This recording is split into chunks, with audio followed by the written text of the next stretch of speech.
Oh, let's go. Club Madden, baby. Monday morning. On a noon. We need to bring this energy, dude. I still have that Nickelodeon energy after watching that game yesterday. Incredible stuff. Delightful, dude. Nate Burleson, awesome. Noah Eagle, Gabrielle, whatever his name is in the bay. They did a great job, man. That was a fun broadcast. Phenomenal. And not to go too off the rails right off the bat, but that's what we do best. That Lex Lumpkin kid, the sideline kid, I want him on every sideline in America. I will be working for Lex Lumpkin one day. That's how talented that kid is. He was great. C+ Obama impression, though. Let's really? Go. Kid's got a ways to go. Most people I saw were pretty spot on. Why does my color look so weird on YouTube? Like, I'm looking down at it. Like, Drew, do you see that? I don't know if Daniel, is it my computer or is it like this tablet I'm on? I look like orange or something. It's because you. Sorry about that. It's probably my fault. I tend to screw a lot of stuff up. All right, so we're talking. Spray tanner after Super Wild Card weekend. You're like, I haven't slept, I haven't worked out. All I've done is watch playoff football, and now I need to provide a sheen of healthiness, make the world realize I left my house this weekend. I wish I had color like that. I really do, because I am like milky pale white. Like, I'm disgusting. I should get a spray tan. I think I'm gonna get my back waxed this week, and maybe the lady will give me like a tan while I'm in there. I don't know. I can get a 2-for-1. All right, let's. Hey everybody, I'm Emerson Lancia, Kristen DeAndreas here, producer Drew, Daniel on the ones and twos, Derek and Frangelico, who already have likely muted us. The majority of you probably have. But we have the first Sims today too. So we also, don't forget, guys, between the 4 o'clock and 6 o'clock sim. So on Mondays and Wednesdays and Fridays now, it's an NBA pre-lock show. And according to Drew in the Slack channel, it's going to be Chirag and Julian today after the 4 o'clock sim.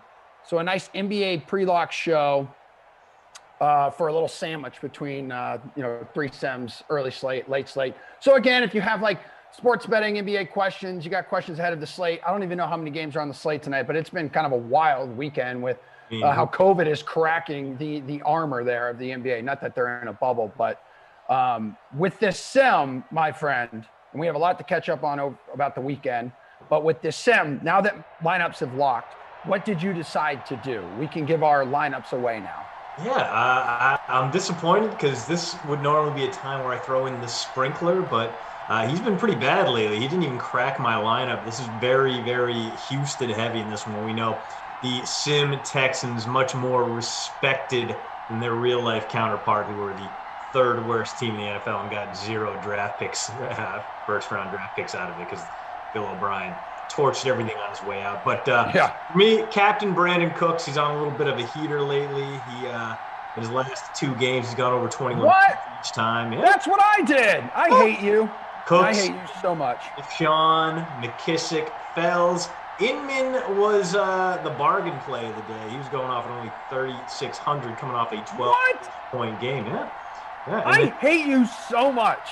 Oh, are we in the same lineup? Are we going to be tied for first in the last? All right, no. We have a little bit of a difference. So that was all 6 of your guys? Yeah. Inman, Akins, Fells, McKissick, Watson, Cooks in captain spot. Okay, cool. And I want the DK Sim fam, spill the tea, put your lineups in the chat. I want to be able to judge you.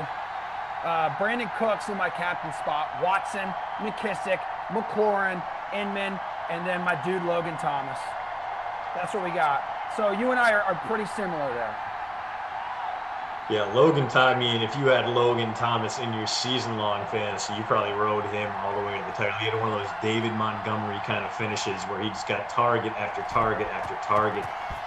And finished off with a pretty nice little season. 72 catches, 6 touchdowns, under 10 yards per catch. But, I mean, to be expected given the depth of his targets. But for a guy who was a college quarterback who was really kind of a project, he's taken to the position pretty well. He's a guy that does seem to have come out of nowhere, but then you're like, oh, he's going to be 30 next year because it took him so long to make that transition from big quarterback to regular-sized tight end. But very nice season from him. He should have made himself a little bit of cash with thanks to his connection with Alex Smith there at the end. And thanks to that connection with Tyler Heineke, who also made himself a little bit of cash this weekend. Damn right, man. That's going to be a future Patriots quarterback right there.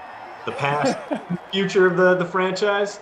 Dude, I as much as I want to be like, hell yeah, give this guy a job, I'm a little skeptical just because Bruce Arians even said it afterwards. You know, his guys kind of had a little bit of a letdown. They were preparing for Alex Smith. And we've seen Alex Smith in 2021. The man is a statue. He can't really move around all that well on that surgically leg. Unlike Deshaun Watson. Oh, my guy. Still on the Texans here in Sim Life, in Simland, everybody. Yeah, very nice to see there. See him happy, deal with Bill O'Brien, not yet just annoyed and pissed off at the franchise that is doing everything it can to waste his prime. But what we're saying, Heineke, like Bruce Arians basically like, yeah, we weren't expecting a mobile quarterback. And credit where it's due, Heineke made a lot of great throws, a lot of great decisions. Did not look like the moment was too big for him. But you got to wonder what he's going to look like when an opposing defense actually game plans for him and not a quarterback who's basically his polar opposite. Heineke, definitely give him a job. He should not be a backup XFL quarterback, but he might be the Matt Flynn of the 2020s after that performance. So a lot of, while we're just on the topic of Deshaun here, and one of my biggest takeaways from the weekend, besides individual games, as Deshaun Watson, Deshaun of the Dead, has been sacked for the first time in this game. By the way, that's the brilliant name of the contest that we were able to get a lineup in there. But one thing I noticed, sitting there last night, is even Roethlisberger is getting torched and torn up and throwing pick after pick after pick. I'm saying okay, overall, when I look at the weekend, it's 2021, right? Rivers, Brady, Rodgers, Roethlisberger, Breeze, all still playoff quarterbacks, all 37 or older. And almost every year they find themselves in this position, in the postseason, in the playoffs, which tells me, and here's Captain Obvious, a franchise quarterback is everything. So what the hell is going on in Houston? It may be their only choice if Deshaun Watson decides to play hardball here, and there are the reports from Chris Mortensen that Miami would be a destination he's interested in, and Tua would have to be part of that package. But Deshaun Watson is a franchise quarterback. That would be wild to think about, and a superstar quarterback. You never see the superstars get moved. No, I mean, who have we seen get moved? A perennial Pro Bowl kind of guy like Deshaun Watson. 25 years young. Yeah, we've seen Kirk Cousins and the Washington football team. They parted ways. We saw Jay Cutler in a kind of a similar situation where he was very frustrated with the management in Denver. He forced his way out. But I got to imagine, first things first, you got to try to mend those bridges because you need Deshaun Watson if you're Houston. They are trying to write a new chapter in their franchise history. Bill O'Brien is gone. They're trying to say that we are no longer this team of lovable and unlovable screw-ups. We have our crap together. And unless they want that new chapter's title to be "We do not have our crap together," they need to get the Deshaun Watson situation under control. Make sure he sticks around because, good Lord, man, I can't imagine any upside in trading Deshaun Watson, even if you get 3 first-round picks for him. The guy is an absolute monster. And one team I think really interested in him, not just the Dolphins, and I don't think the Texans will make this move because it's a division rival.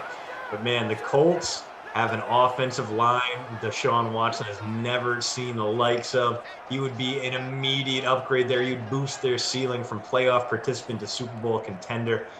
I think Chris Ballard has definitely been working the horn and being like, how many first-round picks do you need? And I'm sure the Texans, we don't settle down. We don't want to face the guy twice a year for the rest of our unnatural lives. So, is Rivers done? Is Rivers done there? Have there been any word or reports on it? Because I know he was on just kind of a 1-year deal. I don't know if they try to go one more year and try to maybe put someone behind him. Young kid, draft someone this year. Well, yeah, that's the thing.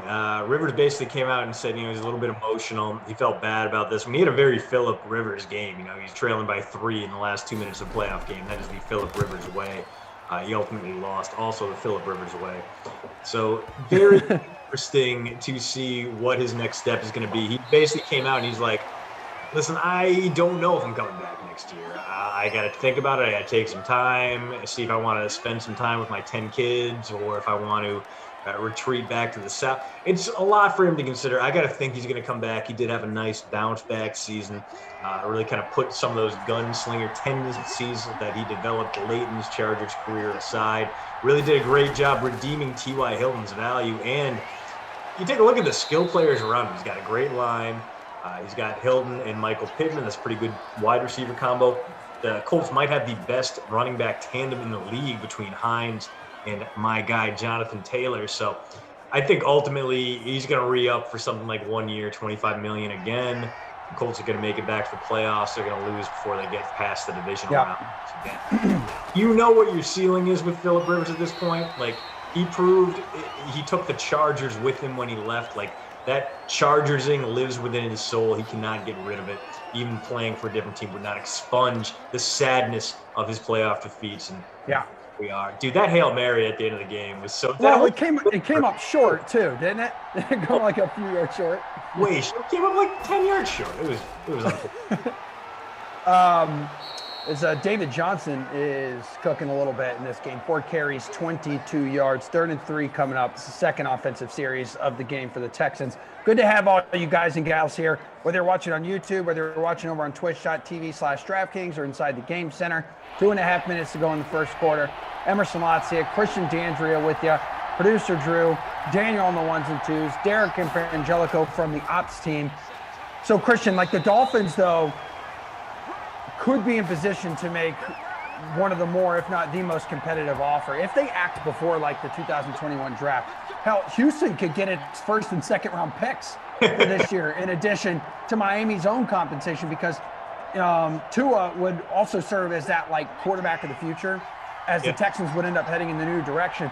The biggest question here, and it was a small sample size, is Tua has yet to prove he's a good enough quarterback to be an organizational cornerstone. Yeah, and I can't imagine that they really had that, the talks really went that far. This really seems like Deshaun's agent making sure it gets out there to kind of put some pressure on the Houston Texans to reconcile and really, I don't think, I mean, Deshaun does have some leverage. You can say he doesn't want to play, but he just signed that long contract extension. He's getting his $39 million a year for the next 4 years. This isn't I'm going to wait out the franchise tag kind of deal like Le'Veon Bell had in Pittsburgh. Watson doesn't necessarily have a ton of leverage unless he wants to take the I'm forgetting the name of the left tackle in Washington who sat out the season, the perennial Pro Bowler, but Trent Williams. Yeah, he can try to make himself sit out the season while he's under contract, but I can't imagine Deshaun would want to do that. He just doesn't have a ton of leverage internally, so I think his agent is basically floating these ideas out there. Because I can't imagine the Dolphins are thrilled to hear that this young quarterback, the guy that overall, they're already willing to give up on him. Like, I can't imagine that is sowing good feelings inside the Miami organization. So I wouldn't read too much into that rumor. It really seems like more of a hypothetical than anything that had any kind of advanced talks. And I'm all about it. Give me straight off-season chaos right now. I want chaos for an AFC South team, for a rival of the Jaguars, and Dolphins fans saying they would not make that trade, I think, are absolutely insane. And Deshaun Watson negotiating his own trade right now, it's too good to be true. I absolutely love it. Yeah, I mean, it's a wonderful trade idea. This is the one thing ESPN needs to get on it. We've had the NBA trade machine most of our adult lives where you just mess around with it and create your own trades and see what works under the cap. And you can't do that with the NFL. There's no trade machine for the NFL on ESPN.com, and they need to fix that. They need to get on that because that sounds awesome. I would play with that nonstop. Just mess with it continually. Figure out how do the Patriots get Deshaun Watson? Because that clearly needs to be his spiritual home. The man has gone out and roasted Bill Belichick enough that Bill Belichick going, you know what? Rather than wasting our first-round pick on a wide receiver who isn't going to pan out, let's ship that and like 2/3 and N'Keal Harry to the Texans and see if they'll bite on it. Because they know they're infiltrating the team from the inside. You know, they got Casario there working the roster building angle, and then maybe, and we've seen it work before, Pioli with the Chiefs. Bill Belichick likes to make trades with the guys he knows. He knows Nick Caserio. Nick Caserio took over down there in Houston. Maybe that's I don't know, maybe that's paving the way for Deshaun Watson, future Patriot, in New England's return to the playoffs. I don't know. There's just a million different ways you can go right now, and that's the fun part. Dude, we're already having a great hypothetical offseason conversation, and we just finished up super wild card weekend. A lot to unpack. So much happened in the NFL this week. Yep. I'm delighted not only to be here with you, Emerson Lachia, but thank you, DK Sim fan. Thank you for joining us in what has been thus far a relatively low-key sim. As the Texans. You mean a relatively low-scoring sim, as in we don't have a single point on the board right now. And yeah, Deshaun Watson leading in the passing department, leading in the rushing department, not in receiving. Nope. But there has not been much action in this one. I do see a lot of action in the chat. What is cooking? Almost 600 of you as the Texans are inside the red zone or the slime zone. We watched the Nickelodeon broadcast, but now at the 13, Watson 4 carries, almost 30 yards. So I see you there, Giggle Pigs, Poster, Congo Cab. What is going on, everybody? Jordan, good to have you here today. DK Fam's Broken Razor. I don't know what that is or what that means, but David, I see you there. Foghorn Leghorn, Chris Boyd, CEH, Choker. Damn good to have this might be a thing. Oh, why are you? Whoa! Wow. Johnson there had a pretty clear lane to the end zone, but he ran into traffic and doesn't pick up the first down. So old Duke there had a shot, instead ran right into Reuben Foster. 3rd and inches, I mean, yeah, you got the jumbo package here. There's plenty of room up front. Just sneak it in. Go out there. All right, 3rd and inches going to the air. Ooh. First down, almost a touchdown, but first and goal coming up from the 1. 6 of 7, 66 yards for Deshaun Watson. I also see all of you beautiful human beings in the chat on Twitch. Ooh, Mamba Vision, tag, first time playing Fortnite. What's going on, guys? Jern, Pete Fooligan. Bam, what's up, y'all? David Johnson is such a buzzkill sometimes. Like, he's not great in these sims. He's really not, which is why he's typically, like, pretty cheap.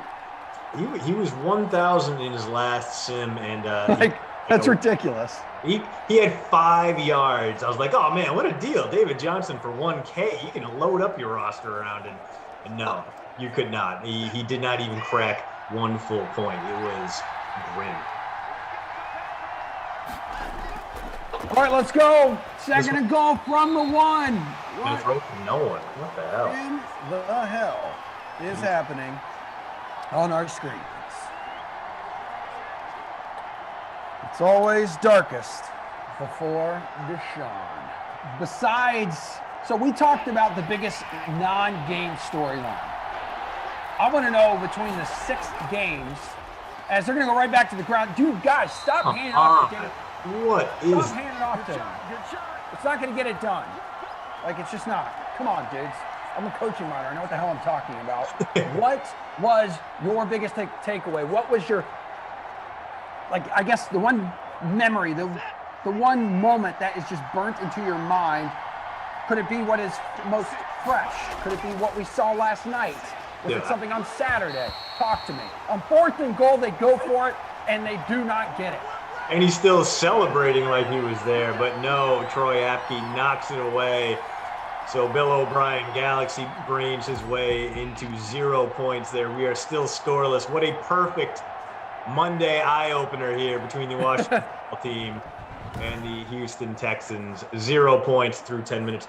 Yeah, I don't think there's any headline that you can take away from Wild Card Weekend, because there are a ton of great narratives, great stories here. But the Browns taking a 28-0 lead in Pittsburgh in the first quarter was just a certain sideshow. There was something for everyone.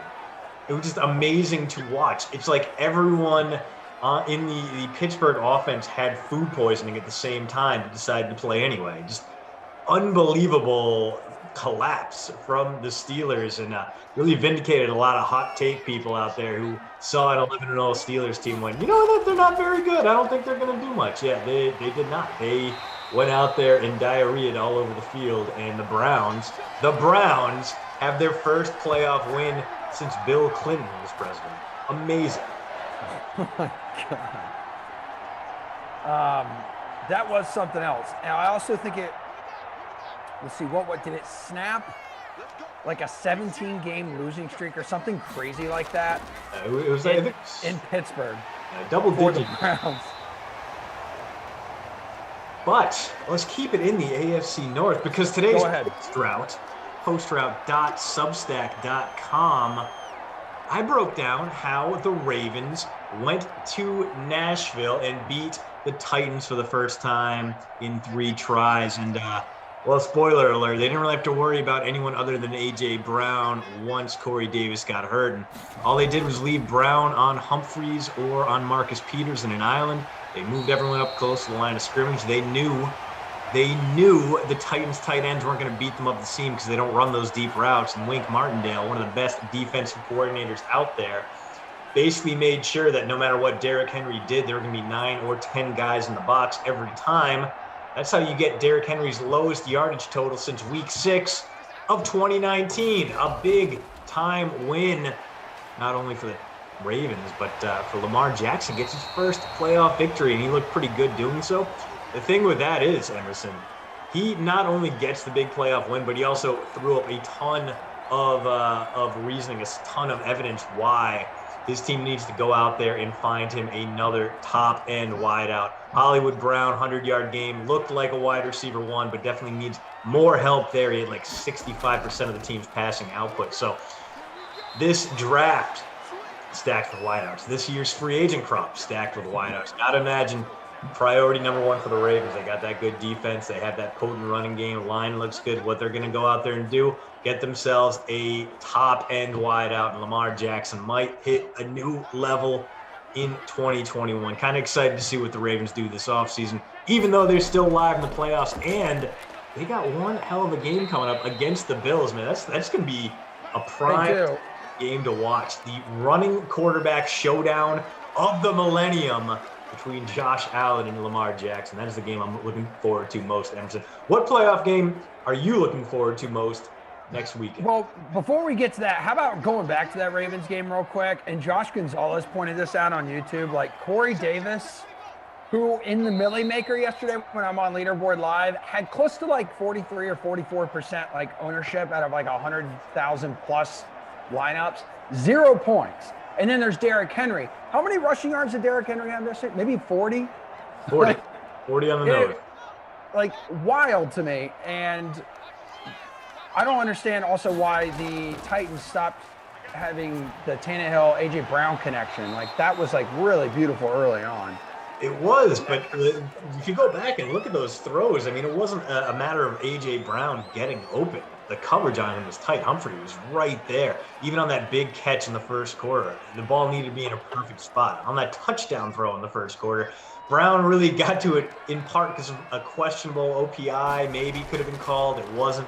So there, the A.J. Brown production in the first quarter was never really going to be sustainable because he wasn't winning these one-on-one battles decisively. And then once Corey Davis went out, Martindale basically said, you know what? We got this. We'll keep one safety deep, maybe, but we'll move guys like Deshaun Elliott, big hitting safeties close to the line of scrimmage, and they will come in and just try to ruin guys. And dude, Deshaun Elliott, not only massive big-time hits, but no one stomped on the Titans logo harder than Deshaun Elliott after that interception in the fourth quarter. Just outstanding readiness there as Dwayne Haskins, no longer a member of the football team in real life, still the starter here, but having a very Dwayne Haskins day. Gets rid of that one before he gets sacked, though. Yeah, that was J.J. Watt applying the pressure on Haskins. 2nd and 10 now. Minute 24 to go. Still Bagels on the board. They're at the 32. How big of a threat are the Browns to Kansas City this weekend, do you think? I mean, I would not take their line. They would have to be something like a 17-point underdog for me to feel comfortable about it. Yes, the Chiefs really finished the season on a down note. They were winning games, sure, but it wasn't really explosive or exciting. They did rest their starters. They got the week off just like the Steelers did, and the Steelers came out very flat. But so many of the Steelers wins. We get a big... Wait a minute. We have ourselves... I feel uncomfortable right now because there are points on the board. Steven Sims Jr., back corner of the end zone. Dwayne Haskins delivering the goods. And Sims shining in Simland. Yeah, big time throw, big time catch from Sims, and we get our scoreless tie is broken. The Texans will have about 50 seconds and all 3 timeouts to say, something about that. Sims Jr., by the way, 25.7% owned in the free showdown, 3.8% the captain spot. Ops team, as some of you have already pointed out in the chat, killing it today. Adding up scores manually from home. Yes, absolutely, always. Frangelico and Derek, thank you very much for all the work and everything you do behind the scenes. And Daniel on the 1s and 2s. Producer Drew, what's shaking, dude? Good to have this team together today. Good to have all of you with us now. Almost 700 of you hanging out over on YouTube. Thanks for making us part of your Monday. It is early, at least over on the West Coast. It is already past noon. My apartment is starting to smell like an aquarium as my dog is chewing on another bully stick. Ooh. But it keeps her busy because my wife is not here this week, which is great. So I can scream, hoot, and holler all I want and not be told to pipe down, at least by her. You guys can still do that.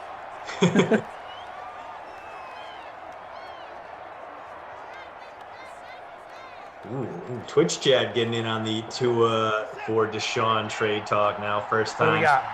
First time playing Fortnite. I do Tua, 3rd pick, other 1st, and a 2nd next year for Deshaun Watson. Yeah, I think I would do that too. Yeah, basically, your franchise quarterback, 2 first-rounders, a 2nd-rounder for a guy like Deshaun Watson. I'm not sure there is a price you wouldn't pay. I think this is a situation where you would dictate yourself and give up an entire draft. But instead of getting Ricky Williams, a running back, you get a guy who can actually win you games in Deshaun Watson.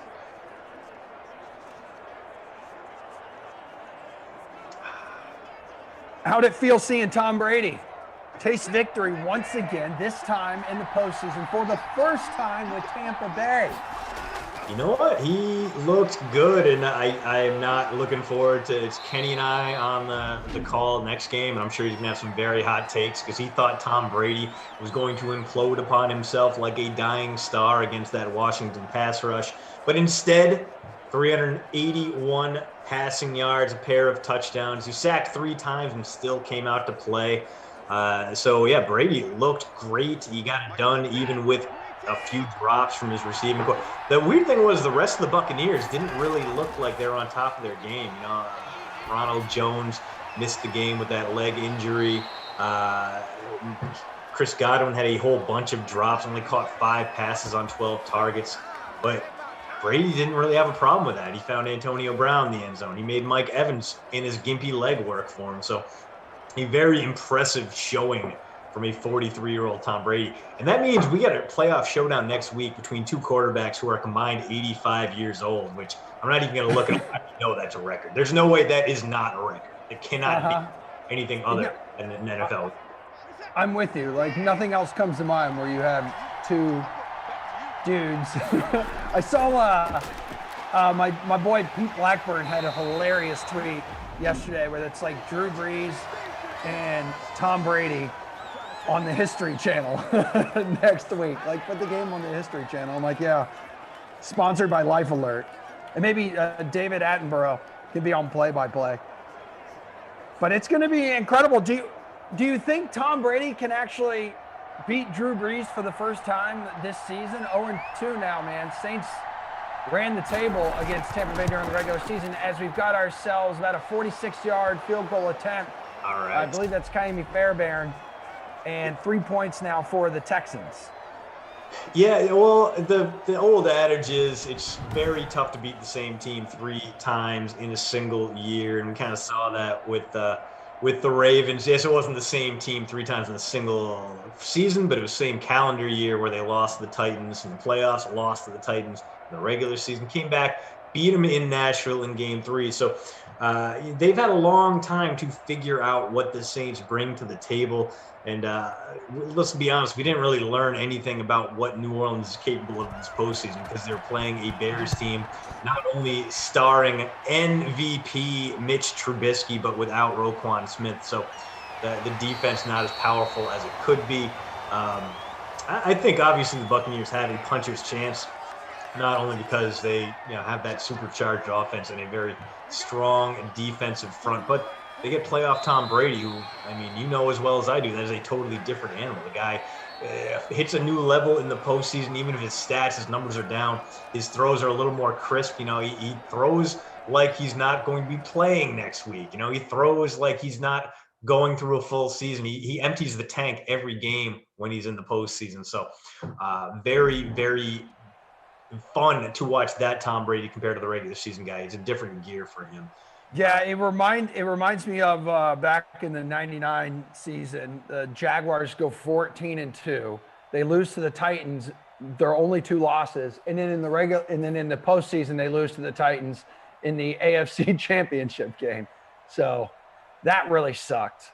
And then it was all downhill since then. So it kind of brings back those memories, like Major Pete Jefferson wiping back some tears at that one. Just crying into your nutty bars. Dude, that's the worst. Like when you're like a teenager, you're like 13, 14, and you have no idea how to process emotions and your favorite team.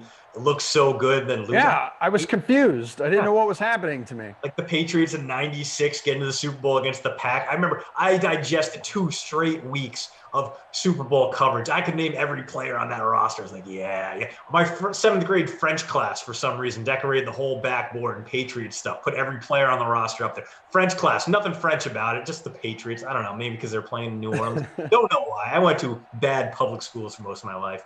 And then they go out, Desmond Howard returns that kickoff. They lose that terrible, boring Super Bowl to the Packers, and just for like a week, I had no appetite, just no idea how to process those emotions. That's the worst part about like hitting puberty at the same time that your sports fandom really crashes in on you. Just nothing goes right and you have no idea what to do. It's just one raging ball of emotions that comes out in weird, sniffly tears. It's awful. Yeah, no. Speaking of a raging ball of emotion, this game right now through 2 quarters is 7-3. Washington is leading Houston 7-3. This is terrible. This is terrible, and I'm enjoying having a conversation about everything besides this game. This game does not deserve our attention, nor your attention, DK Sim fam. But it's Monday, it's noon. We got 6 Sims on the slate today, guys. Full slate. Let's rip through them real quick. Panthers at the Giants, you've already mentioned. You're going to be on that game with Kenny coming up. 4 o'clock, Rams at the Cardinals. That's Rossi and Zach. Between the 4 o'clock and the 6 o'clock, NBA pre-lock show with Sharad Hira and Julian Edlow. And then 6 o'clock, Colts at the Seahawks, Glash and Rossi. Kaufman and Brandon for Cowboys at the Vikings at 8. Ravens at the Chargers, Glash and Brandon to bring you guys home for a little bit of Madden After Dark. Not bad. Not a bad lineup. Action-packed day here. Well, it's a great way to compress or decompress from. Dude, that was a lot of football this weekend. Like that was like I'm a little bit exhausted after all of that. I had the weekend off, right? The only time I worked, I was doing Leaderboard Live yesterday for the early game for the Ravens at the Titans. Dude, I hardly left my apartment all this weekend. It was phenomenal. And like, shout out to my wife who doesn't like football. So we sat there and watched the 1 o'clock. She's, from Buffalo. So she was kind of into the Bills game, which is crazy. So we watched that one. And we left the apartment for like an hour on Saturday to go walk around some antique store in our neighborhood. She just wanted to look at stuff we couldn't afford. Sure. And then we watched Tom Brady that night. And yesterday we get through the 1 o'clock game where I work. I was like, I got to watch the 4 o'clock game. It's on Nickelodeon, for crying out loud. And then by the time 8 o'clock rolls around, you're like, well, let's bring it home. Let's just wrap it up with our 6th game of the weekend. Like, we're not cowards. We're not going to give up now. We didn't come this far just to come this far, babe. And so she sat there shopping on Instagram while I watched the game at 8 o'clock. It was phenomenal stuff. I love this weekend. The addition of an extra team, of a 3rd wildcard team, changed my life. It made this weekend the best weekend of 2021 for me, by far. it was great and awful at the same time for me because I am just exhausted right now. I mean, I am. You're like working like that whole time too. Like you're tweeting, you're putting out clips, you're generating content for like your website and all that stuff. Like you're a busy man. Me, I'm sitting there just eating my feelings and watching football. I am currently just sweating out gallons of energy drink and scotch right now. I smell terrible. I've slept on and off sporadically. Everything is a little bit awful and fuzzy, and the light is fading from my eyes. But at the same time, it's like, that was some great football. And I only had a half watch that Steelers game at the end. I could write and get the newsletter set up because you know what? Once you're down 28-0, yes, of course the Browns are going to crumble just enough to make us all believe they're still the Browns. But that game was pretty well in hand. So I got a lot of work done this weekend while enjoying some football. It was exactly what I thought it would be. It was like a great weekend of football. The football gods rewarded us with very few clunkers, except for that Nickelodeon game, which had the benefit of being on Nick. It was a terrible game, yes, but we had slime cannons and the MVP, and every time someone scored a touchdown, the refs would go out and walk out onto the field, and the slime cannon would be right at crotch level, so they just had their arms up while it looked like they were urinating green slime all over the field. Just a tremendous moment for my sophomoric sense of humor. Just a lot to like this weekend. So from a viewing standpoint, amazing. From I have to watch all of this and digest it standpoint, completely exhausting.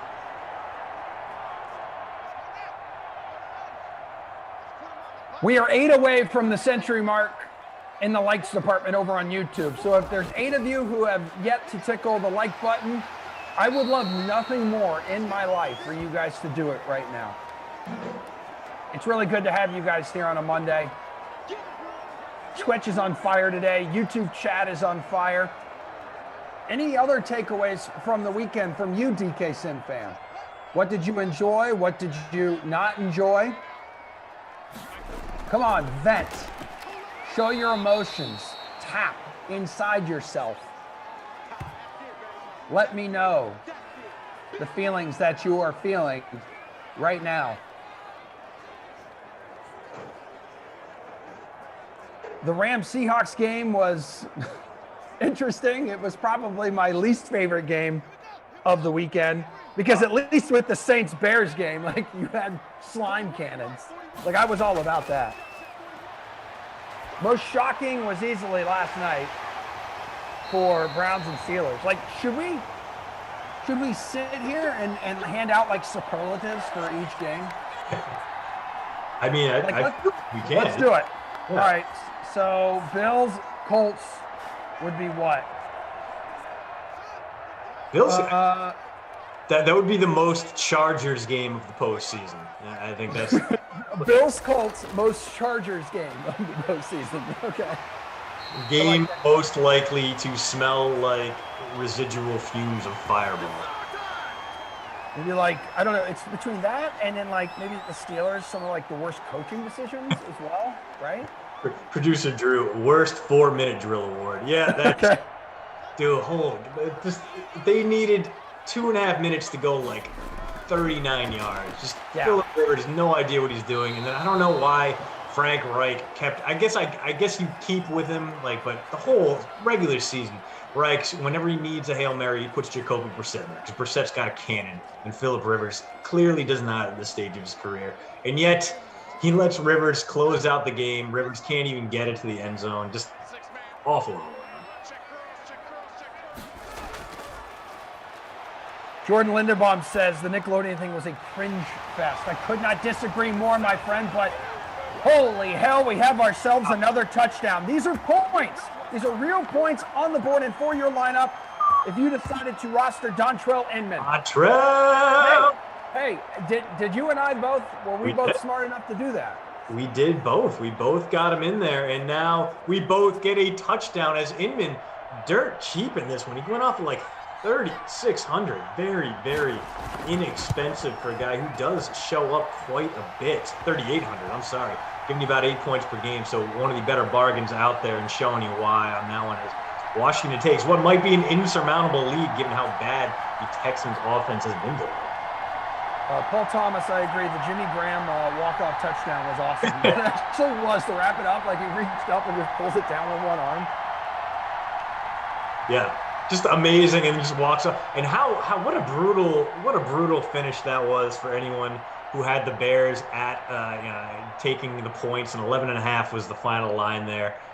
Oh, yeah. Catches that pass, makes it 12, and they don't even attempt the extra point. They just walk off. I have friends who bet that game who are absolutely losing their mind. They wanted an inquiry on Matt Nagy, and I have some terrible scumbag friends who think anytime he does anything in garbage time, it demands an immediate NFL inquiry about whether or not they're paying attention to the betting lines. It's just like, come on. You mean some great scumbag friends? Like, my greatest and my best friends are all scumbags. They're perfect. Yeah. Just one big dysfunctional happy family. Yeah. Just like here, TK Sim Fam on the Dream Stream. If I ever want to feel better about myself, I can just tune in. I have an update on the bully stick with Winnie LaPooch. She has finished. Oh. She is feeling good and full, and she will now add lunch on top of that bull's penis inside her belly now, right after this sim.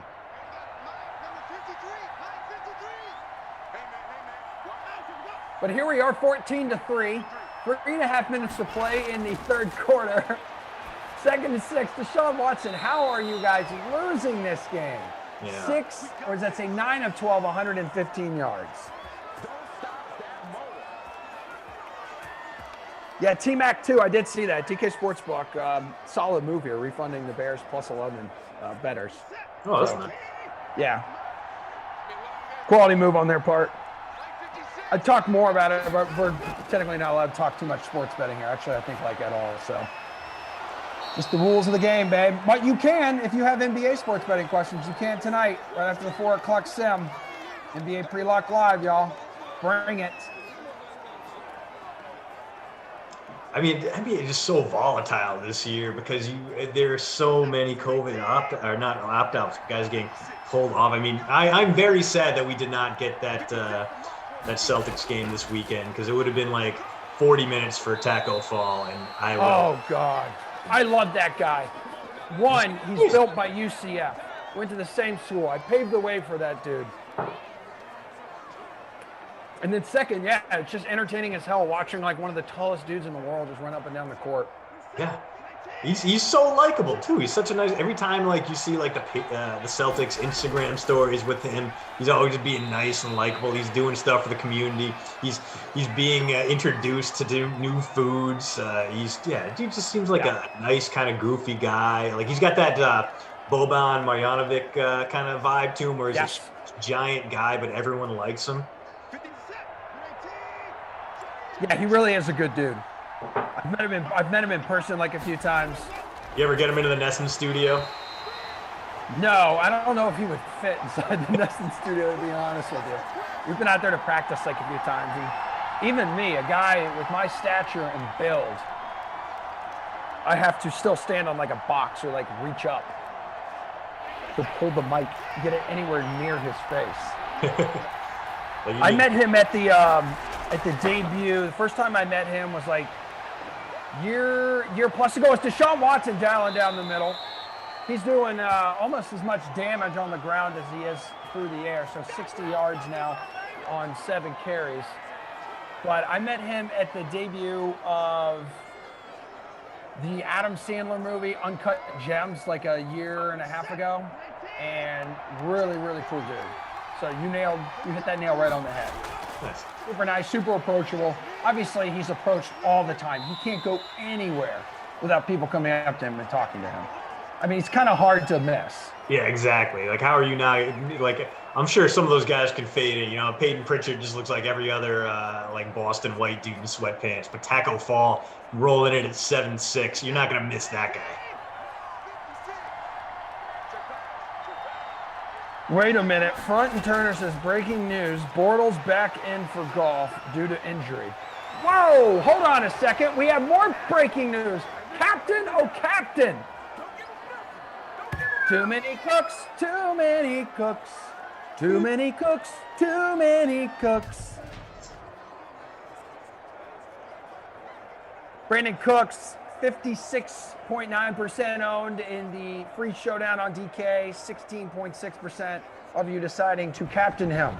A brilliant move on your part as I climb up to 21st out of 90 entries in the Deshaun of the Dead contest. 13. Where are you at? Number 13. Points from Okay, here we go. He could have more right here.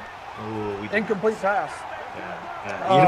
Darren Fells getting stopped at the 1 was a killer for me because that would have pushed me up into the top 10, I believe. He's only got 2 catches for 31 yards right now. But oh my God, even poor Jordan Akins is on the board for me. So this one working out. And top 15. If I can a top 10% finish for me would be delightful. I got to get into that top 9 here. Is there Bortles news? I need to know now. Do not toy with me right now. Well, if Walford can't go, and it looks like he probably can't after sustaining that head injury and having to go to the hospital, Bortles is the guy who was familiar with the system, having spent time on the practice squad. And Goff, as we saw, he's having a lot of trouble. He's struggling with that surgically repaired thumb. So, I mean, Blake Bortles would be the most obvious choice to come back in. Let's see. Is he been officially signed? I'm just like, they were set to re-sign him. They're bringing him back. I mean, to me right now, do not give me hope, Front and Turner. Do not. The boat, come on. I need you. 14-9. Closing seconds of the third quarter. As Dwayne Haskins Jr. goes to, is that Marcus Ball or Bow? I don't even know how you pronounce his name. He's the freaking tight end. Bortles is on the active roster, or Bortles is on the roster in LA, but he wasn't activated last year in the last game, so he will be able to step in if needed. But if we're talking Central Florida-ish news, Jaguars doing a little more interviewing, so maybe not doing their due diligence at least beyond Urban Meyer. Arthur Smith, Titans offensive coordinator, he interviewed after that playoff loss to the Ravens. So, I mean, he'd be a pretty intriguing guy to throw him in there. The guy who really helped rebuild Ryan Tannehill, give him Trevor Lawrence and that receiving core, which I like a lot. You can get a lot done. I'm a fan. Put James Robinson, a little tiny Tractorcito in there as well. Arthur Smith would be a great fit in Jacksonville. Jags are well acquainted with that guy from spending so many years facing off against him there in Nashville. I know he's considered like a bright, I think, up-and-coming offensive mind, and he has improved the Titans like each season since he has taken over. And he's done some wonders there with Ryan Tannehill. He's basically been like the complete opposite of Adam Gase. Yeah. Now, so, I know, but like he's not the kind of hire that's going to send that fan base like into a frenzy. But I think would be a well-respected head coach. So around the league, like from the get-go, he would be. So you're a Jags fan. What do you feel about Urban Meyer coming to town? Do you think that's a fit, or do you think it's just a splashy name? Do you think it's like the Raiders bringing back John Gruden, where it's a bigger name than it is actually something that could work? That's my biggest question. It's like, obviously, I love the name. It's exciting. But in the end, like, I don't know, is it going to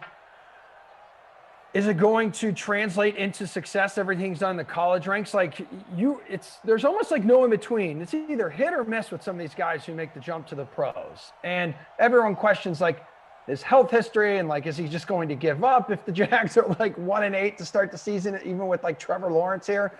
But I do think he's spent at least 5 years wherever he's been, right? Florida, Ohio State, and Utah. There were the reports this weekend. He's already like calling up guys and building a staff just in case he decides to take the job, if they offer him the job. And like at this point, no one can be worse than Doug Marrone. Like I'm just happy there's going to be a change. And I'm not going to overreact. Although I'm probably going to overreact, I'm not going to overreact whether it's a big, splashy, sexy name like Urban Meyer or if it's someone like Arthur Smith, where some people out there are like, who is that? Yeah, but there is no bigger name connected to NFL openings, and especially the Jaguars right now, than Urban Meyer. And I mean, he's had success everywhere he's gone, but you're right. The college coaches are so hit or miss. Sometimes you get a Matt Rule, a guy who looks like he's going to be able to handle this pretty well. Sometimes you get a Nick Saban or a Bobby Petrino, whose tenures are just disasters. So it'll be very interesting to see how that plays out. Well, now I want nothing more. I want nothing there. Oh, out at the 3, down at the 3. I want nothing more than some Blake Bortles action this weekend. Dude, playoff Bortles was a revelation. Set sail. I mean, he was 1 quarter and 1 blown dead fumble away from playing in the Super Bowl. He earned himself that 3-year, $54 million contract extension with the Jags in that playoff run. So, I mean, you can get stuff done with Blake Bortles. And the good thing about the Rams, they do have that dominant defense. In fact, that might be the most intriguing matchup of. I mean, that's basically sounds like Bortles with the Jags there in 2017. You know, Exactly. Great, damn good defense. And as long as you're kind of mediocre, middle of the pack, don't like turn the ball over. Like, okay, Yeah. let's go. Aaron Donald though is a little banged up, isn't he? Is that He going to has that cold injury. Yeah, I had to leave the game against the Seahawks. Didn't have to go back in because that one was a bit out of hand. But yeah, could be a big problem. If he's not in there, it's going to be an issue. And the Packers, I mean, the great interior offensive line, which is huge for them going up against Aaron Donald. And their biggest weakness now is they don't have David Bakhtiari, the all-pro left tackle, in there anymore. Fortunately, they have some decent line depth. Intercepted. Deshaun Watson doing the complete opposite of what he wanted to do. You're going to get a pick six? Is it going to be a pick six? It is, baby! Into the end zone, and the Washington DST coming up huge. Wow. That is going to shake things up. Hapke, 2 huge plays in this game, denying the 4th down touchdown, and now scoring one of his own. Housing it. I can't believe they're only giving him 50 yards for that interception return. That was 54 at least.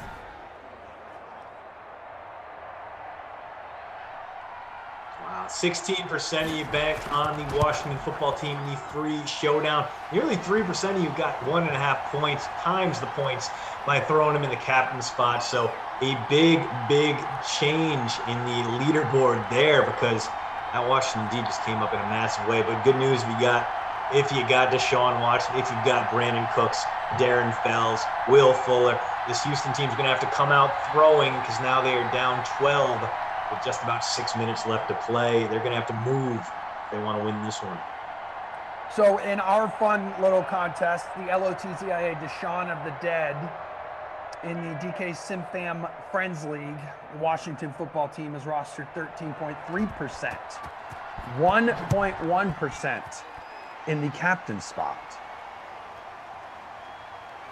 I'm currently sitting 20. Where are you? I'm looking. There you are. You're at 14. You're at 69 points. Nice. But 21-9. This one is likely out of reach, at least when we're talking like in Simland. But 12-17, 169 yards, 1 touchdown, 1 pick.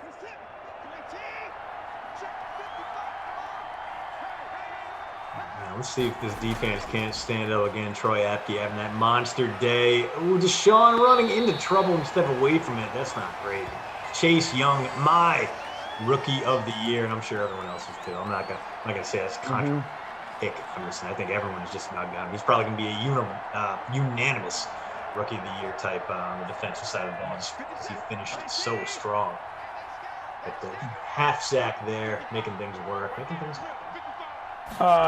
So what do you expect when the Ravens head to Buffalo? And this is why, a couple of weekends ago, why it was important for the Bills to win that last game of the regular season. And of course, Allen goes in and threw like the 3 touchdowns in just the first couple quarters, because this allows them to have this home game now in the divisional round. Although with the Steelers losing, I think they would have ended up with a home game anyway.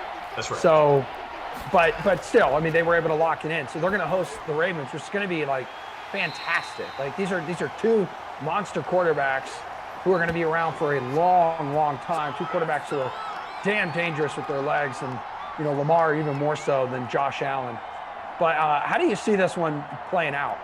Dude, the crazy thing is there's just such a wide range of outcomes here. It's the poor tech. It really is, because like I do think about the Bills that just appeared to be unstoppable recently. Wow, they're the hottest team in league right now. But they're very similar to the Ravens in that they have a banger of a defense. They can really fly to the ball. They have some great defensive backs who can really help shut down opposing quarterbacks. So they're built the same way. And then you got two quarterbacks who are a little volatile. You don't know how much you can trust them, but Josh Allen looks so damn good against the Colts. Really just Brian Daboll probably earned himself a head coaching gig just through those first half play calls alone. Just really did a great job baffling a very strong Colts defense. So I do think the Colts will be able, or the Bills rather, will be able to hold serve. And you can't deny how important this is to Western New York to have another meaningful playoff game. I mean, that crowd got loud, even though there's only like 15,000 people there, or 8,000 people. Oh, God, 7,000. Even less. But that's what I'm saying. And it was funny. The DK Sim fan was even saying last week ahead of this game, 7,000 like Bills Mafia members is like 21,000 in any other stadium. I mean, it's an incredible fan base. And some of those videos, like afterwards, tables on fire, people jumping through them, people catching fire themselves and running around, not stop, dropping and rolling in the snow, which would make all the sense in the world. Touchdown, JD. This one's out of hand. No, I mean, it feels great. Bills Mafia deserves it. They deserve an ounce of happiness after eating pounds of garbage over the past 2 decades. They're going to come out heavy. They're going to come out hot. They're going to be there in full-throated support, and it's going to be a lot for the Ravens to deal with. But, I mean, they did have to deal with a relatively large crowd in Nashville, the largest crowd of any playoff team. The Titans allowed like 20% capacity, so they had like 15K in Nissan Stadium. It's just a different beast when you're dealing with Bills Mafia, those passionate playoff fans. They're going to be a little bit different. They're gonna hit you a little different than, say, Titans fans in Nashville. So, I think all signs point to the Bills being the better team here, but they don't even have to be the better team to win games because they got outgained by the Colts. Colts dominated time of possession. The Bills still found a way to win that game. So even if Lamar is on fire, and it looks like he will be, I think the Bills have all the tools to extinguish him or at least contain his blaze and fight their way to the AFC title game. And then that's when things get interesting, because I would love to see a Josh Allen, Patrick Mahomes showdown. Oh, so good. I think right now the Bills are the biggest threat. I think the Bills can be the biggest threat to Kansas City. Real quick before we continue this, I see the 2 NBA games now have been postponed. So the NBA announcing that tonight's Pelicans-Mavs game and then tomorrow's Celtics-Bulls game have been postponed. And again, if you got questions about the NBA, we the Dream Stream here between the 4 o'clock and 6 o'clock Sims, the absolute perfect place to be. So the impact of these games being postponed on the slate and DFS and sports betting, all of those questions you have for the NBA Pre-Lock Show with Chirag Hira and Julian Edlow tonight, following the 4 o'clock game, leading up to the 6 o'clock kickoff. Interesting here. Got to take a gander at this. I mean, the Sixers the other night had to only play with like 7 guys in Denver. So this comes down to, I mean, how leagues could possibly treat some teams a little differently than others. You saw it a little bit in the NFL, Titans and Ravens. Yeah. The NFL's, and Adam Sandler, or not Adam Sandler, although he did mention him today on The Sims, so there you go. Adam Silver kind of and I kind of understand why. Oh no, Deshaun! Another pick, more points for you brave men and women who rostered the Washington football team defense. Just fumble, baby. Looks like he might have been down. I'm sure we'll get no, he's definitely not down. I take that back. That is a fumble. Ball is out. Washington can just run out the clock here. From Houston, I don't even take my timeouts. Just get the hell out of this game as fast as possible. The thing that kills me, and I get why, but like Adam Silver's basically like, we're not even considering a bubble until the postseason.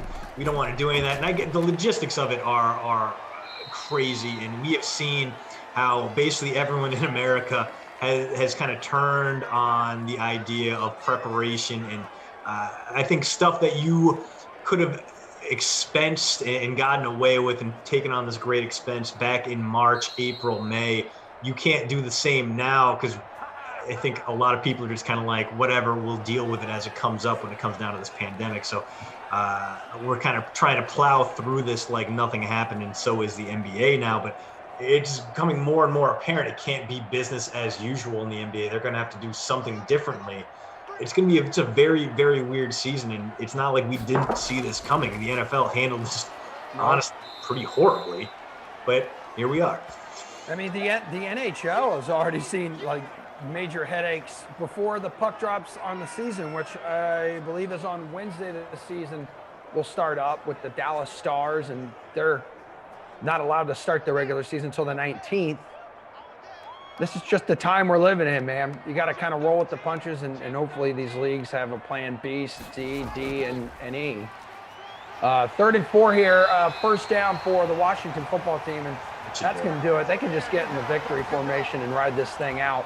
Unless you have McKissick, you're like, wait a minute, I'd love 9 more yards to hit the 100-yard rushing bonus. Yeah, and you know what, they might just give it to him now. I mean, why not? The Texans do have those timeouts. Seems unlikely they'll use them, but typically when you do have timeouts on the board, the game refrains from the victory formation. Yeah, we're going to see some more runs here. I believe that is McKissick in there, not Peyton Barber, but we'll see. Edge 95 asking who we got on the horn the rest of the day. Don't mind if I do. This handsome, hairy man on the other side of the virtual broadcasting booth will stick around. Christian DeAndrea will have Kenny with him for Panthers at the Giants at 2 o'clock. Rams at the Cardinals at 4, guys. Rossi and Zach will be on that one. Then, before the 6 o'clock, the NBA pre-lock show with Chirag Hira and Julian Edlow. 6 o'clock, Colts at the Seahawks, Glash and Rossi. 8 o'clock, Cowboys at the Vikings, Kaufman and Brandon. And then Glash and Brandon for Ravens at the Chargers. So the deuce is loose. The deuce will be dropped on all of you. Takes it coming. Ooh, big old fat deuce. Let's go. Kenny in the house at 2 o'clock with you, my friend. So prepare yourselves, steel yourselves for what will be 15 minutes of us yelling at each other at a time while the sim goes on in the background. Cannot wait to hear what Kenny thinks about Tom Brady. And let's be honest, if it's another sim like this one, it's probably going to be the only entertaining thing that goes on, except, of course, Troy Apke being an absolute stud and star. Got to be my Krusty Cough player of the game, that Washington DST. Love it. Overs, pick 6, just wonderful game from them. I love that about you. Give me your babysitter Billy, not my kid. I'm still single player of the game. Man, it's kind of a tough one. I kind of want to give it to Deshaun Watson, even though he had 17 points. He was way under expectations. He played terrible football. He turned the ball over 2 times. But I don't know. I got to look maybe a little deeper here into the stat sheet. We just had a bunch of guys who didn't really show up in this one. Dwayne Haskins only had 101 passing yards, but he still threw for a couple touchdowns. So that's not too bad. The Johnsons over there on the Texans side of the ball, neither one of them really did too much. Scary Terry did not have much of a game. No, I think I saw him carry the ball once and maybe another catch or 2, but I wasn't really paying attention. Yeah, we had more important things to discuss here. Damn right, man. We had a hell of a good weekend of football to talk about. And the DK Sim fam, you guys and gals absolutely crushed it. Yeah. This was a good day. This is the perfect way to start off the week. Here on the Dream Stream with the kick-ass members of the DK Sim fam, with you, producer Drew, Daniel on the 1s and 2s, Derek, and Frangelico from the ops team. You guys, take a look at the contest pages and see where you finish. Looks like scores hold or will stick around where they are. I'm 21 out of 90 in the Deshaun of the Dead contest. Where'd you finish up? 6th. Oh, my God. 6th place? You son of a beasting. Top 10%, baby. And then let me see. Hold on a second. I'm going to take a look at the big old fat showdown. Almost 13,000 entries, currently a 9-way tie for first place. So if you're one of them, congratulations. You would currently be taking home $19.11. Looking at Terry McLaurin, 2 catches, 1 carry. 4th most owned guy out there, despite the win, got to be my babyster Billy, not my kid award winner today. So Washington D, MVP. Terry McLaurin, LVP. Mitchell Trubisky, MVP. Love it, dude. All right, let's normalize slime cannons, everybody. I will see everyone back here tomorrow. So tomorrow I'm only on 1, but guess what? A little primetime action, 8 o'clock. 8 o'clock tomorrow night. Oh, let's get weird. Let's get super, super weird. You hang out because you've got Kenny coming up at 2 o'clock. Thank you, everybody, for starting your Monday with us. I love you so much, and I will see you all again back here tomorrow. Peace out.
Welcome to the DK Dream Stream. Welcome back. We had a sim at noon. We got a sim now. Kenny Ducey, Christian D'Andrea with you.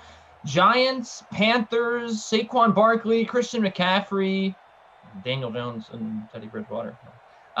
Should be a good game. Should be a good game, Christian. I think we got two good offenses here. We got a contest going in the DK Sim Fam League. I got my lineup put together. I'll save you from giving it to you right away. I'll leave that as a little surprise. I want to hear from you. Who do you have in your lineup, and why do you think that it's going to eventually overcome me in our nearly 100-person contest that we've got going on?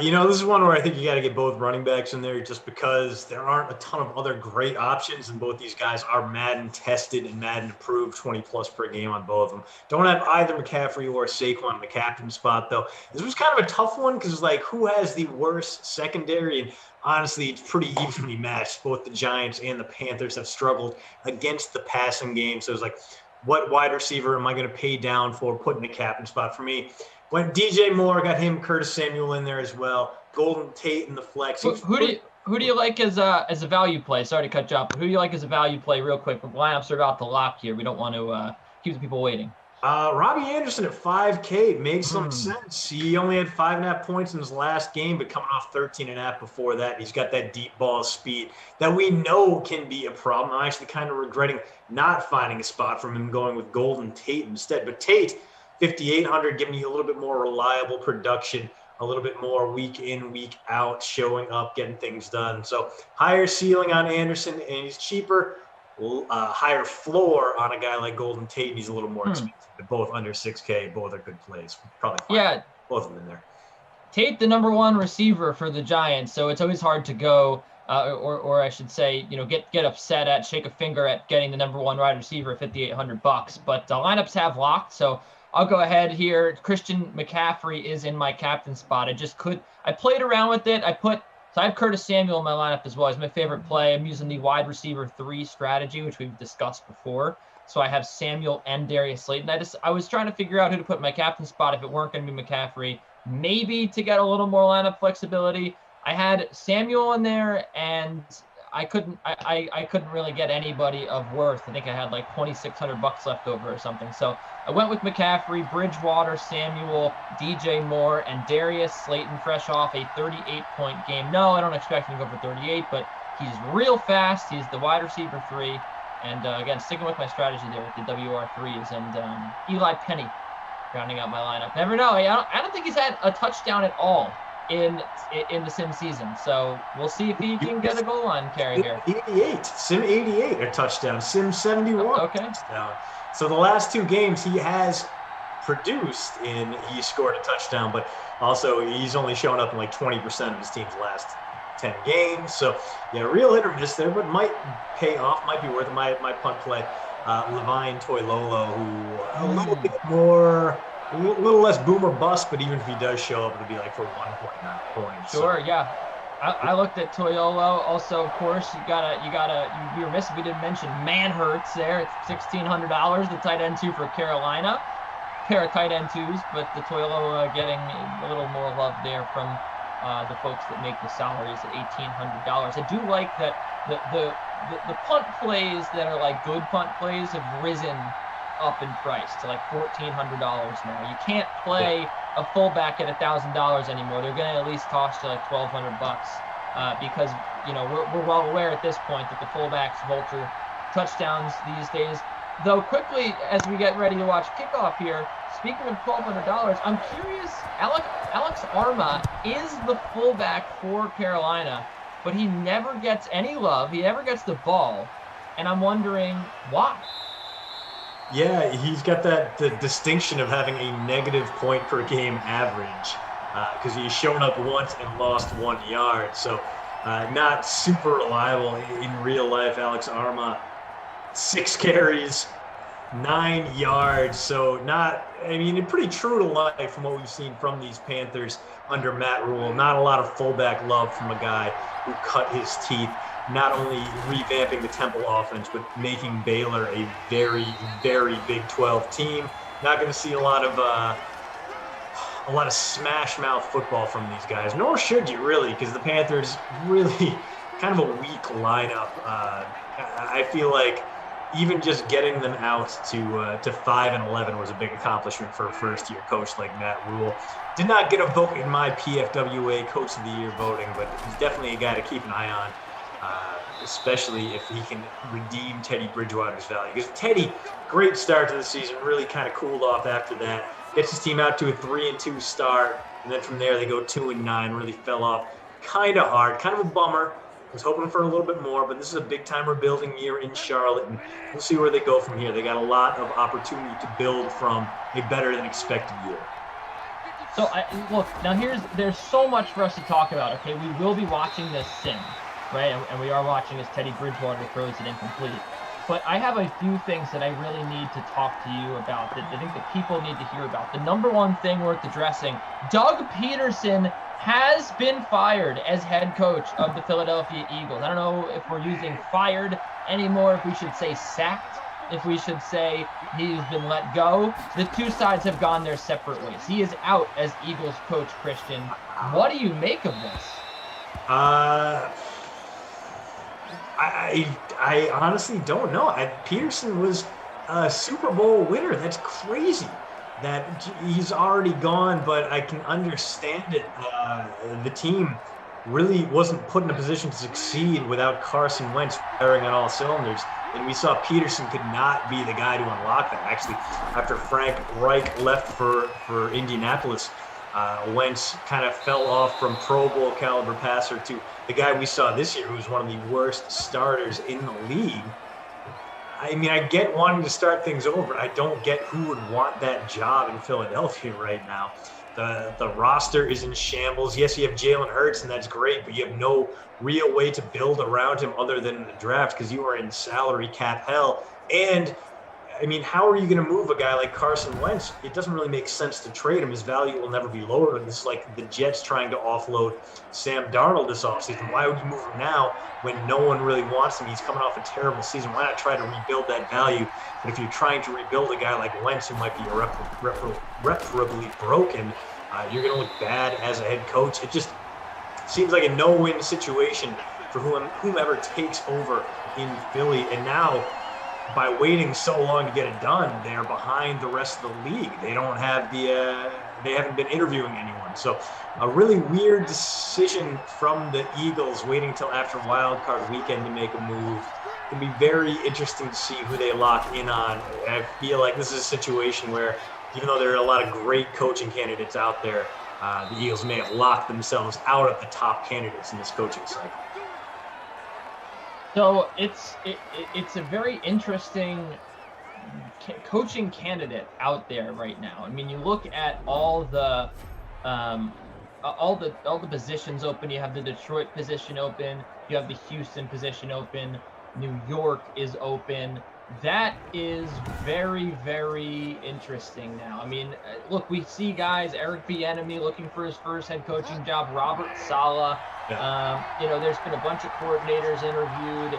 I think Hugh Jackson was brought, Marvin, what's his last name? Marvin Lewis, yes, thank you. Have all been brought back in for interviews. And I'm just wondering, does Doug Peterson just jump all those guys? And also, I'm just wondering, will the Jets make the mistake of hiring him? Please, no. I mean, you can make the case that Marvin Lewis is the greatest or second best coach in Bengals franchise history. That doesn't mean I would want him to be my head coach, but him going to Philadelphia would make some sense to me. You look at only one team in the league has a worse cap situation than the Eagles right now. The Saints have nearly negative $100 million in cap space. It's going to be hilarious to see how New Orleans finagles this, but the Eagles, negative $74 million in cap space. They're going to have to jettison contracts. And the one guy they can't really move is the quarterback who created this massive void. This swirling vortex starts with Carson Wentz sinking to the bottom of the ocean in his 4th or 5th year as a quarterback. Just stunning to see. And I mean, where do you even start if you are the Eagles head coach? Yes, you have a good young quarterback in Jalen Hurts, who is the future. Yes, you have some nice pieces there, but a lot of your veteran talent's got to go with this offseason. They got to be moved in either trades or just outright released for you to even field the team. It's just by far the worst open coaching job in the league right now. Worse than the Lions, in my opinion, is that Eagles coaching spot.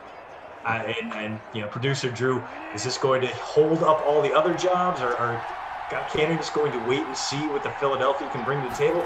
No, because I can't imagine a guy like Eric Bieniemy is looking at positions as we get a touchdown here. McCaffrey into the end zone. Teddy Bridgewater threw it to him. Panthers up 6-0 early, but I can't imagine. Any freaking ball game. There he is with the touchdown.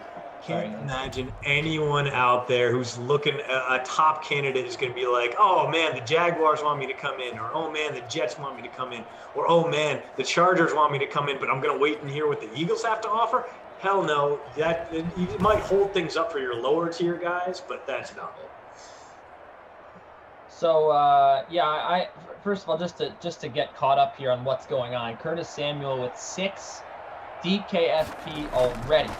I definitely don't want to see Doug Peterson as the coach of the Jets. You bring up an interesting point about the Eagles coaching vacancy. I do feel like Robert Saleh would be a perfect fit right there. By the way, should address Travis Castellana said that I'm pretty quiet today, that the Chase Young didn't sack Tom Brady at all. I thought Kenny was done if Tampa Bay scored more than 20 points. Now, you were here on the broadcast with me, and I made sure at the end of our long-spirited discussion about this game that I said the Washington football team are going to have a chance to win this game. I'm not going to call an outright win, but they're definitely going to be in it till the very end. The defense did its job. They didn't allow Tom Brady to dominate them. I mean, he did almost throw for 400 yards, but in terms of points, what did they put up? 28 points, 24 points, something like that. It was under 30. So I feel like I made a pretty good call there. I mean, did you though? Because you said Tom Brady was washed. You said Tom Brady would get sacked and wouldn't be able to do it. And I did say Tom Brady was going to get sacked, and I only think they sacked him one time with Montez Sweat. They got to it 3 times. Three times. So 3 times is a season high, by the way. Yeah. That ties a season high for the Buccaneers in sacks allowed. And he still throws for 381 yards, and it should have been more, but Chris Godwin looked awful out there. The rest of his receiving core kind of let him down a little bit, so it was still enough. I think the key to that game was Heineke instead of Alex Smith. If Alex Smith plays that game, this is a 2-touchdown win for the Buccaneers, and Bruce Arians even got to it. He touched on it. It was like we were expecting Alex Smith. There's a little bit of a letdown. We were relaxed a little bit. And in terms of mobility, Taylor Heineke is so far removed from Alex Smith. He's basically a statue in the pocket. He's got the bum leg. He can't move around that well. All of a sudden, Heineke's out here making moves, extending plays, running for more than almost 8 yards per carry and a touchdown. Just a very different situation. It was really a best-case scenario.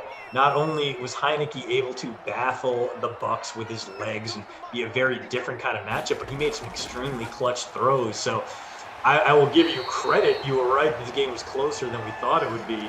But I'm not going to give you credit for the reasons behind it, because I think you might have been a little off on that. I think the offense gets a bad rap. Yeah, I mean, look, I think that they would have been fine with Alex Smith, and there would have been a completely different type of game.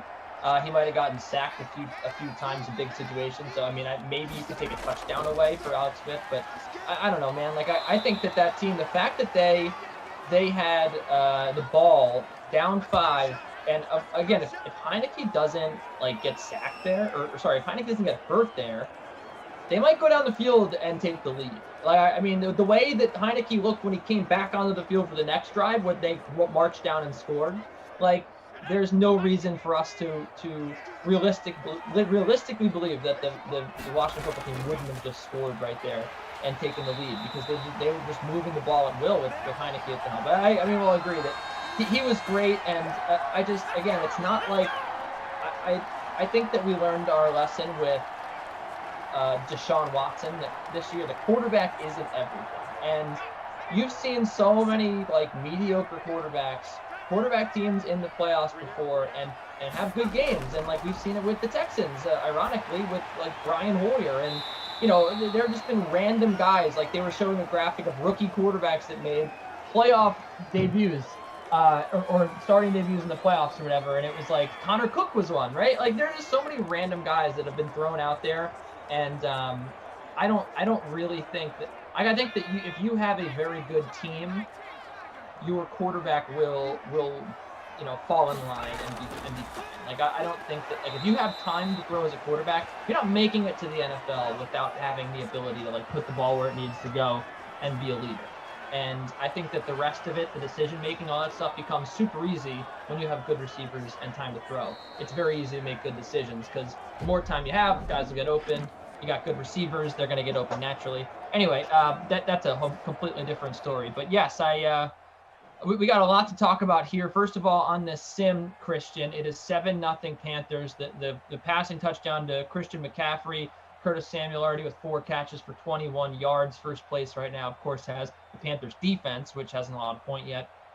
Saquon's got 20 yards. Golden Tate, your boy, 3 catches, 20 yards. And Robbie Anderson, 2 catches for 25 yards. Nice little value play there at $5,000. Want to shift gears here for a second. We're going to try to get through all the storylines here, and then we can circle back to some that we love.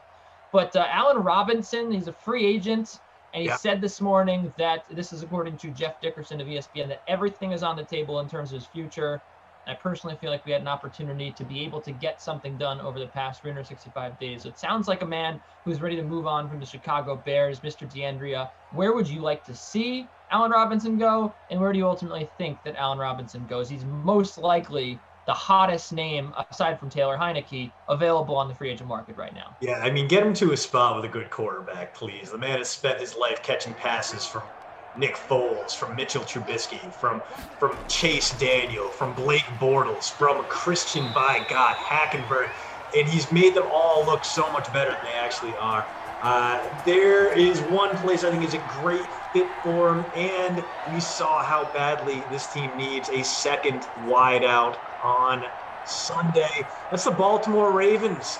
Let him play with Lamar. Let him play with a guy who can throw him open downfield, who's not afraid to take those big risks. Let him play wide receiver 1A to Hollywood Brown's 1B, and let him thrive there, because this is a guy who, in his best case scenario, was looking at maybe sniffing the playoffs, maybe getting in as a wild card. Send him to Baltimore, give him the chance to win some championships, because I don't think anyone in the league has better hands than Allen Robinson. Dude is just so strong.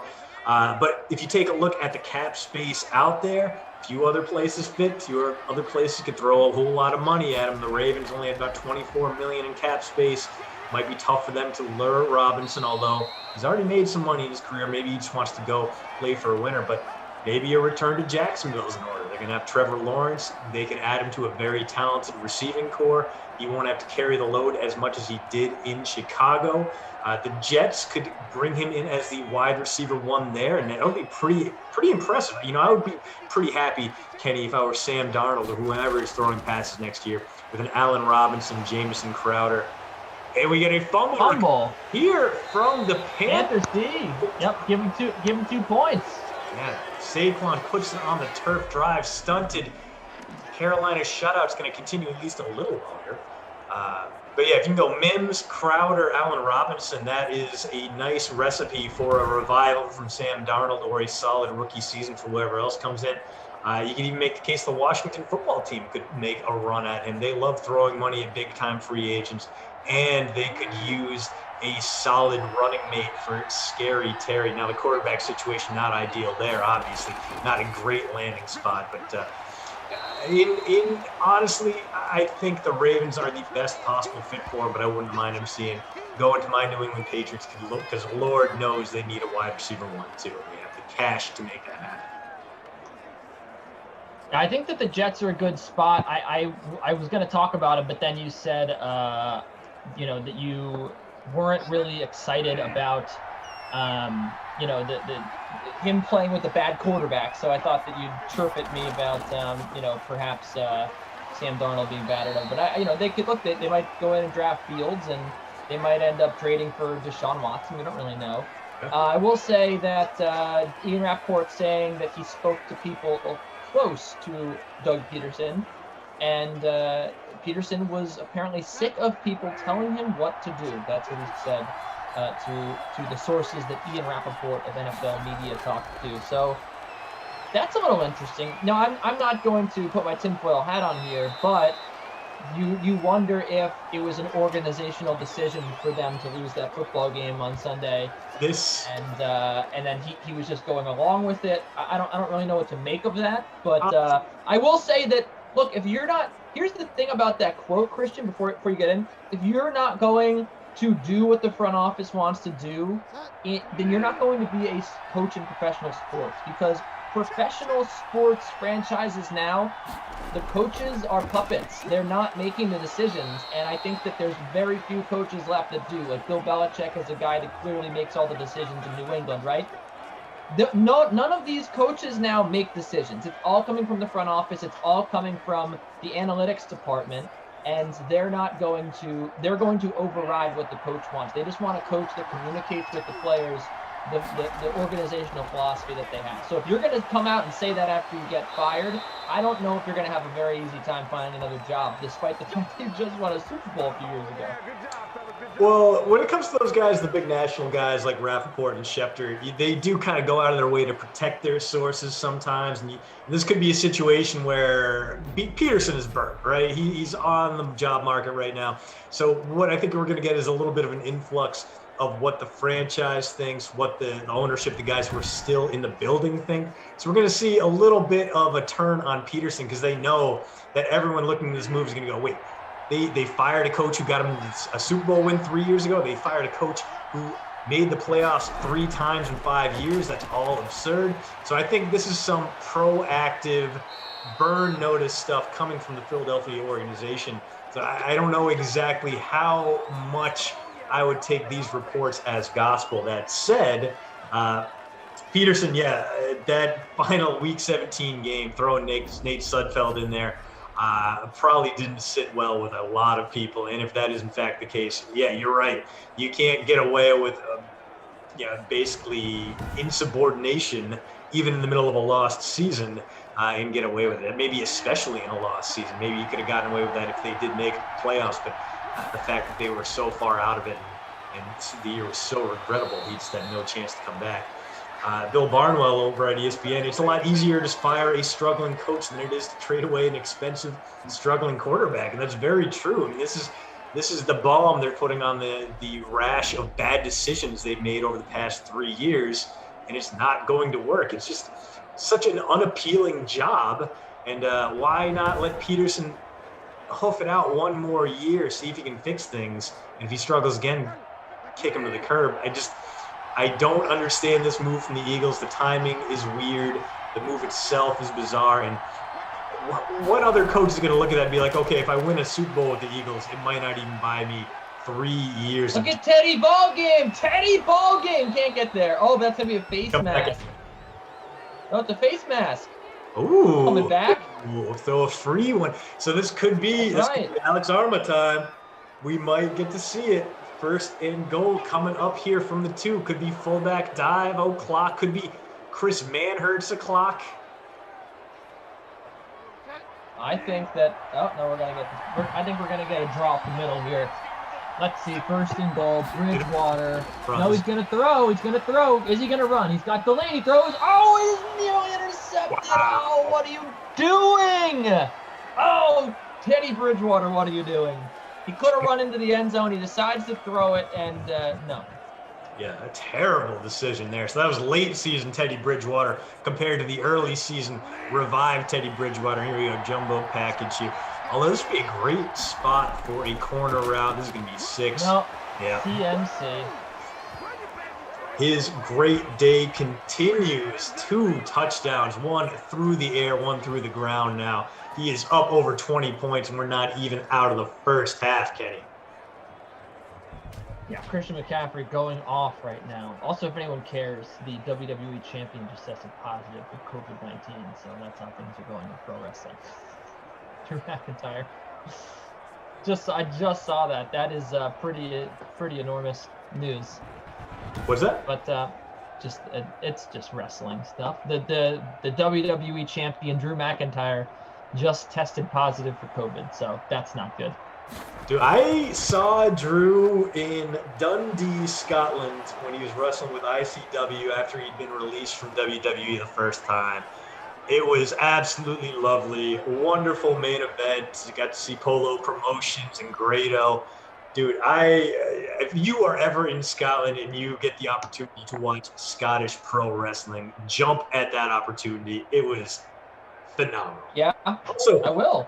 Tyler, just an enormous, intimidating human being. Like, saw him after the show, like, stood next to him, talked to him for a little bit. Dude was basically a foot taller. Felt like he was a foot taller than me and had 100 pounds on me. And I'm like 5'10", 170.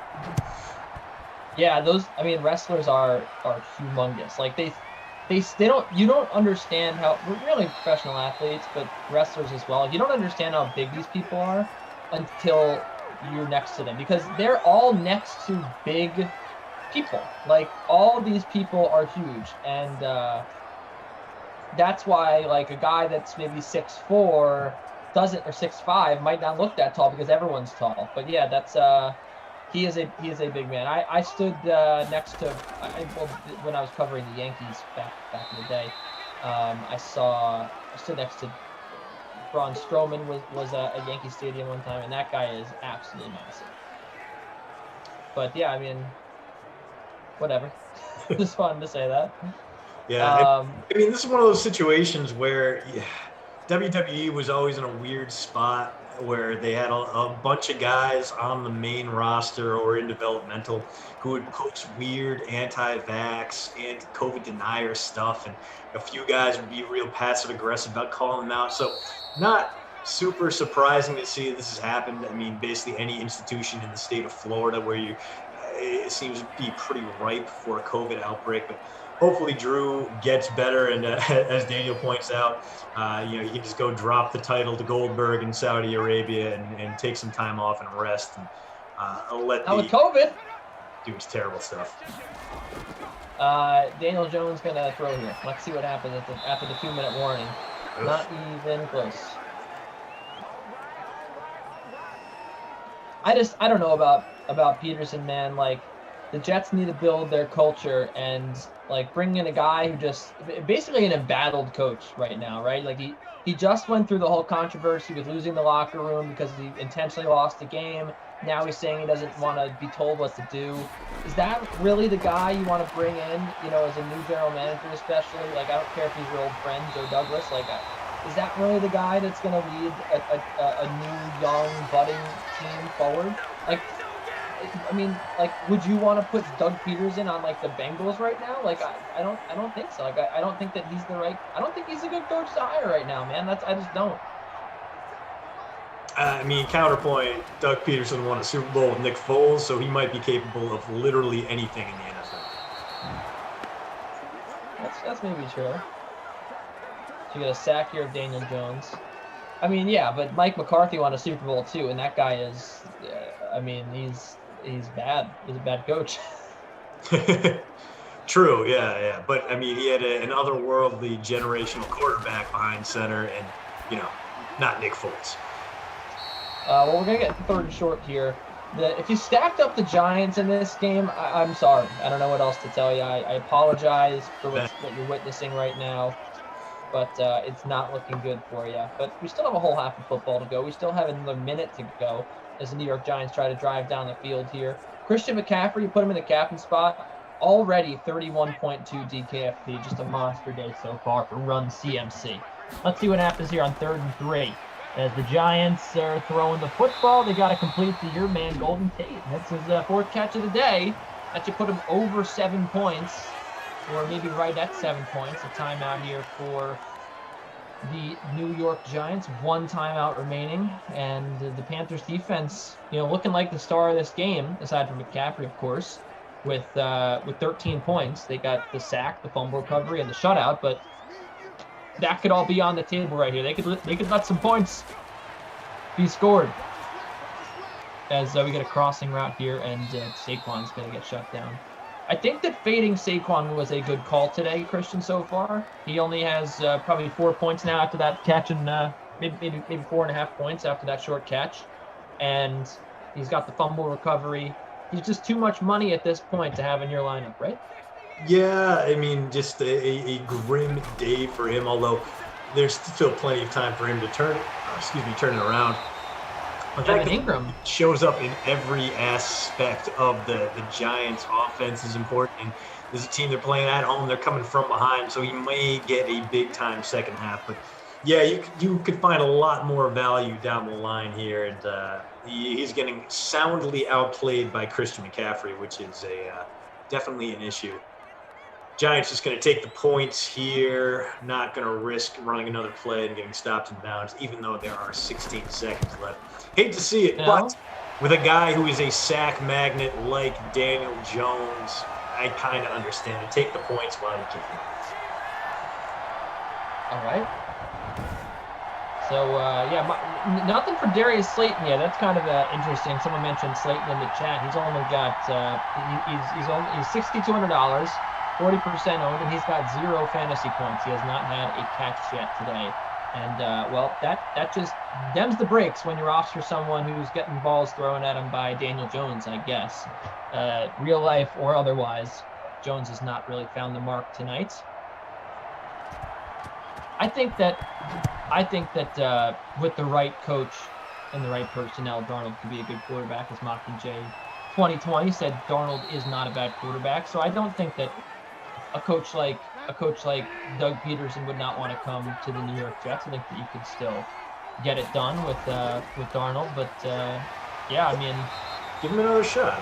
I'm okay with that. That's not a terrible decision. I mean, he did backslide this year, but again, Adam Gase, so we don't really know what to expect from what his ceiling is. He does have those solid bona fides. He was a guy who, in terms of mechanics, in terms of makeup, looked like a much safer bet than a guy like Josh Allen. And while he doesn't have the same dimensions as Josh Allen, being able to create plays on the ground, the fact that Allen can go from a guy that we ragged on consistently to an MVP candidate, I mean, you got to give – I feel like you do give Darnold the other chance, give him a chance to get that post-Gase, Ryan Tannehill-style glow-up, surrounded with some talent, improve his receiving core, get him a tight end who can actually catch the ball on a consistent basis and see what you can do there. And the Jets have a lot of opportunity right now, ton of cap space, a lot of draft picks.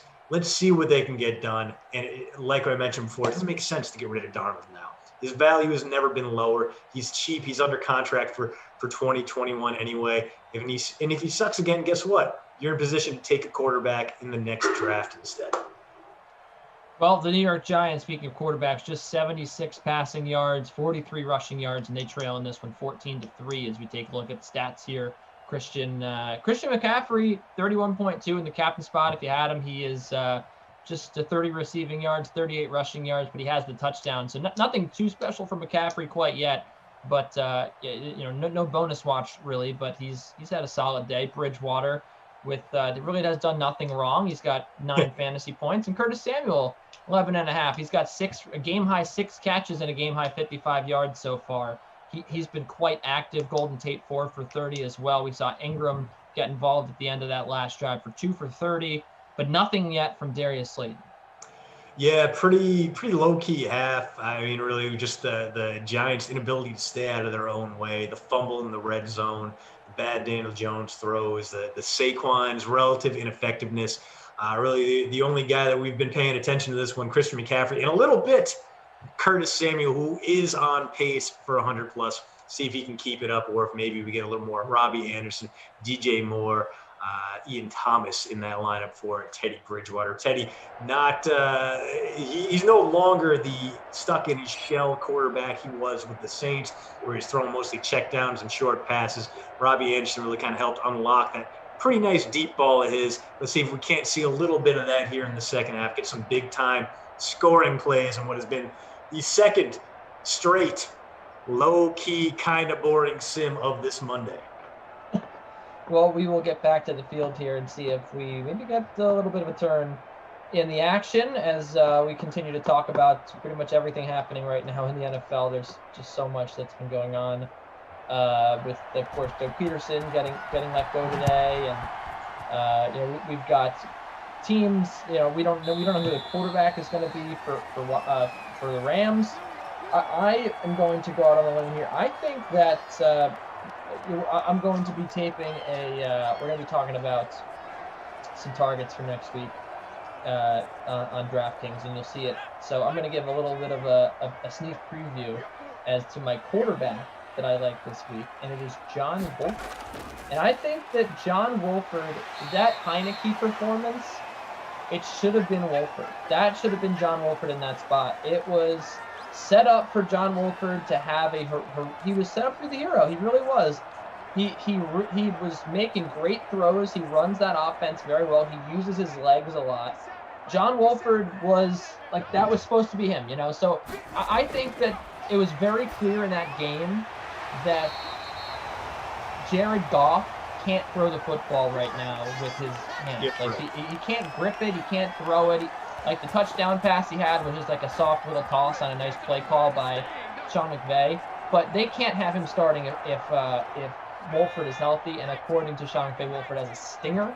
Like we thought he might have a very serious injury. He just has a stinger. So we'll see what ends up happening for next week. But if he plays, man, like I think the Rams, first of all, have a great chance of winning still because they do have that defense and they also have Sean McVay. But I also just think like Wolford should have a good game. I think that Wolford is very capable of not only game managing but making brave throws. And you also look at the Packers defense; they're not necessarily known for stopping the pass, right, Christian? Well, that's a little bit dicey because they do have a solid secondary. They have one of the best cornerbacks in the game in Jair Alexander, and he can completely take away a guy like Cooper Kupp, who, even though he did leave that playoff win with a knee injury, does seem to be just fine. It looked like it might be a non-contact thing. No, just a knee bruise. He might be a little limited. That's a problem. Robert Woods wasn't really on top of his game in that playoff performance. That's a problem. And you're dealing with a Green Bay defense that's pretty average against the pass, sure, but they do have the stars to really make things difficult, especially for a guy who would really be seeing his first extended playoff action in Wolford if he does in fact play. And if it's not Blake Bortles getting called up into the lineup, which Emerson and I were talking about before, it would be absolutely delightful, but probably unlikely. I think the other thing you got to look at is that you're dealing with a warm weather team who plays in a dome, and they have to come up here to my neck of the woods in Wisconsin and play a game which is probably going to be 20-degree weather. There's a lot that changes, and I think the key to this game is not going to be Wolford or the passing game. I think is going to be Cam Akers in the running game. Put on the big cleats, make sure you can get that grip on the turf, because Akers, instrumental of that playoff win in the wild card round, and he can go after the Packers' biggest weakness is Golden Tate nearly into the end zone there, but this one might be coming back for a hold. It is not. It's roughing. So this is going to be an even bigger game for this Giants team. The biggest problem these Packers have is stopping the run, tackling up front, tackling up the middle. We'll see if Snacks Harrison can make any difference. But I think Cam Akers is going to have a breakthrough playoff performance. He's going to have a huge game in Green Bay. The question is whether or not that will be enough to carry the Rams to an upset win. We have a touchdown here for Saquon Barkley, and I should also make sure that I note here that people in the chat talking about Blake Bortles, he's not been named the starting quarterback by the Rams. They have yet to name a starter, and again, Wolford, the latest update there, he has a stinger, and he's questionable, but all signs point to him at least having a chance to play. So they're going to probably be deciding between Wolford or Goff. I don't think that they have entertained Bortles just yet, but I like any three of those quarterbacks, really. Giants going for 2 points available, and they won't be capitalized on. Down going into the stands. Here we go. Here's a fresh tweet from Adam Schefter, literally 2 seconds ago, just popped into my tweet deck. He says, Eagles owner Jeffrey Lurie wanted to take time to evaluate the situation and look into the future. He met with Doug Peterson a few times. Lurie wanted to dive into what the vision for the future was and how the Eagles could return to contending. And he said, and it There's part 2 coming. Right, there's a part 2 coming, but it sounds like Schefter might have been reporting there that the writing was on the wall for Peterson anyway, that he might be out, considering that the Eagles were trying to maybe start fresh, maybe trying to rebuild in a way. So I mean, why would maybe you take an extra week to do that? Why would you put yourself a week behind these 6 other teams, not a week behind the 3 other teams that fired their coaches on Black Monday, and an extra week way behind the 3 teams that fired their coaches in the middle of the season? It just immensely weird timing. Seems stupid. I mean, they might still find their guy regardless, but the pool of available applicants has definitely shrunk in that 1 week time frame where Lurie went from, we'll see what happens in the future, to I got to get rid of Doug Peterson. I mean, I don't know if that's necessarily true. I agree with, like, they have a leg up on interviewing and stuff, but I mean, if they have a few, maybe they have a few guys in mind already that they know they want, and they're going to go out and set interviews. But I mean, I don't, like, they're still out there. Like, you can still get Robert Saleh if you wanted. He's interviewed a couple places, but you can still interview him, right? Like, I don't think that that's that huge of a disadvantage. It's not like it's a month from now and all the coaches are gone, but I do agree. I mean, I don't get it. I don't really understand what they were trying to do there, but we'll see what the next tweet is from Adam Schefter. Woo! There's DJ getting on the board. Haven't seen too much of him today. My captain, but 2 catches now for him, up over 30 yards. Not exactly captain material, but see if he can get involved in this offense a little bit more. Big time first down. Puts these Panthers in plus position. It would just be so Jets to take another failed NFL coach. I mean, again, I don't know if he's a failure because he won a Super Bowl, but I mean, it's sloppy seconds, man. That's what it is. Anyway, let's see what happens here on the field as we get McCaffrey up the middle, get some yards. So the Panthers here up by 5 as we wind down the third. We're inside the 4-minute mark.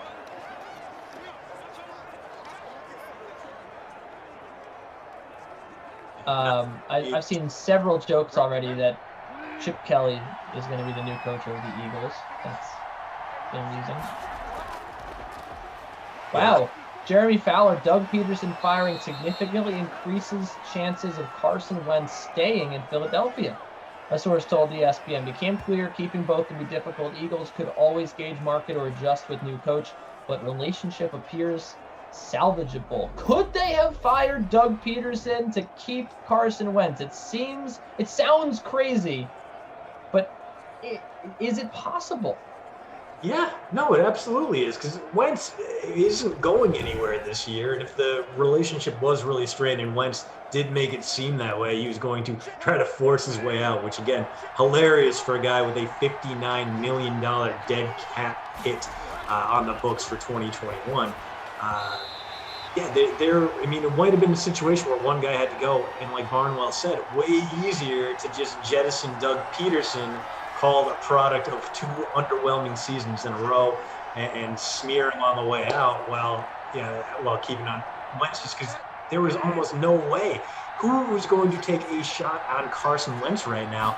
The only place I can really think that might take a chance on a guy like Wentz would be the Colts. If Phillip Rivers decides not to come back, he could reunite with Frank Reich. But even then, his cap hit is so onerous. The Colts could absorb it into their cap space, but they might even ask for something like a second-round pick. The old Brock Osweiler to the Browns type move. So, yeah, it was always going to be very, very difficult to build a roster around Carson Wentz, especially given everything that's happened. And the Eagles made their choice just based on what was easier. 2nd and 2 upcoming. Thanks for being with us here on the DK Dream Stream. We really appreciate it. It's Kenny Ducey, Christian D'Andrea, bringing you another sim. Giants and Panthers. Congo Cab in the chat. Bills fan, Nabi Roble in the chat. Scene Star, Mockingjay, everybody. We appreciate you being here. Edge. Robbie Noble himself is not actually here. Choker, of course. Haven't heard from Fantasy Hawk yet on this sim. Irwin. Big crowd here. Got a big crowd. We appreciate you being here. We appreciate your involvement in the chat. Got a question from Rich One Beats, actually, Christian. Do you guys think the Steelers could be a target for Deshaun Watson with the exceptional young wideouts they have there? Let's talk about Deshaun Watson for a second, because I saw a ridiculous graphic from Bleacher Report over the weekend, I believe it was, if not on Friday. Friday is the weekend, right? Yeah. It was potential trade packages for it was a story, first of all, for potential trade packages, and then they made 4 graphics with, I guess, what they thought were the 4 sexiest trade packages, right? And first of all, they had 16 teams that they talked about, did not mention the Jets one time. And even though I'm biased, you have to agree that that's hilarious, considering they have 19 picks over the next 2 years, and they don't get a mention out of the 16 teams. Like, I think they mentioned, whatever. They mentioned some ridiculous teams that already have quarterbacks and not the Jets. They don't have a quarterback and they have a boatload of picks. They might not get them, right? Because ultimately, Deshaun's going to have to waive his no trade clause, so it's got to be a place that he wants to go. But I still think that it's crazy that you wouldn't mention. Anyway, so basically the 4 graphics were, 3 of them anyway. I forgot what the 4th was. It was a combination of this year's first, next year's first, a second, and then these 3 teams. So it was the Patriots. They would offer Jared Stidham with that package. The Broncos would offer Drew Lock with that package, and the Panthers would offer Prince Bridgewater, Broncos after Drew Lock, and the Patriots would offer Jarrett Stidham. And I was just sitting there being like, that is even as someone who doesn't want to see him go here, Miami has like 3 picks inside the top 50 this year. They've got so many picks next year. It just doesn't make any sense. Why would the Texans unless Deshaun Watson, again, would only waive his no trade clause, touchdown here to DJ Moore. But what Deshaun Watson, it's going to be probably his call where he goes, again, because of this no trade clause. So why would, if you want to go to the Patriots, why would the Texans accept, why would they want Jarrett Stidham? Why would they accept that offer? If we're up to the Texans, they would be taking the Jets or the Dolphins offer, I think, 100 times out of 100. Yeah, 1,000%. And then, what do the Steelers really have to offer in this? They can't afford to bring Deshaun Watson. Watson's going to get $39 million a year over the next 4 years. Not only are the Steelers on the hook for negative $22 million in cap space next season, they're going to have to jettison guys like Joe Hayden and maybe Eric Ebron. They're going to have to cut a lot of dead weight there just to get under the salary cap.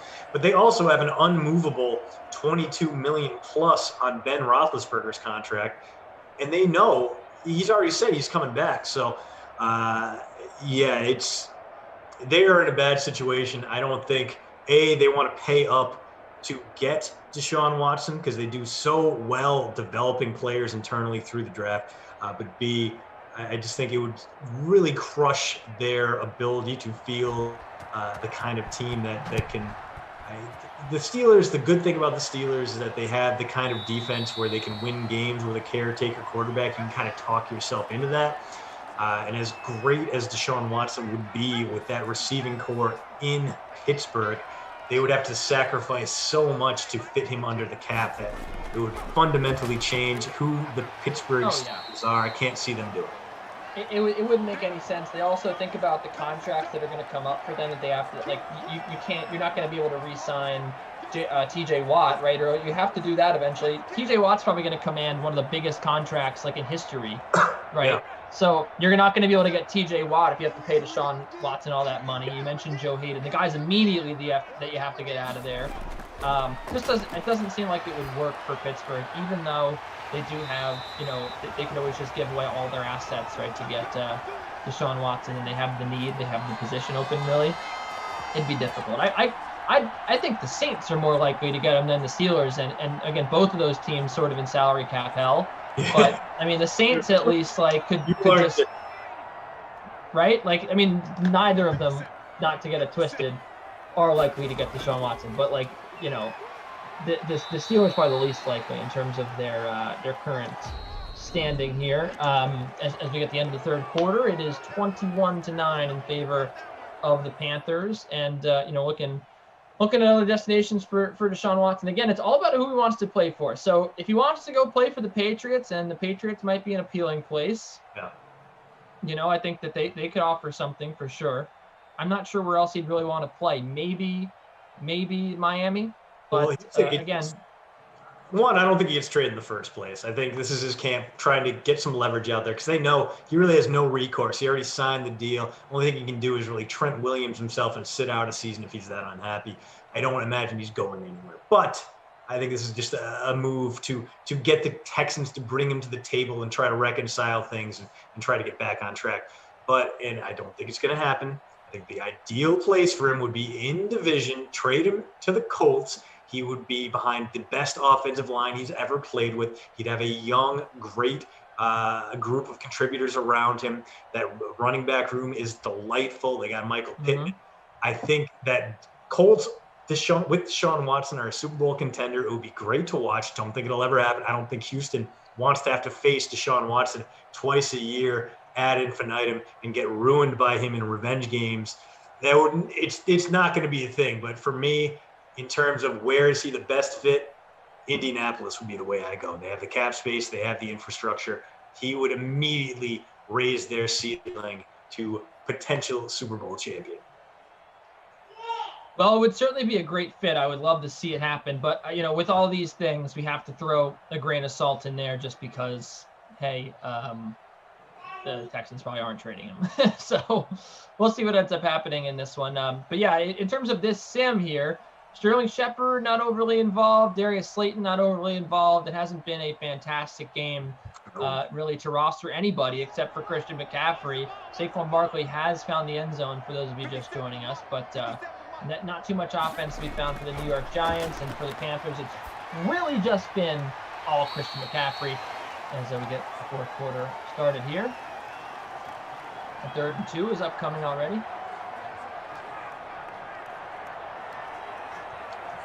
The Giants really can't afford to punt here, so got to think this is just 4-down territory, at least for real-life Joe Judge. Video game Joe Judge might think differently, of course, if Daniel Jones loses 8 yards on a sack here, a different situation altogether. And he is going to throw. Deep over the middle, caught! Oh, that's going to be a touchdown! Wow. Into the end zone, the New York Giants, Saquon Barkley, a 56-yard catch. And just like that, the Giants are within a score once again. A bomb to Saquon Barkley. My goodness.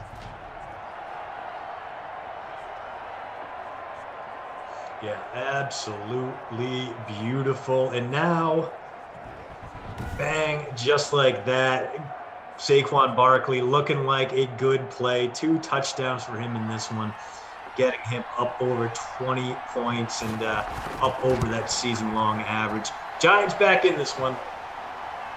We're not going for 2 there. I think I would have gone for 2 and tried to make it a 4-point game that way.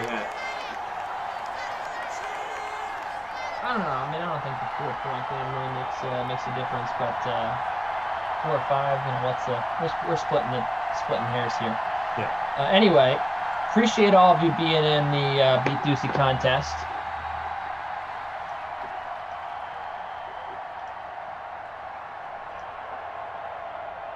Yes, we got the look at Nate Solder on the sideline. All right.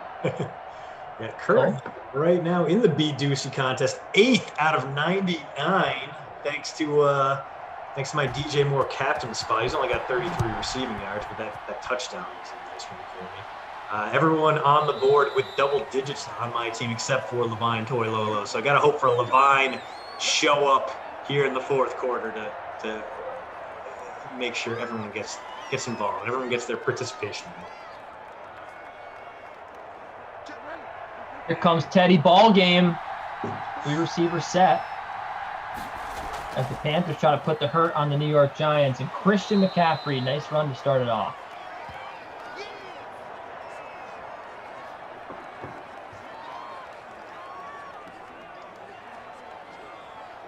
How's your 2021 going so far, Christian? Any resolutions that you've already broken? Any resolutions that are going well for you?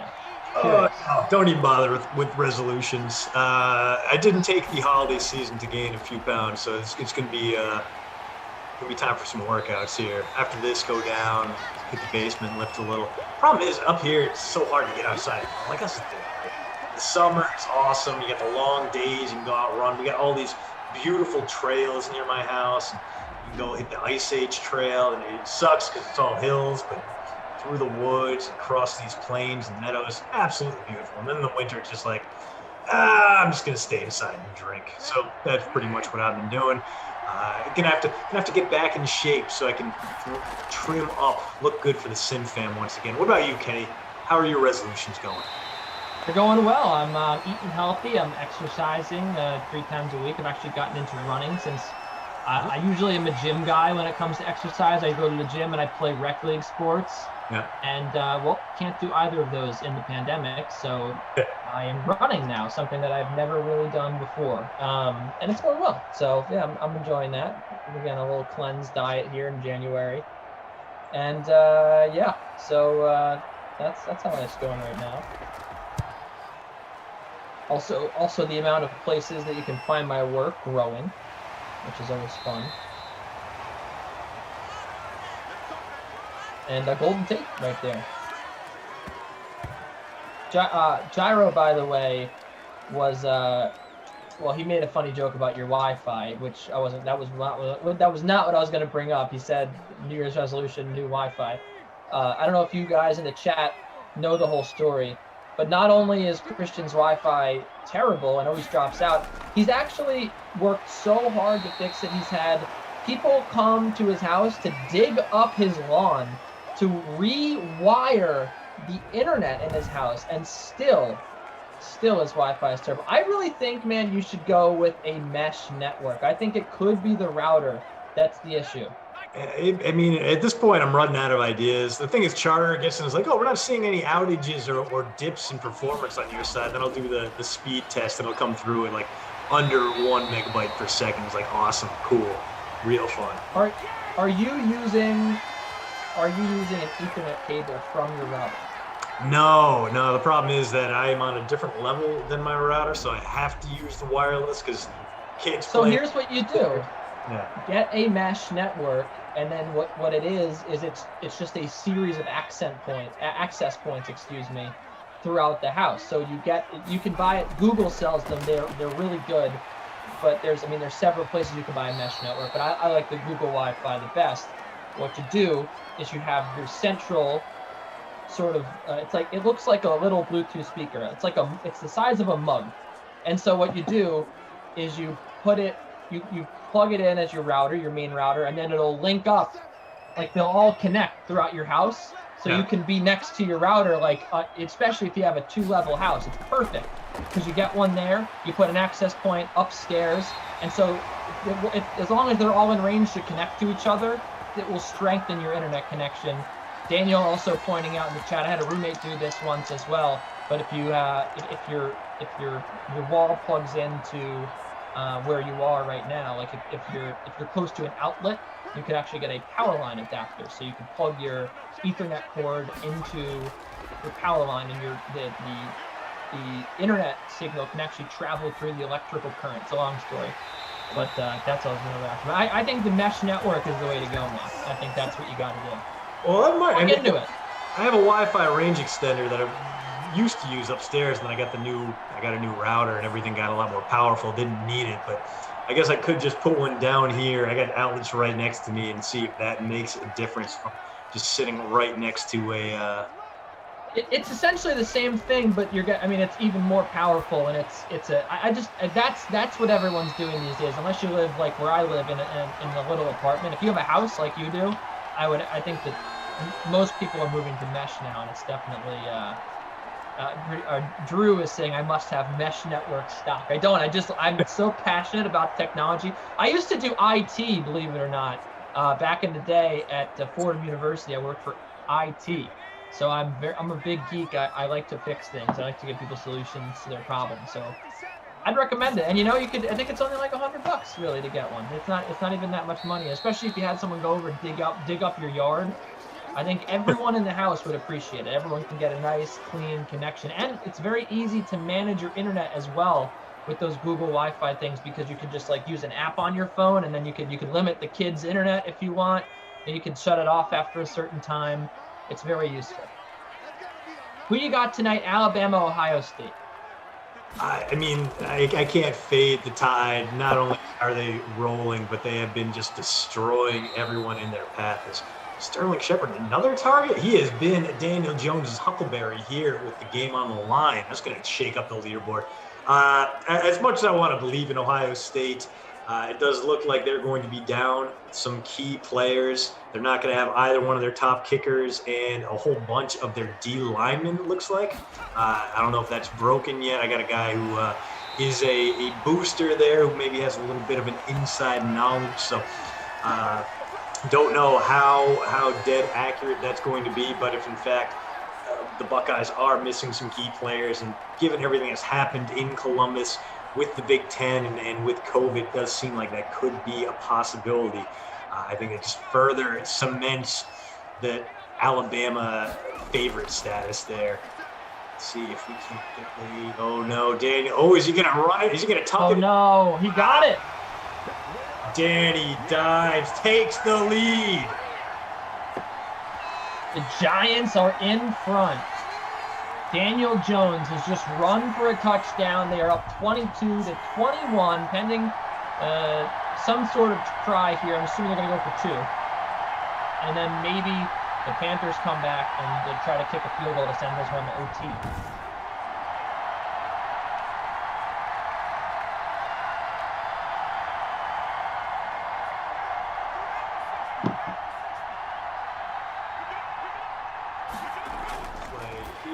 And Zing Zang, who is that? Is that Zing Zang? It is Golden Tate. Golden Tate. Pointer.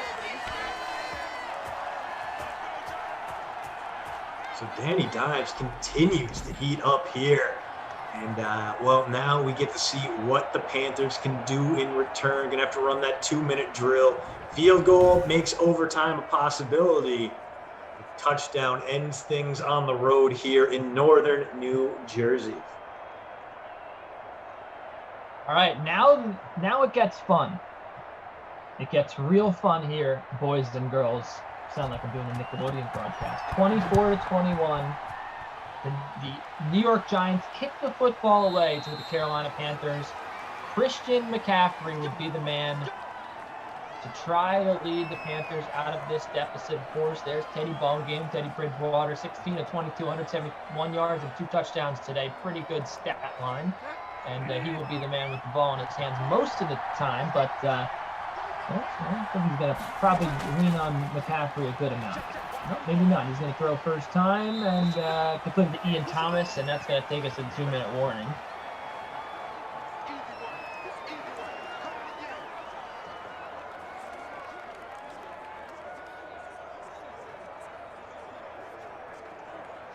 Second and 8 upcoming. Take a look at the chat here. Appreciate you being here. Michael needs Anderson or Thomas. A lot of other people in the chat wanted the Giants to just run the timeout. Bridgewater deep downfield. He's got him in. It's caught.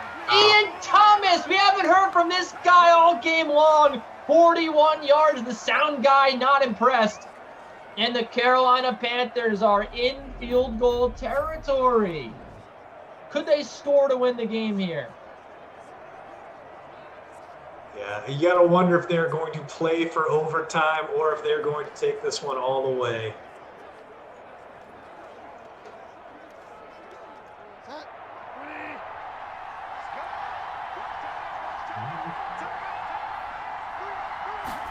Looking at Teddy Bridgewater throwing a screen pass to Christian McCaffrey. He's going to get out of bounds at the 27. So, barring a turnover here, the Carolina Panthers are in position to at least take this to overtime, if not push this across the goal line and take a lead late against the New York Giants. They might have moved downfield too fast, Christian. That's my only critique with this drive. You know what? They can continue to run the ball, pound it with McCaffrey. Looks like it won't be checked down. And the throw again, deep towards the goal line, towards the 5 rather. It's caught. And that going out of bounds, going to be Curtis Samuel. 8 catches now for Mr. Samuel, 88 yards. Perhaps a touchdown on the horizon here, Christian. Yeah, that is the problem there, is getting out of bounds. You want to keep that clock running here because you do have now 3 plays to find the end zone. But, you know, the Panthers will take. There's been an exceptional drive for that passing game. And now they can hand it off to McCaffrey, force the Giants to take those timeouts, make things really difficult for them. Should be at least an overtime situation here for. There we go. Love that. McCaffrey run up the middle. Now you make the Giants sweat. You bring this clock down. Continue to burn some clock. I am 82nd out of 99 in my own contest. Everyone is beating me right now. Everyone's got to love it. But maybe, just maybe, there's one last score here. Maybe some lineups start to move up the ranks. Bridgewater with the ball. He's got time. He throws for the end zone. It's like, just threw it away. 3rd and goal now. Here's where the diamonds are made, Mr. D'Andrea.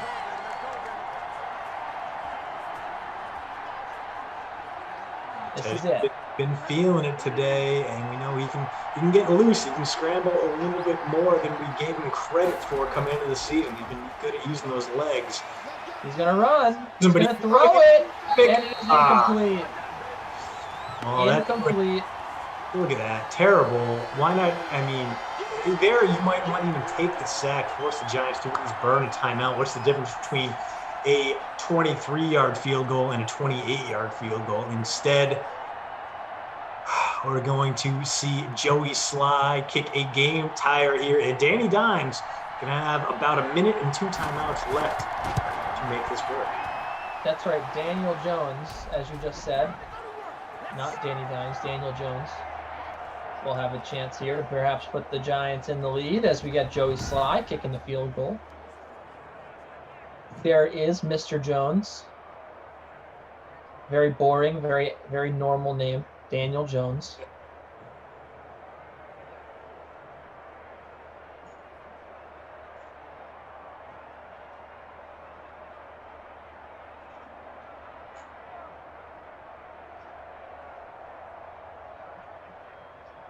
So 24 all. You can just feel the excitement here in the Meadowlands. Thanks for being with us.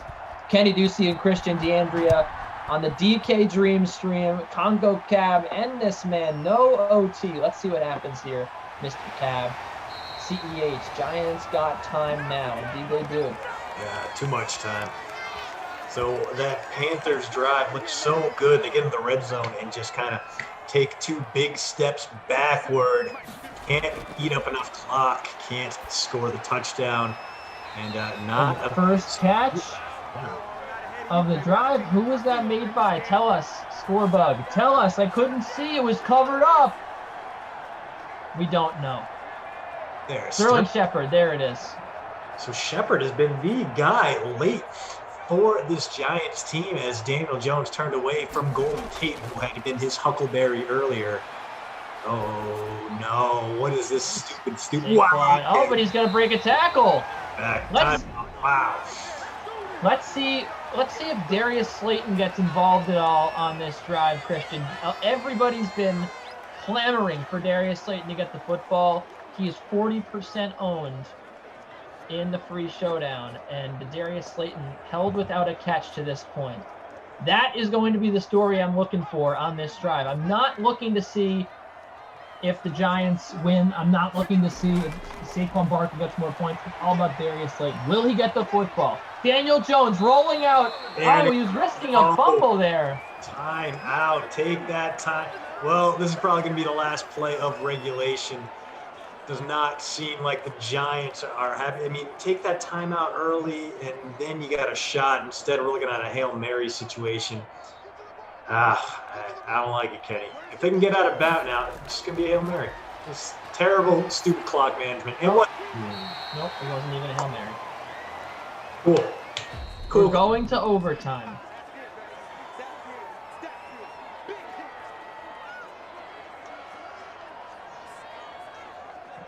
straight to OT. We are tied at 24. Bills fan wants Barkley or Tate. I don't understand why. They've got plenty of points. Yeah. How about you let other people score some points, Mr. Fan? You've had quite the good weekend here with your Buffalo Bills. And Saquon into the bonus. So after that pretty nondescript first half, nearly 40 points in the flex, so paying off for anyone who brought him in, outperforming Christian McCaffrey by like 10 full points at this point. We'll see if Producer Drew mentioning possible double bonus on Saquon. He did have that 56-yard catch. He's having a monster game so far. We could absolutely see a double bonus. The elusive double bonus for Saquon Barkley, as he is sitting right now at 78 rushing yards, and he already has hit the receiving bonus, 105. And I like this one from Congo Cab. Come on, dummy dimes. That's my new favorite one, Cab. Run up the middle for Barkley. They're trying to get him that bonus, aren't they? Everyone in the chat saying double bonus. All my homies love the double bonus.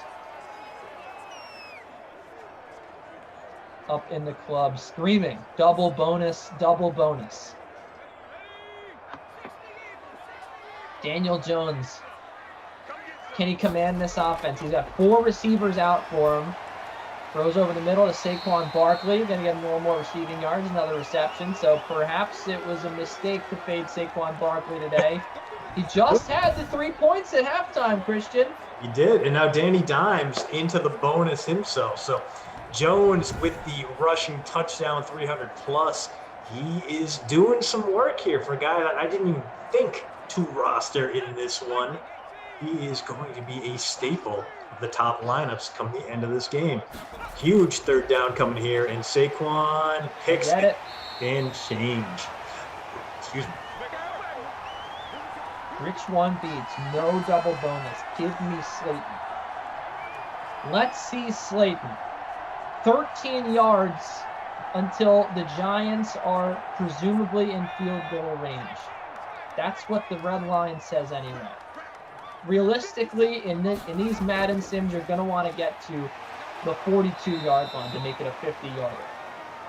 Let's zone in here. Let's zero in on the 42-yard line of Carolina. That's where the New York Giants are going to be aiming to get this football.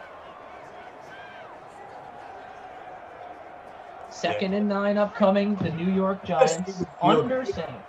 Just the Graham Gano is going to hit one from 64. Come on. Throw over the middle is complete to the 49. Looks like it was Tate on that one. Getting back on track. I'll tell you what, if the Giants get to that red line and kick the field goal, it's doesn't really even matter, right? We want them to get to that red line and try a long field goal, because that would either end the game or it gives short field to the Carolina Panthers to end the game. Saquon's going to pick up the first down, though, and dispel all those rumors that the New York Giants think he's taking that field goal. He's not right now. Mockingjay, does anyone think the Browns upset the Chiefs this weekend? Absolutely not. Yeah. First and 10. Yeah. First and 10. No, very over the red line. As good as the Chiefs are after a bye week. So while the Steelers came out after resting their starters and were very, very sloppy, I can't imagine that's going to be the same for an Andy Reid coach team. And that's not a knock on Mike Tomlin. Just everything kind of fell apart. There were so many unforced errors from the Steelers that really swung the momentum in the Browns' favor. I appreciate what Cleveland did, especially without a head coach on the sideline, but I am skeptical they'll be able to do the same in Arrowhead Stadium. 4 more yards required for Saquon Barkley to hit the double bonus. Nope, I beg your pardon. He has hit the double bonus now with 101 yards. For now, he could always lose yards on a carry here, but as it stands right now, Mr. Saquon Barkley has hit the elusive double bonus. 3rd and 3. Jones going to throw over the middle, caught, and it's Golden Tate to the 25-yard line. And now that double bonus surely is secured for Saquon Barkley, and Graham Gano comes on to kick. You'd think, Christian, that they're all but ready to end this one. Run the ball, run the ball, run the ball would make some sense, but when have we ever known the New York Giants to make sense, Kenny? They're going to keep going. Is the pass receivers out for dummy dimes. Over the middle, caught at the sticks. That is Darius Slayton, I believe. Oh, we got a Slayton? That's Darius Slayton's first catch for 10 yards. Wow. Darius Slayton. Leave it till the end of the game to make your first catch. As long as Barkley doesn't lose any yards, he will double bonus his way through this one. Knocking on the door of 50 points in the flex, and that should get him comfortably in there. 107. I can't imagine Saquon Barkley is going to lose 8 yards, but I'm ruling nothing out because, again, the Giants of it all.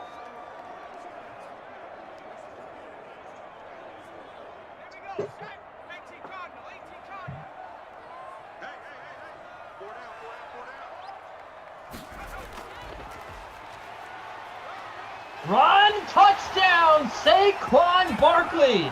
He has got into the end zone to end the game. The double bonus for Saquon capped off with the game-winning run in overtime. The Giants take it 30-24. No extra point needed, just like in the Bears game this weekend, which upset so many people. And all those Cody Park owners, those Carlos Santos owners. Either way, Mr. Barkley, double bonus. Unbelievable game from Saquon Barkley. 73.95 points. In the captain spot, Andrew saying history made. I have seen a double bonus before, Drew, but I'm not sure if this is the best performance that has ever been performed in Madden. Yes, Drew asking me where I saw a double bonus. Dalvin Cook hit the double bonus on one of my Madden sims before. Daniel also saying Lamar Jackson has done it. That makes sense. He's probably done it a bunch of times. But for a running back, it is definitely rare to see a double bonus. We have just witnessed a historic performance from Saquon Barkley. He caught a 56-yard pass, and that was the propelling force, the driving force behind his receiving bonus. He had 117 receiving yards, 116 rushing yards. He had 9 catches, a receiving touchdown. He had a fumble in this game. Christian, he only had 3 points at halftime. Yeah. So if you have Saquon Barkley, you in your captain spot, you are looking at 4.5 points, roughly, maybe 5 points in your captain spot. At halftime, he got you another 77 in the second half. Just a stupid half from Saquon Barkley. He wasn't, by the way, not even close to the bonuses in either category in the second quarter. I think he was somewhere at 36 rushing yards, 35 receiving yards at halftime. It was pretty bad. Yeah, 55 points in the flex. That's pretty up there. One of the best performances we've ever seen here in Simland. So a no-brainer for the Krusty Cough player of the game. That man right there with the 55-point day gets his MVP award. And LVP, I hate to do it to you, Kenny, it's got to be your guy Slayton, who had an amazing performance recently, but this time around didn't have a single catch until overtime. And even then, 1 for 10. End of the list. 2 points out of Darius Slayton, not what you're looking for. The guy I brought up earlier, Robbie Anderson, is a potential bargain. Soundly outplayed by Golden Tate, only 2 for 25 from him. As a European football announcer would say, it has to be Darius Slayton as the LVP. Mr. DeAndre, I have my bonus glasses on in case anyone is wondering why I'm wearing sunglasses. These are the bonus glasses. They go on when someone hits the bonus. It was a pleasure being with you. It was a pleasure being with the DK Sim fam. And it was a pleasure working with our amazing crew behind the scenes. Of course, you are on this Zoom call. We also have the ops team, the very talented ops team. Drew in the Slack producing, along with Daniel. And just trying to pull up here on our chat here. We got Derek and Frangelico on ops. So thanks for everybody involved here. Thanks for watching. Giants and Panthers, it was a doozy of a game, and then it was a fantastic ending. Enjoy the rest of your Monday afternoon, folks. We have another sim coming up at 4 p.m. Rossi and ZT, the professor. He wanted me to get the chat warmed up for him, so hopefully you guys are excited to watch Jared Goff and Kyler Murray go off. And then the pre-lock show at 5 o'clock, the man himself, Shirag Hirag, going to go up and talk to Julian Edlow. They're going to talk pre-lock in the NBA today at 5 p.m., 6 o'clock. We got Glash and Rossi on the call. Colts Seahawks, what a duo there. Cowboys Vikings, Koff and Brandon Cristal. And then 10 o'clock, it's Glash and Cristal as well. We got Cowboys Vikings at 8, Ravens Chargers at 10. All sorts of teams. They're all real exciting on offense. I'll probably be playing some contests all night long in the DK Sim Fan Friends League. We appreciate it. We got the Natty coming up tonight. We got Doug Peterson out as head coach of the Eagles. So much is happening, Mr. DeAndre. It was great to cover it all with you, my friend. And I hope you have a good rest of the day. You as well, Kenny. Always a pleasure. If you're watching, no matter where you're watching, Twitch, YouTube, the Dream Stream, we're thankful to have you. I will catch you guys tomorrow when I'm back. Kenny, enjoy your next sim. I'll see you guys later. Take care, guys. Have a good day. This has been Kenny and Christian on DK Dream Stream with another Madden sim. So long.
Mondays are here, and what a world we're living in. Super wild card in the past.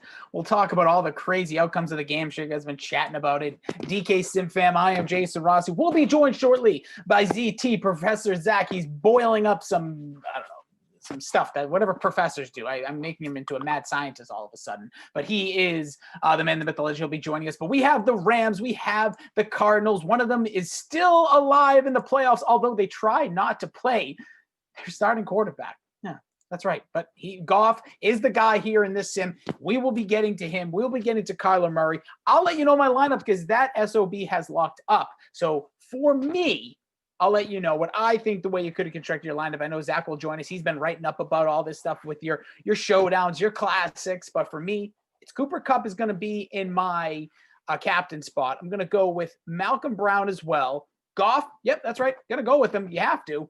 I got Zane Gonzalez will be my kicker because you got to put a kicker in your lineup, especially indoors with two teams that necessarily aren't offensive juggernauts, and it's a Monday. You never know what you're going to get. Kyler Murray and Max Williams with the triple XXX because he's, for adults only, I guess. Max Williams, yes, will be my other one. So I got 3 from the Cardinals, 3 from the Rams. Hope you guys are having a heck of a Monday. There's a lot of things you could be doing on a Monday afternoon, but most importantly, make sure you're spending your time well with those you want to be around. And we just appreciate that we're part of the daily, weekly, monthly, or even just 5 minutes of your day. We have ourselves a private or a special or a DK SimFam contest, which 101 of you have entered. It's the ZT and Rossi one.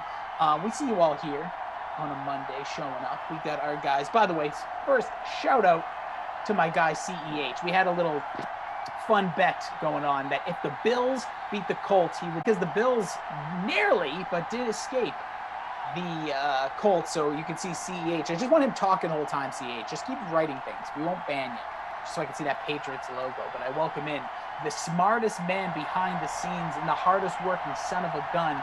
He doesn't even know it. He doesn't even know how on fire this man is. The hardest worker, best looking, smartest, biggest brains in the DK SimFam. Everything what are you talking about? Oh, Zach, I didn't know you were here. How you doing? I'm doing great. No, you are. You're the hardest working man behind the scenes. The crap that you do on a day-to-day basis is envious. And you tell us cheap bets in the NBA, which I always appreciate. Hey, I enjoy it. It's a lot of fun. And I tell you right now, I took advantage of some of those. So if you haven't checked it out, go check out DK Nation. You can check out Zach Compton. You do those nice and early. Kinds of good stuff. Hey, man, got to get it up early. Got to give the people time to, get their lineup set. Please do. And trust me, I did. I did an early one. I'm going against Koff tonight. Oh, nice. So we'll start here. Rams will be kicking off to the Cardinals. Zach, what'd you do with the lineup? In time. I know you're a stack the kickers guy. I stack the defenses. Oh, really? So that's interesting. I said before the game, I was like, this is an interesting one because they're not offensive juggernauts. Both teams can go off, but it's Monday, right? I feel like they don't get those big outputs on Monday.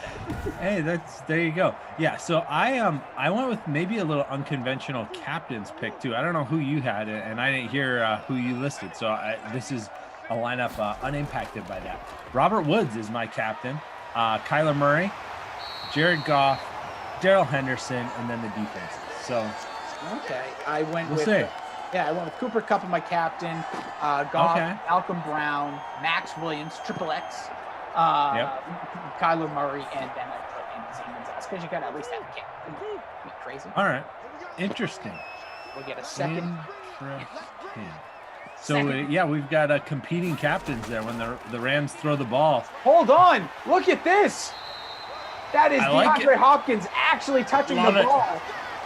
On a rush, but still counts. Still counts. Don't get that extra point for a catch, but that's the most yards I've seen him have in quite a while. Yeah, so we've done so many of these Hopkins games since we switched to Madden 21, and he's been such a bust overall. But then he had one game where he just absolutely went off. Koff and I were on the game, and we led the game with, of course, don't play DeAndre Hopkins. He's got 50% ownership. What are you guys doing? And then he went off. He had 3 touchdowns in the game. It was insane. It was his best game, I think, ever, but definitely in Madden 21. He had 38.4 fantasy points in that one game and then went back to doing absolutely nothing. So it was a one-time only deal, and it was, of course, against the Bengals. So Bengals. There's an almost interception from Kyler Murray. ZT, some quick ownership numbers for the fam. Kyler Murray, 74.6. Wow. Kenyon Drake behind him at 58.2. Robert Woods is 45.7. Cooper Kupp, 43.8. Goff, 43.2. Then we drop all the way down. There's DeAndre Hopkins at 35.4. And I just got to mention Josh Reynolds because he's so cheap. Yes. So cheap. Worth taking a shot. He's 33.4. Wide receiver 3, very involved in a lot of their formations. Almost all the Rams formations have 3 wide receivers, both in real life and in Madden 21. So you get a lot of that involvement for Josh Reynolds. A lot of routes run. Targets can sometimes be a little inconsistent because this Rams offense can sometimes be hit or miss, as you mentioned. In Madden, I mean, they pulled off the upset this past week. Your contest name made me laugh. I will say the 4 p.m. Rams are Super Bowl bound. They are, baby. Contest. Watch out. There's a run by Kenyon Drake getting the first. I like the Rams a lot. I've said since I actually like them mid-season when their defense looked like top form and they housed the Patriots. I was like, this team could make a run. Then Jared Goff got hurt and looked bad in general after that. But their defense is legit. They've got the defense to make a run in the postseason. It's just that offense. Are they going to get enough from them? And maybe Cam Akers is the answer, right? Like, do you think really? I mean, I know you called the contest this. Do you think they're ready for a run? Do you think they're going to go into Lambeau? So here's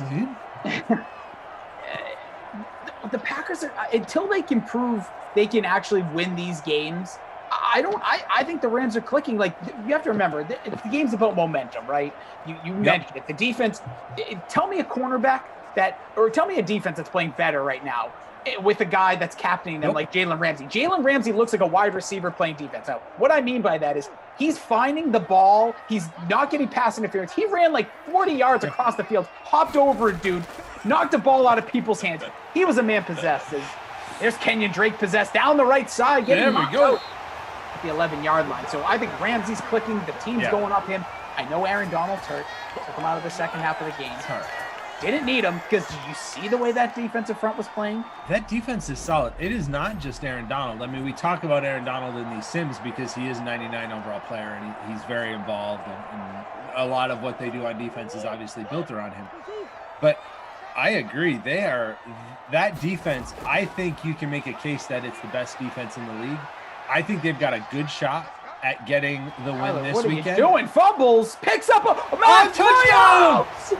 Max Williams picks up the Kyler Murray fumble. He ran literally into the defender, and Williams picks it up. It was almost like a handoff. It was like a plan. Yeah, it's like, hey, dude, I got you. I'm going to run over to the left. Yeah. It's like drawing up in the sand. Yeah. You pick it up and get your butt in the end zone. So I'll take the defender out. I'll throw myself at the defender. Drop the ball. You grab it. And get the score. Max Williams owned the double X at 28%. Getting the first score of it. I don't know, and I don't speak for our outstanding crew we have here today, by the way, along with me and ZT.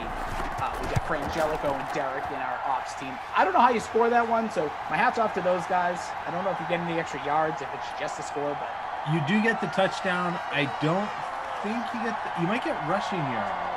I don't know. Don't let them. And again, I'm not trying to stir the pot. DK Simpam, obviously, be patient like these guys do. It'll get caught up, but you will get the touchdown for sure. For Max, extra X in there.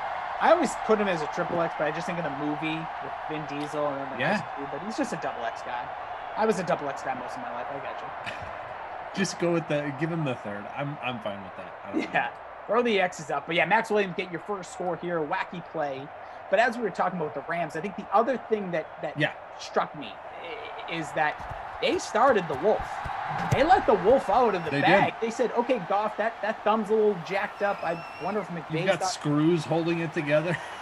And I'll be honest, this is total, potential. This is just sports talk style, but I wonder if they lost a little confidence in Goff. Didn't look great those past few weeks. The thumb gets busted. Maybe it's an excuse. The wolf gets him into the playoff, gets the start. Nobody saw that coming. Scary looking injury. Goff comes in, played good. Didn't play great, but played good. Good might be a little strong. Played fine. Great. It was okay. he didn't lose the game. He and won. The Seahawks, yeah, they weren't doing anything against that defense. I think the one defense, and you said what other defense would you say is playing better? I think the one that's pretty close is the Saints. I think Saints and Rams would be a pretty good NFC Championship game, and that would be two defenses both on the top of their game. I might lean Saints. Maybe that's me. Maybe that's Narrative Street taking over, but I think Drew Brees in his last ride or whatever, I think they could be motivated to get one more for Brees on his way out, because I do think he's probably done after this year, which is a lot of the reports we're hearing. Maybe they get motivated by that, and there's your boy. Cooper Kupp going down the middle of the field. Big catch right there. But, yeah, I'm with you on the Packers as well, as far as especially I think if Tampa Bay went to Green Bay and it was a cold day, that's trouble for Tampa Bay, right? Like, that's a huge advantage. But the Rams run the ball and play defense. So the fact that it's at Lambeau, it might be cold, that's not going to mess with the Rams as much as it would mess with the team that's got to throw the ball a ton. Yeah, I agree. And Cam Akers has come on. There's a carry right there. Akers has been very good. If he hadn't had that injury, he had the injury that cost him a few games down the stretch, but then he came back. He played a lot. He played a very heavy workload just 1 week after that high ankle sprain. And then he looked really good last week with over 100 yards and a touchdown. So they definitely, I think they'll continue to rely on him, although we don't see him in these sims. It is Darrell Henderson and Malcolm Brown. I have Henderson, you have Brown. Neither one of us has Akers because he doesn't play. But in real life, he's the guy now in Los Angeles. Yeah, Ops is killing it, by the way. Updating everything needed. Thank you guys for that. Oh, by the way, I got to make mention. We'll keep this going. We got producer Andrew, technical advisor, mastermind Daniel behind the scenes here as well. Smash the like. We got a kick butt crew here for your 4 p.m. stream. Hope you're having a blessed, awesome day. Hope your Monday is going by smoothly. If you're an East Coaster or Central, the day's winding down. If you're a West Coaster, it's a perfect little lunch break for you. Lunchtime, and if you're in London, I don't know what time it is, 10 o'clock at night, go to bed. Have a good night. Yeah, but appreciate you being here with us. Zach Thompson, Jason Ross, and there's a catch by Tyler Higbee. Just kind of, looking over a couple things, just wrapping up this Rams combo. I just, there's something in the water, I think, with them. And don't get me wrong, the Packers could easily smoke them as much because, it's recency bias. I don't think you can.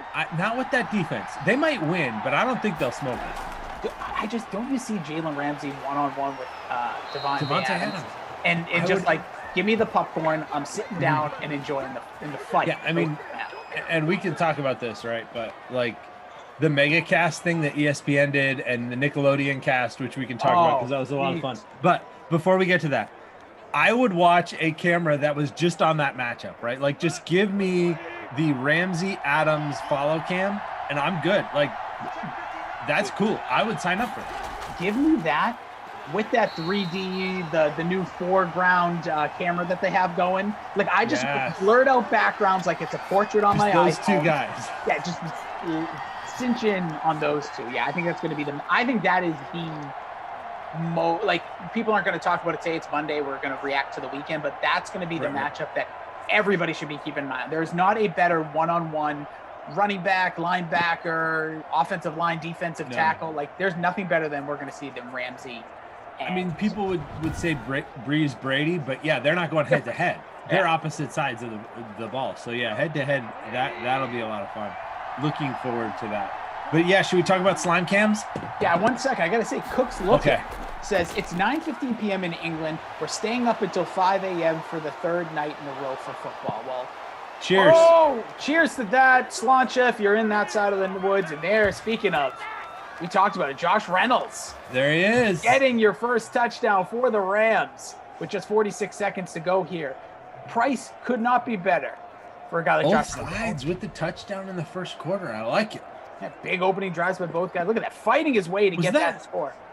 Was that another fumble recovery for a touchdown? I think that was a back-to-back. I think it was a fumble that he scooped and scored.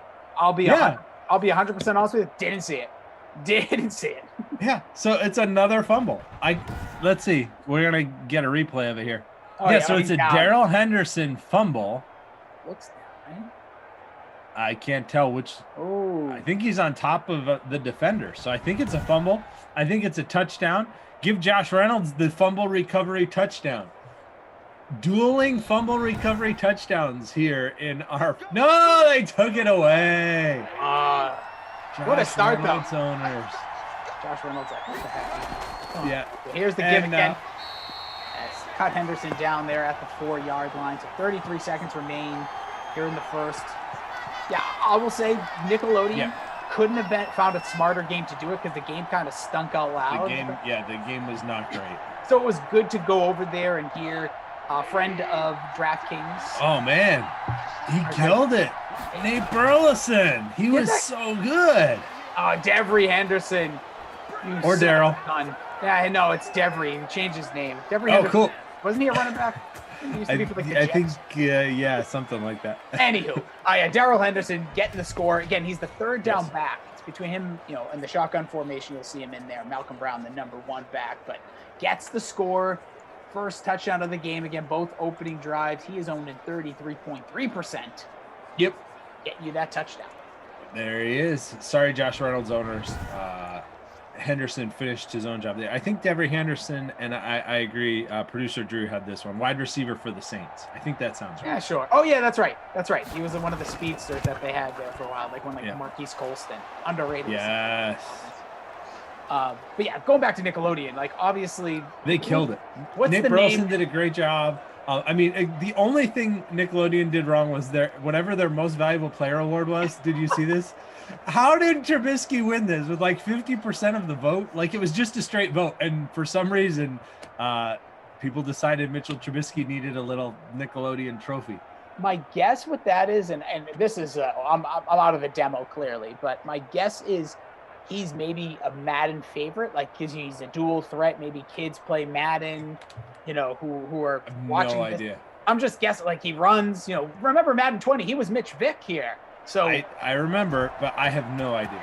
It felt like a sympathy vote to me, quite honestly. Like his team's getting crushed. His coach won't let him throw the ball more than 2 yards down the field. He stinks. He does.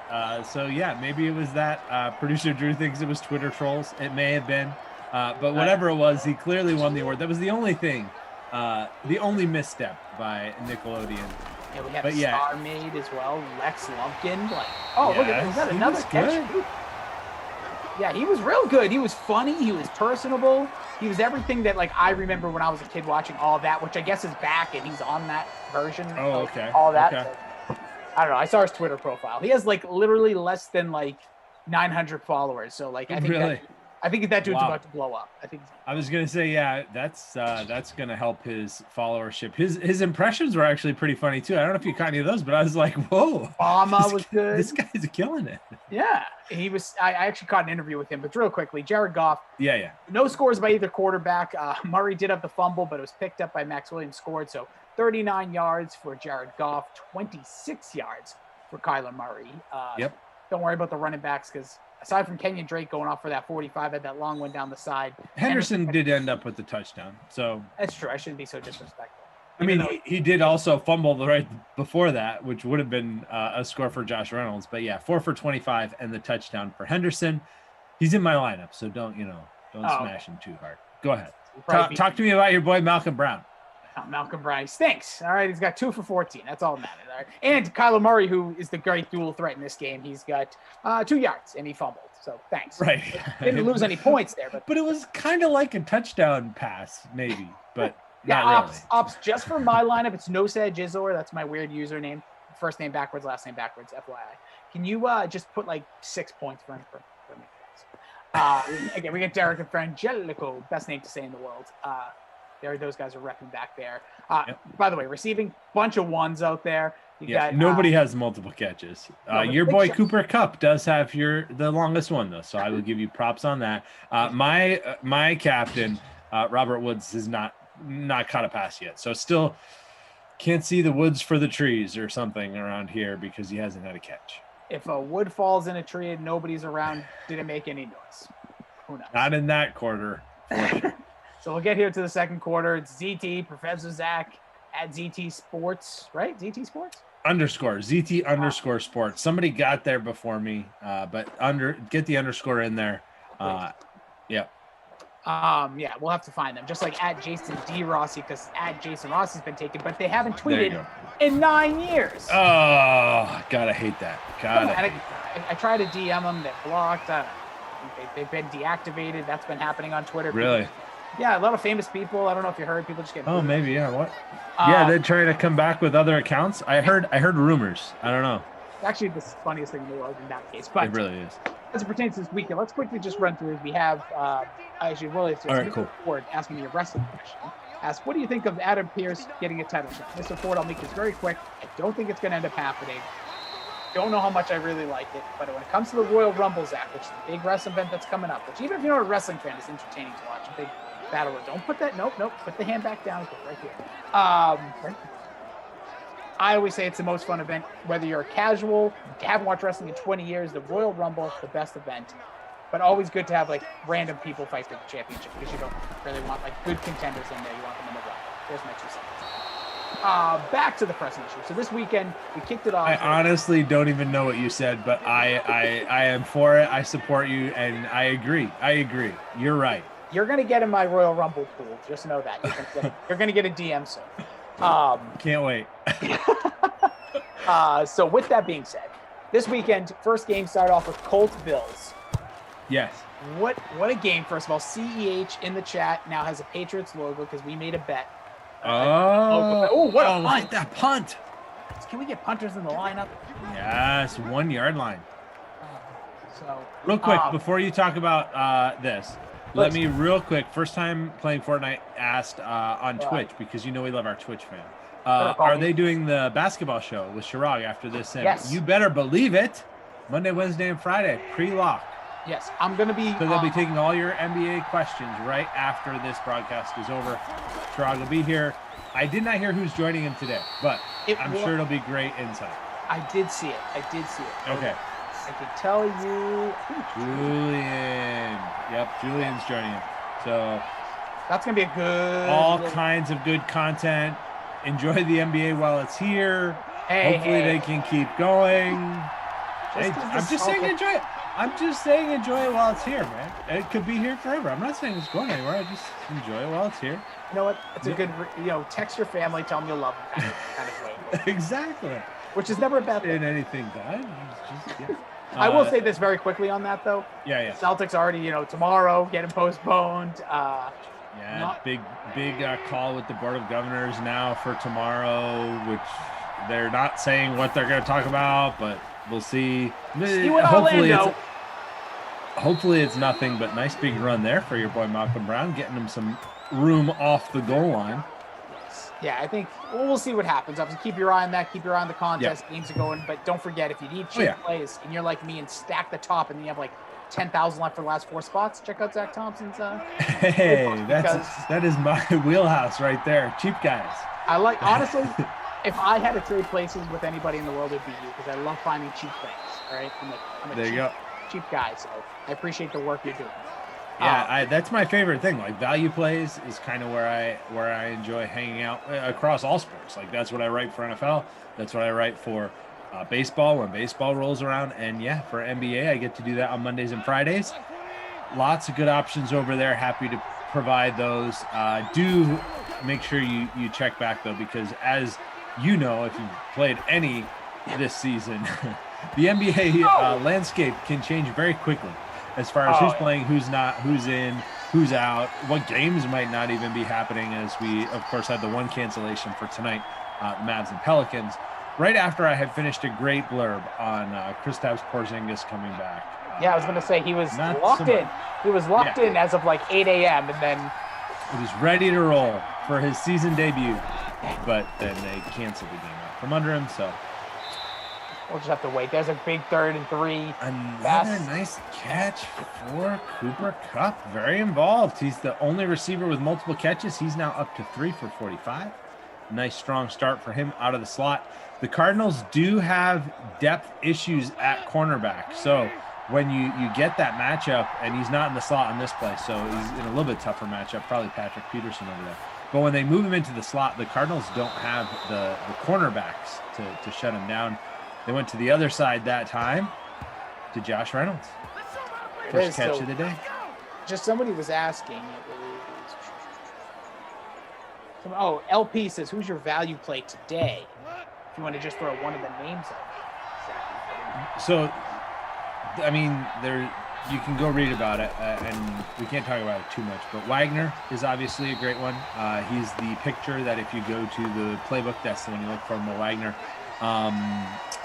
I had James Johnson in there. Can't really do that anymore since they canceled the game.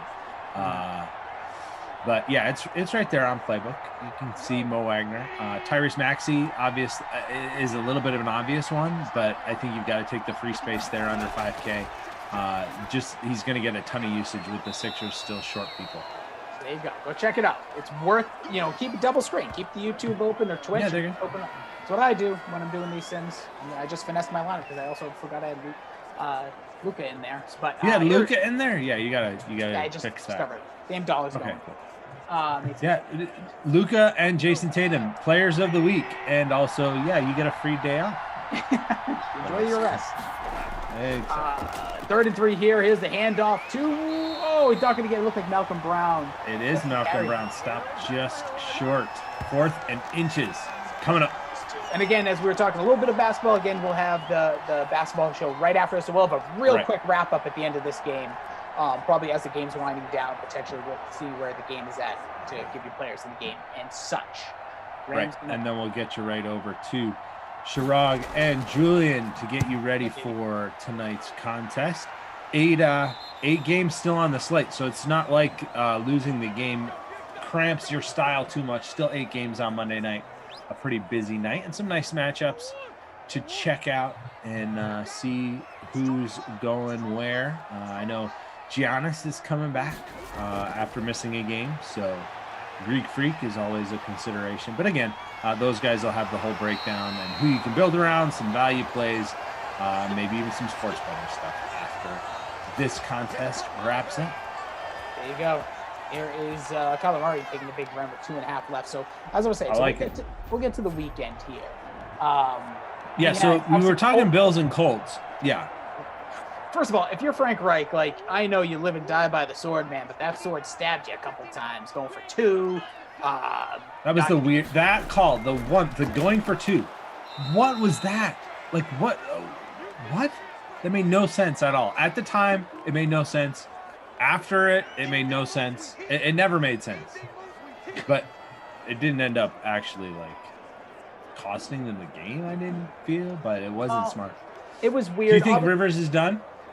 Okay, so I'm going to say this. I am a Phillip Rivers fan. I don't think he's overrated. I don't think he's underrated. I think he's perfectly rated. I think he is also the best quarterback. And this is the story now, the narrative. He's the greatest quarterback in NFL history to not play in a Super Bowl. And I thought about it for a little bit. I'm like, Dan Marino made it. He made 1, right? Yeah, in his rookie year. And okay. There was a couple others I was thinking about, but I'm like, he might be. Because you really look at the last, 17 years, this guy has played. His numbers are good. His numbers are good. And he's been my, when Drew Bledsoe, was no longer a starter after the Dallas, he kind of turned he has kind of the same box he has him. But, he does. If he does retire, it wouldn't shock me. I also wouldn't be surprised if the Colts maybe give it 1 more year. And then there's DeAndre Hopkins. 3rd catch. Third touch of it. Right. For Hopkins, this is a very busy game. I know it's not really compared to Hopkins in real life. This is still a little underused, but in these sims, he usually doesn't get this involved, so I like it. I think he could come back for 1 more run. I don't think that to me, especially now with Peterson out in Philadelphia, Carson Wentz is a huge piece, right? Because if he ends up staying in Philly, if it was Peterson or Wentz and they sided with Wentz and they got rid of Peterson and Wentz stays, which I'm not saying it's the right thing to do, but if that's what the Eagles do. Kyler Murray taking off there. They called the timeout. Continue. Then that kind of changes the potential players in the quarterback musical chairs that is gonna happen, because who knows, right? if the Colts have to choose between Wentz and Rivers, or if they can get Wentz and Rivers, then maybe you get Rivers, you bring Wentz in, and you see. Like, I'm not saying that is the right solution there, but if he's in the mix, then that's one fewer place for Rivers. It just depends on where everybody ends up. Jimmy G possibly on the move. There's so many. There's a laundry list of course. It's going to be pandemonium crazy. in about 4 weeks. It is. The Super Bowl's over and we start looking. So can't wait. To answer one of the things you said though, like let's get back. Well, we'll bounce around. We're talking sports. We're having a good time. DK Sim fan. Oh yeah. Appreciate it, but. Kyler Murray here on the drop back with less than 30. Going to take off again. Has the first down. Makes a move. Ooh. Diving to the end zone. Got it. Kyler Murray into the end zone. What a run. Looking like Lamar Jackson yesterday. Looking like Kyler Murray in real life. Wow, that is very incredible run there. Kyler Murray, the highest owned player in the contest. He was captain. Nice little move right there. He's captain as well in 20%, 74% ownership. Big move. Make the touchdown. So less than 30 to go. Cardinals are going to take a 7-point lead here. But just quickly to what you said, so there's 2 quarterbacks from this weekend who took L's that we don't know if they're going to return or not.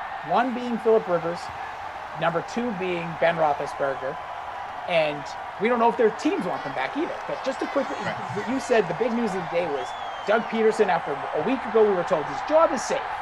Met with the Eagles ownership, and they're like, gotta go, dude. You have messed up this team beyond belief. We paid Carson Wentz so much money, we don't need you benching him. Do you think that's what it was? Because I don't think that's what it was. I think it was week 17. I think he lost the team in week 17 with his weird Nate Sudfeld deserves a chance. Like, what? And my feeling, and this is, unconfirmed, but I think the team was like, what are you doing? And he lost the team at that point with the Nate Sudfeld has been here. He deserves a send off on senior day. It was what it felt like, right? Like he's been in the program. Yeah, exactly. Yep. That's exactly what it felt like. I think that was the nail in the coffin, but I think there's something about the relationship with him and Carson Wentz. I think it still was him versus Carson Wentz because listen, do I still think Jalen Hurts could be the starting quarterback next year for the Eagles with a new coach? Sure. But I don't think that they believe that the Jason Kelce's, now, I don't know the length of time left that Lane Johnson has, and we know that Zach Ertz is probably out the door, but these are the big name players. I think you're right. I think that whole locker room, all you have to do, Zach, you're a family man, just got to be honest. At some point, you go in the locker room, one point in the day, say, Nate's getting the ball at some point today, probably somewhere in the fourth quarter. You tell your team that, they don't have to like it, but you understand it. Like when I used to ask my dad, can I have some ice cream tonight? And he says, nope, you can't have ice cream. You can have some fruit. And I didn't want fruit, but at least I knew. So I couldn't cry after dinner as I'm a chubby little kid. But anyways, I think that's a major point. I bet you so many of these players, especially the ones with the biggest voices, some of the players we named, went to the ownership and said, I don't want back with him. Like he's done. So nope. I just think there's a lot of. I mean, you had just, was it 2 weeks before you had the crying Jason Kelce soliloquy about how winning is everything, and then a few weeks later, you've got his coach basically going, "We're going to lose this game on purpose, kids." And which, by the way, is the right call as a coach, but you don't do that to your team. The Jets, Adam Gates. It's the right call It's the right call as a franchise, as a general manager, yes, but not as a coach. I think you coach to win. But like that's where I wonder if there was something. This is great for like anybody that's on the Philadelphia Eagles because pile on the Eagles. Can't stand them anyways. They've been broken. I don't care what anybody says since the day they won that Super Bowl because you have a backup winning a Super Bowl, then you send them out the door. You give the other guy a big contract. There's some weird stuff going on. Weird stuff, yeah. Yeah, we're at halftime here. We got a lot going on in the NFL. Zach Thompson, Jason Rossi, pleasure to have you with us. Thank you so much. You have a choice to do whatever you want in life. To be joining us is such a pleasure, so we appreciate that. 14 for the Cardinals. It was a Kyler Murray scramble to fumble, picked up by Max Williams. He jumped in the end zone. Kyler Murray made up for it with a big run later on. He scored. The touchdowns for your Rams are Darrell Henderson Jr. You got it. Yeah. Not the Saints guy. And a field goal there by Sloman at the end of at the end of the half. Yeah. Yeah. So there you go. It's 14-10 rushing yards. Nothing special here. Kyler Murray's got the 54 with the stud. Henderson's got the 25 with a touchdown. Drake hasn't touched the ball. I feel like he had 45 in the first. He's still sitting there. 33 from Malcolm Brown. Mm-hmm. All right, bonus watch. Do we have one here? Yeah, your boy. Right? Getting it in there. 4 grabs, 60 yards. No receiving touchdowns. Kenyon Drake's got 2 for 10. Max Williams 2 for 6, but does have that. But he's got the touchdown. Yeah, that counts for something. Josh Reynolds 2 for 30, but he nope, he doesn't have the touchdown. He tried. They overturned that one. He did have a fumble recovery that was a touchdown, and then they called it back. But yeah, a quiet first half for my captain, Robert Woods, who still is not shown up. Looking for maybe he got stuck in the locker room. Yeah, why don't you get out here? Just like the entire Steelers team in the first quarter. Get on out. Come on. Yeah. Let's go. Come on. So, but it's been a action-packed first half here. 14-10. Nice drive there by the Cardinals there at the end. That was impressive. Kyler Murray doing most of that on the ground, which, I mean, that's where he's the most fun to watch in real life. He doesn't take off and run as much in these sims, but it's good to see him do that on that drive. A lot of times as we do get near the half, he does it a little more urgency to his game, and that's what he did. Yeah, so the leading lineup in our contest, we have a guy by the name of KCK. I don't know if that's RIP to the old DJ, but anyways, Kyler Murray and the captain, Henderson, Kupp, Reynolds, Williams, Cardinals D. I'm sitting in 20th right now. I'm sure that I am not. Our guy Derek in Ops, he's sitting in 15th, beating me. Trying to see if anybody. Zach Jones, you're not Zach Jones. Not today. No, maybe tomorrow. You never know. And Daniel's in 5th right now. There you go. Extraordinary. Again, we have Daniel, Drew, Derek, Frangelico. Smash the like button, y'all. Appreciate you being here. I'm down in 83rd with 0 points from my captain. So, got only one way to go here. Hot start. But yeah, we talked a little, we're just running through. The Bills, I wouldn't say I was overly impressed in any way. I think, like, the Colts made a lot of... Josh Allen looked at least... I'm not as worried that Josh Allen's just going to completely make a mess of it. Yeah, he's not going to... Because I know what this guy... Last year, that was scary. Yeah, you didn't know if he's going to trend towards Lamar Jackson, who kind of broke his own curse, by the way. But yes, he was really bad in the playoffs last year. I just think the Bills have been cursed. Remember a couple of years ago when the Bills made the playoffs, they played Jacksonville. It was Tyrod Taylor, and I think the final score was like 7-6. It was an atrocity. It was ugly. Yeah, it was ugly. So yeah, it was nice to see them. When I know a lot of Bills fans that I am close with, and they were pretty fired up about that. It's been a long time for them, so that was fun. And obviously, not as long as the last game of the week. And I know we've alluded to it a few times, but the Browns fans, right? Like the Browns and the Bills both got playoff wins this past weekend, which feels like they deserve 1992. It. Like the Bills, they deserve it. It's crazy. But yeah, they put up with a lot. And then we had the 4 o'clock. We talked a lot about the Rams, Seahawks, just the downfall of Russell Westbrook in that offense. Or Russell Wilson. Russell Westbrook also hurt. He's also, he got blocked. Russell Wilson, sorry, you can see my headset. Russell Wilson, looking like as if Russell Westbrook was playing quarterback. It just never looked comfortable. Had that, usually one of the specialties of Russell Wilson's game is that scrambling out, making a play, and just, I feel like that just didn't happen. He had a couple of good ones, the great catch by DK Metcalf for the score. But outside of that, he just looked kind of just lost and lack of confidence, especially in the offensive line. Yeah, he was not good at all in the second half of the season, really. If you go back to all 3 games he played the Rams, as we see your captain there, Cooper Kupp, with another grab. But he struggled the whole second half of the season. His efficiency dropped. His attempts did drop. I mean, from the beginning of the season, remember when Let Russ Cook was such a thing, and it was MVP Russell Wilson, and they were high flying. Their defense not so good, but he can put up 40 points. And well, their defense got a lot better, but somewhere along the way, and whether it was his offensive line or whether it was other issues, he did not look as strong in the second half of the season. And I know part of that is defenses adjusting to DK Metcalf, but still. Yeah. You still have Tyler It was Lockett, good off. weapons. Yeah. You have guys. It's not like it's a one. It's not like Aaron Rodgers makes the most out of his supporting cast. You know, the Rob Tunyons of the world. But like, still, Devontae Adams is that guy's. Cooper Kupp has another grab here. Good for 5, getting to 31. But yeah, I don't know. I wasn't surprised. I picked the Rams personally. I just felt like they were kind of. You did? Wow. I just felt like they were going in the right direction. There's no fans. I think that highly impacts. That does make a huge difference. Yeah, in Seattle. Seattle is so loud. That is the one. I've only been to a few football stadiums. That's one of the ones I've been to. It is ridiculously loud. I mean, it is a next level. I haven't been to Arrowhead. I know they say Arrowhead is just as loud, but that is next level loud. No, and obviously, just to speak about the Chiefs, they do have a crowd. Like the Bills had a crowd. I think there is a feed off of that.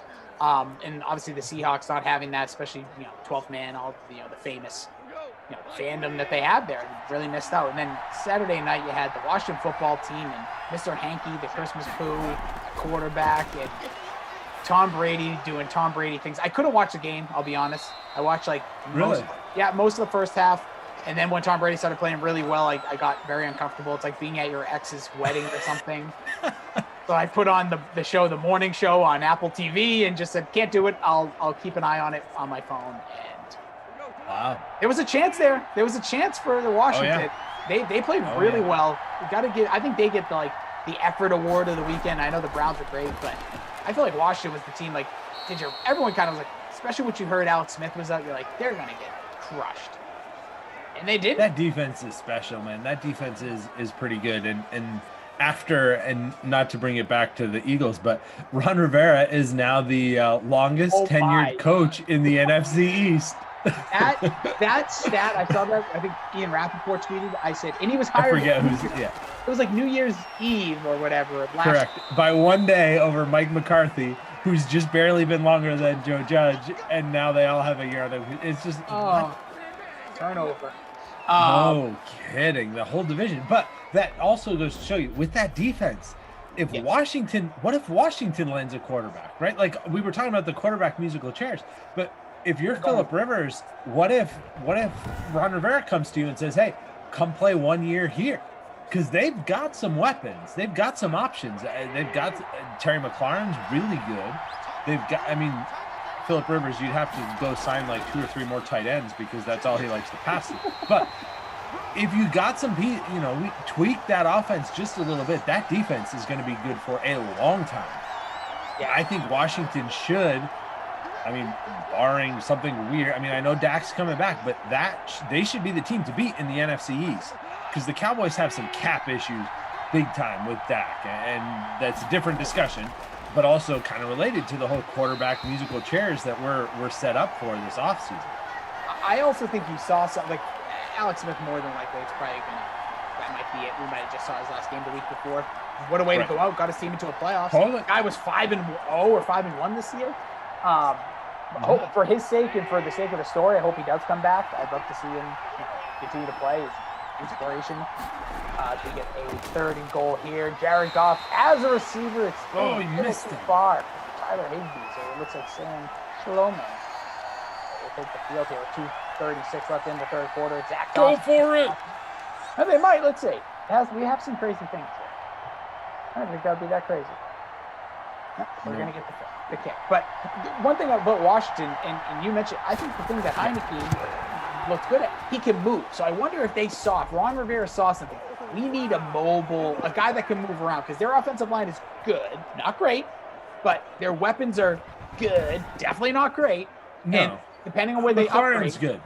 good. He is good, but Sims dropped that pass early. Like, you need a guy that makes that catch. Fill in the blank. But I'm saying that. Speaking of drops, we can talk about the Bears guy, but go ahead. Just the Bears as an organization. Yeah, but that's true.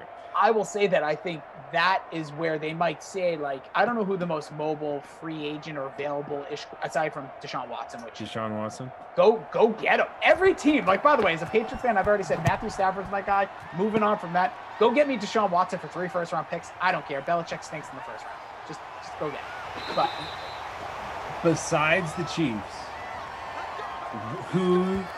legit question. Besides the Chiefs, who doesn't who should not go get Deshaun Watson? In reality, it would be. I'm trying to think of I know what you mean. The Chiefs have a young. Aside from the Chiefs, would you take him over Josh Allen?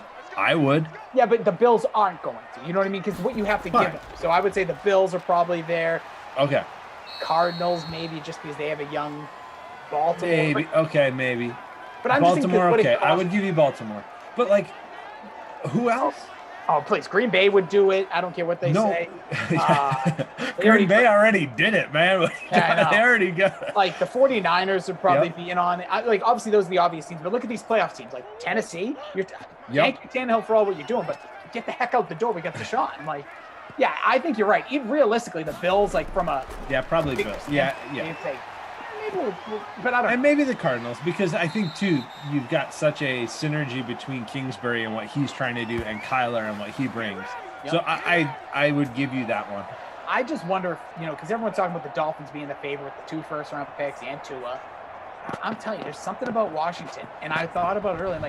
Couldn't you see them? Because you know that they're as hungry as an organization to win. They make crazy, ridiculous trades and give up whatever. They give up the world for players. They did it with Robert Griffin III. So part of me wonders, do they go and do that?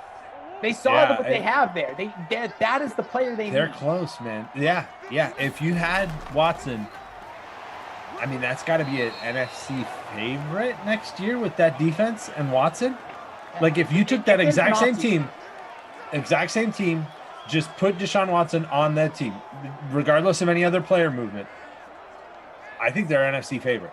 Oh, they beat the bag out of the Buccaneers this weekend. They're scoring points. That's what I'm saying. The thing you have to realize about Deshaun Watson, because some people I saw discredit, I think he had the second most passing yards. He had a ridiculous amount of touchdowns. And his weapons, let's be real, they're upgraded in some ways. I know Brandon Cook's a nice player and has moments. Kiki QT's a nice little complimentary, but none of these guys, Terry McLaurin's the best, would be better than both those guys. He would have been the best player on that team, offensively. Yep. For sure. I just, there's all sorts of stuff. We're going all over the place, but that's it's fun. Hey, and here we go. Ready to go a different direction? Okay, what do we got? Sound the breaking news. Reports now say that the Mavericks have 4 COVID-19 positive cases. And that's why they're not playing tonight. Yikes. T's and P's, in all reality, really hope that those guys... oh, look at this. Even just random right now in the wrestling world, the Drew McIntyre WWE champion, he also has COVID. What is going on right now? What's going on in this world? People, we're all in this together. Mask up. Stay away from people. I don't even see my family. Well, yes, I do. That I'm kidding about. But I don't know. You're inside your bubble. It's okay. It really is true. I'm in my own bubble, the Rossi bubble, which nobody wants to be in. All right, we're after 3 here. The virtual booth is very safe. Come on, we're good here. 14 to 13. We got a field goal. Stats, nothing crazy. ZT dropping it there. Mavericks look like they have 4 COVID positives. We're getting it all across. So remember, we're gonna get out of this thing. We will. And there's gonna be a time where we're calling one of these games, ZT, and you're gonna be sitting next to me. We're gonna be arm in arm. Cool. It's gonna happen. I'm in. But we're not through that tunnel. The light is far ahead, and we'll get through this, but it's gonna take all of us. Yes, it will. That is, I think, the one thing we can, at least you and I, we can definitely agree on that, and I think everybody else would as well. Yeah, and just stay safe out there, obviously, as we're getting closer to bonus for Cooper Kupp. So if you're a smart person, 7 for 80. Captained him. He's trying to get. That would have been a really good strategy. So far, we'll take a look at the contest, but just to let you know, again, as you're seeing us, we're about to get to the 4th. After that, we'll have the NBA show. So all these updates, all the stuff we're kind of dropping in as news comes out. We will have Chirag and Julian dropping some more knowledge. We'll have a very quick post game, so stay tuned for that coming up after this game. And then we still have 3 Sims tonight. Don't worry, Sims aren't going anywhere. I'm back with Glash at 6, and just all day. We're locked and loaded for Sims. So appreciate you all. And if you're making your classic lineups for tonight's contest, you can check out my write-up on that over on the playbook as well. It's got some nice matchups tonight. Got plenty of star power on tap in the 3 games tonight. You got Russell Wilson, you got Lamar Jackson, and Dalvin Cook. So, I mean, those are some big pieces you got to kind of move around, massage into your salary cap, get some cheap value in there too. But lots of good stuff coming the rest of your day here on these streams. You're back at 6, you said? Oh, so yeah. You've back got Colts and Seahawks? Sure do. Nice. 2 teams that were eliminated. You can break down their futures. Oh, I'm sure I will. Hey, did you hear Pete Carroll's big takeaway? You ready? Ready. We need to run the ball more. Wow. Well, you should have done it already. Season's over. Get back to it. All right, thanks. Thanks, Pete. Yeah, Pete, appreciate it. Good to hear that after the season's over. Thanks for the news. Speaking of which, also, we haven't even gotten to this game, but Chase Claypool, I guess on TikTok, he went out and said, don't worry, because the Browns are going to get clapped by the Chiefs. So that makes you feel better, Chase? You just lost. Shut up. I don't like the Steelers. Chase needs to go to the Juju Smith-Schuster stay off TikTok plan, if that's what. Honestly, like, I love Notre Dame, love the pride, love what he was talking about. Didn't know what losing was through 11 weeks. Well, dude, L's have been getting handed out great lately, so. Now he does. Talk. I don't like when people do that. Why would you say that? Oh, they're going to lose to the Chiefs anyways. So what does that mean? So you're. Oh, okay. Yeah, no. What? Oh, man, look at Kenyon Drake clapping the defense of the Rams. Pass from Kyler Murray all the way for the touchdown. 47. Huge way to start this fourth quarter for Kenyon Drake. Going to put the Cardinals up by 8. Captained in 20% of your lineups, and that is huge. Kyler Murray with the pass, setting up that screen, well timed, just as he was going to the ground with the blockers out in front. Kenyon Drake did the rest. About to need a touchdown and 2-point conversion from the Rams to tie this one up. I get the hate from Obi-Wan. Some people hate the Drake. Hate the Drake. I couldn't fit the Drake into my lineup, but that's going to shake up our contest here. For sure. That puts Roland in the number 1 spot, taking over there. He has Kenyon Drake in the captain, Kyler Murray, so good connection there. Yep, Murray up to 21 points in a flex spot currently, but those scores still being updated by the ops team. Scores updated manually, but they get them right. And Dan dropping some hate on the chat. We don't need that. It's Monday. It's a feel-good Monday, Dan. It says audio portion of this sim was the audio portion of this sim was taped earlier. No commentary or interaction with Twitch or YouTube. Host no longer needed. But he says laughing my. I think he could be making a joke. But I will just say this. Don't you dare. Don't you dare do that, Dan. We bring that positivity in here. It's a Monday. We're feeling good. Well, you just answered it, so I think that we fixed that problem. Cool. If that was a problem, you just addressed it. So thanks for your help with that, Dan. Appreciate it. I almost went Glash on it. Listen, Dan. Don't do it. Don't do it. I'm talking to you. Don't do it. Don't do it. Don't do it. Come on back. Come back. Right. Come back. Yeah, we got a big college football championship game tonight as well. You got Sims. You got a lot of stuff going on. It's a heck of a Monday. And we also reacted to for sure. What did you think, ZT? Now, you obviously, yes. I don't think anyone's not liking it, but you think overall the Super Wild Card success, more of that for games? Yep. I loved it. I loved it. I will say now the one thing that people aren't going to comment on very much, those 7 seeds. I mean, really? Do we need the Bears in the playoffs? Yeah, the Colts. Colts were technically 7. They played good. Bears. Did you really? Well, I mean, there's only way we're going to get the 6 games. Right. No, I understand that. Right. Like I like the games. I like the one team having a bye. I think is actually really nice. I think that makes the regular season more important to get that bye. I think that's better than the top 2. I'm all for it. I just, those last teams in, the Bears, I guess, is really when I was just like, ugh. It's just they got the Saints, and I'll be honest, both of those teams kind of snoozy.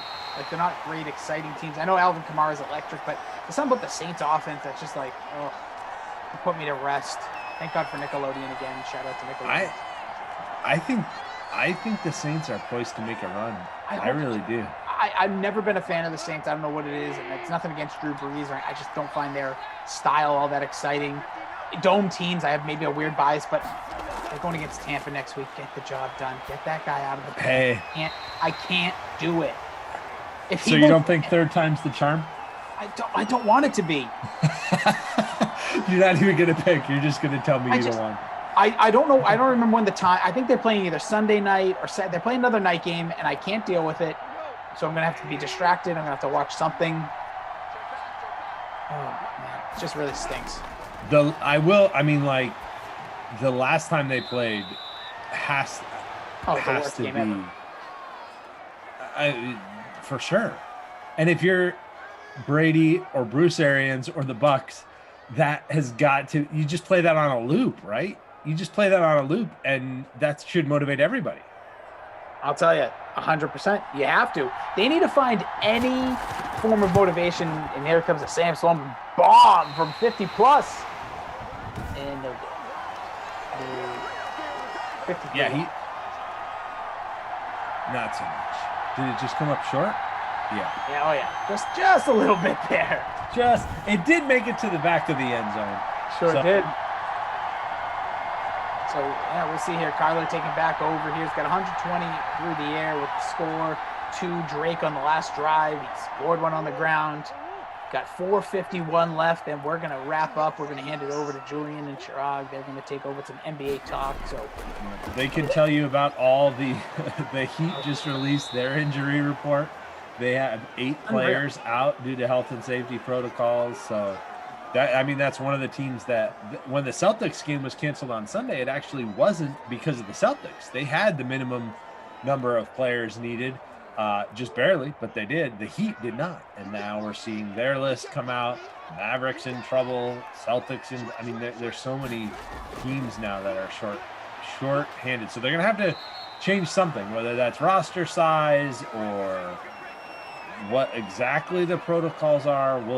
We will see what they end up doing. But Strong and Julian will break all that down for you, let you know how they think it's going to go, and more importantly, at least in the very short term, let you know what to expect from tonight's 8-game slate, which is still going to be going down on DraftKings. It was a 9-game slate, now it's an 8-game slate. Kyler, first down.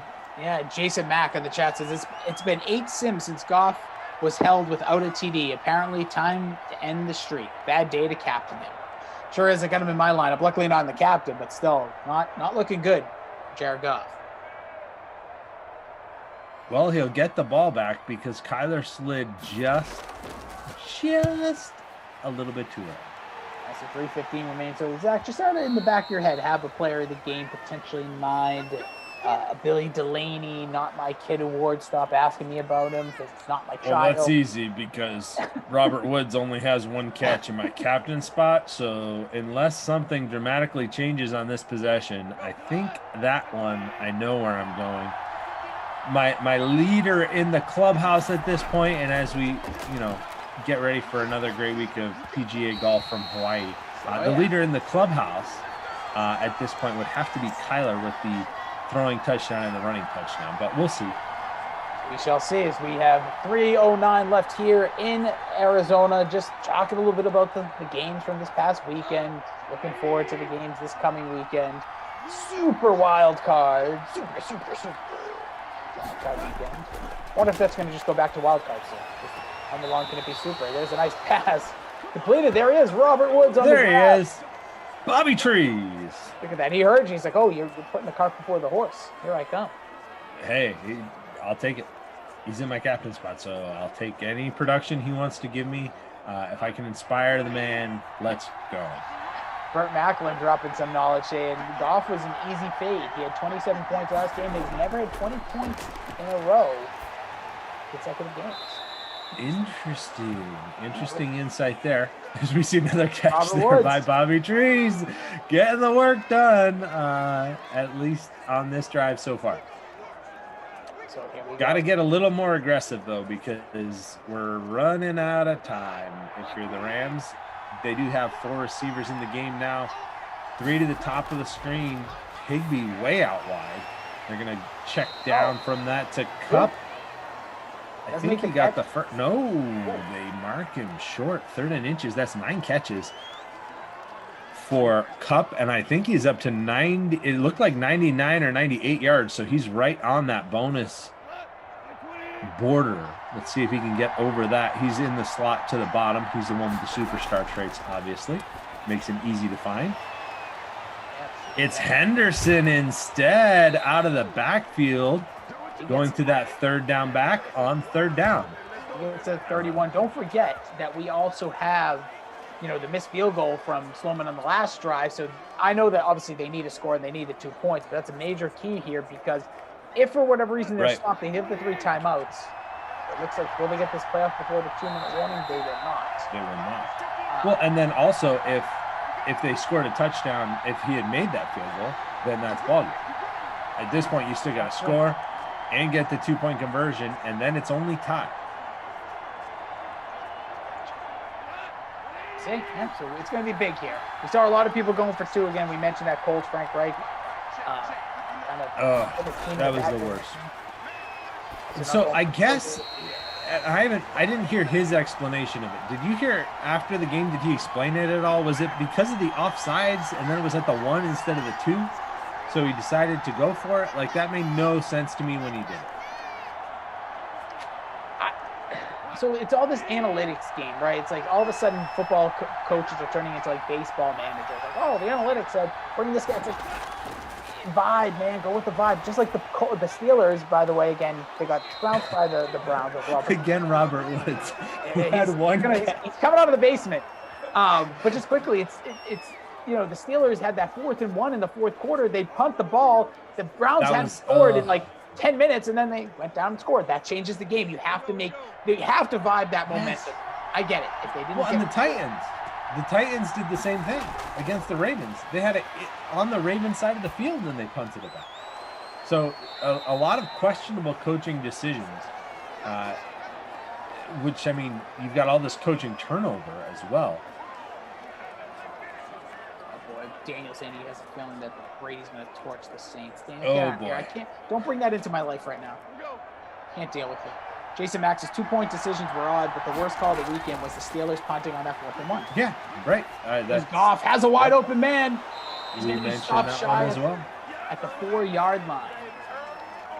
So we have 50 seconds in counting. Still 3 timeouts here for the Rams. They need a score and the 2. Higbee with the grab.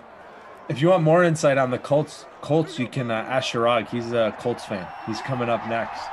He can give you his hot takes on Philip Rivers, Frank Reich, and going for 2.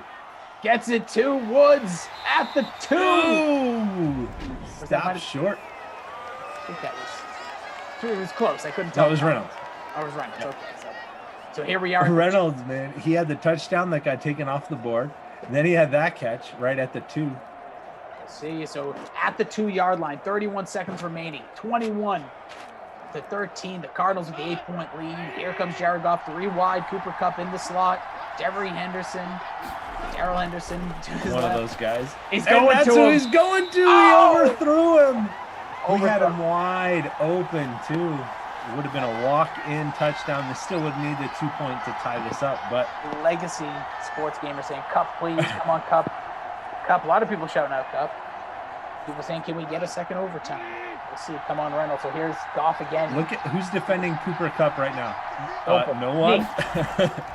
Throw the ball. Wide open.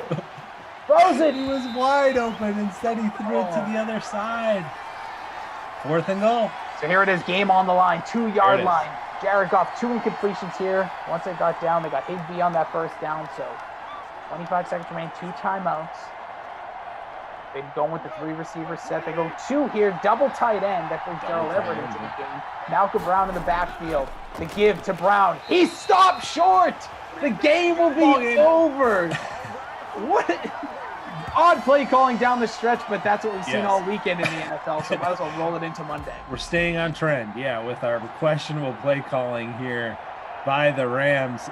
And honestly, though, Jared Goff had wide open receivers on his last 2, just missed them, unable to get the points that they needed to tie this one up. So it's going to be the Cardinals walking away with the win here.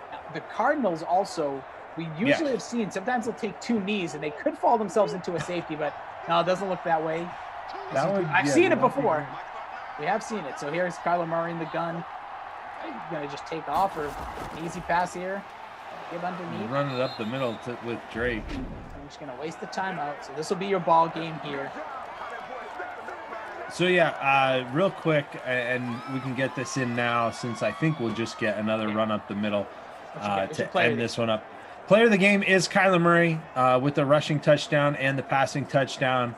Over 20 fantasy points for him. Cooper Kupp coming up just short of the bonus, 9 catches for 98.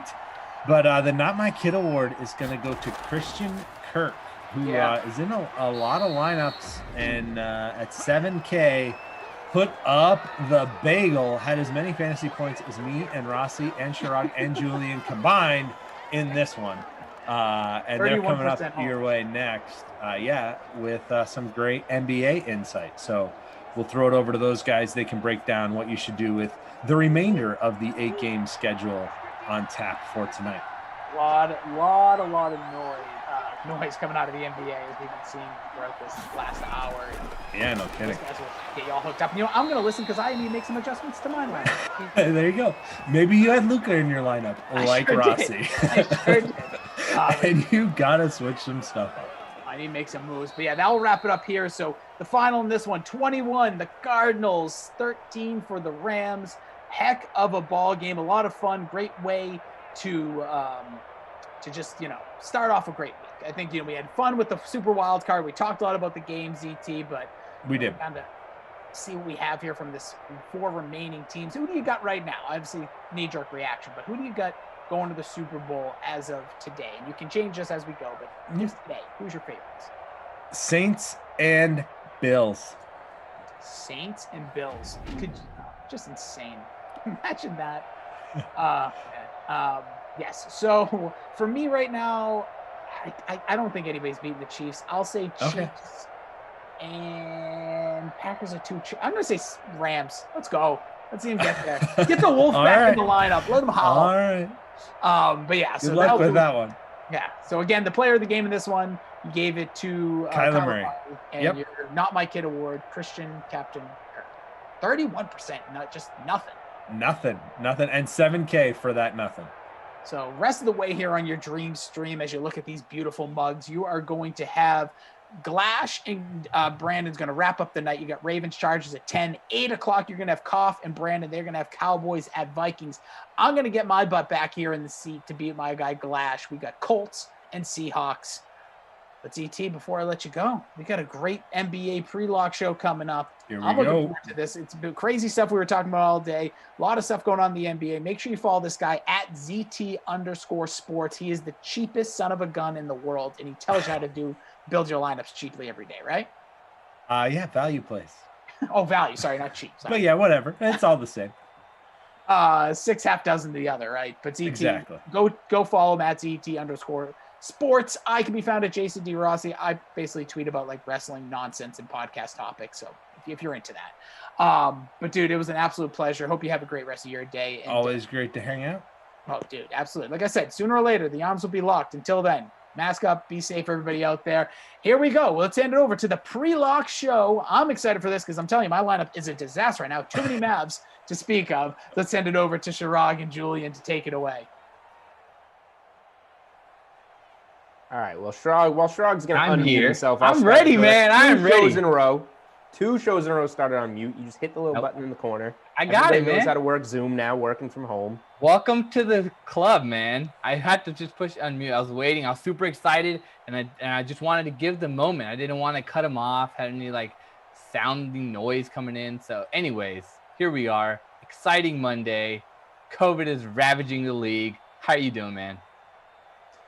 Yeah, honestly, tomorrow looks worse than tonight. I mean, tonight we have a game axed, obviously, so you see it in your lineup, but if you built one early in the morning, you're going to want to get back to that Mavs-Pels game that the dudes mentioned just before us.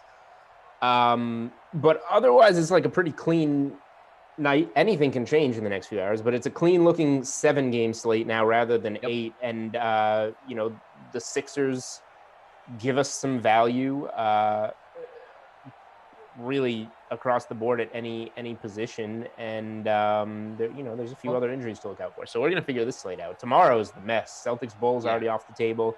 The Heat are missing like their 5 Entire best roster. players. We'll see if they can play. Somehow the Celtics weren't the reason Celtics Heat were canceled on Sunday. That was the Heat. Celtics were ready to go with 8 bench players, pretty much. And Kyrie's continuing his personal. Yep, Kyrie just got ruled out for tomorrow. So Tuesday, but we're here to talk about Monday. Let's get cracking into some Monday. Let's go with what you started with, the Sixers.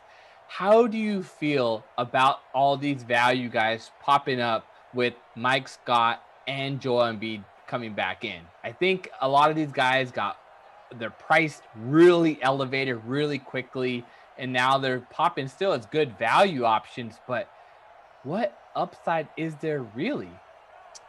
I think there's a good amount of upside. Atlanta, has a defense that's going to give up points. They have been so far this season. So, you look at the Sixers roster, they're second through fifth priced players. Ben Simmons, Tobias Harris, Seth Curry, Shake Milton are all out, either with COVID or due to COVID protocols. So Dwight Howard at 4,800 is the next option. That's a price on brand name, and that's somebody that plays behind Embiid. So Howard is certainly overpriced. But when you get beyond that, and then so the trickle down there is like, you see Tony Bradley in his 24 minutes. He basically split the game with Dwight Howard on Saturday against Denver. Very efficient 24 minutes. He had 11 points and 15 boards, 36 drafting points. He's going to be a fade again with the trickle-down effect of Embiid returning and Howard being his backup. But when you get beyond that, the perimeter for the Sixers, the rest is all still legit. Tyrese Maxey up from basically min-priced to 4,700. He's the only ball handler, and if you watched any of him at Kentucky, he's not shy to shoot. He got 33 shots up in 44 minutes on Saturday. So 61 DraftKings points, 39 actual points. That's not going to happen again with Joel Embiid as the go-to guy. But the ball is going to be in Maxey's hands on the perimeter. He's still going to get 15, 20 shots in this game. I don't know. That's realistic. So I think that Embiid as a building block in cash, single entries, Maxey as the top value makes sense. Danny Green at 4,700 makes sense. There's only a certain ceiling to Danny Green, but he shot 4 of 17 in that game on Saturday and had 27 DraftKings points. So you make a couple more threes, you can do something. He literally Isaiah Joe, Arkansas guy. He played 45 minutes. He shot 18 shots. He made 4 of them. Like, the Sixers can't make shots, but if these guys are going to be getting them up, 3 of 11 from downtown, like, you got to mix some of these guys in. And then Mike Scott, because he didn't play in the last one, is $3K, so you get a min-price guy. Like Scott, Maxey, Embiid, that's your like maybe cash core, and you go around that. But if you're playing GPPs and you want guys, I'm looking at somebody like Isaiah Joe that nobody's really talking about, that was brave enough to take 18 shots. Just unlike Maxey, he shot 4 for 18, and you go that route in a GPP. That's fair. I liked a bunch of other guards actually going through the slate, but we have other injury news with Thomas Bryant. He's not going to be, he's done for the year. And then Russell Westbrook is going to continue to be out. So do you have to play Beal and another Wizard? Is that something that you're potentially considering? I mean, Beal looks like a lock at this point, but I think Phoenix is a good team, but this game should be able to be competitive. And then do you add in that kind of chalky play with Mo Wagner? If you have Mo Wagner, then that's your 2 centers, it's Embiid and Wagner in cash. And then you don't really have anything to swap to because those games are pretty early, the 7 to 7:30. And so if anything changes later at night with this Yield and Holmes news, you don't really get a lot to swap to. So what are your thoughts for how to approach the Wizards then? Yeah, I wouldn't mind. Like, the news that you're talking about is Hield and Holmes being questionable for the last game on the slate to tip off at 10 o'clock. And that would be a good place to get some potential exposure. Maybe you want to play Hassan Whiteside. Maybe you want to play Marvin Bagley.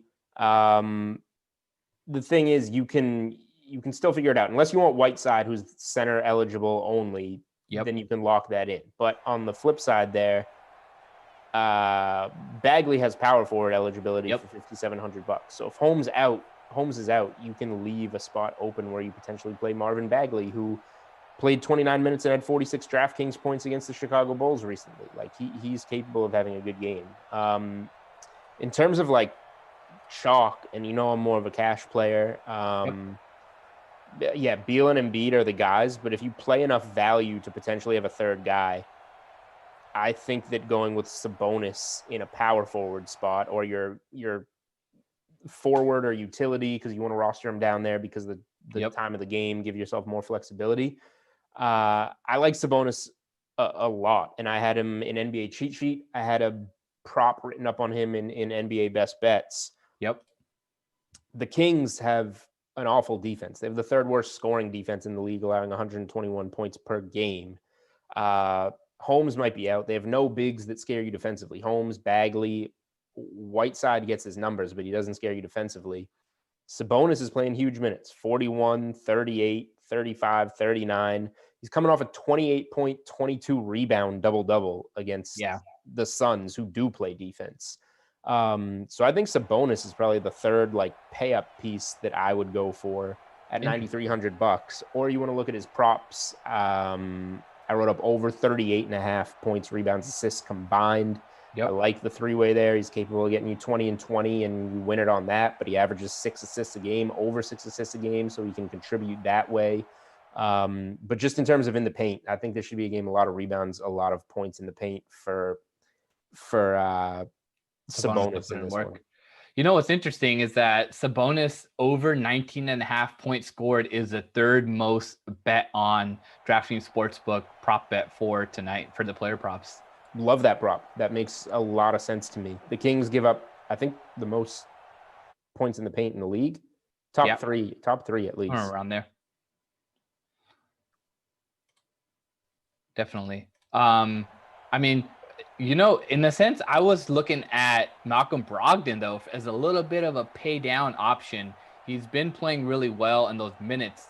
He has a chance to hit 40 minutes, I did glance at Brogdon for cheat sheet, and I went a little bit chalkier, but I do like that because he's going to be a little bit more contrarian, yet he's playing very well. So we look to Brogdon. He's $8,300. That's not a price that you love spending when you go back in his game log. He started the season at 6,200. So that doesn't feel good to bite the bullet on an extra $2K for a guy like Malcolm Brogdon, who's not the flashiest guy, but career year, over 23 points per game.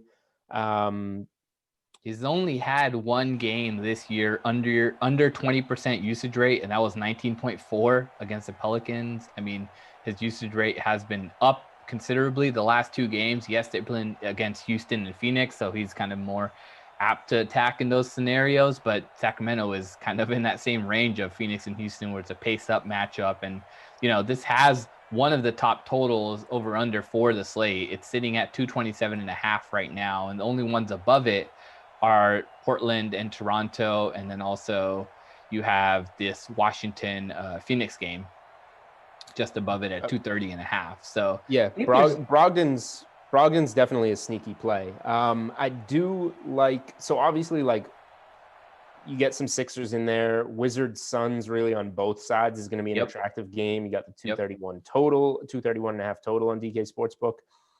But then when you start to scroll around, those like the game that sticks out to me, and I don't know exactly who I want to play, but the game with the total in that area is the Raptors and Blazers, which is up at 230.5.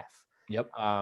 But yet there's not really any plays from that game jumping out. So I think if I'm playing a GPP, I look at getting some Portland exposure. Maybe you go to Dame as your stud rather than a Beal. Yep. You go to what's the big on the Raptors name? Boucher? Yeah, Chris Boucher.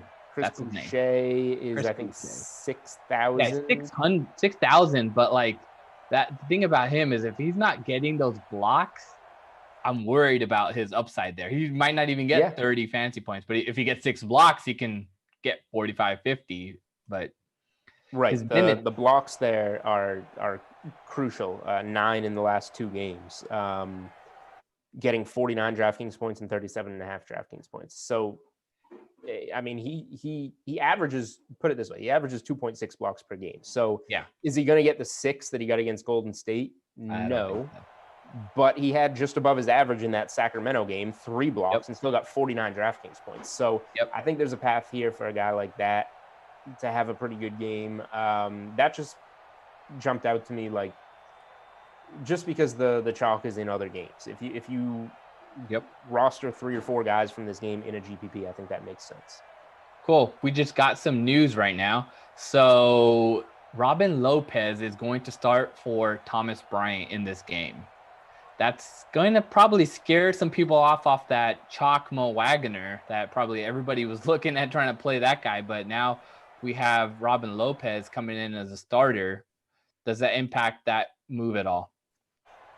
Not really, because you start the vet, I guess, is what Washington's going to do.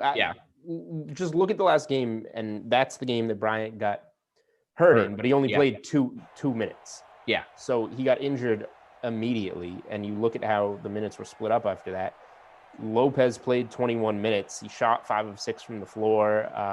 He only had one rebound. He had 13 points. So I don't see him scoring 13 points again. That's not his game. So if he's going to piece together, he was very underwhelming. So you look at Wagner, the 20 minutes that he played should be right about what he gets again. He also scored 13 points, but he's somebody that's actually going to shoot. I think he can score 13 points again. He actually pulled down 7 rebounds, which is impressive for him. I think that Wagner's a pretty safe place to get at least 20 points in cash, 20 DraftKings points in cash. At 3,600, that's an upside play already right there. You're getting over 5x. Yep, he's in cheat sheet for a reason. Yep. If people want to get scared off of the news because of Robin Lopez, that's fine with me. Lopez isn't gonna do too much from a fantasy perspective for me. Right.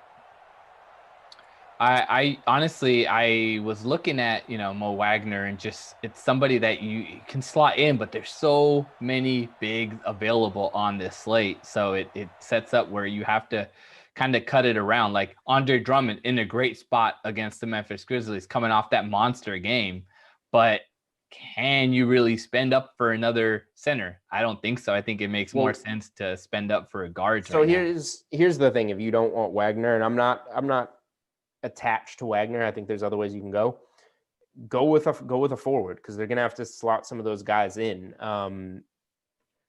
Davis Bertans has really been easing his way back in after that big contract. He only played 22 minutes in the last game, shot 1 of 7, 15 DraftKings points. He's gonna be better, but he's priced for it. His salary's up $600. He's $5,400. So I don't necessarily love him, but somebody has to pick it up. Rui Hachimura is a well-rounded scorer. He took 18 shots in 26 minutes against Miami.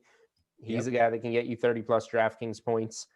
Here's where all the production came from last game that nobody's talking about. It's coming from the 9th overall pick in this past draft, the rookie, Denny Avdija. He played 32 minutes. He played very well. 20 points, nice. 5 boards, 5 assists. He topped 40 DraftKings points against the Heat. So if you want to just go back to the well and kind of chase some production with a guy that nobody's talking about, Denny Avdija makes some sense. That does. I really like that call. And then kind of moving forward, it sets up for, if you trying to play it for a late swap, I don't see that there's a bunch of kind of late swap opportunities, because you're losing half the games, basically more than half the games at the 7:00 lock, and then 7:30 you have Philly Atlanta. So there's not a lot of options if you're waiting for that kind of late swap and then playing that 10 o'clock play. Yeah, I'm not like, we had a slate last week, I think, with 2 7:00 games and 3 10:00 games. Like, this isn't, you don't have to have quite as much flexibility here with the majority of the slate getting going before 7:30, and then you have that break. I want to have a little bit of flexibility. I'm probably gonna have 2-3 guys maybe from those last 2 games in a cash lineup. And I wouldn't really be expecting to change much, but because that's the case, I mean, that's why it's smart to, if you're playing 10 tournament lineups, like, that's why it's smart to leave one with open squares and say, hey, Buddy Hield and Rashawn Holmes aren't playing. If that winds up the case, they probably at least one of them will, probably somebody will. But if that does wind up the case where both of them are ruled out and you leave yourself that flexibility, that's a good way to pick up some late steam in a GPP. Do you feel like if Yield and Holmes get ruled out, you kind of have to hammer this spot for the Pacers at +5 or -5.5? Like, it makes way too much sense, right? Like, that's their go-to scorer. Yeah, Tyrese Halliburton's gonna probably start for Yield, but I feel like they should be able to easily cover that spot. I mean, Fox looked awful in his last game. Yep. Coming back with that hamstring kind of limited. They lost by 26 to Portland. They lost by 21 to Toronto, beat the Bulls, lost by, doing some math, 31 to Golden State. They haven't been good recently. So if they're going to be down a couple of starters, then it does make sense to me to start to look at the Pacers. I took it as kind of like I've been doing these money line chalk parlays lately. Oh yeah. And I've been looking at, say what? Those always work. Yeah, those always work. They're fun. So I was looking at Portland and Indiana. You know, Portland is playing the Raptors on the third game at 4 nights, second night of a back-to-back, and then Indiana getting Sacramento. Like, I just feel like those two are pretty good spots, and it comes out to +125 on the DK Sportsbook. So I think it's pretty solid for a play tonight. I mean, Toronto's going to get it together at some point. They've been awful. Yep. But Portland hasn't been good by any means. Portland's not a team that I trust, so that's not a team that I'm going to put in a money line parlay or that I'm going to bet -5. Although fading the Raptors has been insanely profitable if you're just blindly tailing that trend, then they failed to cover, lost outright as a 3-point dog to Golden State last night. Steph Curry shot 2 of 16 in that game and they still couldn't win. Yep. If you've been tailing it and you're up, you might as well keep going and take Portland here. But I think they might have found something playing against the Kings the other night. They really owned them. So that might speak more to the Kings why you want the Pacers, because that's the only game. Then they came right back and lost as a favorite. I don't know why they were favored against Golden State. I took the Warriors in that game. But if you're making an NBA parlay and you're looking for a piece with the Pacers, I'm probably just going to the Suns, who face the Warriors down a couple of starters. Yep. They're at -220. That parlay is still plus money if you put those two pieces together. Yep, that makes a lot of sense. We got a question from Twitch. LaMelo Ball propped over 6.5 rebounds. Coming off that triple-double, that seems pretty enticing. Right. Well, let me see what his minutes are like. I mean, he played 31 minutes in the last games, and when he had that triple-double. But I don't know how I feel about that, because the Knicks are a solid rebounding team with Randall and Mitch Robinson in there. Nerlens Noel coming off the bench. He's active again. I don't know how I feel totally about the Knicks play a little slower is the problem. Yep. So are there going to be less rebounds in the game? I don't necessarily see an edge. I know that, look at how his career's starting off trajectory. 1, 5, 5, 8, 3, 4. And then you're chasing this last stretch of 7, 8, 10, 12 rebounds. He's definitely been more involved lately. This number is set at his season average, but he's been better than his season average lately. So I understand the appeal. The matchup isn't great. If you made me bet it, I would bet the over because of the recent surge. But this is probably a wait and see spot. Maybe let it settle out a little bit. Yep. And then we got another question from Steve Davis on YouTube. Cam Johnson or Danny Green? Both really good plays. Both guys that were in cheat sheet. I'm leaning towards Cam. He's in my lineup right now. That 4,200 that $500 extra savings really opened it up for me, at least. Yeah, I don't like chasing Brick or Danny Green. I've watched him entire year last year, just bricking shots. Right. Danny Green is not the shooter that he once was somehow. That's not supposed to go away, but it did.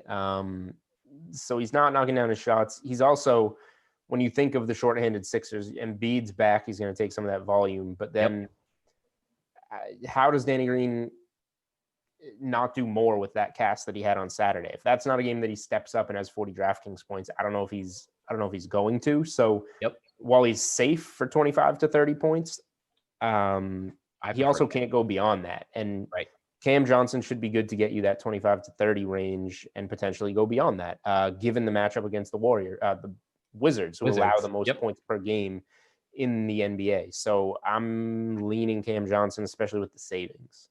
Definitely.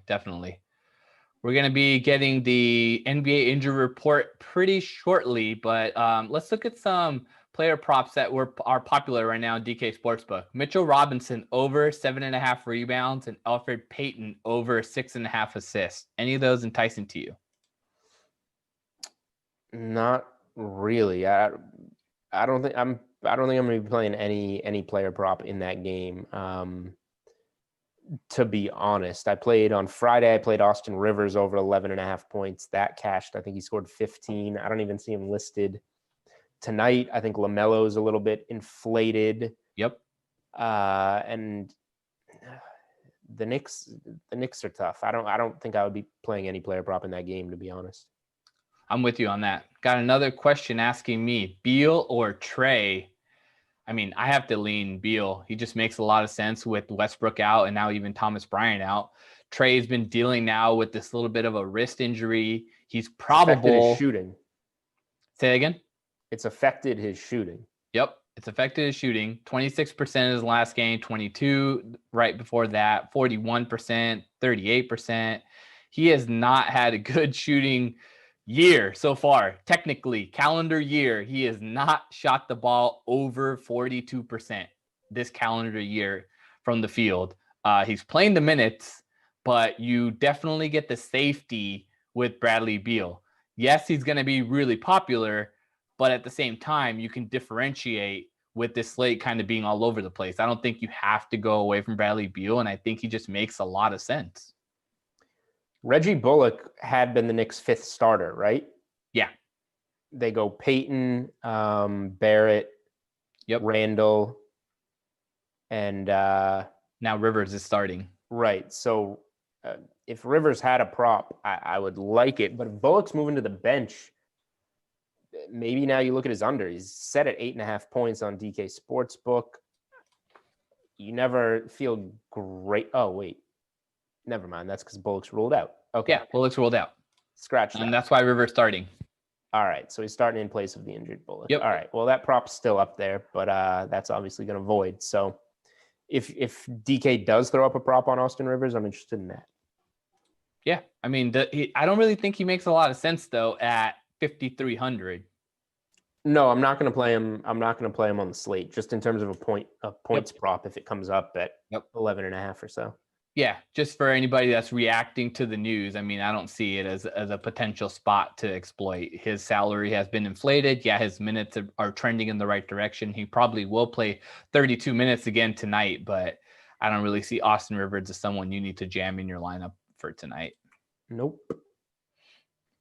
And then there's some other player props that we have that were kind of interesting. I had a user on Twitter talk about it too. He's looking at Devontae Graham under 15.5 points. That's plus 125. So I think that makes a lot of sense. I really like that one. Yeah, Devontae Graham hasn't scored over 15 points more than one time this season. And so why are we looking at him again? Because the player prop is one of the most bet player props on. It's the 5th most bet player prop on DraftKings Sportsbook right now. It's under 15.5 at plus 125. You're even getting plus money on it. So that's why I'm looking at it. I think it makes a lot of sense. Devontae Graham over 15.5 plus 125. Yeah. That's what. Whoa. Okay. Well, then that's a typo. I've got on my graphic. That was from the DK Sportsbook. So money, I guess money's coming in on the under, because the under 15.5 is minus 152 on Devontae Graham. Yeah. That might just be a typo. This, I feel like, is a LaMelo reaction. People are expecting LaMelo to get more minutes. Yep. he shot. So his last game, that Atlanta game where LaMelo had the triple-double, Graham played 32 minutes and shot 1 of 6. He only scored 9 points. He did score 17 the game before, but he did stay under in every game previous. So, yeah, if LaMelo is going to play a little bit more and Graham's only beat this prop once, Yep. I don't know if I want to lay 152, but the under makes sense there. Yeah, definitely. I like that too. I like that call. We haven't got any news yet that's really impacting the slate as of right now. So give me, who is your lock outside of Bradley Beal tonight? I mean, I'm playing Beal and Embiid. It's pretty boring. So I'll go to the player prop side, I guess, because it's somebody that's not on my DFS radar at all. But DeAndre Hunter, over 14.5 points. He was minus 110 when I wrote him up for best bets. He's moved to minus 134. So obviously this one took some money. Yep. You go back the first 4 games of the season, he scored exactly 11 points 3 times. So he was staying under, and his 1 over was 15. So he hadn't been getting there, but the Hawks rotation was deeper back then. The Hawks had been, applauded for their offseason in getting a lot deeper. And now injured guys. Yeah. Rondo came back. He's back out. Gallinari was there. He's now out long term. And over the last 5 games, as the Hawks rotation has kind of thinned, Hunter scored at least 17 points in each of his last 5 games. He's playing over 33 minutes per game. He's averaging 20 points per game over the last 5. Now you add on top of that, this will be the first game without Bogdanovic, who brings 10 points per game to the table, 24 minutes per game to the table. So you subtract that from the equation too for Hunter, who was already getting about 20 a game, set at 14.5. Yep. That's my strongest prop, I think, on this card. Going against the Sixers defense, missing 4 key rotation players, 3 of them perimeter guys. So the defense is probably a little bit softer from guys like whoever, Danny Green, Maxey, you tell me. That's interesting that you call it out, though. It's really interesting that you call that out because that is the 4th most bet player prop tonight on DraftKings Sportsbook. But what the bet is actually his points, rebounds, and assists at 21.5. It's obviously moved now. It's minus 167, but we're still seeing that this is one of the most bet plays for the night tonight. Interesting. Let me see. Yeah, he's been rebounding the ball pretty well. Yep. Would you say that was 21? 21.5. Yeah, I guess I don't have a preference. I think that the extra 7 there is right about what he should get in assists and rebounds. I guess you're getting the edge there because if you add them in, he averages 6.8 boards, 2.2 assists, so that's 9. So getting the 9 there when the difference is 7 gives you a little bit more of a cushion. I kind of like it straight points just because he's been shooting, he's been scoring, and more shots just opened up without Bogdanovic. But whichever way you want to go, I'm not going to argue with that one. Yep. We're going to pretty shortly bring up the injury report for tonight's slate. It's pretty straightforward. I think that this slate doesn't have too many big questionable guys. The biggest thing, that we had to look at this past weekend was Giannis.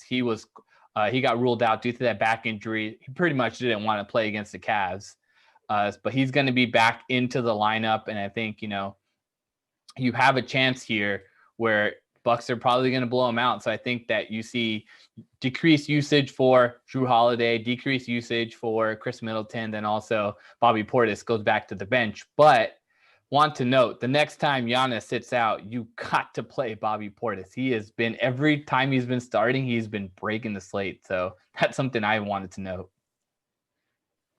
Yeah, I mean, it's good to be prepared. So if you're going to circle spots like that, then you don't have to waste your time doing research when it opens up. In this situation, this is what I'm going to do. So being prepared to do stuff like that, I'm always a big fan of. Speaking of spots like that, Jeremy Grant had an awful game his first game with the Pistons. He's cashed his point prop over every game since. I think that's 9 in a row. Yeah. He cashes his 3-way prop, points, rebounds, assists, whichever way you want to play it. That's one that I've been riding pretty much every time the Pistons play. People know the name Derrick Rose. People know the name Blake Griffin. But Jeremy Grant is the Pistons' best player and go-to guy right now. And that is one that You don't need to be prepared for anything because I don't need anybody to be ruled out. I just need the Pistons to be playing and keep backing that bet blindly until It it either goes gets over. too high or he stops covering it. Yeah. What's your take on Colin Sexton being questionable? Like, he hasn't played. Does that impact the slate at all if he ends up playing? He missed the last 2 games. You've seen that the Cavs have had kind of put it together with Seti Osman having to pick up a little bit. He's played a bunch of minutes, 30, 38 in a couple. Then you had Damian Dotson, who's playing 41 minutes in that past game. Does that make Damian Dotson something to consider at 4,900 if Colin Sexton gets ruled out again? Yeah, it doesn't do that much because Sexton's missed 2 games now. So other guys are starting to get priced appropriately around him. What it really does is just makes them overpriced if and when Sexton returns. I guess the most intriguing guy has to be Dotson because without Darius Garland, who's out, and Sexton those last 2 games, he's played whatever this is, 76 minutes. Yep, exactly.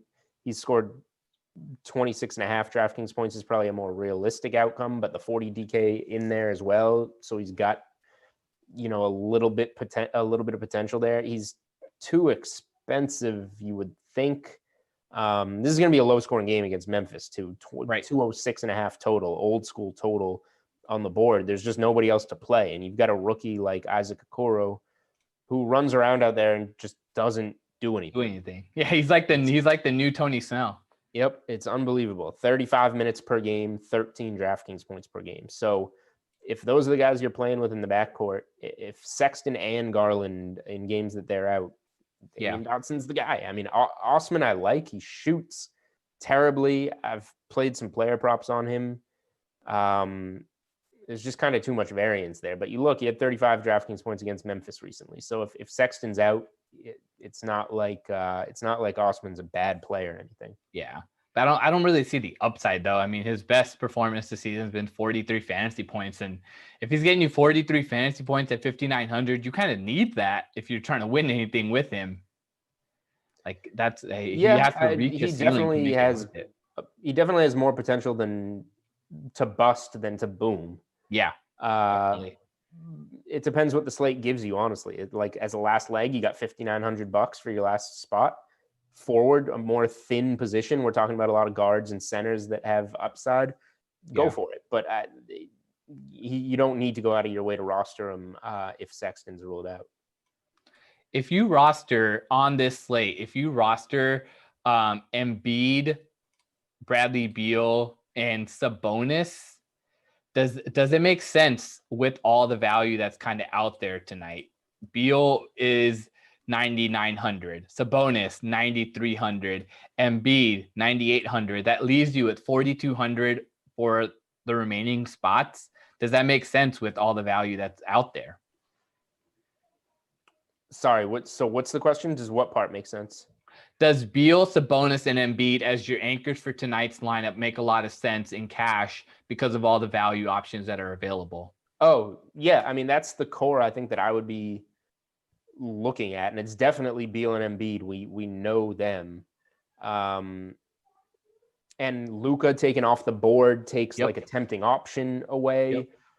Giannis makes sense, but why do you need to spend the extra 1,000 on him when there's not as much of an edge? Lillard has been really up and down. Lillard, I think, is a guy that you can play, honestly. If you wanted to play Lillard instead of like Sabonis, that's the route you wanted to go. But in terms of pay up guys, we got big names off the board. Brandon Ingram as well. Sabonis is my 3rd favorite overall play on this slate, I guess. Giannis is going to outscore Sabonis, but just in terms of studs to play, it's Beal and Embiid, and then I think Sabonis is probably my 3rd favorite guy. Cool. Steve Davis asks, Bagley or Reddish tonight? Bagley or Reddish? So right now it's Reddish. He's coming off a really good game. He's going to get a lot of those Bogdanovich minutes. Yep, exactly. And he's going against the thin Sixers squad. It's a lot of what I like in the DeAndre Hunter prop that apparently is taking some steam on DK Sportsbook. So I would say that Cam Reddish makes sense, but like if you're playing GPPs, you want to maybe have Bagley in there with a backup plan, just so that you have some exposure potentially if Holmes is out and if Hield's out, who takes a lot of shots. That gets a lot more for Bagley. So like if we look in Bagley's price range, he's $5,700. Like, exactly. If you could, there's not much else out there that's intriguing. So like if I was doing that for those late games, the other game with the 10 p.m. tip, Toronto and Portland, I would maybe leave $300 on the table if I'm rostering Marvin Bagley, and leave yourself the $300 to go up $6,000 for I never remember this guy's name, Chris Boucher. Yeah, and play that upside there. Give it to him if Holmes and Hield are both in, because Bagley won't be as strong of a play. That makes sense. That's a great way to look at it. Another question, Brogdon or McCollum? I'm leaning Brogdon for sure. I have Brogdon. I changed it, actually, the rankings image midday to Brogdon, because I was leaning on Ayton just because of the fact that Washington has no size now and they have all offensive players playing against it. And I was leaning on Ayton, but with all the value that opened up, all these bigs that are available, just makes sense to play Brogdon over McCollum. McCollum has been super hot, but also if you look at his salary, it doesn't really fit as well. You get that $500 discount with Brogdon, whereas, and he's going to have the ball in his hands. He's the initiator there on that team. Whereas Portland, you're dealing with Dame, and Dame has kind of more of the upside than McCollum does. Yeah, I'm with you. I think that Brogdon's the safer play. He has the better matchup going against Sacramento and a banged up De'Aaron Fox than going against Toronto, who, even though the Raptors aren't playing well, it's still, a feisty Toronto backcourt. So easy call for me to go Brogdon there in that situation. Definitely. Any other player props that you're looking at before we head out? It looks like I wrote up some popular ones, I guess. The Hunter and Sabonis are guys catching my eye in terms of what's available on DK right now. I'm scrolling through them right now. I guess we'll see where the night takes you in terms of player props. Tyrese Maxey became available. He was not there when I wrote my article. He's up at 20.5 points on DK Sportsbook. I don't know how I feel about that, though. That's a lot with Joel Embiid coming in. Embiid's 29.5. And that's fine. These guys are going to do some scoring. Maxey's a lot. I don't think that I get that he's coming off 39.5 points, but I don't think you can touch that either way. Yeah, exactly. I'm not really feeling that player prop. I think just it makes a lot of sense to target maybe that early game, Phoenix, Washington, save a little bit and go and target that Toronto, Portland, Indiana, Sacramento. I'm definitely looking at this night slate too. We might get some news to break it down. Look at the night slate and try to play a 2-gamer. Yeah, I don't mind the 2-gamers at all. These bigger slates are getting more and more complicated, so I'm totally cool with simplifying things on smaller slates. And we got some news too. Reddish is going to start for Bogdanovic, so that's a good spot for him. I see him being a little bit better than Bagley. And then we got Trae Young's in, and Valanciunas is back starting. He was expected to play. Trae Young being available kind of opens it up. I think Herter's not a bad play here, but I mean, he has that upside, but where is it going to go, really? I'm more looking at Reddish and Hunter in that spot. Yep, that makes a lot of sense. Next up, we got Jessie. She's going to take you home for the rest of the last 3 games of Madden, and then we got Glash and Rossi coming up with Colts and Seahawks next. Any parting thoughts? No, we covered it all. We're doing good. Stay flexible for the Kings news, if anything. Yep, that sounds good. For Julian, I'm Chirag. We will see you back here on Wednesday.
What's up, everybody? Welcome to the start of a new work week on the DraftKings Dream Stream. I'm Jesse Cofield, and I'm here to take you through yet another 3-game late slate of Madden Sims. As always, we have plenty of contests around these games, including a number of free ones. Individual showdowns are featured. Madden Stream 6K Monday Night Special.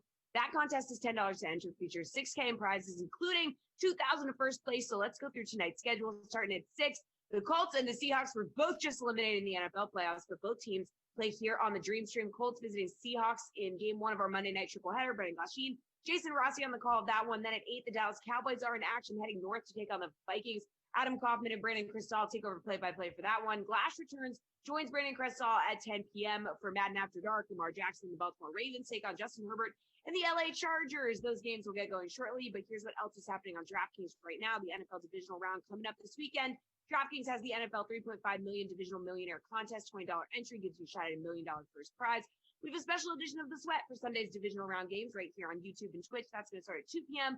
Our analysts will give you their favorite plays for the Browns, Chiefs, and Bucks Saints. Also available on that same lobby are plenty of NBA contests for tonight, including the NBA 500K Excellent 8s Classic Contest, $8 entry fee. Lock in your lineup. Take a shot at $500K in prizes.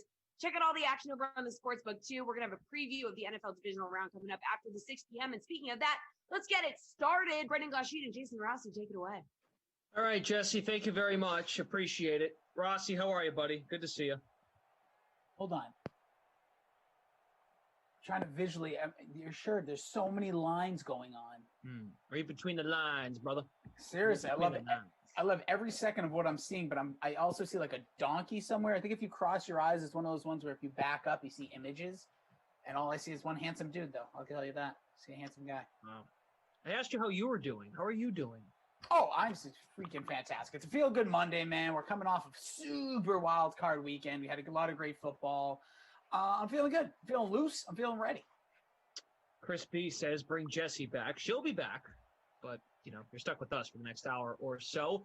Colts, right. Seahawks, as Jesse said, both teams eliminated in real life. Who do you like? Who's your captain? What's your gut telling you? Oh, my gut's telling me stop eating so much during football games. But aside from that, this one, Glash, it was tough because these are not like the Seattle. I feel like there's a little bit of predictability, if you would. But I went with the captain of DK Metcalf for the namesake of DraftKings. Teamed him up with Russell Wilson, got the Seahawks D, and got to put a kicker in, Jason Myers. And for the Indianapolis, I went with Phillip Rivers and Trey Burton because honestly, this Indianapolis offense is a mess to me. I didn't know where to go, and I couldn't pay up for Hines, so that's where my budget went. Yeah, Nyheim Hines, second most expensive player behind Russell Wilson. So the folks creating the lobbies here are noticing how splendid this man is doing in Simland. So that is a bit of a shocker. So I said I'm good. I'm good with that. Lineups have locks, so we can reveal our strategies. Let's see. What did I do? All right. So I put Russell Wilson in the captain spot. My two Colts are Burton and Campbell. I have Chris Carson, Tyler Lockett, and they play the Seahawks D. They play the Seahawks defense. I think that's going to be a popular play in this one because, Phillip Rivers doesn't light the world up here in Madden, so maybe you get a sack or two. He's one of the more statue-esque quarterbacks, so not a lot of movement there. Offensive line is okay. A sleepy play in this one could have been that Colts D, too, but neither one of us went there. We'll see. See how it plays out. All right, Seattle is the home team. We should be off and running here in just a moment. We have producer Michael with us, Andrew on the ones and twos, Jim and Asher updating scores for us tonight. And away we go. Here it is. Roland says, we'll smash the like if Glash gets really loud when Sarah is on a meeting in the other room. She's off work now, but you can still scream. It will get really loud when Sarah calls her family. That's not. I mean, I guess no way you put it is really that nice, but here we go. Big carry right up the middle, and it's Nyheim Hines off to work. 14 yards to the Colts 30.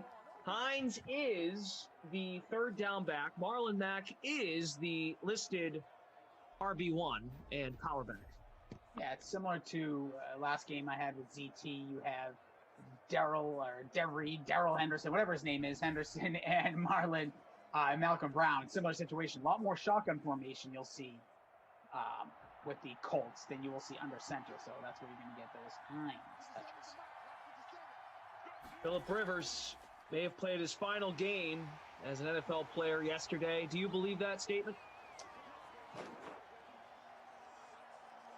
Rossi has his hands on his head. He's wondering. Well, because I've always, it's so like recency, knee-jerk reaction, but I think we may have seen the, let's just say Breeze loses. Like, this could be the end of a lot of these, like the Rivers, the Roethlisbergers, Breeze. Like, there's a big, at least we're getting good, talented young quarterbacks, but I do think we're seeing the end of, I think that might be it for Ben, at least in Pittsburgh, if not for his career, and same maybe for Phillip Rivers. His first completion, 4-yard gain. 3rd and 6. It's Hines, who is owned in 51% of lineups. We have the $500 free showdown contest, the $500 free late classic. We made a contest tonight in the DK SimFam Friends League. Glash and Rossi, Rivers, Wilson out golfing. Don't expect much. Hopefully I'm wrong. There's a first down. Yeah. Nice play. Zach Pascal. Yeah, listen, moving the ball down the field, obviously we both like the Seattle's defense, but here's the thing. Like, they're not overly talented. They obviously have the Smash Brothers with, Wagner, and then you also have Jamal Adams, who can pop a fumble. But outside of that, this defense is pretty suspect. So, yeah, Zach Pascal taking advantage, finding that open part in the zone. Choker says, Ops has been on fire today. Thank you, ladies and gents. Love to see it. Jim and Asher on this sim tonight. Our ops team is fantastic. Marlon Mack on the carry. Gain of 2. We are 2 minutes into the first quarter. Colts have the football. Great to see you guys here on a Monday. We've got Tiger, Mars Brightburn, Jimmy B, Mocking J 2020, Victor, Keith, Joe Spencer, Problem Kid Gaming, J.E., what's up, guys? Tony, PGZ Man, Preston, Chris Boyd, all of you. How are you? Problem Kid Gaming says, Glash looks like the type of dude who's still got a race car bed and little dinosaur nightlight. Stop looking in his windows. You're showing off the leafy room, all right? That's good. Pretty good. 3rd and 12. Trips right here for Rivers. All the time, dude. Yep. Make yourself a sandwich. There you Wow. go. T.Y. Hilton, first down to the Seattle 42. And that for sure, we thought you'd get a sack. Again, Phillip Rivers, not scrambler, standing back. Their offensive line holds up really well, and he gets the ball, delivers it to T.Y. Hilton. Huge play. Giggle Pigs. Pretty fly for a blind guy. Hello. Mike Amens. Appreciate that. Hope you guys are well. For all of you that are fans of teams that moved on, congrats. Exciting stuff. For those of you who lost, well, we know your pain. Stay here. Yeah, we're all winners in DK land. Jack Doyle with the catch for a first. He's the tight end, too. It's a nice drive here by the Colts. You guys going? Smart play so far. Our friend Meager66, right now in first place in our free roll. 133 entries. You love to see it. And a run. Marlon Mack. Just let Hines do his thing. Yeah, just let these guys run. This is one of those, in reality here, like you're pushing the ball down the field against a better defense, if you would, superior in some ways. Listen, give the ball to your running backs. Let them get some work done here. Phillip Rivers has been covering them up, but you have to test to see what you can do. Again, just avoid those Smash Brothers. Outside of that, this defense can be worked on. Flex on them, as the kids would say. Yeah. Flex him on him. Carter Robinson. What's up, Daddy? I mean, those are his words, not mine. His word. Here is Rivers. He's got all the time. Delivers. Caught. First down. Pascal inside the 10. Big gain. 22 yards. Listen. That right there is what you want to see. Phillip Rivers with time can pick apart any defense. Doing it here again, his stats a little bit downgraded over the year. From Madden 20 to Madden 21, didn't have a great last year there with the Chargers, but here with the Colts, the latest update, boosting him back up. His awareness is up. His throwing power is good. Finds a guy in the middle of the field, get him into the red zone. Pascal about 30% owned in the flex. First and goal, wide open man. That's touchdown. Trey Burton. How about Phillip Rivers spreading the wealth? Burton 48% owned. Rossi about 8% captain. Yeah, listen, those are the two guys I went with here from the Colts. He finds Burton here in the red zone often, wide open, and nobody near him. That is a big-time score. What a drive, a little over 5 minutes, just 2 third down. That 3rd and 12 was huge earlier in the drive, Glash, and there it is, capping off with the touchdown to Trey Burton. Jonathan Eliza says, Burton, please. That boy. He also said, I really enjoy when Rossi and Glash are together because I feel like it is calm. It's early. Speaking about calm, news coming out of Dallas. Looks like they're going to hire Dan Quinn as their defensive coordinator. Oh. Now, obviously the jokes could be there that Dan Quinn stinks, all that, but great defensive coordinator. Before he got the Atlanta job, was the defensive coordinator for these Seattle Seahawks. So, interesting stuff. The NFL never stops. Just never stops. Middle of the playoffs, out doing some coaching hiring. Fire a coach today, too. Doug Peterson, get out the door. There it is. Ian Rappaport, 1 minute ago. Cowboys have an agreement for Dan Quinn to be their new DC. It's wild. So that would mean, they get Mike McCarthy, obviously kind of like Trey. I don't know. I think that Packers situation at the end was a little odd, but he gets fired. They move on from him. He goes to Dallas. Now Dan Quinn, who's kind of unceremoniously didn't have a good finish to his tenure there with Atlanta. He has the second shot, so we'll see what they can do. They were a bad interception away from being a playoff team, as crazy as that sounds. Here's Russell Wilson starting at his own 25. Trey Burton just scored the touchdown. That's a delivery over the middle, right on the nose to Greg Olsen. A gain of 14 yards up to the 39. Tom Cruise says, Glash, do you need a hug? You and Rossi air hug on camera at the break. Sure. Always down for a hug. I could use a hug like you wouldn't believe, especially from someone that's not in my household. Been hugging the same people for 8 months, 9 months. Yeah, I'm down. We can do that. Actually, I did hug one person outside of that when things were looking decent in the summer, but nothing was scary. I had a mask on, don't worry. No kisses. I am going to fire up the Twitch machine.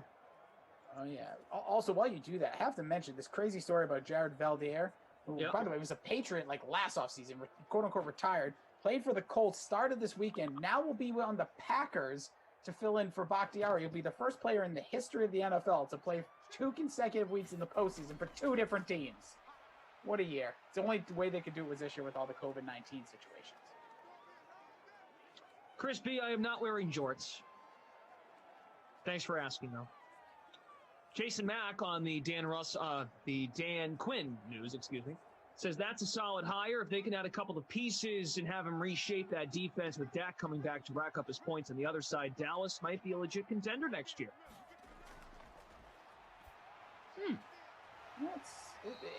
It's a really good point. There's nobody with the defensive players they have, the youth, offensive line that they can reshape a little bit. Yeah, listen, obviously we can say that about whatever the 28 teams that aren't in the playoffs anymore, or 26 teams that are still out there. But yeah, Dallas, listen, that division's going to be wide open. Obviously, Doug Peterson getting fired. Maybe who knows what that means for the Eagles.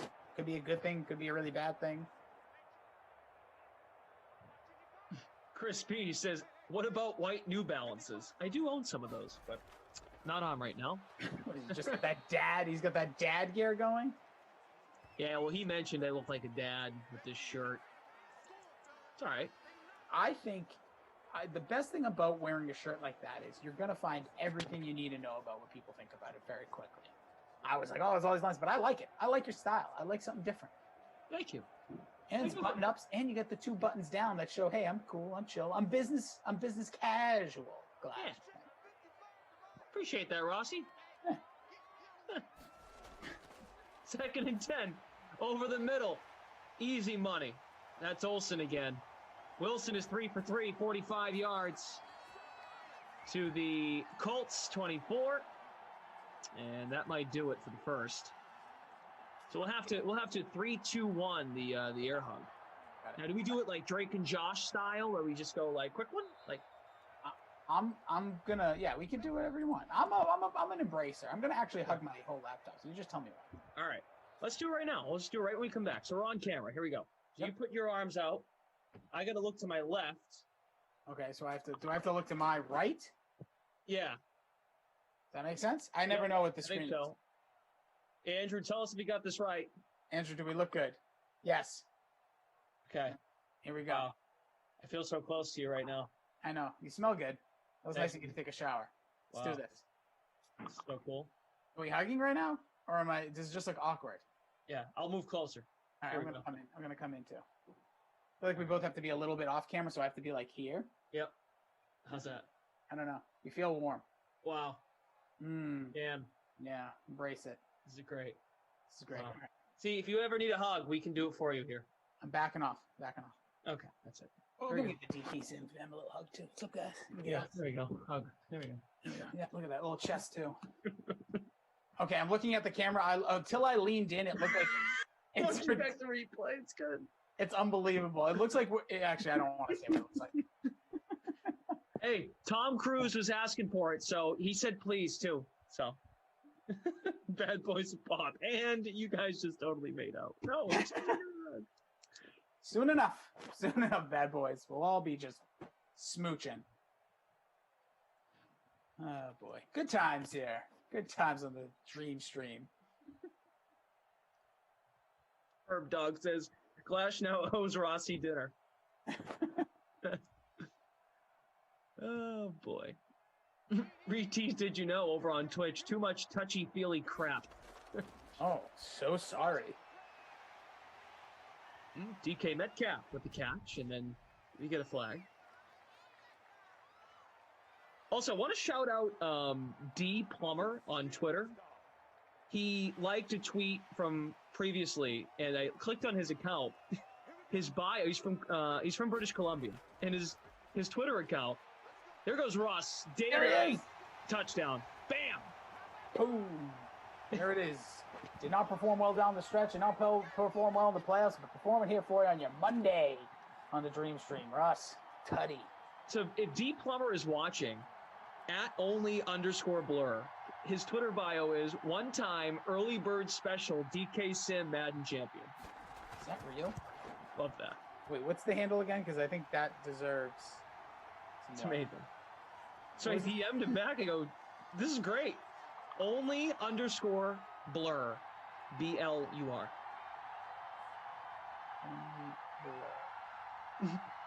Troy Smith says, anyone notice the awkward silence there? Well, it was just a hug, all right? Everyone just relax. Enjoy love. Yeah, Carter Robinson. That was awesome. I haven't been able to hug anybody in almost a year. That's like real bleep. Yeah. I missed that. We hugged each other. We hugged you. Now we can. That's hopefully the next step in positivity. And one day we'll all be able to hug. I had like 8 meetings today. Everyone's like, "Oh, we all miss being in office and all that." It's like, we know that. We know we miss it. I don't want to keep hearing about it. Give me a virtual hug. Move on. All righty. 2 drives, 2 touchdowns. We're off to a great start. Earl Sparks. Looks like Rossi was trying to sniff Glash's armpit. Told you. It's very nice for him to take a shower. It's nice for him to have his Old Spice on today.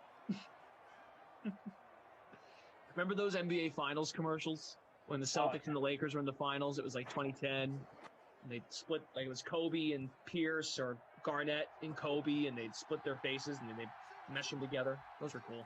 Yeah, it was really creepy, but very cool. Yeah. Or it was LeBron. I forget what year it might have been, but I just remember that. It was creative. Jero, what's up? Good to have you. Smash that like button, everybody. Please do it. Hit subscribe if you haven't already on YouTube. Appreciate you. Evan says live first in the Glash contest. Nice. I don't think I am. I'll tell you that. Even though I have everyone that scored, I'm probably doing decent. Let's take a quick peek ski over there. Mars Brightburn, that was more like a merge than a hug. Two become one. It's like that Spice Girls song. That's what they were I am talking in about. 39th. I do have the Seahawks defense. That does help me. Yeah, 28th. DK not getting any points hurts, but Russ, Rivers, Burton, Myers has the extra point. Yeah, Seahawks D. We'll see if the Seahawks get the ball back here early in the second. Brother Phil says, Rossi, I hope you'll be classy and at least call Glash tomorrow. Oh, always. Maybe I'll slide into his DMs. Even though calling people is going to be one of my New Year's resolutions. I feel like I don't, like, those friends that you don't talk to as much that you'll occasionally be on, I don't know, a group chat or a text. I feel like I got to call those dudes. I had a great phone conversation on FaceTime the other day with Steve Buchanan. Perfect. See, you need those. It might start off in the beginning a little awkward, but then it's just like, oh, this is just, then 2 seconds later, like, oh, this is just like what we do now. Well, yeah, because we just exchange dumb pleasantries and jokes on Twitter, and then, of course, if we end up working together at any point. But it was nice to just, talk to him. And you know something? No one knows this about Steve. He's actually a really nice guy. He doesn't present himself that way. Don't tell anybody, but he's a nice guy. Nikki, the 13 games, you have a sick face emoji in the chat. We do not want that here, so please do that elsewhere. Thank you. Stay sick on your own time. What a catch, right side. DraftKings Metcalf, 47 yards in traffic. Huge grab right there. DK coming through. Had the touchdown in the playoff game on Saturday. Outside of that, the Seahawks offense just not really clicking anymore. Yeah, people can say let Russ cook. Not so much. Keep him out of the kitchen on Saturday. At least the Rams did. Kenyatta Williams, thanks for tuning in. Scores are being updated manually by our great ops team, Asher and Jim, so please be patient with us. Carson on the carry, 4 rush, 4 yards for the RB1. Pete Carroll after the game saying, yeah, we need to run the ball more. It's really tough to say that after a game. But nonetheless, yeah, let's see. They're going to do that here. You mentioned it. Carson getting the rush, but not getting much there, if anything. Setting up, see, Russ has been the guy so far. Passing, running. It's like Bugs Bunny out there. If anything, I think Seattle in real life, it decides to run the ball too often. I know Russ was not great the final 6-7 weeks of the season. He was the MVP frontrunner from the get-go. And just sometimes the decisions, like, to go away from him, just odd. And then it didn't mesh with Seattle. Their defense finally started to play a little bit better with Adams back in the mix, but then the offense took a step back, but all their pieces were healthy. That was a drastic failure on their end. They knocked out of the first round again. Yeah, and I think obviously the home game not really feeling like one without the 12th man, but still, the Rams came in there originally trying to start the wolf. You can get the howl going, but got knocked out of the game, and there's Russell Wilson gets knocked down here. Yeah, he got knocked out. In comes Goff, and I just feel like there's something clicking with that Rams team. I feel like it was such an interesting call when I saw, the Wolf getting the start, and I was like, huh. Okay, we're really doing this. We don't think Goff can do it with the hand. Then he played fine. He wasn't great by any means. Oh, this will be huge for the points here. Aussie, you're in first place. Am I really? Yeah. Well, it's going to be even better if he hits his 55er. Come on, baby. Oh, yeah. You got it. Stack them kickers. Stop fooling yourself. Ooh, am I really in first place? That was a big jump.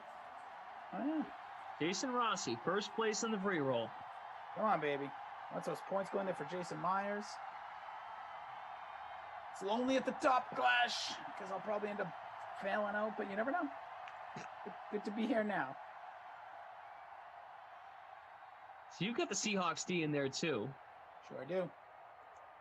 So Seahawks D, just quickly, DK Metcalf and the captain, Russell Wilson, Phillip Rivers, Trey Burton, Seahawks D, and Jason Myers. Got 6 points by the kicker in not even a quarter and a half. Let's go. There you go, Troy. You can put stack dem kickers next time, but stack the kickers is fine too. A make from 55, even from the greats like Butker and Tucker and Blankenship, who's in this matchup. 55, that is rare. Sure is. Bad Boys and Pops, it's time to update your Twitter if you win this. Too much time left. No, I mean, that I know you know. I just to clarify, like shouting that guy D what was his name, D Plummer, like that was awesome. Like just to see that, I'm like, oh, you guys get into this stuff. I love it. That makes us enjoy these even more. Me too. It's a family man by the looks of things, and that's his proudest moment. Love that. Love you, D Plummer, wherever you may be right now. Down goes Rivers. Reed on the sack. Brings him back to the 21-yard line.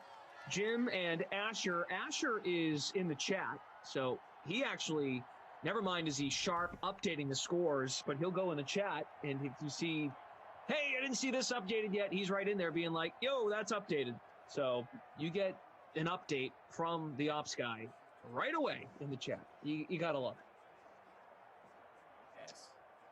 Jonathan Eliza says, hey, Glash, did you see we hit a double bonus on Saquon earlier? I did not. No. Awesome. I'm assuming it was receiving and passing, right? If it was passing, I would lose my mind. Yeah. Yeah, he doesn't run. He gallops. Quad father scoring it in. It's a big game, though. So right after I said 2 drives, 2 touchdowns, we just keep getting punts and field goals. Damn. Well, hey, listen, that's with the ups and downs, the ebbs and flows. The defense make adjustments. Nikki, the 13 games, is a big fan of yours. I think that might be a family member, to be honest with you. Oh, got it. I'm just trying to figure that out. All right. That's what happens when you let them know what you're doing in life. Well, they also heard you were in first place. Would you text your whole family? Come watch, I'm in first. Oh, yeah, I actually please don't reveal that. I do have a family chat, and I said, guys, I don't want to make this a big deal. Slide into the YouTube channel or Twitch, whatever you're into, Grandpa. Yeah, I'm in first. Don't tell anybody. Gramps, you gonna come to my sim today? Yeah. If you get a hit, you get $5. We'll all get ice cream after. It's going to be a great time. They were tuning in, and then they saw that awful hug/merge. And... yeah, there was a lot of questions after that. All right, there's a first down. Wilson 7 of 7 up to the Colts 47-yard line. Carlos Hyde, third down back, has the capability to catch it. John Markowitz says it's a simulation, guys. Thank you. Blake Rubin, hey, I'm new to DraftKings, and these sims and these announcers are amazing. Your voice is so smoothing. Well, Blake, thanks for tuning in, pal. I consider my voice a little chunky, like peanut butter. Flash is the smooth. I am the chunky. It's a bold call if you put both of those forms of peanut butter on a sandwich. You use chunky and the smooth stuff. Whoa. He's got a big run here to the 26. It's Carson. You know, I'm just mentioning what you said about the peanut butter thing. It is interesting because I have seen some called quote-unquote expert sandwich makers on the old YouTube. This is what happens when you have back-to-back sims and you just stay on YouTube. You go down. Actually, I did watch Chirag and Julian. They dropped some good advice because I have some basketball lineups later. That was awesome in between. But I've seen people do chunky on the top, smooth on the bottom. You put your jelly or your fluff or whatever Nutella in the middle of those two, and they say it makes the quote perfect peanut butter and jelly sandwich. But that is theirs. J.E. says, Dorsett, do something for me. Dorsett. Ross getting to work, tried to juke, gains 10, just shy of the first down, 2nd and 1. And there's Russ doing his thing on the ground. He does have the rushing touchdown. Couldn't quite make it to the first down, but that opens up the whole playbook here. So you hope you have a Seattle Seahawks receiver here with that 2nd and 1 because more than likely a potential passing down. DK Metcalf is probably at the bottom of the screen. It's a dump off on 2nd and 1. That's not great. Oh, It's completion for Wilson, loss of 3, excuse me. Yeah, that's a tough play there. They go to the screen on a 2nd and 1. Don't love it. Didn't do anything for you. Carlos Hyde losing 3. It'll be tough for him and his numbers today. How many opportunities he gets. Yogi Dead 444 feels trolled by how this sim has unfolded. Just get it to DK Metcalf, make all the kiddies happy. It's not him. Greg Olsen. Oh, he fumbles!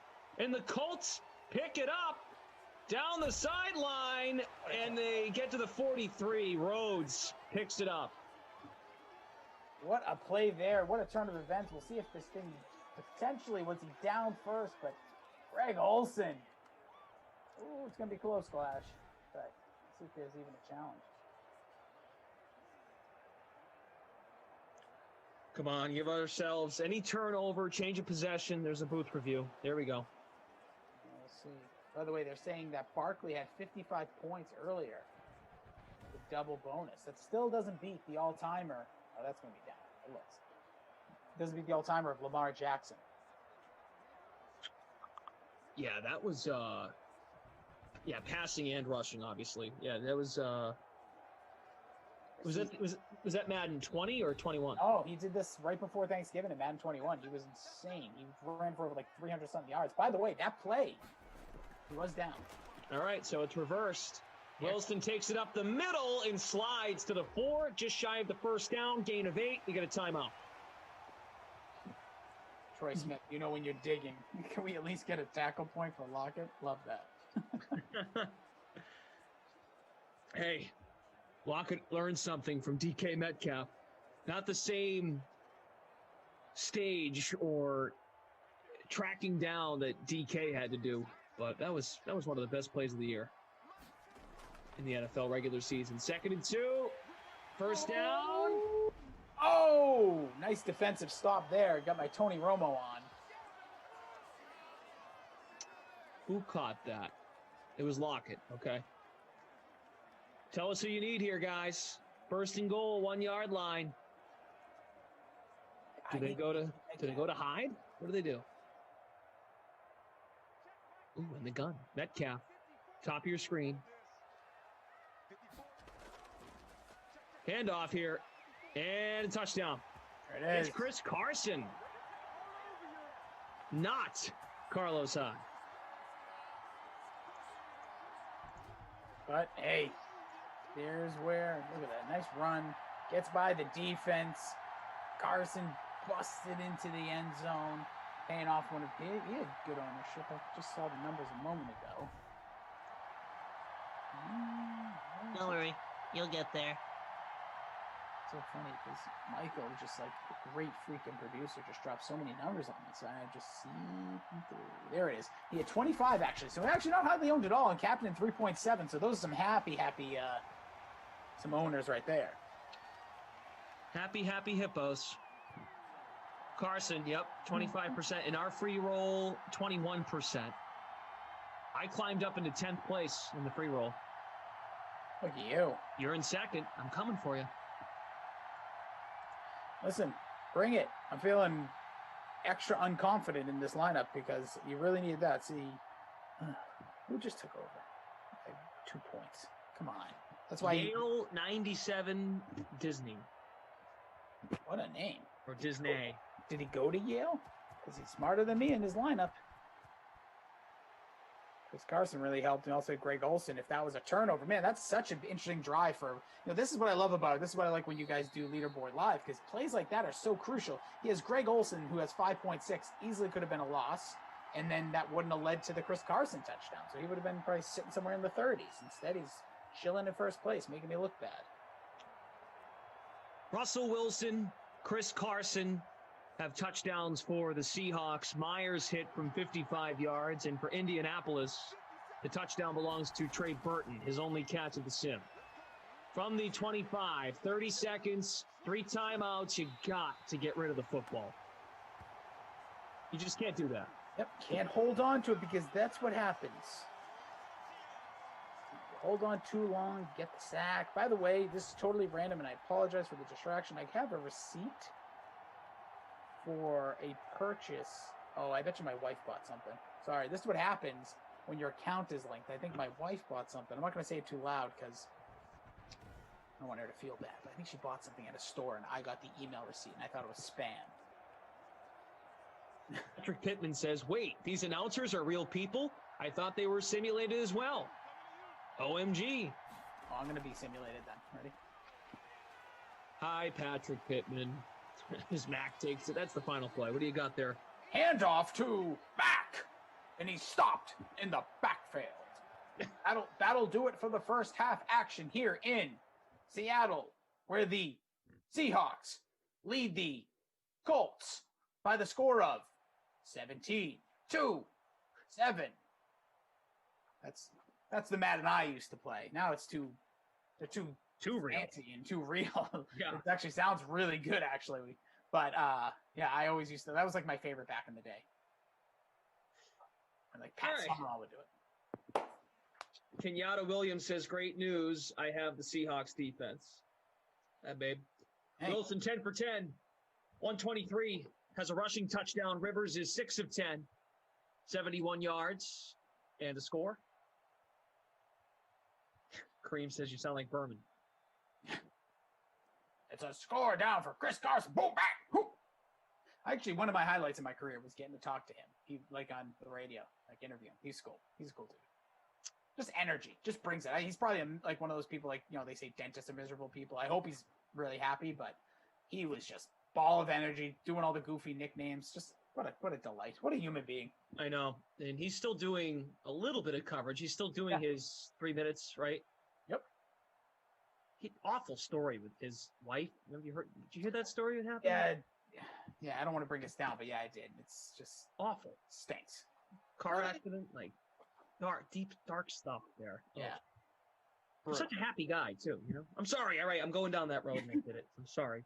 Glash, I'm only going to tell you this once. We're going to keep it positive. Thank you. I'll repeat myself. Positivity only. I hear my son upstairs screaming, but I'm not going to let it affect me. Uncalled says, eyebrows looking great 1 year later. LOL. God, it is weird to think that. They come back. Year, like we are coming. Like, it's 3 months from now, but still, I mean, 9 months. 9 months since we did the eyebrow thing. It's freaking weird.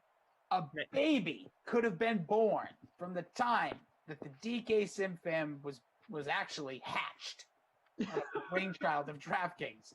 A real baby. Like one of you, somebody you know had a baby. Like they got pregnant in March, and boom, shakalaka, babies are just flying out right now. Flying out.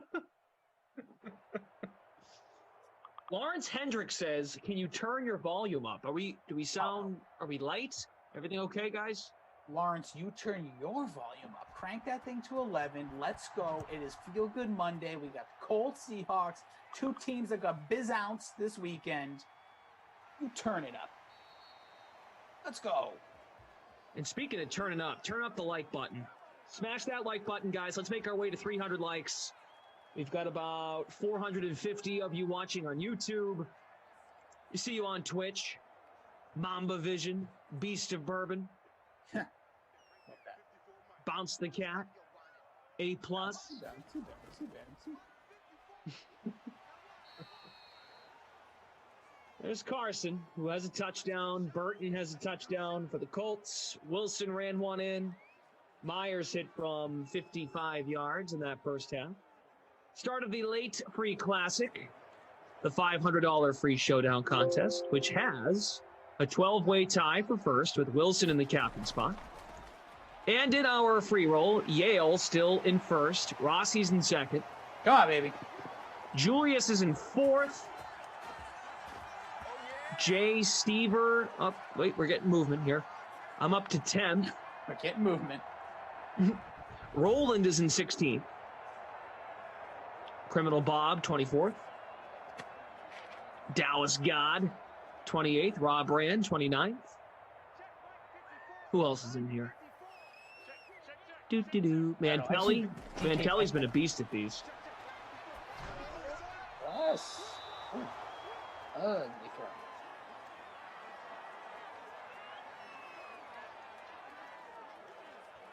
Bo says, I'm not getting the Brady Rivers Super Bowl I wanted. Mo, you might be the only person I know that wanted Rivers Brady in the Super Bowl. Can't do it. So apparently our volume was turned up a touch. That's why we got Andrew. Crushing. Making sure everything's good. Wow. Sorry, everybody, if we woke, speaking of babies and subject, if we woke any up. All of a sudden, it's like, oh, these guys' voices are so smooth. Nope, we were just low. How low can you go? Volume. Sean Dale says, I captained the volume. Oh, yeah. Good pick. Good value. Good pick. Skyrocketing now. And there's Wilson sliding shy of the first down. Yeah, tough one there on a third down. You want to see him try to fight for that first. But did not happen. Slid down, making it a 4th and 3. They're going to punt, give the Colts the ball back. Ralphie, 508, what's good? Thanks for tuning in. Edward says, wow, you turned the volume up. Patrick says, yeah, thank you. I can hear you now. Well, geez, glad to hear. Glad to hear you guys, too. Even though we can't hear you actually speaking, I always try to imagine what each of you sounds like. Oh, I know exactly what they sound like. Okay, so all right. So tell me what Jonathan Eliza sounds like. Let me read it. Oh my God! Get the ball to us, set, dude. Do a set. Come on. All right. How about Debo J. Ross? What does this fella sound like? Let's see. Where's he at? Is he on YouTube or Twitch? He just put in the chat. Oh. Yeah. Pass it to Lockett. Oh, pass it to Lockett. All right. How about Edward Pride? Whoa! Turn the volume up. On. You get the facial expressions too on Zoom. I kind of want you to just go through each person and imagine what they sound like. It's kind of fun. Legacy Lock goes, do you stay? Oh, wait. Do you say stay? 3rd and forever. Missed him. They're going to punt. What a shame. Oh, that choker saying Jordan Lindenbaum sounds like Mike Tyson. I don't know if that's real enough, but I just think that's funny. No sign of Lindenbaum here. I haven't seen him spreading his chair today. Robbie Noble sounds like Marley. Oh, there's Lindenbaum. Speak of the devil. He's popped in. Oh, there he is. Who does? Who does, Joker? Oh, I can't do it like Tyson. I can tell you that right now. Great punt by the Colts. Listen, the punting game has been incredible. I'm telling you, I'm fighting my way to try to get punters to be rosterable in DK Sims. I know that DK Sims will really rally behind me on that. I just want them to be $1,000 each so I can fit them into my very pricey lineups. And Jeanette White. What do I sound like? What do I sound like? Antoinette White, what do I sound like? Why would you put your own name in there? That's the real. I'm questioning a lot of things right now. I should probably start doing this. Someone's gonna get offended. Jonathan Eliza, when you do my voice, give it a southern accent.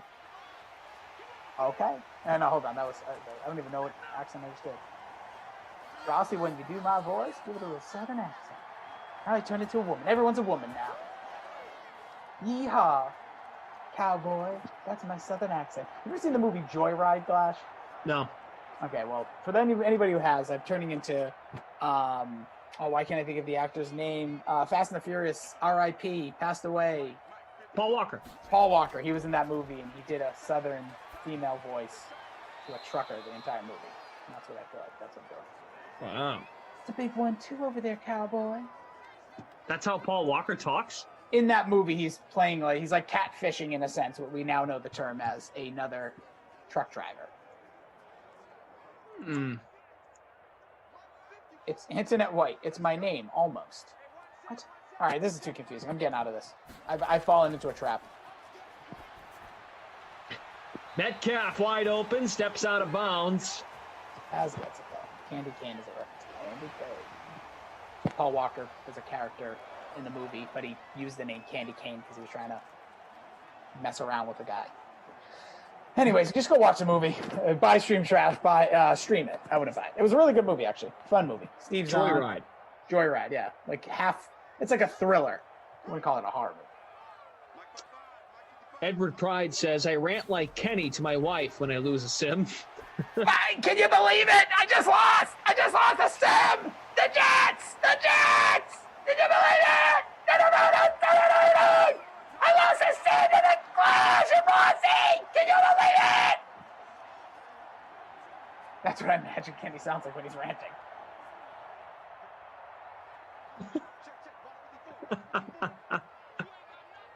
So Yogi Dead 444 on Twitch has an idea. As Greg Olson takes it inside the 40 to the 37.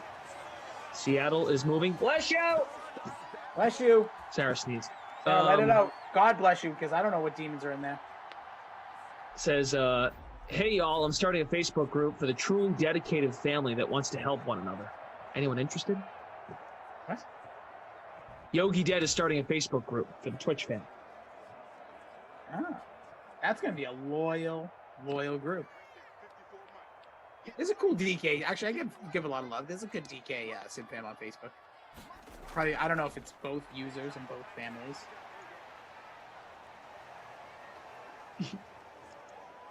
I laughed at Lindenbaum's comment.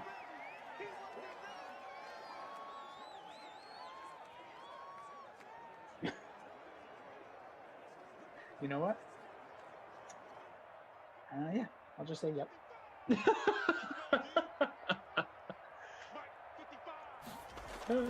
Second and 6. Got to get to the 27 for the first down. Oh, nice effort by Carlos Hyde. John Lovitz also was incredible in the cartoon The Critic, so I will take that as the ultimate compliment.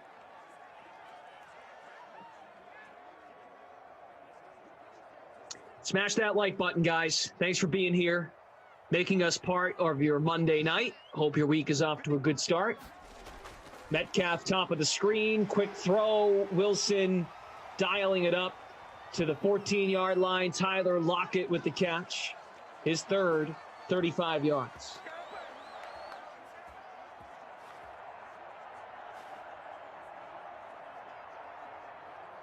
Legacy lock. Asher, you don't need to tell anyone your age. Keep it to yourself. Asher, don't you do Daddy Glash is here. Don't you tell them. We have a flag. It's against the offense. Holding. I have to check on my roster. I need a DK touchdown right here, like you wouldn't believe. Yeah, where are you at? You're in 6th. I'm in 13th. Slipping fast. All right, they put a man in motion. Faulkner was ready to feast. So let's be honest. Carlos Hyde's numbers are brutal. He's lost yards on most of his touches.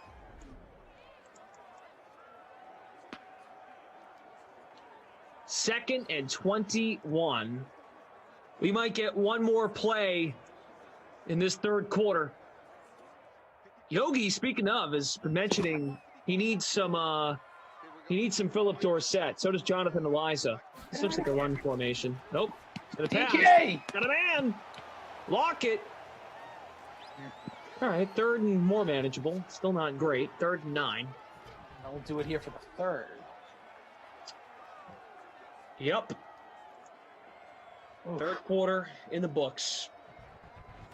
Oh yeah, tough sled in there. Yeah, I'm surprised by all the love for Dorsett. Obviously, I understand he's a cheap play and can sometimes pop off, but just a little surprised. Giggle Pig says, Daddy Glash is here is what you hear after a rusty cellar door shuts and you're tied up with an apple in your mouth. God. Oh, and not just on Tuesdays. Yeah, Look at this. Carlos Hyde, he does have 31 yards. I'm completely disrespectful to him, but he has those 2 negative ones that stand out to me. But that could also be because I'm over here doing goofy voices. So take it for what it's worth. To be fair, I kind of put the ball on the tee for you. I kind of convinced you to do that. So. Actually, I'm a lefty sometimes. DK Metcalf, really the only guy I can think of that's really in bonus watch. Get the 67 yards on the 3 grabs. Burton just that one lone catch for 8 yards. Glass, she's got the score.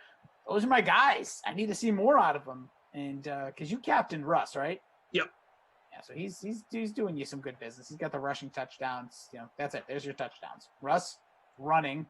Russ to, I'm sorry, no, it was Chris Carson who ran one in, and then you have the Trey Burton one from Phillip Rivers.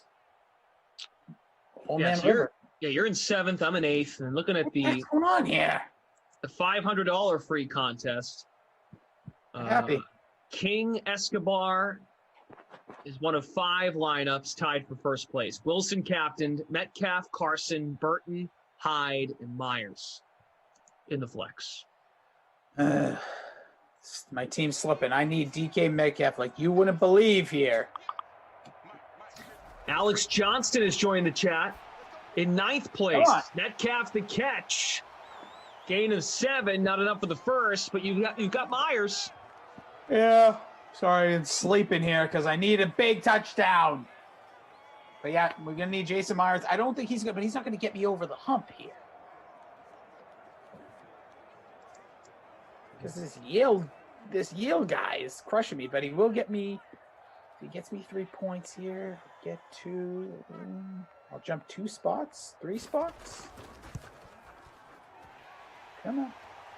Let's see the movement. Oh wait! Oh, there it is. Oh, look at that! Another jump. Yale out of first place. So Rossi's in 3rd. Come on, baby. Give me a little Trey Burton action. Lawrence Hendrick says, Glash, what do you do at DraftKings? And I just responded to him, you're watching it. This and some other stuff on the side. I was at the company before Madden Sims. But.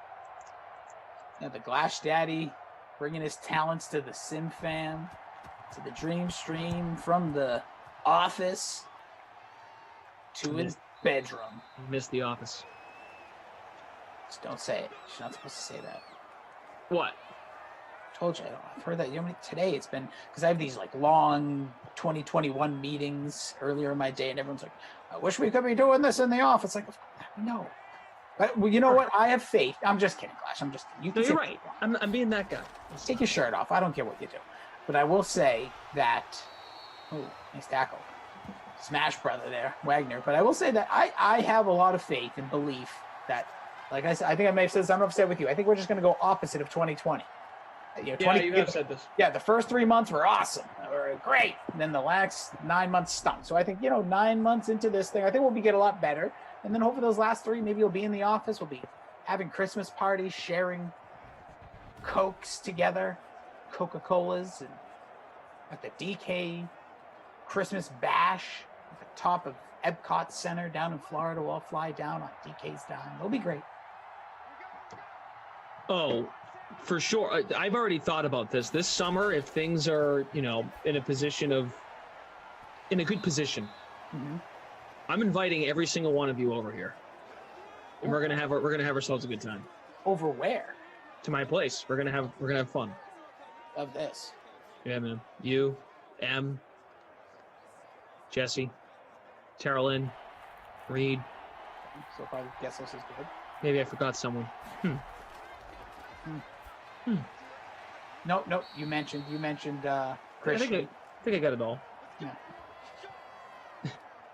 All the locals, all the people within driving distance. Steve Davis asks, why are you two the only hosts without verified Twitter accounts? Well, because we're actually we're under inspection. I was gonna say, I've been under review for years. By the way, just so you know, if you want to know, I don't know the actual answer to that. Most of it comes from different outlets that you potentially work for or didn't. But the verified situation is very bizarre. If you've ever noticed on Twitter, like believe I should be for any reason. But it's a very strange thing. A lot of times companies have to be the ones to do so. But I used to work at a bigger company that, there was I used to get in a little bit of fights with people about that. Rivers now only up to 100 yards passing. Oh, yeah, it looks like I did forget some names. No. Locally, I think you hit them all. All the people that would be on the invite list. Maybe Billy. Maybe you can invite Samir, Billy. Oh, Samir, yeah. Producer Andrew. He's local, Producer right? Drew. Yep. There's Burton. Kenny Ducey is in the city, New York City. Yeah, he's not invited. Jeff's in Canada. Nope. That's about it. Who else? We got Christian's in Wisconsin. Brandon's in Colorado. Yeah. ZT. Is ZT local? Yes, he is. ZT? Yeah. ZT can come over for the mixer. Our great producers that I will not name that can also come. Yep. Michael is on the West Coast. Right. I actually want to go to him. I'm waiting for him to pipe in on the chat. Be like, you guys can come to me. And I'd be like, first playing out. 3rd and 3. Rivers, first down. Oh, Tommy Freeze pops when he's not in St. Louis. He does have parts. Yeah. He has territory here in Massachusetts. Yeah. Oh, hold on. I forgot Adam Kaufman. Nope. No? I don't think you forgot him. I thought you hit everybody you wanted to invite. Maybe. How about this? Kaufman's the type of guy you give the invite to super late and you tell him it's we don't think anything's really going to happen. Like you invite him at 7 o'clock for an 8 o'clock party. Or you send him an invite, you mail out the invitations and then he'll send you a text. Hey, got this invitation. So what's this going to look like? By the way, just show up. Yeah, by the way, that's the most accurate. Of course he would be invited. We're joking because I don't want you all being marks going and be like, Glash and Russ were saying you wouldn't be invited to a fictional party. Because I know you, DK Zipim, and I know that man, and I believe he's on the next game. And he's going to be all sensitive about it. Then I'm going to hear about it tomorrow at noon. He's going to text me later when he smokes me in basketball. And I know this game because I played it before. Off, you are invited one day. Actually, you were at the compound. You were at the Kaufman residence. He probably invite us. He's got an outdoor shower. Probably got a big old home. Burton with the catch to the 3. Sorry. I have to just really quickly. Burton, get in the end zone. Jordan Lindenbaum. Nah, Koff strikes me as more of the type who shows up too early. Like Michael and Dwight. Remember, did you ever see The Office, that Michael and Dwight show? Look what else he wrote.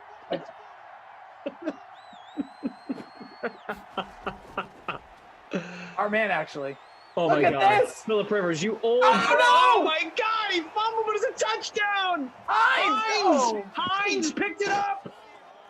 Oh, no. That's going to change everything. I was in first place. We were quietly picking on Koff in fun ways. Jordan Lindbaum dropping ace jokes.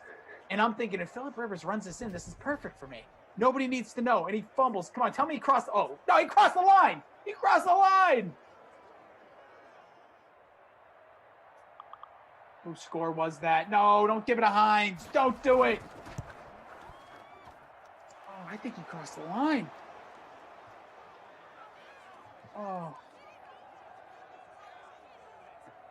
Look at that, Hines. 0 rushes, 0 yards. He gets the touchdown.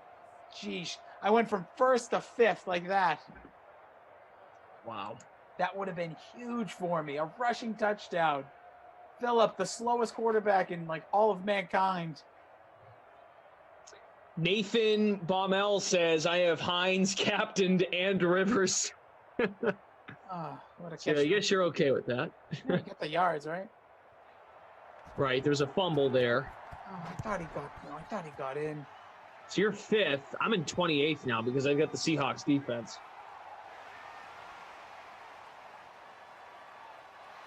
Choker is calling you out. PhD 1974 coined the Babysitter Billy Not My Kid award. What? Why is he even calling me out? I didn't know. Did I say anything against said person? Or he thinks he's just informing me. I don't think he's calling me out. Oh, I meant like more so just to clarify. Oh. That's cool. I listen, whoever it is, that's all good stuff on my. Yeah, calling you out was strong. I'm sorry. Yeah, that's okay. Very poor choice of words. That's all good. It's all good. Come on, guys. Smash that like button if you haven't already. Thanks for being here. About 500 of you watching. Coming up at 8 p.m., we will have Cowboys at the Vikings. Adam Kaufman and Brandon Cristal will have the call. And then I'll come back from Madden After Dark with Brandon Cristal. Sorry. Jumped on you there. I love that you named that. We'll talk about Hall of Famers. Yeah, we went down a rabbit hole, the Hall of Fame stuff, last time we were together, so. Oh, it's always good. Listen, those are great conversations. Obviously, ton to talk about from this weekend. But, yeah, always seems to get in those big ticket combos. Yeah. And they'll tell you a thing or two about the Broncos if you want to know. Well, my team is just failing out now. I'm at 10th. Literally 3 plays ago in first place, and Boss Man decided to show up and boot me out of the club. Not happy about this. I need DK Metcalf to just go streaking down the sideline. What a tud. Carter Robinson would love to see Lockett and Metcalf come alive. That... No. You got the yards. Lockett with the catch, 4th and inches. Oh, what are they going to do? They're going to punt, aren't they? They have to. Yeah, I think you kind of have to in this because you're on a 41. You're down. You're up a score. Put the dagger to him. Put that dagger to him, Seattle. Come on, Pete Carroll. Show him some. Who? Was he out of bounds? In that case, if Lockett was out of bounds on the catch, oh, that's not a catch. So they're going to definitely punt. His foot was on the line. Sure looks that way.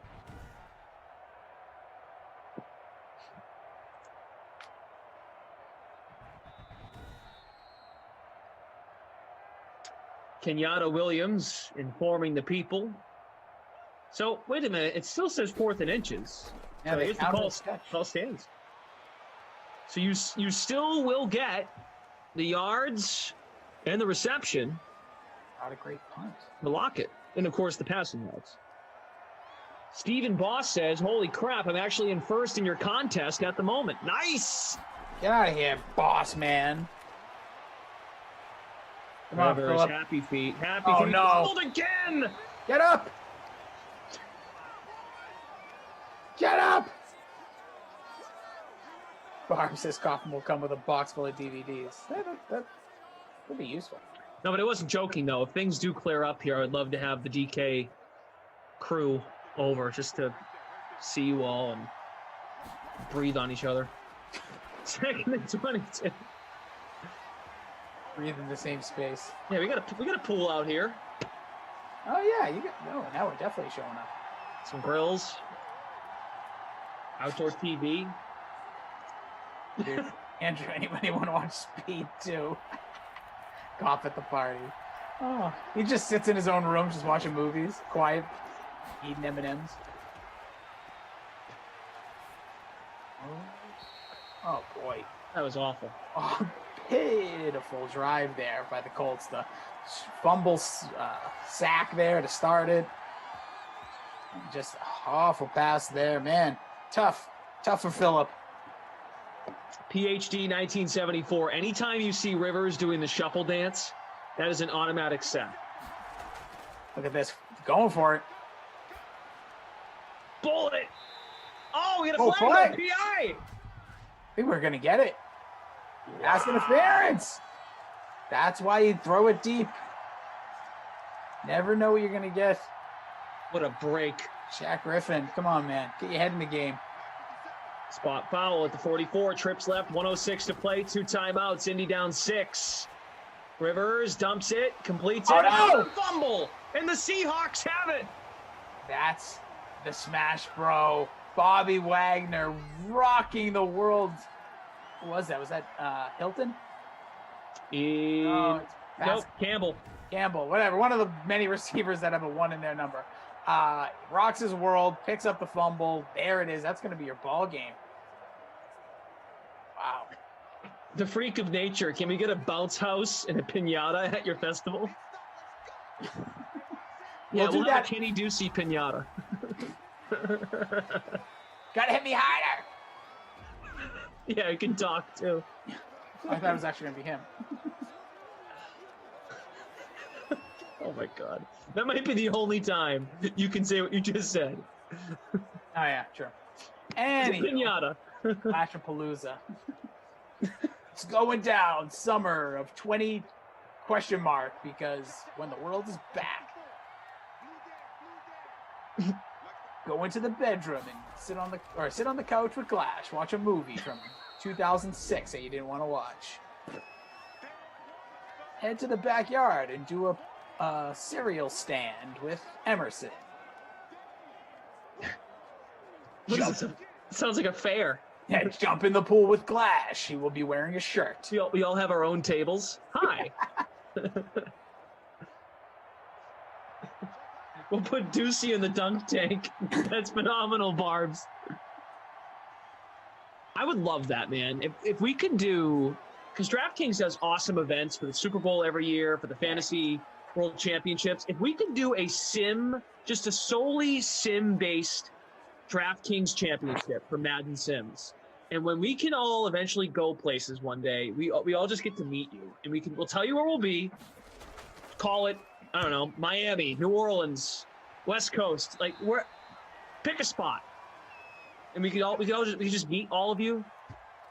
Some of you I'm terrified to meet, to be quite honest. Others I'm looking forward to it. Others I'm like, I'm good. I don't need to see that person.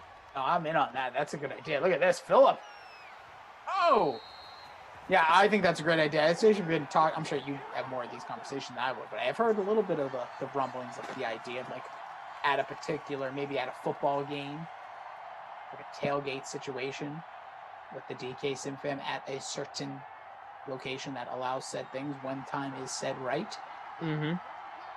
Oh yeah, I know we've talked about on these streams about like a tour bus. Yeah, remember that? That'd be phenomenal. Oh my gosh, could you imagine being in a bus with any of us for longer than like a day? And a pick. Well, does that help me though? No, I needed 5 points. Boss man, you son of my gun. Unless did you not have? Boss yeah, man. Exactly, Jimmy B. A DK Sim Fam convention. Nathan almost got his Hail Mary touchdown. I say almost. They were very, very much short of doing that. Oh, I got looks like I'm going to end in third place. If Ops wants to give Phillip Rivers that rushing touchdown, I wouldn't hate him. We could also just, if we, because sometimes we all get really annoyed at each other and really pissed off at each other. We could just have we could have a WWE style event where we all just show up, we all, throw the hands because. Unzip, show a little chest hair, get in on the action. I'll paint my face. I'll paint my body. You! I heard you talking smack on January 11th during the 7 o'clock sim. Just cough going ballistic on everybody. You're that guy from last May. I hate you. I blocked you. You want to go? Me and Steven, I'm going to have to go after Steven. How did I lose more points? Oh, there was a 3-way tie in third, and then I dropped out of it. Ended in fifth. All right. That's all right. Yeah. Tom Cruise has it right. Right. The Turkish oil wrestling. Yeah. Oh, we got to get back to that. Well, we will all pair up. Circle back. So pick your favorite chatter, or pick someone you just despise, and we'll pair everybody up. Okay. And don't forget your permission slips. All right. Who do you like for the player of the game? The Krusty Kaufman player of the game. This game was tough. I don't see anybody that gigantically sticks out, so I'm gonna have to go with Russell Wilson. All right. Lord, and fine. Not My Kid award. Looking here, so I think do I go Tyler Lockett? I don't know what he ended with. Lockett. Hines got that score. I was going to go with him, but he got that like gift score. Lockett had 5 for 52, which is not bad. No, it's not bad. $7,000. Because he was a little bit better than Metcalf. This is tough. Paris Campbell kind of stunk. Yeah, we'll go with Paris Campbell. He averages like 9 a game. He had 3.3. He didn't help me. No, you know what? No, I'm going with Phillip Rivers only because he fumbled at the 1 yard line, like a real bonehead. All right, he's the reason I lost this thing. I'm upset with you, Phillip. If you do retire, it's on you. If you don't retire, get 20 million. Go play again. Feed your 1,000 children. We appreciate you. We love you, but you stunk today. How dare you fumble at the 1 yard line? We're gonna have a Turkish oil wrestling match soon. Me and you, Phillip. Let's go.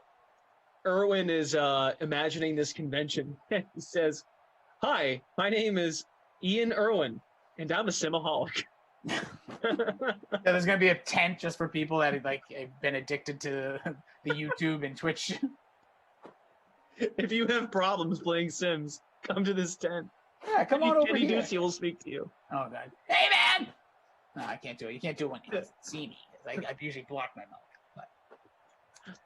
But that's it. Could spend a lot of time on that. It's like, you know how like the game The Sims, you can make your own city and make your own. You should be able to make your own like DK Simland convention. Just what it would look like. Tables. I bet you there's people out there, whether it's a Sim or Animal Crossing or any of these games, you can be creative in Minecraft, Roblox. I don't really know enough about it, but yeah, you guys can go ahead and why don't you make the DK Sim fan and then tweet Yeah, out. I mean, and Sarah's done that with some of the landmarks for sure. So, all right, congratulations to Stephen Voss for getting first place in our free roll. I know Rossi doesn't like it. You ended up in 6th. Yep. Yeah, I was not happy about this. This is not a good finish for me, but life goes on. Wilson in the captain spot, Carson, Lockett, Burton, Campbell, and Seahawks defense. I finished 12th. That wasn't too far behind you. And D Will 113 came in first in the $500 free showdown. Wilson captained. Naheem Hines ended up in the winning lineup. That is just amazing. With that touchdown, that was a gift. Yeah, it was a gift. Crazy. Burton, Hyde, Seahawks D, and Myers in the flex. All right, fellas, ladies, gents, good stuff. Rossi, have a great rest of your night. Cheers, brother. Enjoy the 10. Thank you. Yeah. Asher and Jim, great stuff updating scores. Michael and Drew doing their thing. They are with us the rest of the night. I'll be back at 10 with Brandon Cristal. We will have Ravens at the Chargers, Madden After Dark. Koff is coming up next with Brandon Cristal. In the meantime, we find out what else is going on at DraftKings and the DK Sportsbook with Jesse Cofield. Oh, yeah. Our next Madden game coming up at 8. Like Glash said, Cowboys and Vikings going head-to-head. Adam Kaufman, Brandon Cristal bring you all the action from that one. That game is featured in the Madden Stream 1.5K Flea Flicker, which has a 1.5K prize pool with $200 for first place. Now, the free contest for that showdown has a $500 prize pool with $50 to first place. Head over to the DraftKings lobby to get those lineups in now. Now, we had an exciting weekend of NFL football, which set up yet another round of great matchups coming up on Saturday and Sunday. DraftKings has a big $3.5 million contest on tap for the entire weekend. So let's get a preview of some of the best DFS salaries with this edition of NFL Price Check.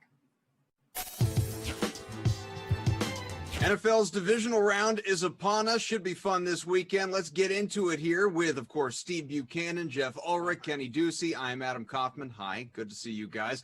Okay, so obviously DraftKings here is offering a $3.5 million contest that encompasses all 4 games this weekend. $1 million going to first place. Naturally very exciting, but as people prepare to build their lineups, they need to know where to go. Let's go position by position, starting at quarterback. Jeff, let's start with you. Who stands out most among these 8 teams in action?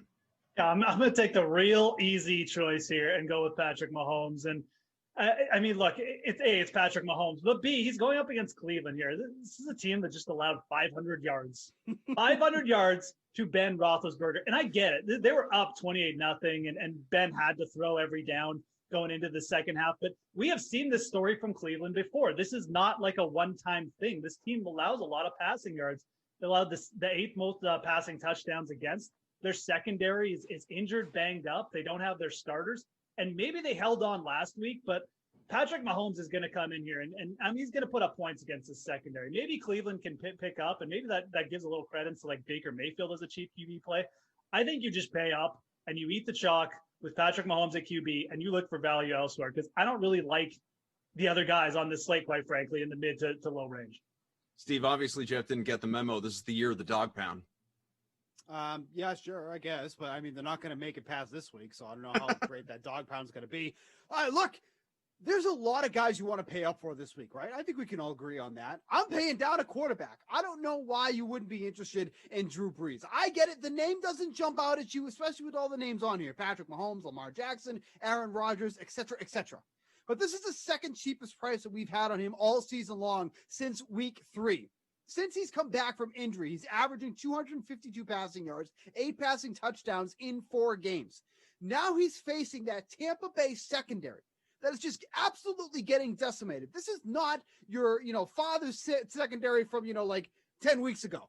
They have completely changed over the course of the season. They just allowed 202 receiving yards to the Washington football team's wide receivers with their second string, or maybe third or fourth, I don't even know what you want to call them, quarterback on 16 catches. You're telling me a much more competent Drew Brees can't do the same? At 5,600, that is a value I don't think you want to miss out on. You're going to get amazing ownership on him too as well. There's a lot of things that Drew Brees checks off here. I'm pretty sure that's back when even Pittsburgh was a good football team. Kenny, this is when you tell me that that Drew Brees is a good quarterback, but his reality doesn't translate to fantasy. Yeah, no Sam Darnold either. That's definitely true. Drew Brees, his ceiling is usually like 25 points, but I think Steve, for once in my life, I'm going to actually have to agree with Steve here. He made some very good points. You have your pick of the litter at running back. You have Stephon Diggs, Devontae Adams, Tyreek Hill. You got Travis Kelce on this slate. We know how disastrous tight end was last weekend, right?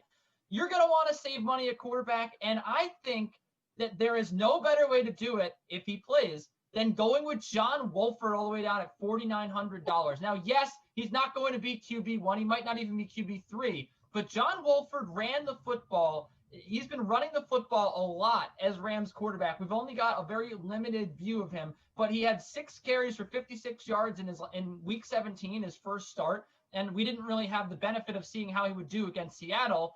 But that said, 22 of 38, 231 yards. He only threw the 1 pick. This is a guy that's not going to be turning the football over a lot, yet he does take enough risks to actually possess upside at the quarterback position. I think if you have someone who can rush for 70 yards and a touchdown, and he's going to be throwing the football 38 times, 40 times, then you absolutely want to go with him.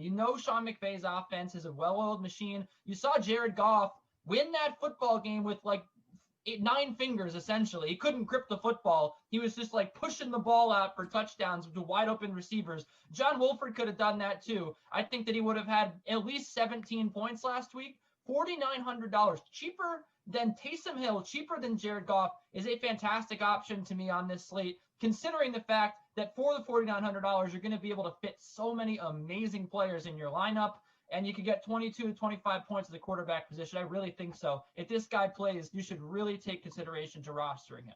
Ukes, I didn't hate your boy's logic. I did, but go ahead.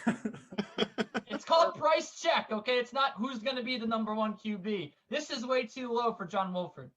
All right, how about a running back, Bukes? Yeah, so a little danger here.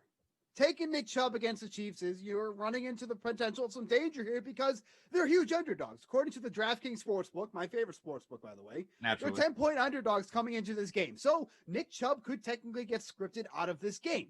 With that being said, if there's a way to beat the Chiefs, because that secondary is vastly much better than they were to begin the season. If you're going to beat them, you got to do it on the ground. This is somebody who over the past 2 weeks against a good, quote unquote, run defense with the Steelers, just went for 184 yards on 32 carries. That averages out to just under 6 yards per carry. This is also the guy who ended the regular season averaging over 4 yards after contact per attempt. That was the best in the league. That was even better than Derrick Henry, who, by the way, did nothing last week. Thanks for nothing on that one. But at Nick Chubb at 6,600, if the Browns can get that run game going early, which is going to be critical, because they also can keep Patrick Mahomes off the field, he's in a great matchup here. Like I said, it's not a safe one because the Browns could easily have to go pass heavy here, but they're not going to get much success through the air. They're going to have to rely on Chubb for as long as they possibly can. 6,600, love the price point.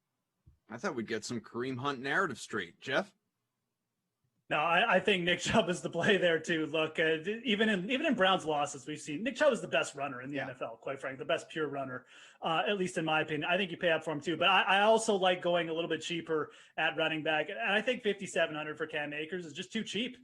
This is it. He is the running back for the Los Angeles Rams. We have established that he's going to get 20 plus touches in this game, even if the Rams are behind. Because look, find someone who loves you as much as Kenny loves John Wolford, but the Rams are going to run the ball whether they're ahead or behind because their quarterback situation is god awful this week. So I think Cam Akers at 5,700 going up against the Green Bay Packers will have 4.5 yards per carry this year. It's bottom 12 in they don't have a great rush defense. That's the path the Rams can take to win this game. Cam Akers is going to get touches. He's too cheap. All right, Kenny. So if you're paying down for Wolford, is running back a place you're paying up? A little bit. I mean, I don't think you can go wrong here with any running back. I don't think there's a wrong answer here. And okay, Steve. And I do really like Cam Akers. I agree. But okay, good. I'm glad we're aligned. But I like J.K. Dobbins here at $6,000. It's a little bit of a savings. Maybe he's even your RB2 if you get Wolford at Wolf Daddy at $4,900. This is a great matchup here for the Ravens. They're the number one rushing offense. Yes, that's because Lamar Jackson runs the football a lot, right? But the Bills defense, 22nd with over 120 yards allowed per game. You look at last week, they allowed over 160 to the Colts, which, again, carries were divvied there. And Jonathan Taylor, all told, didn't have the best game, right? But Dobbins showcased his unique running ability last weekend in that win over the Titans. He is tremendous on the ground. They will continue to feed him the ball. They give Gus Edwards, they usually around 20% of the snaps per game. So I'm not really worried that someone's going to come in and vulture a carry from J.K. Dobbins. If they're by the end zone, you'd be surprised, by the way, how many touchdowns Gus Edwards has this year. I believe it's 3. So if they're by the end zone, Dobbins going to get into the end zone. He's going to get the football, and he's going to break off a couple big runs against the Bills defense.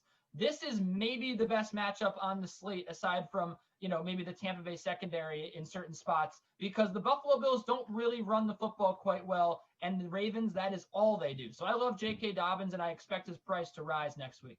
Real quick, I just want to add to it because he mentioned Edwards. Edwards is getting more work than you think. Over the past 3 weeks, which have basically been all must-win games for the Ravens, he's getting an average of 11 carries per game, and they're almost down the middle, splitting the red zone carries. So while J.K. Dobbins is by far the number one running back in this offense, Gus Edwards gets enough that at 4,200 he should also be in consideration. I do agree with you, Steve, there. He got 26% of the snaps in week 17, but he still managed to get 12 carries. So when he is on the field, they generally give him the football. He still is seeing below 50%. So it's not a concern that he's going to take too much share away from Dobbins. But I do agree with Steve that he is an integral part of this offense as well. And he's a very cheap option. Maybe you have a little leftover money in your flex. I think that he's a great option there as well. So good call.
We got college football's national championship ahead of us. Let's get into it with Osmo's Ben Rasa. I am Adam Kaufman. Ben, how are you, buddy?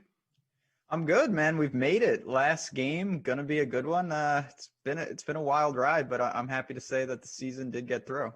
Yeah, crazy season, and maybe crazy in some ways that Clemson is not playing in this game. Upset, obviously, on the way here. So we have got Ohio State matching up with Alabama. You got the Buckeyes, 7.5-point dogs, but then again, knocked off those Tigers. And so, is that a good number here? What's the expectation?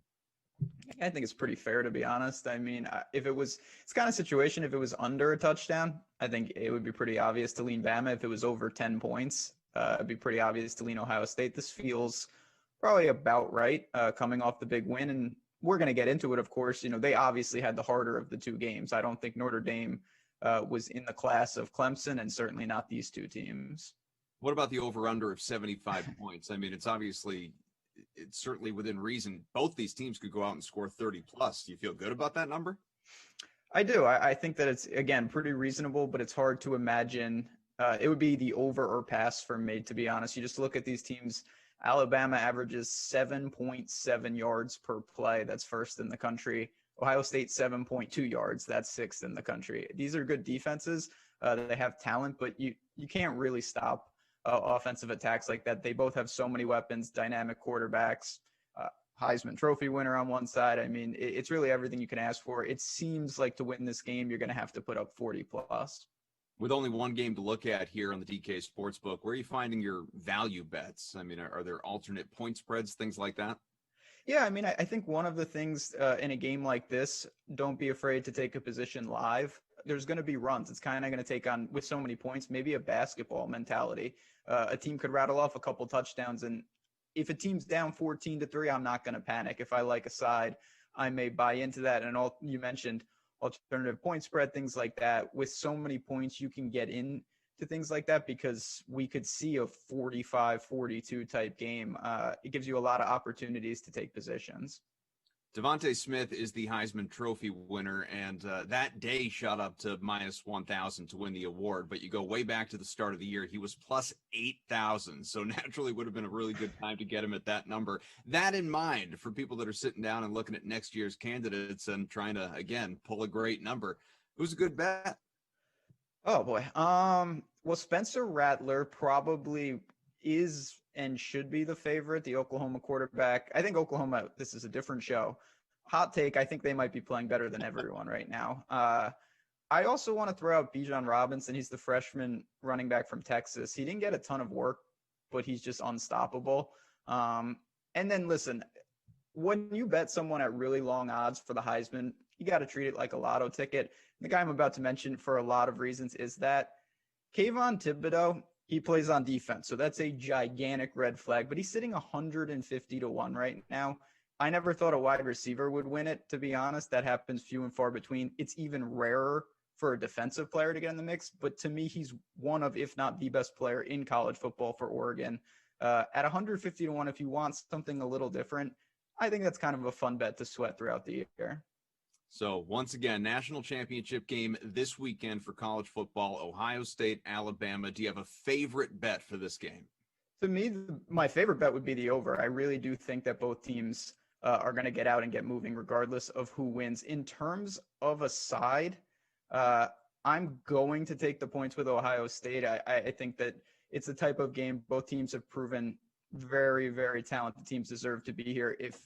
Obviously, if Bama was getting 7.5, I'd be running to the window. I do think they're probably the better team, but if you're going to give me north of a touchdown, Fields is okay with the ribs.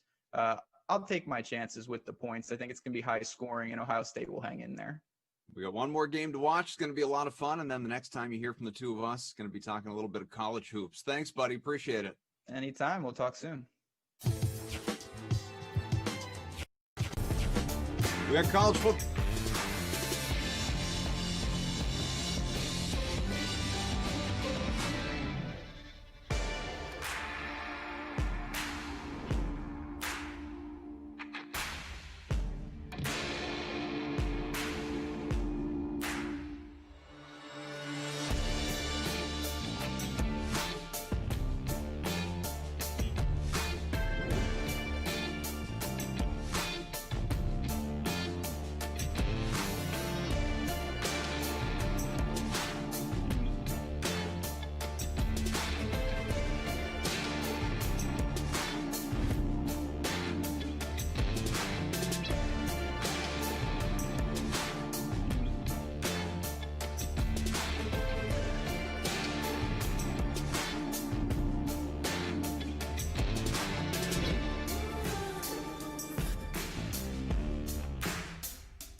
With the college and pro game, there's plenty of football to keep you busy in the DK lobby and on the DraftKings Sportsbook, but we're going to go in a different direction for tonight's DraftKings Dream Stream play of the day.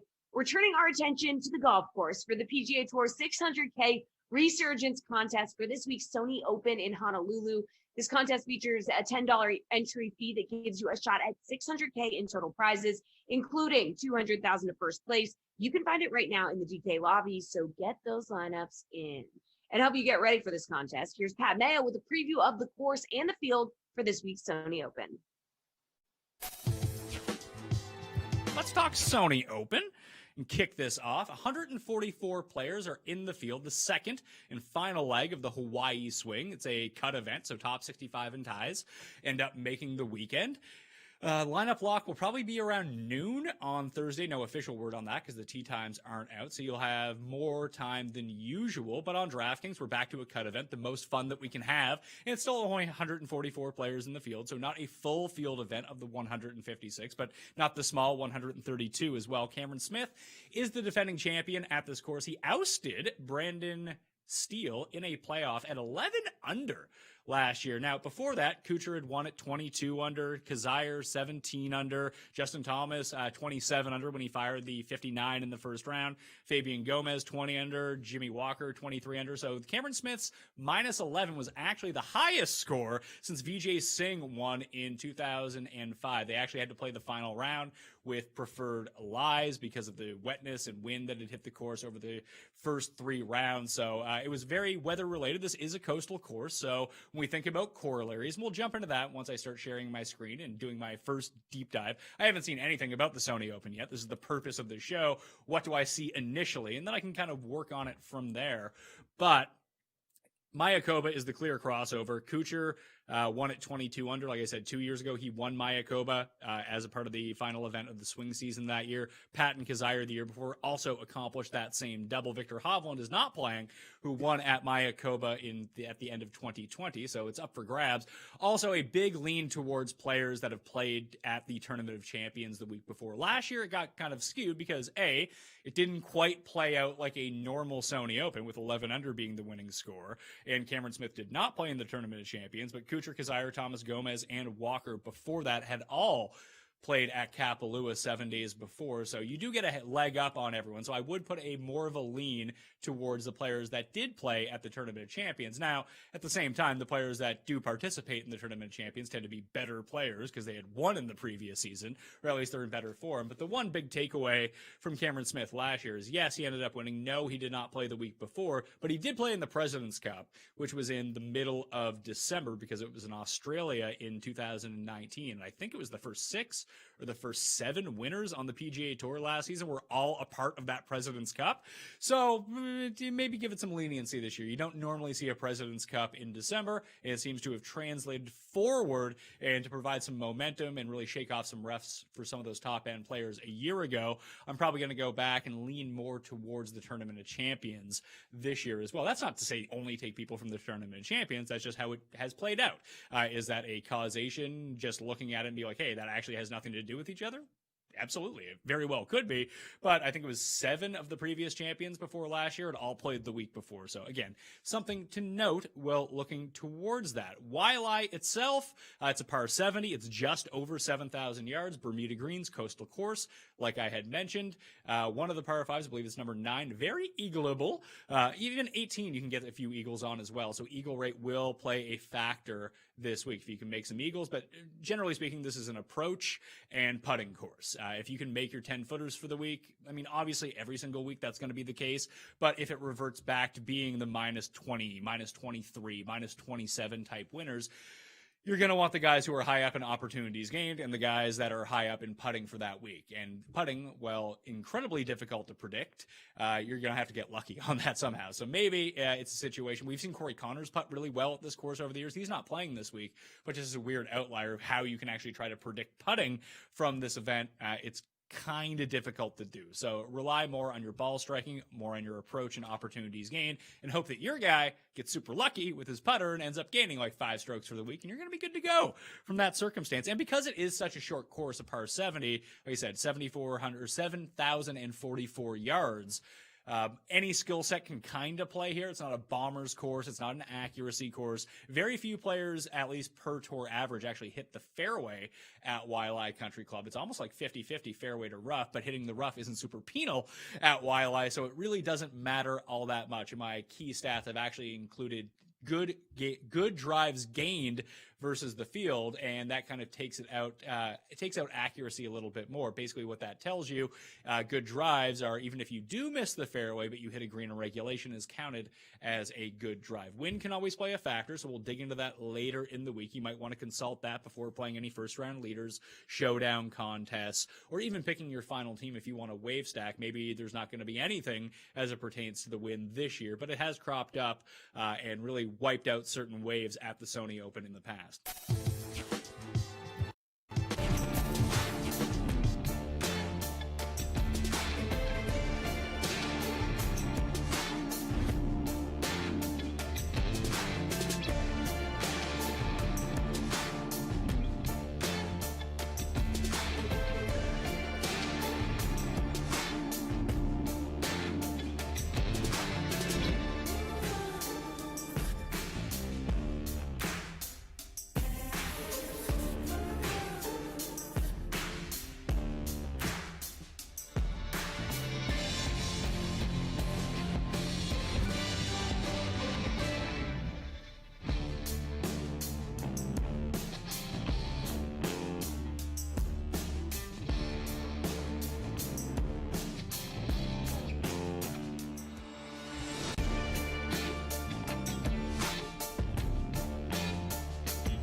8 p.m. sim is on the way, but here's what else is happening on DraftKings right now before we get to that. So we still got NBA contests available tonight, including a 2-game slate that locks at 10 p.m. Eastern. That's the NBA 200K West Coast Special, which features a first prize of $50,000. Of course, there are plenty of contests available for the NFL divisional round this weekend. We're going to have a special edition of The Sweat for Sunday's divisional round games right here on YouTube and Twitch. That's going to start at 2 p.m. as our analysts give you their favorite plays for the Browns, Chiefs, and Bucks Saints. You can also check out all the action over on the DK Sportsbook for tonight's games, as well as the NFL divisional round, college basketball, the NHL, UFC, and lots more. All right, we're going to have plenty more for you coming up after the 8 p.m. sim on the Dream Stream.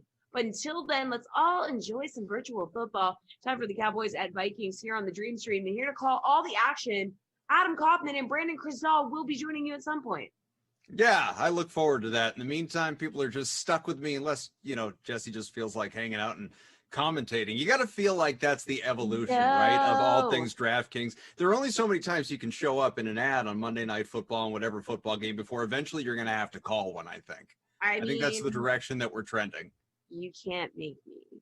Well, that's true. I cannot physically force you to do it, but I can peer pressure like you read about. Welcome, everyone, obviously, to the Primetime Sim. Looking forward to it here. We've got the Cowboys, the Vikings, neither team still going in the postseason. We know that, but lots of postseason talk certainly will be part of this sim. I can promise you that. Lineups have locked for this stud running back showcase we've got for the free roll. I hope everybody jumped into our smaller, more intimate free roll that we've got. I'll give you my lineup because lineups have locked, and it's not necessarily a pretty scene. I'm banking on CeeDee Lamb stepping up and doing something notable because I've got him in the captain spot, along with a whole bunch of studs in the flex. Dalvin Cook, Ezekiel Elliott, Dak Prescott, also included Tajay Sharp and Dan Bailey just to round things out. So we'll see where it goes. I don't have the highest of hopes, but you never know. Any given sim day, right? We say it all the time. Hope everyone has had a great portion of the day so far that you have been with us on the Dream Stream. Of course, already 4 games under your collective belts. This is number 5. You got Madden After Dark on the way after this. BK not only will be with me for this, he will be along with, I believe it is Brendan Glasheen for the next one. So we all have that to look forward to as well.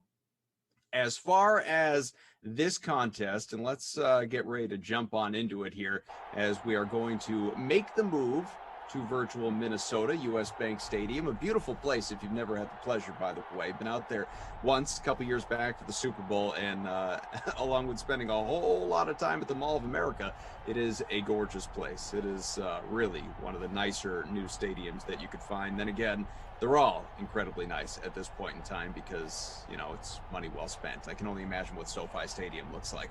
Appreciate all you in the chat, the happy birthdays. Thank you so much. My real birthday is actually just a couple of weeks away. So there is going to come a time, unless I decide to, fool all y'all, not work that day, there's going to come a time that all of those will be nice and sincere and genuine.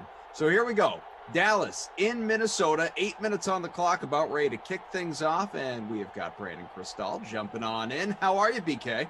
I'm doing great, buddy. Sorry, I was having some technical issues on my end, and but ready to rock and roll. You're here. That's all that matters. All that matters. All's kicked off. We are underway, and it's your hometown Cowboys. I know people know you for covering the Broncos, but they've probably heard you say 1 or 2 dozen times you grew up a Cowboys fan, and so you have a not only a more intimate knowledge and following of this organization, but obviously more of a rooting interest, so we can get into some of the things surrounding them. It sounds like, before we get to postseason stuff and all that, goodness that existed over Wild Card weekend, divisional round ahead of us, just a few days away. Dallas did make some news today. We've got a new defensive coordinator there for the Cowboys. Yeah, I had a fun back and forth with one of my best friends who's a big Philly fan because Peterson leaving. Well, it wasn't that I was picking on him, but I was kind of excited that Dan Quinn was going to Dallas, and he just laughed because of how things ended for Dan Quinn in Atlanta, and obviously the 28-3 lead that was blown against the Patriots in the Super Bowl. But I remind him the last time Dan Quinn was a defensive coordinator in a Super Bowl, his team held the best offense in the history of football to 8 points in New York. So when he can only focus on that, and the Cowboys are built for a 4-3. They brought in Mike Nolan because Mike McCarthy wanted to hire Mike Nolan. and he ran a really complex 3-4, and you heard guys complaining about it early in the year. So I think that the addition of Dan Quinn could really pay dividends quickly for a talented defense that underperformed most of the year. Underperform might be the kindest way you could put it.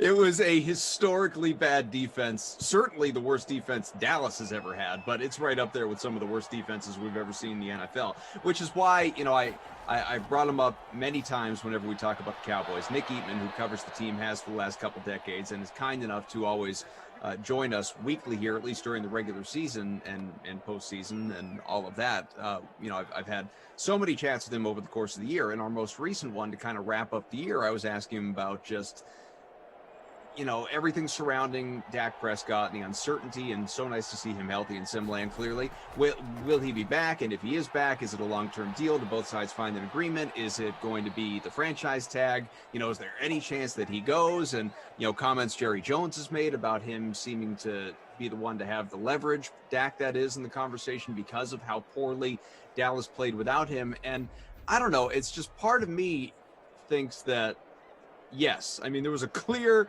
drop-off and a horrid one from Dak Prescott to Andy Dalton, etc., because there were many options at quarterback, and so many guys on the offense did not play as well as they did with Dak, or there were injuries along the offensive line, and on and on and on. But that doesn't necessarily... Dak can only cover up so much when it comes to Mike McCarthy's game management decisions, and there were a lot of poor ones, and just how poorly that defense played. And yes, you can make the case that your defense is going to be better if you have a good offense, just because it's not going to be on the field as much. But I still only believe Dak covers up so much of that. So even getting a healthy Dak back next year, as we all assume they will, Dan Quinn's got his work cut out for him. Yeah, I guess you have to see, do you get more out of DeMarcus Lawrence? He's one of the highest paid defensive linemen in football, pass rushers in football. And what do you have, 4.5 sacks, I think? I need to double check the number. And then you look at the DBs were banged up all year. I'm not making excuses. I'm just stating facts, right? They played bad. The guys who were on the field played bad, but they didn't have Awuzie most of the year. Who's the guy they count on? Jordan Lewis was hurt on the back end. Their safety play needs to get better. Woods is okay. Smith, the linebacker, Jalen Smith, played like garbage. Vander Esch was hurt all year. Sean Lee looked old at times. So that hurt you with guys that you count on there and your defensive leaders. Then you got the Randy Gregory saga that's always, he's always one smoke of a joint away from being out of football again or whatever it may be. And then Aldon Smith back in the mix and showed flashes at times, but he was out of football for 4 years. So there's some pieces there that I think Dan Quinn can work with in a 4-3. They're not going to be the Legion of Boom that he had in Seattle. But then on the other side of the ball, beyond Dak, you also were missing maybe the best left tackle in football in Tyron Smith most of the year. Zach Martin was going from right guard to right tackle, banged up. Your perennial Pro Bowl center, Travis Frederick, decided to retire. Now, 2 years prior, you didn't have him because he had Guillain-Barré syndrome. I think that's how you pronounce it, and missed an entire season. But there's some adjustments. And then Lyle Collins, your starting right tackle going into the year, was out the whole year. So beyond Dak, and it was obvious the drop-off with Dak, more so than I would have given him credit for. But when you lose 4 of your top 5 linemen for the bulk of the year, and obviously Frederick, that's a different deal, he retired, it's going to change how you play, and it's going to make things harder on Zeke and certainly harder on the pass catchers, because there's not going to have as much opportunity because the quarterback's going to be under duress, and it's not as good of a quarterback. Why not call some of this game, right? 3:18 to go in the opening quarter. We're about to hopefully have our first points of this one. Nice field goal, easy little chip shot looking thing. In my lineup. There you go. Greg Zuerlein's got you some early points then. I'm probably winning. What does your lineup look like? I will tell you. I grab my phone off the charger. Let me fire it up here quickly. I captained Michael Gallup.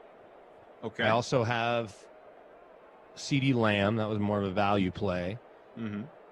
I have Zuerlein. And then on the Minnesota, and I feel like I have Cook and Zeke, but let's double check. As I am in 21st place, rather, in our contest. Yeah, Gallup, Cook and Zeke, Rudolph, Lamb, and Zuerlein. There you go. I know I'm Rudolph sitting can be 83rd. You're in much better shape than me. Out of the 141 we've got in this stud running backs free roll here in prime time. I'm also beating you in our head-to-head. Oh, basketball, we're tied at 0. Never mind. I'm not beating you yet.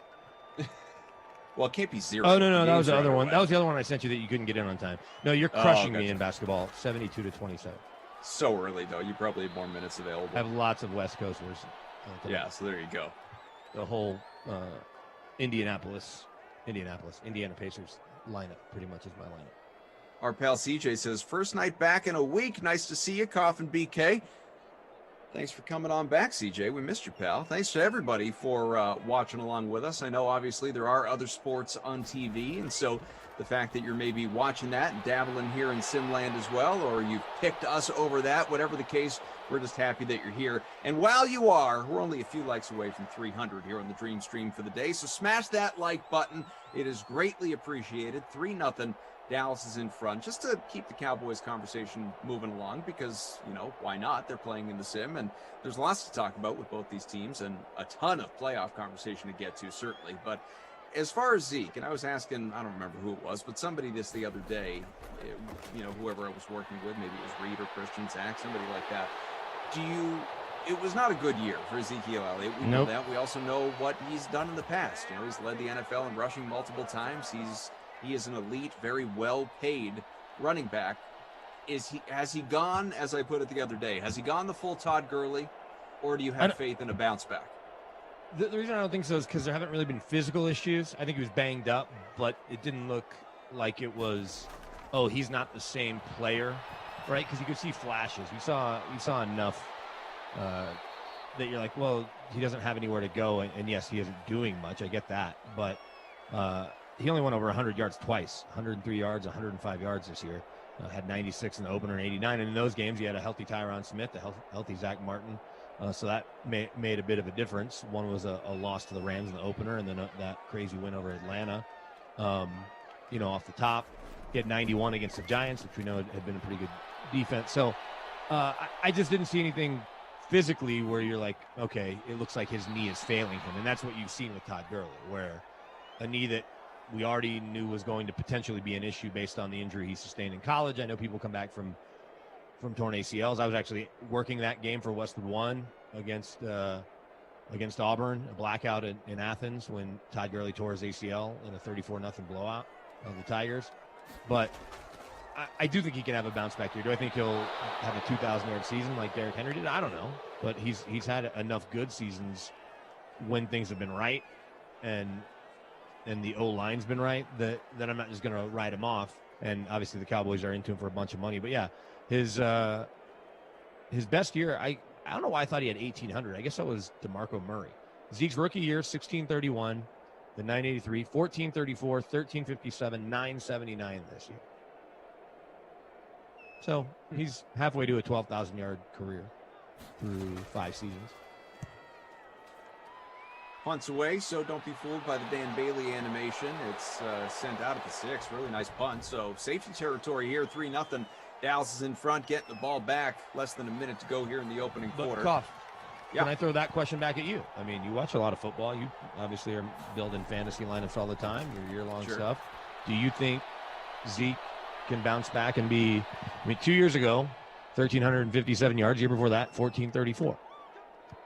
Yeah, I definitely do. I think injuries were part of it this year, and that, is always the case. You're always going to get banged up, especially if you're a running back. But, you noted the injuries along the offensive line. I do believe that when you have the in-season changes they had and you don't really have any time to prepare for it, I'm talking about the quarterback position, it makes a big difference. Not to say that, Zeke, his success is codependent on Dak Prescott's success. It's not.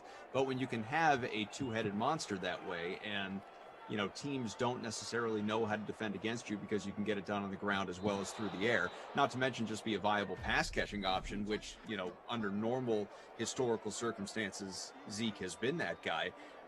I'm, inclined to go with you, which is if injuries were a bigger part of it, meaning, really a debilitating part of it, then yeah, how can you not be concerned? But considering that wasn't the case and it was just a whole lot of underperforming, I certainly believe he is in position to bounce back. He's not a guy that I would write off. He's not a guy that, from a fantasy perspective, season long, I'm thinking like, oh, well, all of a sudden this guy's dropping to a 5th round pick next year. Like, this is still going to be a highly sought after guy that I think people are going to expect to bounce back. Now I'm trying to find the numbers. Through the first 3 years of his career, Zeke faced more 8-man boxes than any player in football. But that was something from 2018. So I'm trying to find those from 2019 numbers. I'm trying to see if there's anything that has 2020 numbers. But I have to think, just off the top of my head, there were plenty of times where it was an 8 and a 9-man box that Zeke was facing. Blake Jarwin is your leading pass catcher right now. If that doesn't say ugly first quarter, I don't know what does. 2 for 22. CeeDee Lamb, who is 2 for 9, my captain, as a matter of fact. Nice. And Thielen, Cook, and Gallup, your captain. My captain has more yards than yours, well. but yours has one more catch. You're probably in a better spot. I'm sitting 90th out of the 140. Well, Zerline has primetime been free roll. Zerline's been, the key to my success early here. That's true. And of course, the top-heavy teams right now, like Blue Eyes and so many underneath that individual, have both DSTs. That comes to play with a quick 17 points for you. So it'll be interesting. Anything that, and by all means, if anyone has any questions about the Cowboys, send them on through. We're happy to answer them. Anything, just thoughts that you have on the Vikings in the offseason ahead here after what was, I know it wasn't the year they wanted, but Kirk Cousins actually was very good. Dalvin Cook was Dalvin Cook. Justin Jefferson was ridiculous. I mean, a phenomenal rookie season. They weren't as efficient on the defensive side of the ball, but what does their offseason look like? Well, they're committed to Kirk Cousins for a couple more years now on that new deal. So they're going to go as far as he'll take them. The defense, I think, probably took a step back from where it's been in recent years, right? That's likely why they lost so many games. Dalvin Cook, he may be the best running back in football. I guess not named Derrick Henry, although Derrick Henry yesterday had 51 yards against a really good defensive front. But Dalvin Cook's certainly in the conversation. So your offense is going to revolve around him. The issue is they're going to have their 4th or 5th offensive coordinator in as many years. Kirk Cousins is going to have his, I think, 6th or 7th offensive coordinator in as many years going back to Washington. Like it was Sean McVay, and then it was somebody else, and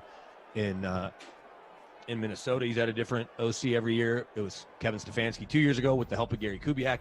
This year it was Kubes, and now Kubes is walking away again, citing health reasons as a reason to retire. So they're going to have to figure out a new offense with probably some sort of muted offseason. Jefferson's a star in the making. Thielen's already a star.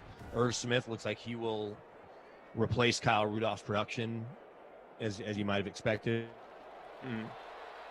And you still, I think, have Rudolph. I don't think he's going anywhere. So it seems like it should be competitive. You don't know what Detroit's going to look like. Chicago looks like they'll probably bring back Trubisky. So you're looking up at them and you're looking up at Green Bay to start the year. But I wouldn't be surprised if they're a playoff contender, especially with that 7th spot. They have enough talent, and they're getting Linval Joseph back. So I like their safeties a lot. I think they need to upgrade their corners. But they should be 500 or better next year, right around there. I don't think they're going to win a Super Bowl, though, in the 2021 season, 2022 Super Bowl. Or maybe the next handful, either. Yeah, well, it's mostly because of Kirk Cousins. Until he proves otherwise, it's basically and we'll see, because maybe somebody emerges this year. Maybe it's Josh Allen. I don't think it'll be Jared Goff. Maybe it's Baker Mayfield. I wouldn't put, a whole lot of money on it necessarily, or predict that Baker's going to go into Kansas City and beat the Chiefs and run all the way to the Super Bowl, because then they have to go through Buffalo. But let's just say that they do. It changes the conversation about Baker completely.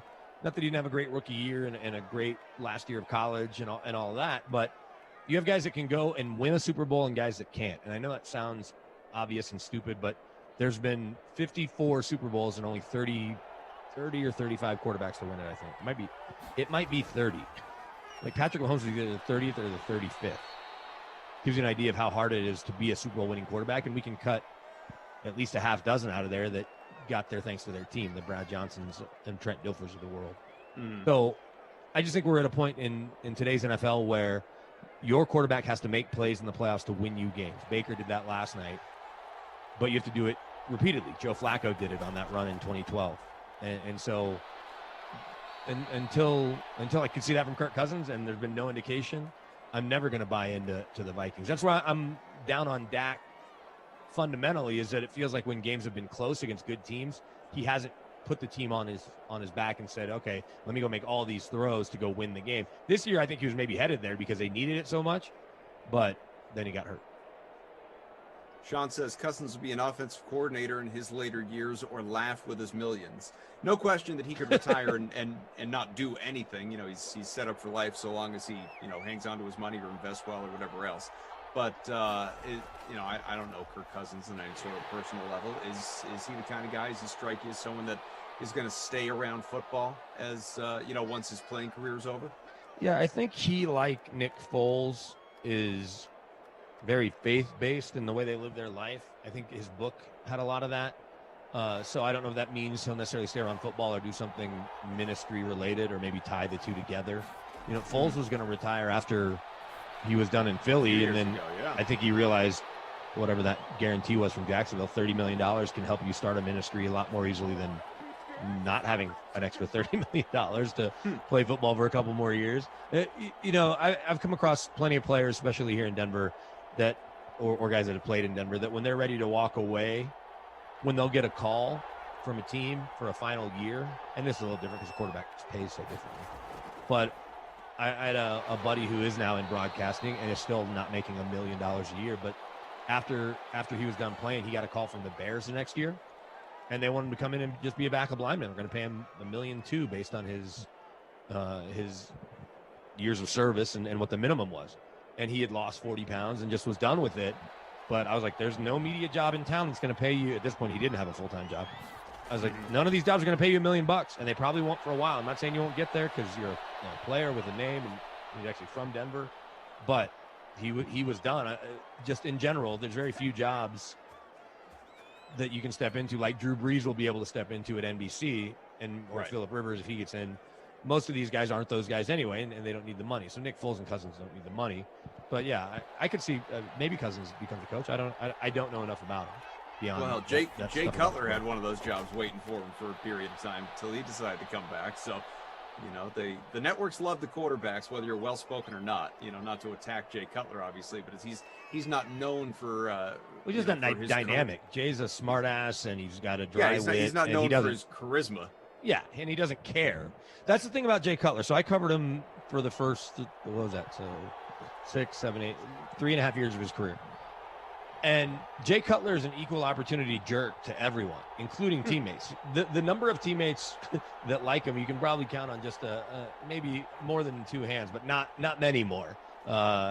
It's not a long list, and he's okay with it. He would be surly to maybe, I don't know about how he interacts with coaches, but fellow Broncos staffers, teammates, people he knew through friends. He was equal opportunity. He rented an apartment from my best friend in Chicago, and we were out one night like a year later after he'd stopped living there for a year. He was living with Greg Olson's brother, and we saw him, and he obviously knew me, like I said, and I used to see him out all the time because we were both a lot younger and out all the time.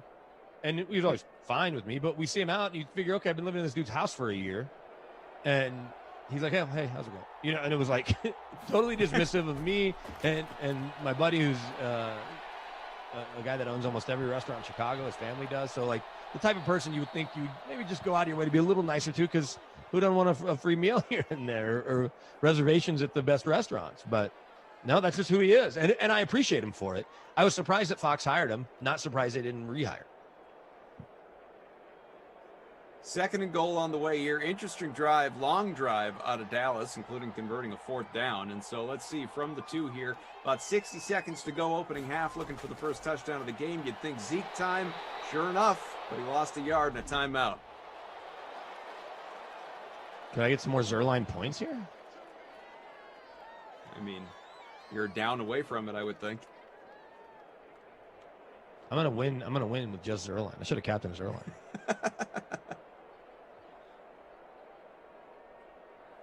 The old 101 timeout. Let's see what we get here. 3rd inside handoff.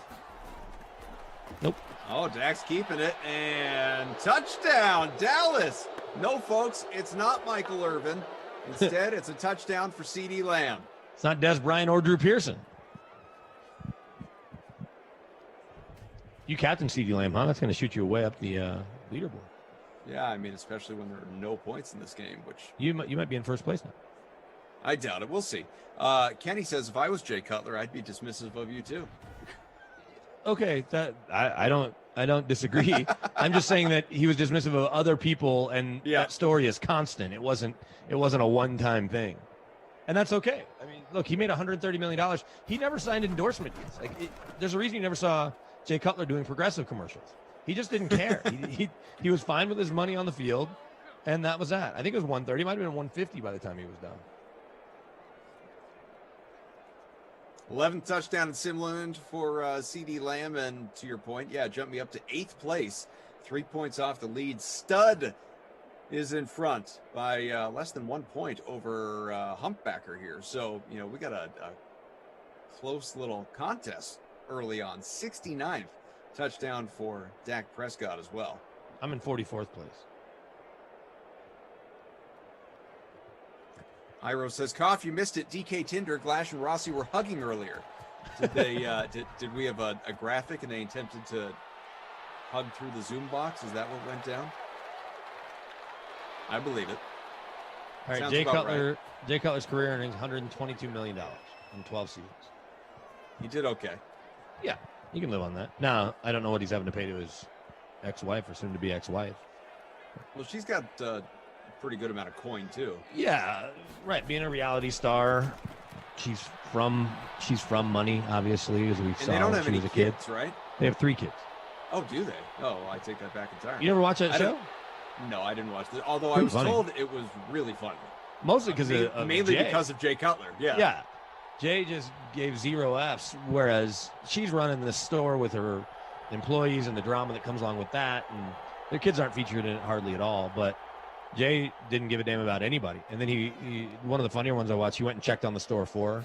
So he's just milling around the store, distracting the employees. Not that it's a busy, it's a clothing store in Nashville. It wasn't like it was Walmart on Black Friday or something where he's being that distracting or whatever. Nordstrom on a sale weekend or whatever.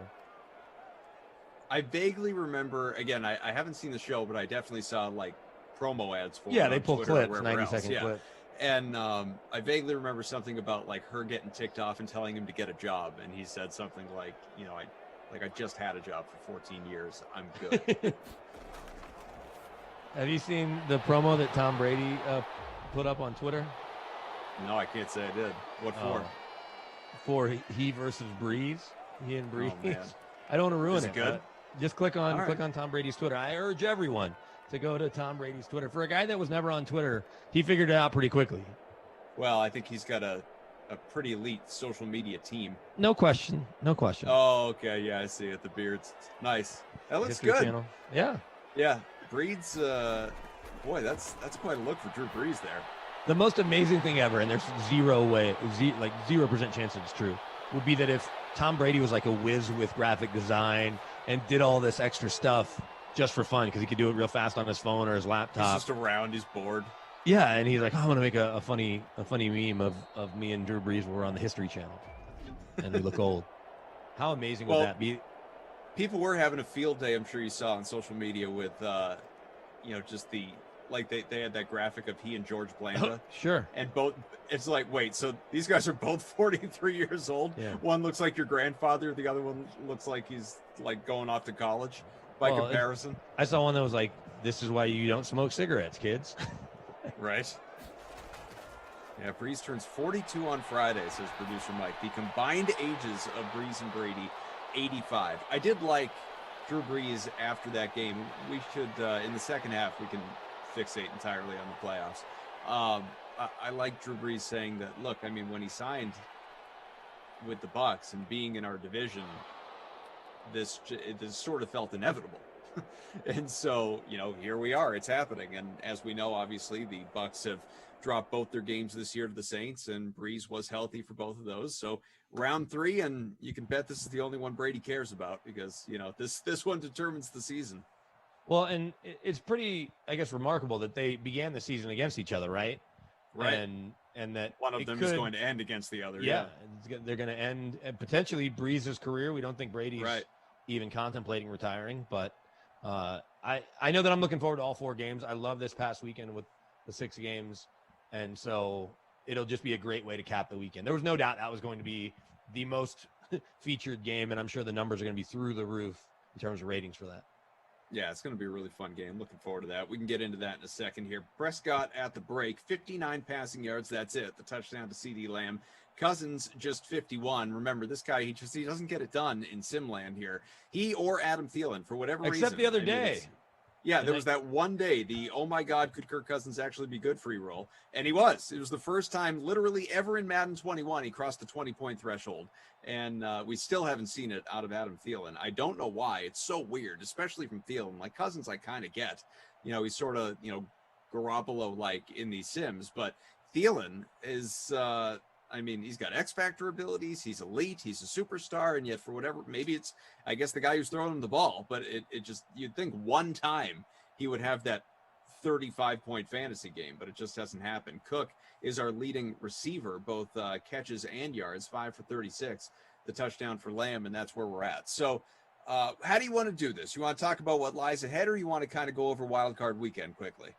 I think we should at least go backwards before we go forwards. And do you want to talk about the teams? You never know where you're going until you know where you've been. Yeah, do you want to talk about the teams that lost and their outlook quickly, or just the teams that won and what it means for next week? Yeah, let's just talk about quickly go game by game. Sure. Yeah, let's like one thought from each game.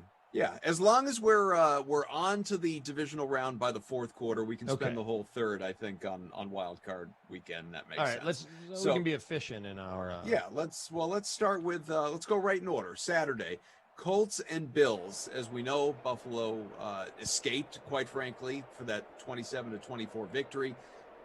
Josh Allen, Stephon Diggs. It took him a while to get going. Once he did, watch out. Is Indianapolis going to have Phillip Rivers back next year, do you think? Or is it time for him to, go be the high school football coach that he signed on to do? Well, and that's the thing. So he throws for 309 yards, completes 27 of 46, so not a great number there. The 2 TDs and no picks. You're almost always expecting Phillip Rivers to throw not there's ever a good time to throw a pick, but almost a soul-crushing, ill-timed pick in the fourth quarter that loses a game, right? How many times have we seen that in big spot? Yeah. So I don't know what their better option is, unless there's some trade opportunities for a player that we think Chris Ballard and Frank Reich might like.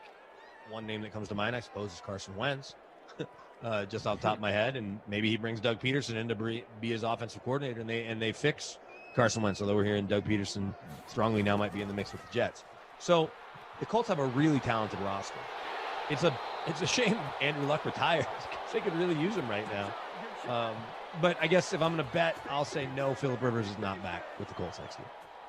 So does that mean Jacoby Brissett, staying in-house? Or, a lot of we've talked about it plenty, whether the two of us are just people on the dream stream. There are a lot of QBs that could be on the move this offseason. Yeah, I think it could be like Jacoby Brissett and Andy Dalton kind of deal, or someone like that, where they're paying, or Jameis. I know that New Orleans wants to keep Jameis, but Drew Brees probably has a lot to do with that too. So I think that it's Brissett and other, whether that's a high draft pick, and I don't know what their draft capital looks like, but maybe because of where they lost, they'll be picking in the high teens, right, or 20th or whatever. They can trade up if Trey Lance slides, right, and maybe he's a guy that they look at around 10, 12, something in there, because you're not going to go from 20 inside the top 10 without mortgaging way too much of your future, I think. So I think the Colts have a really good roster. Jonathan Taylor's the real deal. Pittman, I think, surprised some people, unless you watched USC or the Senior Bowl. T.Y. Hilton had, I think, a bit of a down year, but they have some nice pieces. And then I think their defense has a lot of studs, too. So one of the games that, as we were talking all throughout last week, Dalvin Cook, nice run right there. He's up to 56 on the ground now, or 50. He's in the zone either way. One of the games that I said, hey, we should be on upset watch. Sure enough, Rams, even without starting quarterback John Walford, he went down early with a neck injury, went to the hospital. Jared Goff, the emergency quarterback, ends up coming in, did fine. He was a game manager basically, but he's making $30 million, so I'm glad he was able to.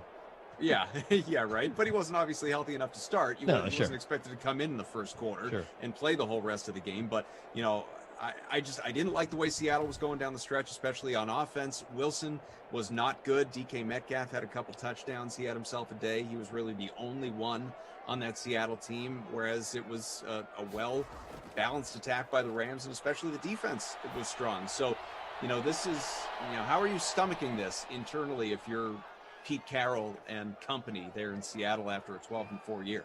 Well, I can't remember who I heard say it, but I think they need to add a passing game coordinator to their run game, and Brian Schottenheimer as the OC could probably use the shot in the arm, because I think they're a little too predictable. And if you look at why they were so good, look at the teams they played early in the year.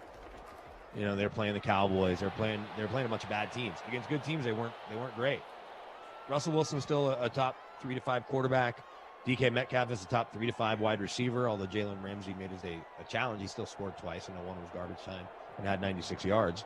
But I'm not worried. I'm just looking to add more pieces. I think you try to bring back Carlos Dunlap. You obviously have a lot committed to Jamal Adams now, but they need more help on defense, and I think that they need to get more creative offensively. They allowed Russ to do more this year, but it wasn't necessarily that creative. It was just, hey, we're going to let him throw more. Walford will be starting again for the Rams, and we can get to that in the next quarter when we start to look ahead to that game. I'm going to take the Packers. Yeah, it's definitely interesting. You'd take the Packers regardless. But Tampa Bay, this was a game that I didn't think Washington would win, but I was rooting for Washington. And, largely because of the Alex Smith story, now we don't get to see, a finale to that chapter this season anyway, because he was unable to go. It was Taylor Heineke, who was worth the price of admission, folks. He was excellent and earned himself a lot of money in that game in a narrow loss, 31-23 to Tampa. Brady was great, 381 passing yards, fourth most ever in a playoff game for him, if you can believe it. Had a couple of touchdowns. Again, Heineke got it done in the air, on the ground. He was all over. Cam Sims was great. Terry McLaurin, good. Logan Thomas, good. Mike Evans on the other side hit the bonus with Sharp, Godwin, Steven Sims Jr., Jayhawk. Had touchdowns. Sure, he had a touchdown. Only one receiving for Washington, so don't discount the man. But, it wraps up what was a good year for Washington, I think, in the grand scheme of things. Maybe more in a story sense than actually on the field, because as we know, they were 7-9, but it's going to be remembered fondly for the Alex Smith redemption, the Ron Rivera overcoming cancer, obviously, and changing the name of the football team and starting that process. It was a redemptive year for the Washington football team, and ended about where it should have. Yeah, and I'm never going to go out of my way to feel sorry for Washington, but the 20 years that Dan Snyder's on the team, it hasn't been a fun place to be, I don't think, or to be a fan of that organization. The only reason they changed the name was because sponsors pulled out, not because Dan Snyder realized it was the right thing to do. And so Ron Rivera is very likable. One of my really good friends who work here covering the Broncos, she went to cover him for the Washington Post this year.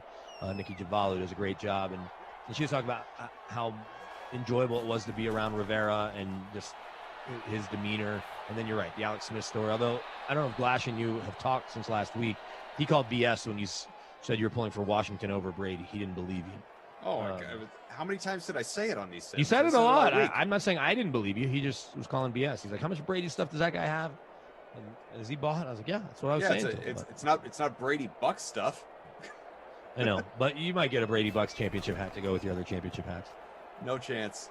In fact, I might get you one. I might get you one if they win it all. For all because people will know this who are watching, obviously. For all of the bobbleheads and stuff that I have that you see behind me or that are elsewhere in this room, when he went to Tampa Bay, I was offered a Brady Bucks bobblehead, and I said I'm good. Really? I don't need that. Oh, I'll take it. I have a Tom Brady autographed mini helmet, and I don't have any. Well, good. I'll take that. Send that over. Well, it's not available yet. Maybe via trade. He's still considered a really good quarterback, so that's why I held on to it. Oh, I see. It was good. I got it for free. So a buddy of mine was getting rid of all this autograph stuff. So see, there you go. All right, so we've done 3 games. Well, if you start paring down, you'll know where to look. 3 minutes left here in the third quarter. Let's go to Sunday's action. And yesterday, I wouldn't call it an exciting game, obviously, but Baltimore overcame the 10-point deficit, beat Tennessee 20-13, first career playoff win for Lamar Jackson. Mike Vrabel and company distraught over the loss. It's not as though the Ravens played well, and quite frankly, the Titans didn't either, but somebody had to win. That was another game it certainly had upset potential, but Yeah. but is it really an upset? Not seeding wise, but if you were to look at odds makers, yeah, it would have been had Tennessee won, but it didn't go that way. Baltimore was supposed to win and won. Right, So, and maybe we even talked about next. that last week when we were talking about potential upsets. Before we do that game real quick, to go backwards on Washington, they have some really interesting pieces. Chase Young might be the best young pass rusher. If you were going to poll all 32 GMs, or when there are 32 GMs, what defensive player you're drafting right now other than Aaron Donald, Chase Young is going to be really high on the list because he's 21, 22 years old and is just a machine. He's a beast. And they have some nice pieces there. So, and on offense with McLaurin and Gibson, I think those are two really nice building blocks and a solid O-line. But the quarterback situation is such a mess right now, and you can say that about all the teams that aren't very good, that until we know who that is, I'm not going to pick them to win the NFC East again next year. I know the NFC East has a new champ every year, but I'm neutral on Washington. Potentially bullish in terms of buying or selling stock, but it depends on who their quarterback is next year and maybe even long term. Now we can jump ahead to Tennessee-Baltimore. Didn't really surprise me, though, the way it played out. Like you said, it wasn't that pretty of a game. Lamar did some special things, and if he can just complete a couple of passes to the edge, running designed runs with him seems stupid because you can account for that most of the time. Spreading the field out and letting him go to work, that is every defensive coordinator's biggest nightmare. Is we have to account for Hollywood and Mark Andrews and all these guys out on the edge, and if Dez can make a play, that we can't necessarily stop Lamar. And even if we assign a spy, if he makes one cut, spy gets caught up in traffic and he's running 48 yards for a touchdown. Their defense is really good too, especially up front. 3rd and 4, about 1:15 to go here in the third quarter. Dallas still up by 10. It's not been the most entertaining sim, but that's okay because we got plenty to talk about concerning the NFL playoffs. So next one, 2 games left. By the way, Tennessee may lose their offensive coordinator, Arthur Smith, and I've got a fun Arthur Smith fact I'll tell you here in a sec. But let's do the final 2. Saints 21-9 winners over Chicago. That I'm not surprised that New Orleans won by double digits. That was expected, obviously. Not a great game, quite frankly, for either team, and that was just one of those where New Orleans ultimately did what it was supposed to do, but it was really a blowout all the way through. Yeah, the Saints, once Wims dropped that touchdown pass, not that wind went out of the sails, but you're like, okay, if the Bears can't complete that, there's not going to be too many opportunities like that again. And it was a really impressive effort by the Saints defense and just enough from their offense. We talked about quarterbacks going and making plays.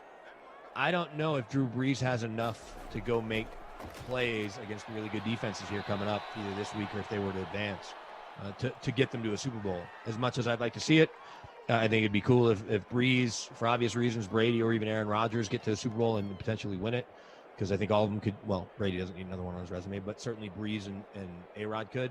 But I just don't believe in Brees. I like everything else about the Saints. They were my NFC pick. I told you that last week, but I'm too worried about Brees and his ability to make enough plays.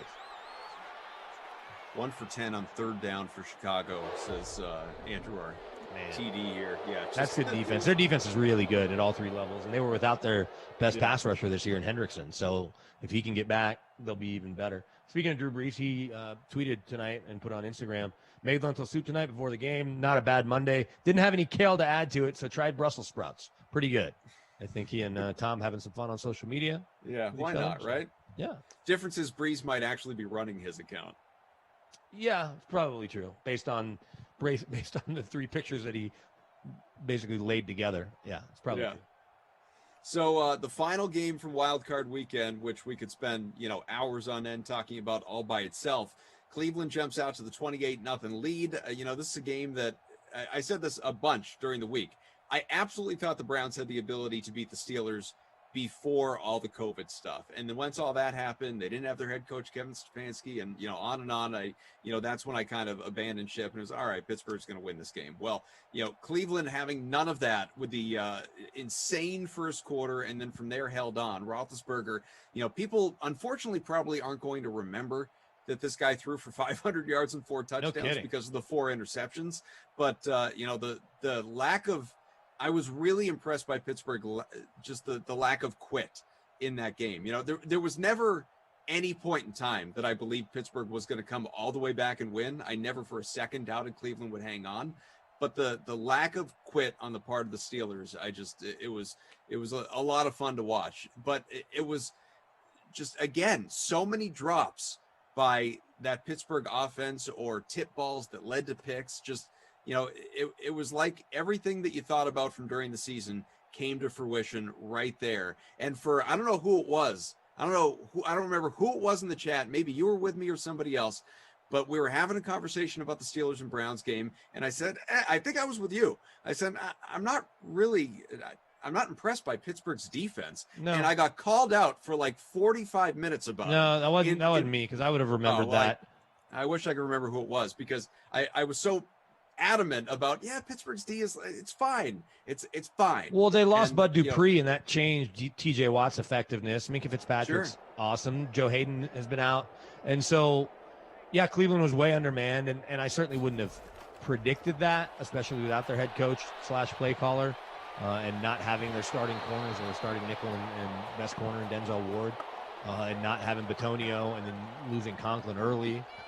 And to pull that off was really, really impressive. And it won't surprise me if they beat the Chiefs. I'm certainly not picking it, but they have enough weapons and can keep Patrick Mahomes off the field, depending on what their O-line ends up looking like, with Chubb and with Kareem Hunt together. And they can score quickly if they need to, and I think they can score with the Chiefs. So I don't know if they have enough defense either, though. If Myles Garrett can find a way to get to Mahomes a little bit, then that'll certainly help their case. But it feels like the Browns thing isn't a flash in the pan, that maybe they're flip-flopping with the Steelers, who have a lot to figure out. And it starts with Big Ben, but they're in really bad shape cap-wise, and so they probably can't bring Juju back. I know they have all these young receivers, and they'll continue to keep drafting them because they're the best team in the league at drafting receivers. But it feels like Baltimore is going to be right there for the next couple of years, as long as Lamar plays like this and they keep giving him those pieces on D to keep the games close. And Cleveland could end up being the class of that division for a couple of years before Joe Burrow and Cincinnati, if they do get it figured out. But I think the Steelers are going to drop down for a little bit, regardless of what happens with Big Ben, but especially if he decides to hang it up. So Hyro says, Koff, which bandwagon you jumping on now that Washington's out? What's the best story? What's the best story? What's the best field? Hyro, Hyro, if you've heard enough of me, and I think you have at this point, you know that I was never on the Washington bandwagon. I was rooting for the Alex Smith story. I was rooting for Washington. But I think to be on the bandwagon, you got to believe the team actually has a chance to win the whole thing, which Washington never had. The team whose bandwagon that I've been on all the way through, all season long, has been the Packers. That's the bandwagon I'm on, because I'm all in on the Aaron Rodgers story after just the bleep you season that he is having, on the heels of Jordan Love being drafted in the first round. I've talked about this, if you were to compile going back to last offseason when the draft happened on through the entire year and here now, I've spent hours ranting on about how much I love all things Green Bay and Aaron Rodgers this year. And so that very much is my bandwagon. But as we have 6 minutes left in regulation, I don't think we're going to overtime, although mathematically it is a possibility. 10-0 Dallas in front. Brandon Cristal, Adam Kaufman. Get us to 300 likes, by the way. Smash that like button, just a few away. Let us start with my adopted favorite team this postseason, the Packers, as they will host the Rams at 4:30 Eastern time on Saturday in the divisional round. Green Bay, understandably, expected to win that game. What chances do you give the Rams? And also, and producer Mike brought this up, to starting Walford again tell you all McVay feels about Jared Goff at this point? Well, I think it just lets you know how limited Jared Goff is. And you got to see how is Aaron Donald feeling. There's no way Aaron Donald's missing the game, but how close is he to 100%. Quick thing on the Packers, though, real quick, in the Aaron Rodgers revenge tour. He's supposed to play like this because he's the top 1, 2, or 3 most talented quarterback in the league and has been for a long time. But I don't know how many people realize this. Once Brett Favre got to Green Bay in the early 90s, they drafted something like 8 quarterbacks while he was there. Now, not usually in the first round. Ty Detmer coming off a Heisman was in the 9th, but they drafted Mark Brunell, and they drafted, we could go down the list. There's a couple more. They drafted Matt Hasselbeck. They kept drafting quarterbacks. They drafted Aaron Brooks and traded him to New Orleans. They drafted a bunch of QBs because they wanted to always have competition and always have a chance to make themselves better. So it's in some ways the same philosophy. Is that Cousins to Thielen? Sure is. Touchdown, Minnesota. Don't worry. They still won't get to 20 points. But 33-yard score out of Adam Thielen narrows the gap. And, you speak overtime into existence, and suddenly it feels a little more real. 4:55 to go here in the fourth, and about to be a 3-point game. So the point is that they draft quarterbacks. This wasn't just to piss Aaron off, but if it worked. Yeah, if it was the goal. Yeah, and he's been awesome. The Packers are my new NFC pick and have been for a while. I said that, I think, either to you and just in general a few weeks ago, that I think it'll be Packers-Chiefs, so flashback to Super Bowl I. But I think the Packers beat the Rams. I still think the Rams have enough offense, and I think the Packers do have enough defense, and we'll see Aaron Rodgers be able to adapt to what Brandon Staley, the Rams defense, does. So I'm taking the Packers now. Rick says, really going out on a limb, Cough? No, I'm not. I'm not at all. It's an incredibly chalky pick to say that you think or want the Packers to win the Super Bowl. This is great. But, Rick Lewis says, I've been all over Kansas City all year. I think LeBron's going to have a good year this year. Mark it down. LeBron and the Lakers will be there. So I can't remember because maybe you do or Mike, Drew, somebody else, but what were people saying about the Packers with regard to their Super Bowl chances, literally like this time last year, or maybe not quite that far, but last offseason? Well, they had just gone to the NFC Championship game. So that's the thing, is everyone wants to be dismissive. Now, I hate their draft. Jordan Love, while I understand philosophically what they're trying to do, you could have gotten any other player to help Aaron Rodgers. And then A.J. Dillon, I understand that he will likely replace Aaron Jones. But you had Aaron Jones and Jamal Williams, so the idea of in a second round adding a feature type kind of running back, which Dillon I think can be and has shown that a little bit at times, just seemed unnecessary because you get running backs every single year, and you can find running backs literally off the street. So I thought that if their defense played like it did last year with the Smiths and Clark, and they've got one of the best corners in the league in Jair Alexander, who's young and really good. I thought that they would be in the mix, and they are. So I just feel like I could be wrong about this. I'm not like pulling up odds or anything. I'm only going off of memory, but I feel like more people were in on, the Saints or the Saints for sure, but the Bucks adding Brady, the Seahawks are always in the conversation. The Niners going back after they were there last year. I feel like it's not like Green Bay was dismissed, but I do feel like the Packers were more of an afterthought. It doesn't matter. It's not like I picked a team that was bad or anything like that. Like you said, NFC Championship game last year. It was less about Green Bay. It was more about Aaron Rodgers. It was all. I didn't develop this lusting for Rodgers to have a great year until Jordan Love was picked in the first round. And then I said, all right, I'm in. I'm in to watch this because this is going to be entertaining. Rodgers is ticked. This is going to be Brady Garoppolo part 2 from when obviously Garoppolo was picked a few years back, and it woke up Brady after, he didn't have a couple bad years, but down years compared to what people were used to and compared to what he did after the fact. Yeah, and so Rodgers and the Packers are not only my pick, they're the chalky pick, and I think they're the most complete team right now because of Breeze's, I think, potential limitations. But that's the one thing about jumping on us for picking a team now and riding their bandwagon, so to speak. There's only good teams left, right? It's a divisional round of the playoffs. There's 8 teams, and I don't think all 8 can win the Super Bowl because of the Rams offense. I think that I guess it wouldn't blow my mind if the other 7 did. So really quickly, because we do have a few more games to hit on anyway, and potentially only 2.5 minutes to do it. Ravens Bills. Neither outcome here would surprise me. I think the Bills are going to win, and I do too. It just Bills feels are like expected to win. But it feels like their year. If the Ravens won, though, that wouldn't shock me in the least. I don't think it should shock anybody. No, not at all. Not at all. I think that the Bills are a more complete team, but I think the Ravens are going to be able to run all over them. If you're doing any kind of DFS stuff, you not only load up on Lamar, who I think could have a big week, but J.K. Dobbins and maybe even Edwards in terms of value. You saw it with Jonathan Taylor. He was able to do what he needed to, and Hines at times. I think that the Bills have a couple of nice pieces defensively. Ed Oliver was a top 10 kind of pick. Edmonds might be the best middle linebacker in football, and Tre'Davious White's an all-pro caliber corner. It may actually be on the all-pro team when I think about it. But they've definitely got some holes beyond those three guys. I don't love their safeties. And so we'll see.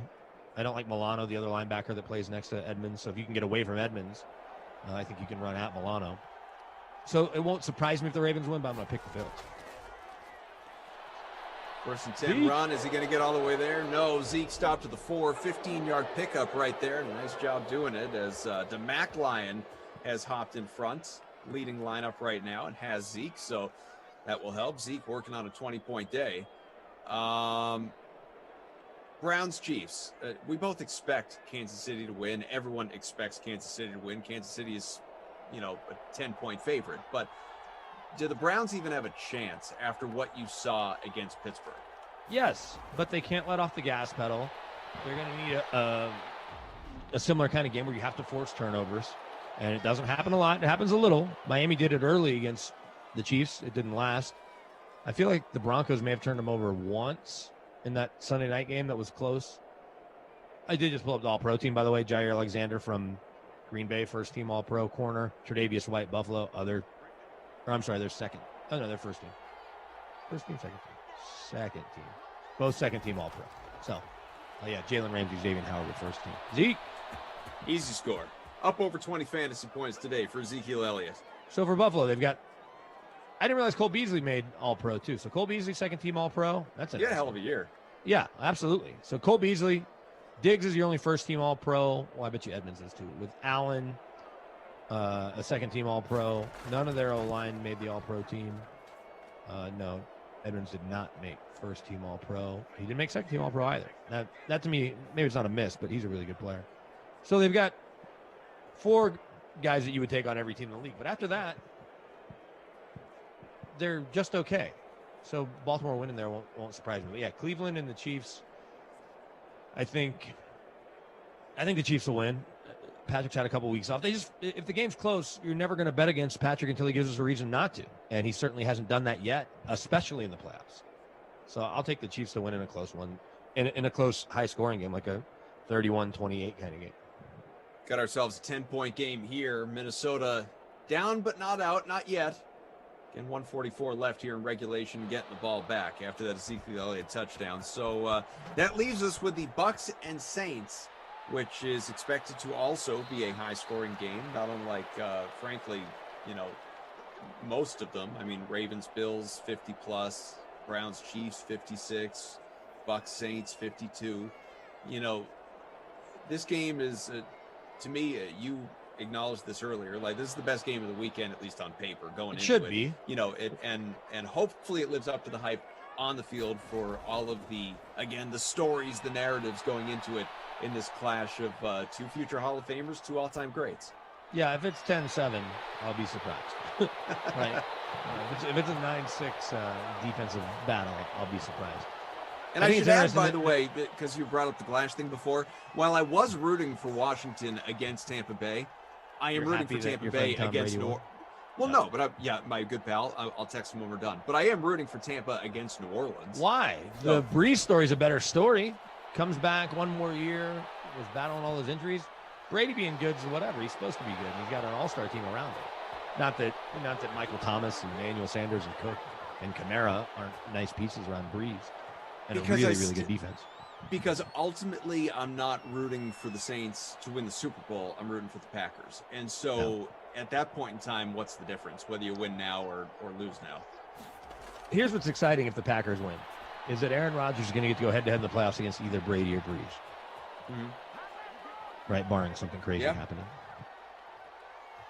But anyway, on this game, what are your expectations for this one other than, entertaining and high scoring?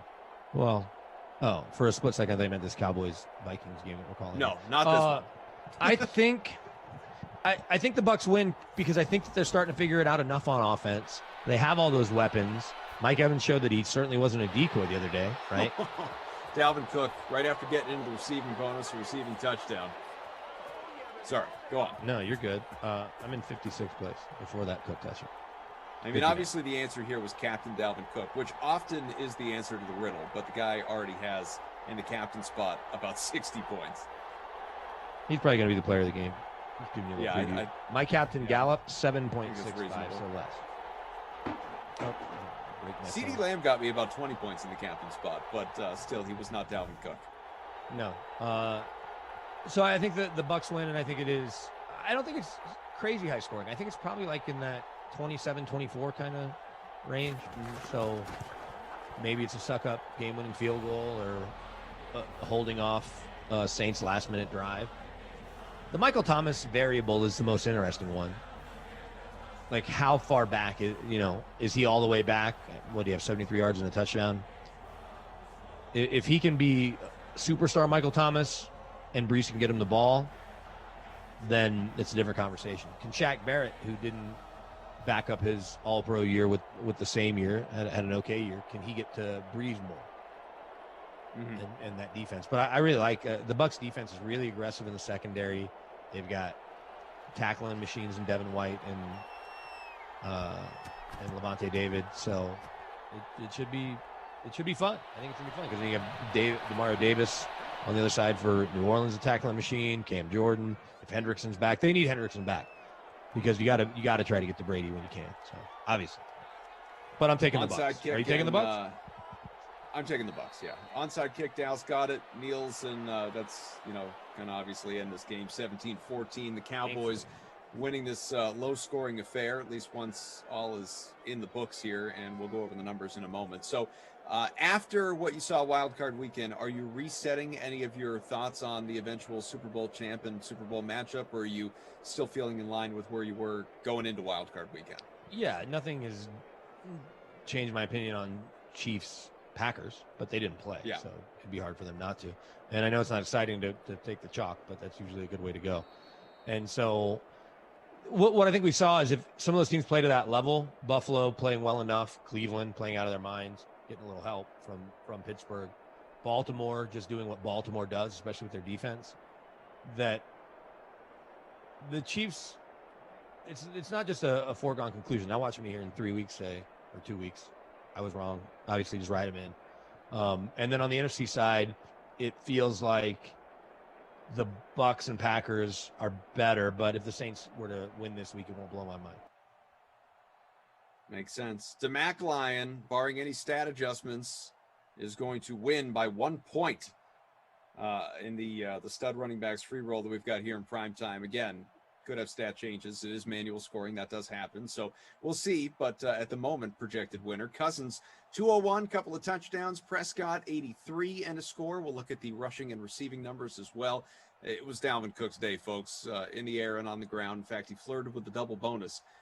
Ezekiel Elliott, 126 on the ground and a touchdown. Cook, just 11 carries, but wound up with 74 yards. That is an impressive average, obviously. Dak, 3 for 17. Pollard got a look, 1 for 10. In terms of the receivers, Cook, 11 for 117. He was awesome. And a touchdown. That's great. Never mind being a running back. CeeDee Lamb, 4 for 21, a score. Jarwin, 4 for 40. My captain, Gallup. 2 for 39, a touchdown. Yeah, there he is, 3 for 21. Dig down deep, looking around. So it probably goes without saying, Dalvin Cook, your player of the game here ultimately with about 60 fantasy points in the captain spot. Yeah, it definitely goes without saying. It's going to be Dalvin Cook. So who's the big bust for you? I mean, is it Dak? I mean, $10,400, 50% owned. He didn't even have 10 points. Yeah, it's definitely Dak. I didn't realize he was 50% owned. I didn't own him because I wasn't buying into him today. I thought it was going to be Zeke and Cook. Those were two good plays. It still only got me. I don't know where I finished because I dropped my phone. But in the 40s Asher or 50s. and Asher and Game Ops here does point out. How about Amari Cooper? 0 points. Maybe What that's was his even worse ownership than- percentage? Well, I'm sure it was More than 0. respectable. Yeah. Yeah. Let me see. Well, he was 17% owned, 2% in the captain spot, but still a goose egg. A goose So, egg, I mean, you could. but it's mostly Dak's fault. Cooper looked That's open to true. me at times. I saw him Yeah. open plenty, and Dak just Yeah, you wouldn't want to throw stick it with to him. Dak? I'm good with that. I'm good Yeah. with that. No problem there. All right, so you have one more sim left today, and BK is going to stick around, probably recite and rehash a lot of the stuff that we just talked about. I'm going to take the complete opposite stance on every single game. Just to see if people are paying attention. I like that. You're going to have the Ravens and Chargers, so at least you get to talk about one team that is continuing on to the playoffs, and Justin Herbert is a fun story on the other side. I'll be back in Simland, looks like for the first 2 sims tomorrow. So you know what?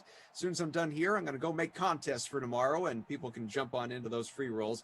I'll be with Rossi and Christian, respectively, the Bengals, Raiders, Patriots, Jaguars. Should be a good time. Probably a lot of playoff talk in those as well. So hopefully you didn't get bored of it tonight, but I'm sure we'll find new and interesting and different angles. Whatever the case. Like I said, BK is sticking around with Glash for the next sim. Want to thank everyone that was a part of this one here. We had obviously producer Mike and Drew, our technical director. We had Daniel along with us as well, I believe. Maybe we didn't have Daniel. Whatever the case, we had a big group, wonderful group. What are we? I'm gonna look. No Daniel. Daniel's he's always in my heart. Mike and Drew, as well as Asher and Jim and Game Offs. Thank you all so much. BK, have fun on the next sim, buddy. It was a good time as always. Yeah, thanks for making it easy for me as always, and I hope I beat you in basketball tonight. All right, I hope you don't, but we'll text, I'm sure. And I hope I beat you and Glash, and you guys can commiserate during the next sim while you're talking about it. In the meantime, someone I've not yet played in NBA DFS, Jesse Cofield, but it's coming. Oh, I'm sure it is. As Koff mentioned, Madden After Dark is coming up at 10 p.m. Brendan Glasheen going to return and join Brandon for that contest, which will feature the Ravens at the Chargers out in Sim LA. That game is featured in the Madden Stream 3K Flea Flicker. That has the 3K prize pool, 1K for first place, plus the free contest for that showdown has a $500 prize pool with $50 going to first place. So you know the drill. Head on over to the DraftKings lobby to get those lineups in now. All right, guys. The NFL divisional round will take place this weekend. Earlier, our analysts talked about some of their favorite QB and RB salaries for this weekend. So let's hear some more salary talk here on part 2 of our NFL price check. But Jeff, let's start with you. You're paying up at quarterback. You're paying down at running back. What are you doing with the wideouts? I'm paying up, man. Tyreek Hill against the Cleveland secondary.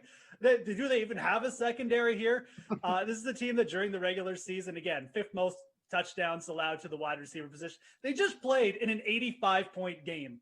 They just allowed the Pittsburgh Steelers to score 37 points. They've allowed 7 touchdowns to wide receivers over their last 3 games. Tyreek Hill is coming off a week of rest with Patrick Mahomes as his quarterback.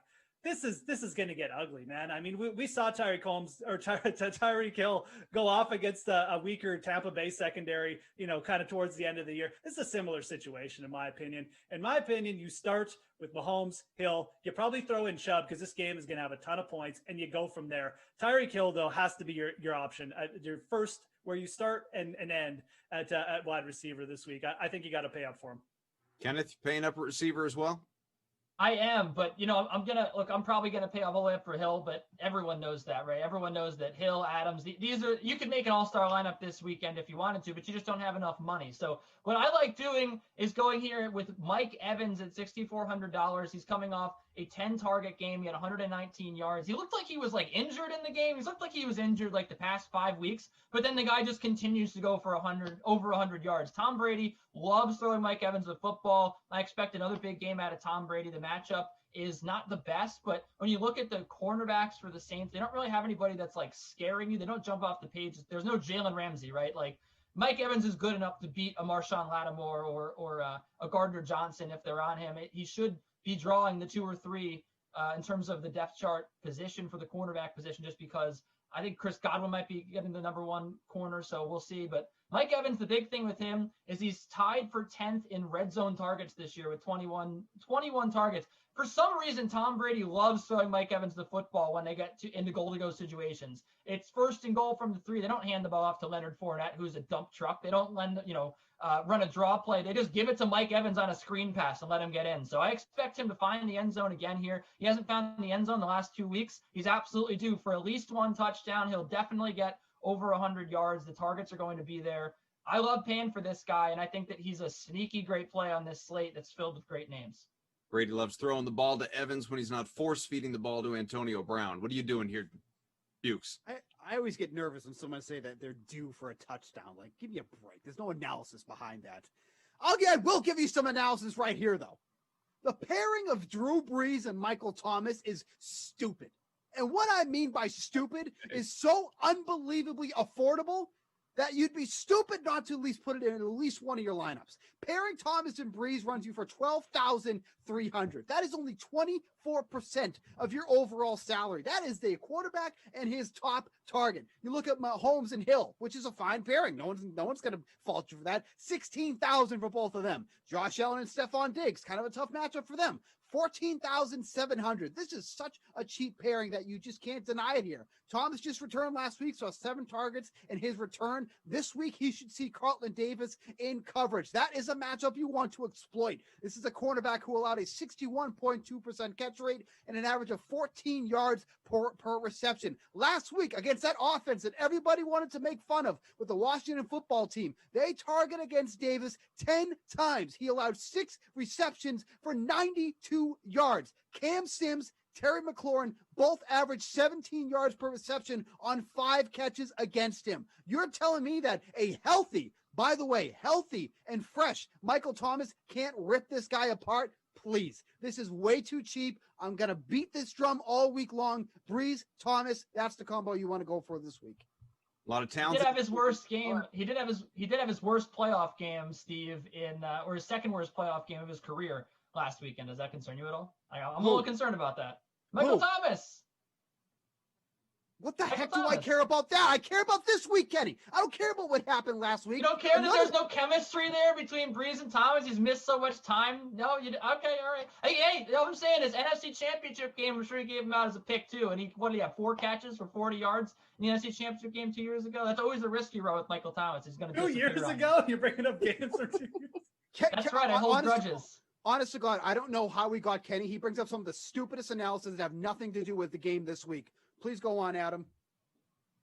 This guy's an idiot. Can't believe you called me Adam. All right, last one, guys. No. Let's stop. Let's go. Let's talk tight ends here. I'm going to go right back to you here, Kenny, because you watched, as we all did, generally inexpensive, lesser known, lesser owned tight ends going off during Wild Card weekend. Who's going to be this time around? Well, I think it's pretty obvious that Travis Kelce is going to have a good game. I mean, he is the presumable offensive player of the year. I mean, he led the league in receiving for the first time ever as a tight end. No one's done that. But look, I mean, I think that if you can't fit him into your lineup, I'm looking down here because I'm not really that excited about the high end tight ends, and I'm not really thrilled about getting Austin Hooper here. I know he's in a great matchup. I know he's had some good games in a row, but first of all, you can't ever rely on Baker Mayfield that much. I mean, we know that he's just, his level fluctuates. He's going to go up against a decent defense here at defending the pass.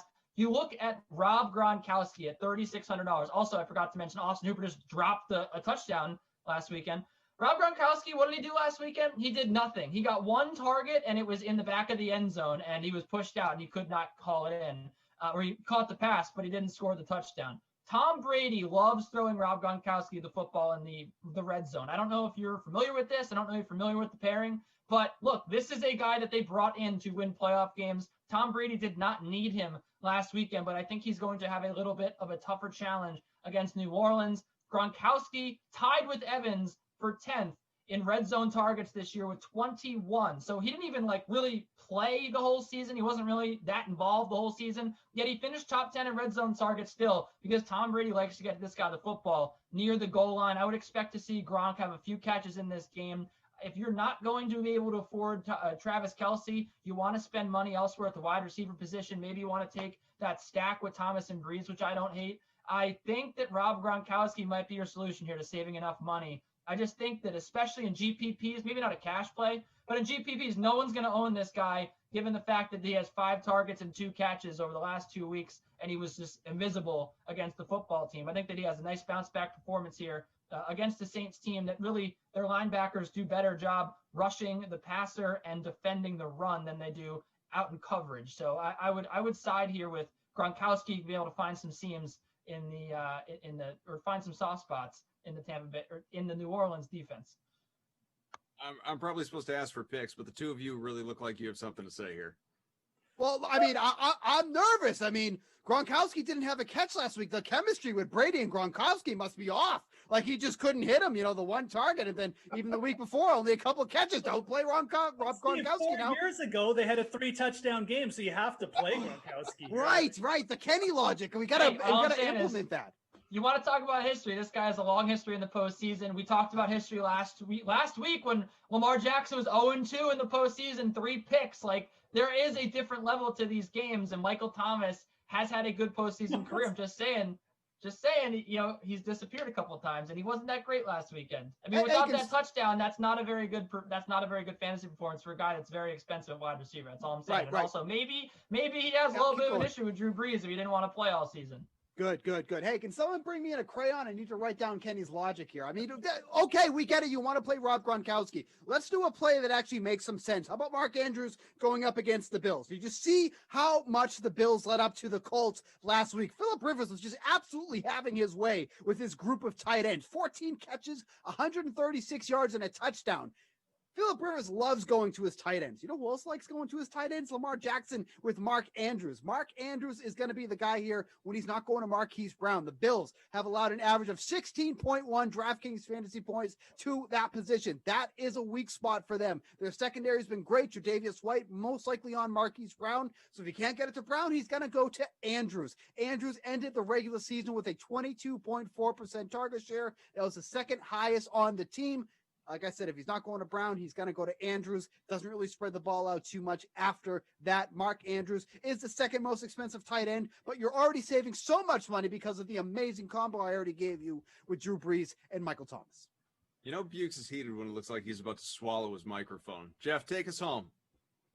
Look, you guys are both crazy. There's 2 players you should be considering a tight end, and they're both in the same game, and it's Travis Kelce and it's Austin Hooper. And I've already talked about 2 Chiefs, so I'm going to save some money here and go with Austin Hooper because I think there's a very good shot that Austin Hooper, who's 4K less than Travis Kelce, is going to outperform Kelce from a points per production basis here.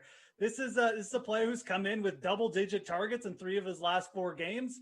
We saw him last week at 11 targets. He's going up against KC, who's going to put the Browns offense in spots to be passing way more this week than they were last week against the pathetic Steelers, who were down 28-0 before I even blinked.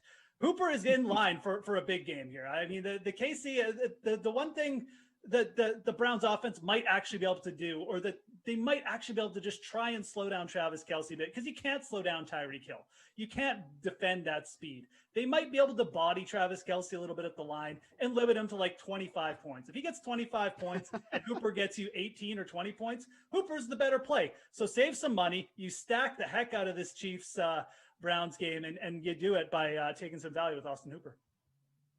All sounds pretty good to me. We got the $3.5 million divisional round playoff contest going on for DraftKings this weekend. A classic across both days, all 4 games, $1 million going to a solo winner, if in fact we have one, obviously, by the end of the weekend. In the meantime, this has been NFL Price Check. For Buchanan, for Ducey, for Ulrich, I'm Kaufman.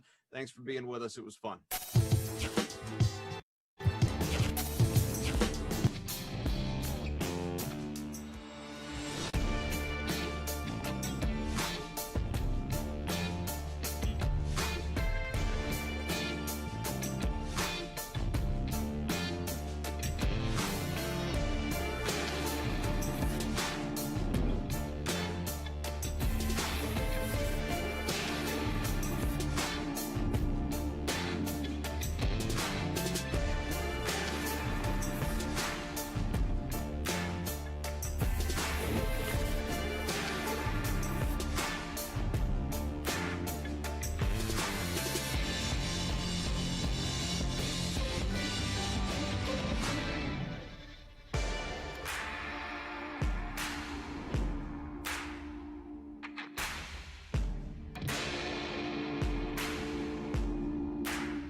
we've been so busy talking football, college sports, obviously NBA. Don't forget about hockey, though. NHL drops the puck on its shortened 56-game season this week. Jeff Ulrich is here with me. I'm Adam Kaufman. We're going to break it down for you. Moose, you excited? I mean, I know you're all in when it comes to puck talk. I am excited, man. These shortened seasons too. I mean, they provide a lot of drama, right, in a short period of time. So 56 games, yeah, short and sweet. Let's get after it, though. I absolutely love watching hockey. I love NHL DFS. So happy to talk some futures and stuff today. Well, it's definitely different, too, because not only are there far fewer games than we're used to, division alignment has totally changed. You're going to have 4 divisions, cuts down on travel, 3 United States-based divisions, a Canadian team division as well. And with that, DK Sportsbook naturally has odds on division favorites. Is there one that you like more than others? Yeah, absolutely. And let's go to the Canadian division, because this is going to be an exciting one, having the 7 Canadian teams just go at it for 56 straight games. But I like the Montreal Canadiens here. I think they're being a little bit overlooked. And one of the reasons why I like betting this division too is, we don't really have a dominant team at the top. You got the Bruins, you got Tampa, and some of those other divisions. You got the Avalanche, but the Canadian division, I mean, the Maple Leafs are the favorite. Really? The Maple Leafs? Like, that's not scary. I like the moves the Canadians made over the offseason. They're sitting at plus 400 in the DK Sportsbook right now.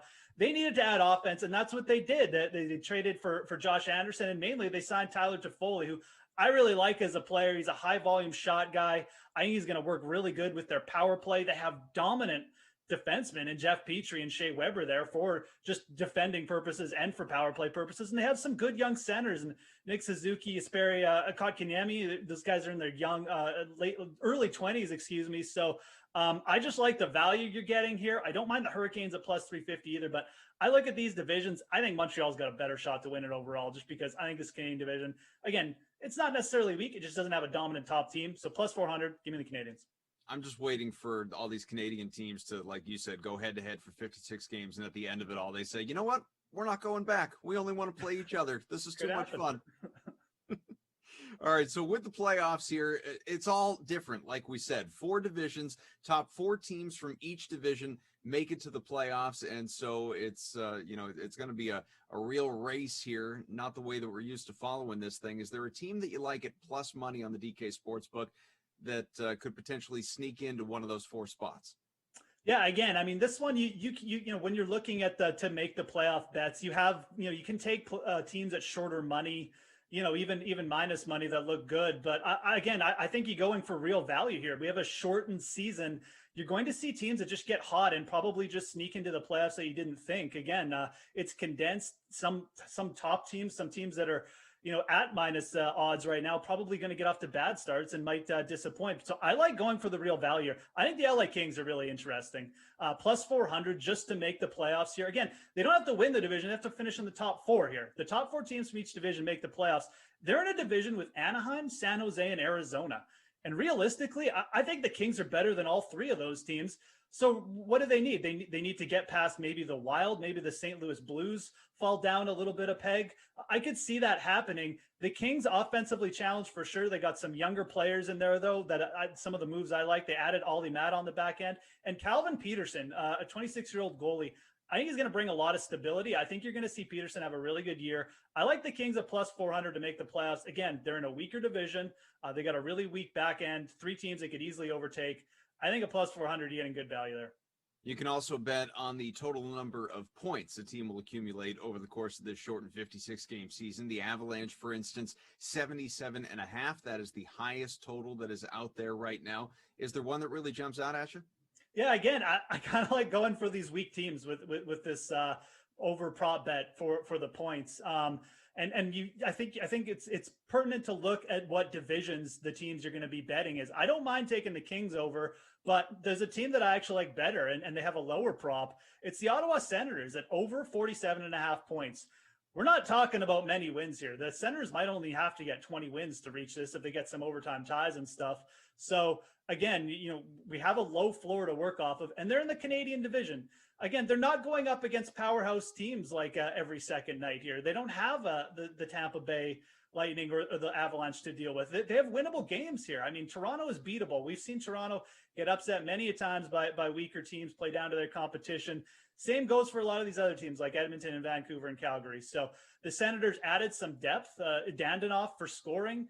They have, they have a pretty good power play in terms of Thomas Chabot anchoring it. And I like their draft pick and Tim Stützle. I mean, he's a big guy. A lot of people have him projected as a possible Rookie of the Year candidate. I just think that the Senators have made enough moves over the offseason to at least give them a fighting chance to be competitive. And if they're competitive, they should hit this over 47.5 points fairly easily. Hart Trophy odds are out. That's NHL MVP. And just looking at the top few listed on the DK Sportsbook, obviously, there's Connor McDavid, there's Nate McKinnon, there's Austin Matthews as well. Is it one of those guys who really jumps out at you, or would you rather put your money somewhere else?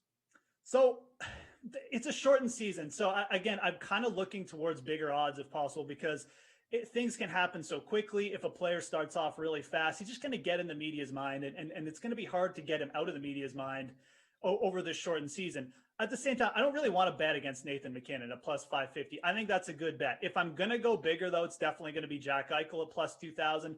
The Sabres are again, they made a lot of big moves. They signed Taylor Hall, Eric Stahl. I really think they stabilized their top six. They're still not really favored to make the playoffs or do anything. Most people are still fairly sort of bearish on their overall projections, and they are in a tough division. So I think that's part of the reason. But the Sabres make the playoffs here, or maybe even get in like the top 3 or 2 of their division. It's probably because Jack Eichel has had a monster year. And if they do get in, that's only going to boost his chances, in my opinion, in the MVP race. So we've seen Eichel, progress over the last couple of seasons to over a point per game player, over 30 goals in a season. I think he's the type of guy, if him and Taylor Hall click right off the bat, again, he's going to end up, and they get the Sabres in the playoffs, he's going to end up in the forefront of a lot of the media's minds. I like Eichel at plus 2,000. We can't talk futures talk, Jeff, and not talk about the Stanley Cup and who is going to hoist Lord Stanley's Cup. Obviously, you have Colorado sitting at plus 675. We've been talking about the Avs already a little bit. Is that the best bet out there, or is there a team with longer odds that you like better? Yeah, again, it's a shortened season, a little bit different styles, probably going to lead to me just probably not wanting to take a piece of the favorites. I think realistically, if you're looking for a team like the Avalanche, you probably wait a few games into the season. Maybe they start slow and you can get them at better odds. A team I wouldn't be hesitant to jump on those Carolina Hurricanes at plus 1,800. Again, you've got Tampa, no Nikita Kucherov this year. They're vulnerable, in my opinion. It's a team coming off a Stanley Cup hangover as well. So any kind of regression there, I think, is probably going to see the Carolina Hurricanes have a real shot at winning that division, putting them in good place for the Stanley Cup playoffs. And this is a team, too, I feel like, they're due for a run. They have a really great, up and down lineup, really solid defense. And if they just get any goaltending from Peter Mazurek or maybe even James Reimer, a pretty good duo to at least carry them through the regular season, I think they'll be able to make a run. And I like these odds, plus 1,800. I think that's more than fair for a real quality team. I think they're probably being discounted a bit because they haven't really made a deep postseason run, especially last year. So I like Hurricanes at plus 1,800. I think you're getting good value. And just to correct myself, slight modification. The Avs plus 650 to win the Stanley Cup on the DK Sportsbook. One more thing for you, Jeff, before you go. Lines are out for Wednesday, which of course is, opening night in the NHL here, which feels so strange in January. But which team do you like best to win in terms of making a bet? Yeah, I mean, again, I boosted up the Canadians at the start of the show. I'm gonna talk about them again here, but they're plus 118 over Toronto as of right now on the DK Sportsbook. I'll take the plus money with Montreal over Toronto this year for sure. I just feel like Montreal is the more quality team, top to bottom. Carey Price in the playoffs last year. Again, this is something people probably overlooking. He was fantastic in that bubble. I mean, obviously carrying them to an upset. We get any carryover here from Carey Price, especially early in the season. This line, a plus 118, I think is a bargain. So give me Montreal to the slight upset over Toronto on opening night. Just good to have hockey back. Looking forward to it in a season-long chatter with this guy, getting into it, diving deep into DFS, and, of course, NHL betting on the DK Sportsbook. Jeff Ulrich, thanks so much, bud. Thanks. All right, guys, time once again for me to tell you about the DraftKings Dream Stream play of the day. We are turning our attention to the golf course for the PGA Tour 600K Resurgence Contest for this week's Sony Open in Honolulu. This contest features a $10 entry, gives you a shot at $600K in total prizes, including $200K going to first place. You can find it right now in the DK lobby, so start getting those lineups in. And as you make those lineups for this week's tournament, take a listen to Pat May, who has a little more info on the course and the field for that Sony Open in Honolulu. Let's talk Sony Open and kick this off. 144 players are in the field, the second and final leg of the Hawaii swing. It's a cut event, so top 65 and ties end up making the weekend.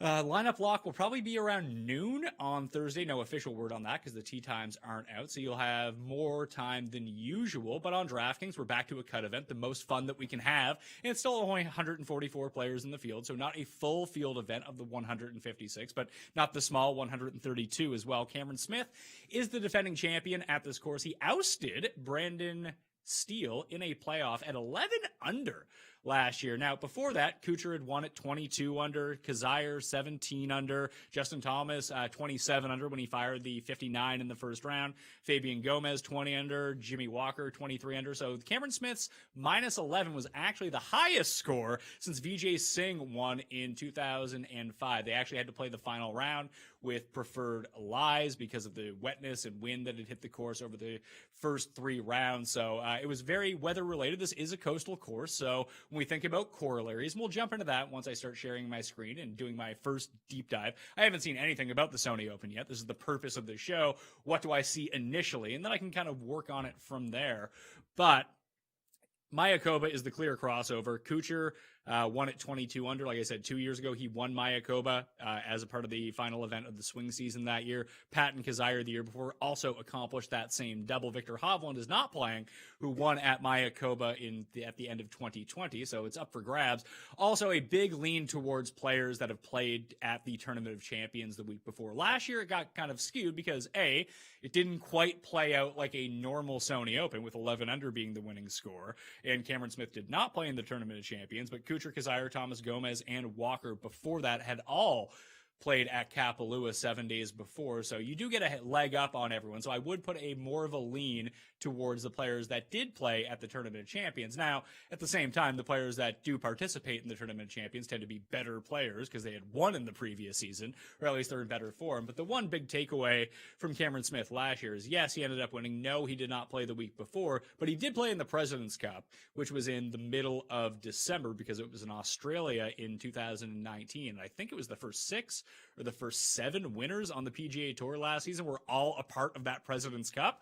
So maybe give it some leniency this year. You don't normally see a President's Cup in December. It seems to have translated forward and to provide some momentum and really shake off some refs for some of those top-end players a year ago. I'm probably going to go back and lean more towards the Tournament of Champions this year as well. That's not to say only take people from the Tournament of Champions. That's just how it has played out. Is that a causation, just looking at it and be like, hey, that actually has nothing to do with each other? Absolutely. It very well could be, but I think it was 7 of the previous champions before last year had all played the week before. So again, something to note while looking towards that. Waialae itself, it's a par 70. It's just over 7,000 yards. Bermuda Greens, coastal course, like I had mentioned. One of the par 5s, I believe it's number 9, very eagleable. Even 18, you can get a few eagles on as well. So eagle rate will play a factor this week if you can make some eagles, but generally speaking, this is an approach and putting course. If you can make your 10 footers for the week, I mean, obviously every single week that's going to be the case, but if it reverts back to being the minus 20, minus 23, minus 27 type winners, you're going to want the guys who are high up in opportunities gained and the guys that are high up in putting for that week. And putting, well, incredibly difficult to predict. You're going to have to get lucky on that somehow. So maybe it's a situation. We've seen Corey Connors putt really well at this course over the years. He's not playing this week, but just a weird outlier of how you can actually try to predict putting from this event.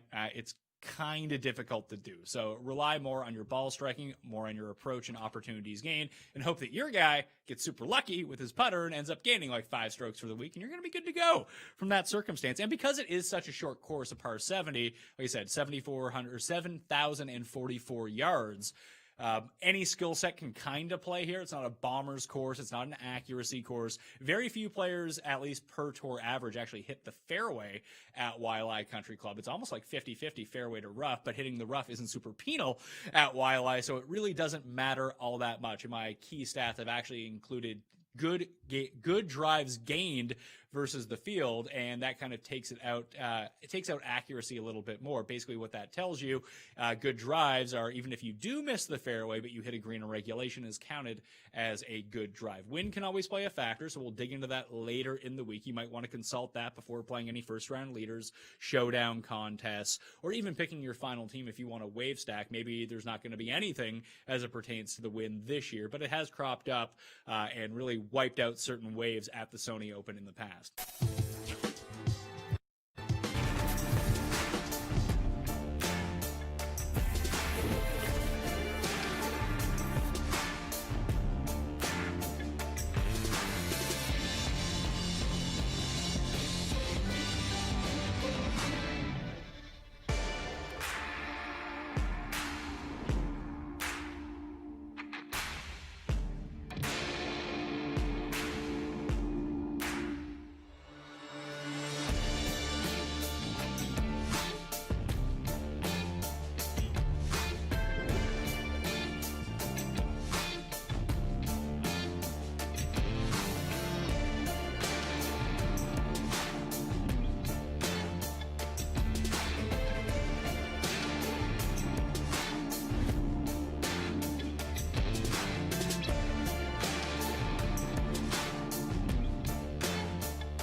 All right, guys, Madden After Dark is next. But first, here's what else is happening on DraftKings right now. We still got NBA contests available tonight, including a 2-game slate that locks at 10 p.m. Eastern time. That's the NBA 200K West Coast Special, which features a first prize of $50,000. Of course, there are plenty of contests available for the NFL divisional round this weekend, and we're going to have a special edition of the Sweat for Sunday's divisional round games right here on YouTube and Twitch. That's going to start at 2 p.m. Eastern time as our analysts give you their favorite plays for Browns, Chiefs, and Bucks, Saints. You can also, of course, check out all the action over on the DK Sportsbook for tonight's games, as well as the NFL divisional round, college basketball, the NHL, UFC, and more. Guys, that is all for me tonight, but the festivities, they are not over. It's Madden After Dark time. We have the Ravens and Chargers coming up, so let's send it back out to Brendan Glasheen and Brandon Cristal.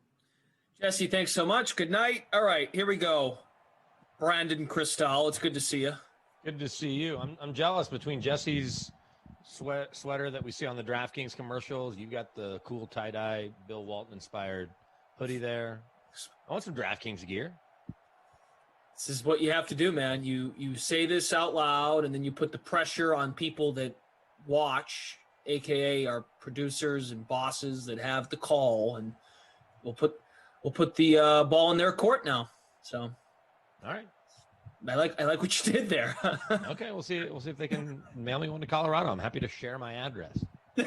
There it is. There you go. Look, you got Lamar, Justin Herbert, who's not there quite yet in terms of Lamar's status in Madden. Did you make a lineup? What are your thoughts? I did. I made a lineup. What do you think for a captain specifically? I thought about biting the bullet on Lamar, but I just like getting the value of anyone that's not a top dollar captain. So I went with Eckler. He was second most expensive. Then I was still able to get Lamar and Herbert in my lineup. So then I had to go deep on the bench to the Ravens defense, Tucker and Boykin. So we'll see. Okay. Yeah, Boykin's pretty popular. I like him in this one, $3,000. And then I don't know. I mean, like, the Chargers have a lot of nice weapons. The mix here, the script on Baltimore and these sims is and lineups have locked. The script on Baltimore is it's Lamar, and then you never really know who else might do something. That's what I was hoping, that maybe Boykin sneaks past a second or third corner with the Chargers and finds the end zone. Because I saw that at least he's averaging 6.2 points a game or something like that. Mm-hmm. What was interesting was that Dobbins and Ingram, neither of them score much. Dobbins almost never scores. No. Dobbins is the third down back. He is also the power back, but Mark Ingram is the listed RB1. So we will see. Right, and he doesn't score very much. No. Well, and when he does, it's special. It means more. Means more. Hey, were you in school with Noah Eagle? Are you a little older than him? I missed Noah Eagle by a year. Yep. Y'all weren't in school at all at the same time, or like working together at the same time? No, we didn't cross over at school. I thought you were like 26. Didn't you tell me you were 26? 28. Oh, you're 28 and he's 24 or whatever. So whatever. He graduated. He's 24. I'm 20. Yeah, I missed him by a year. Missed him by like 1 year of potentially crossing over. So yeah, it's a pretty good gig when you can go right out of school and become voice of the Clippers and the voice of the NFL on Nickelodeon. Yeah, I'm really good friends with his dad. He's been a great mentor, and Ian's the best. Just getting to know Noah, I texted him the other day, just being like, "Hey, you guys did a great job." Him and Burleson's the man. Burleson's a friend of DraftKings. He's on those commercials all the time, and Nate's done shoots with us. They were awesome. And look, if the Nickelodeon thing wasn't for you, I'm sorry. I can't help you. I thought they did a nice job. They were trying to cater an audience to people that just really love sports and for young kids that may have never heard False Start before. Yeah, it was funny because my 14-year-old, who certainly watched plenty of football with me, but usually at most will ask me the score, or at the very end of the game last night, he goes, "Man, Big Ben is trash." And that was his only comment of the entire game. But when I showed him the Nickelodeon broadcast, in 8th graders, sometimes things are a little too cool, right? Or they're too cool for school. He dug it. He didn't watch that much of it with me because they were skiing. We were up in the mountains yesterday, but he thought it was cool. And then, the slime stuff in the end zone was fun. But then he was doing something. Maybe he was showering after skiing. And my wife's like, "Why are you still watching this broadcast?" I was like, because I know what I'm getting with Romo and Nance, and they're great. I'm not trying to discount that. I like checking out something different. Oh my goodness. Lamar Jackson fumbles on the first play from scrimmage. Jim Powers says go Chargers in the chat, and he'll like that. Man, that was fast. See if this Ravens D looks like it did in Tennessee yesterday. Jeez. Well, it's different. When you've got a healthy Calais Campbell, just he alone makes a huge difference. But Derek Wolfe was making plays. And there was somebody else in their front seven that didn't play the first time those two teams met that played yesterday. Mm-hmm. And I can't remember who it is, but one of the starters. So they were not only without Calais Campbell when they played whatever it was 4, 5, 6 weeks ago, but they were also without one other starter. Okay. Yeah, we can talk Ravens, of course. They got a win, and I'm really, I'm annoyed that folks are talking about Lamar, getting his first playoff win. It's like, yeah, he's 24 years old. He's a kid. Why is this such a big deal? I don't know if Lamar can ever win a playoff game. Might have been Brandon Williams and nose tackle. So they were without their two big run stuffers inside with Campbell and Williams when they played the Vikings first time, or the Titans the first time. You remember Derrick Henry went nuts in overtime, or late and in overtime, if I'm not mistaken. Not positive on that one. I want to say hello to Ernest, as well as Carl. Louis Daniel, what's up? Fantasy Hawk, Lindenbaum, Giggle Pigs. It's an interesting question from Pretty Fly for a Blind Guy. I wonder if children get used to watching football that way, if that's something, if they won't watch it regular football, if it won't get them to want to just watch football, they'll only want to watch the Nickelodeon broadcast. Right. Well, I can say this, and I saw this on the socials. Eckler scoring a touchdown. Noah, for instance, Noah Eagle, I think did a fantastic job of.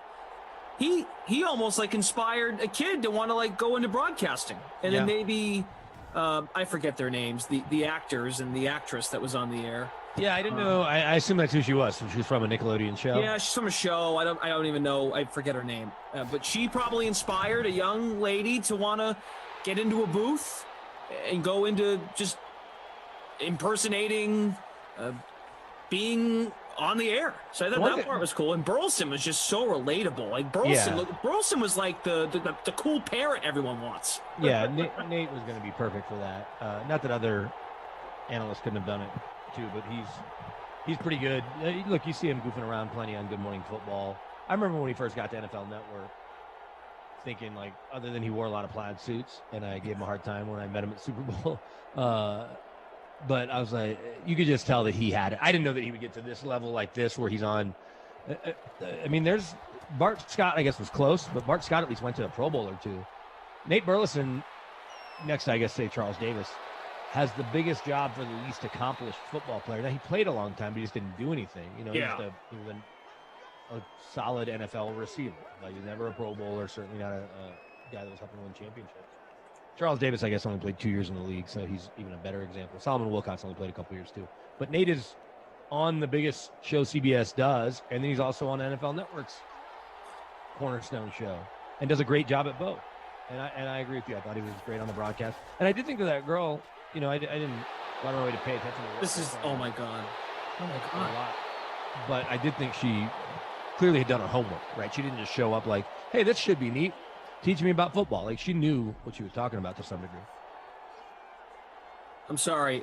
I want to keep talking about this. Lamar Jackson just fumbled on the second offensive play from scrimmage for the Ravens. He fumbles again. This is not a wild weather Wednesday here. I'm glad I didn't captain him.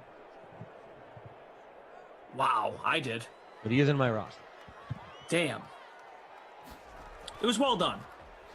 If you thought the slime thing in the end zone was a little corny, whatever, I agree. It's not like it was real slime, but it was cool. It was fun. It was different. Real slime would have been amazing. Yeah, it would have been awesome. I bet you if you weren't in a pandemic, they would have worked something out like that.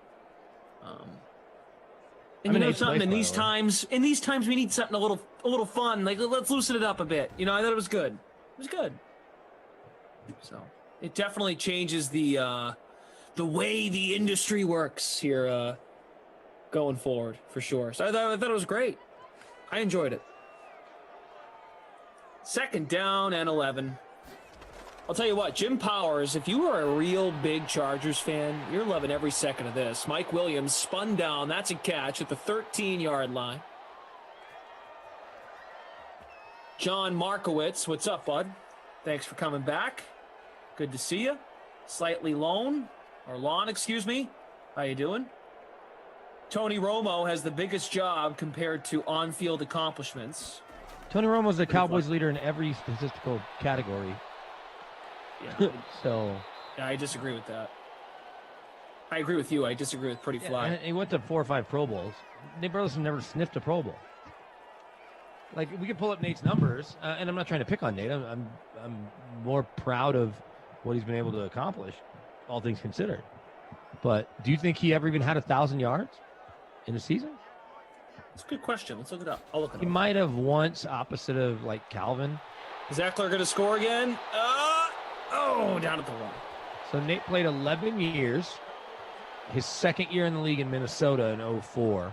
Would he have been opposite of Randy Moss then?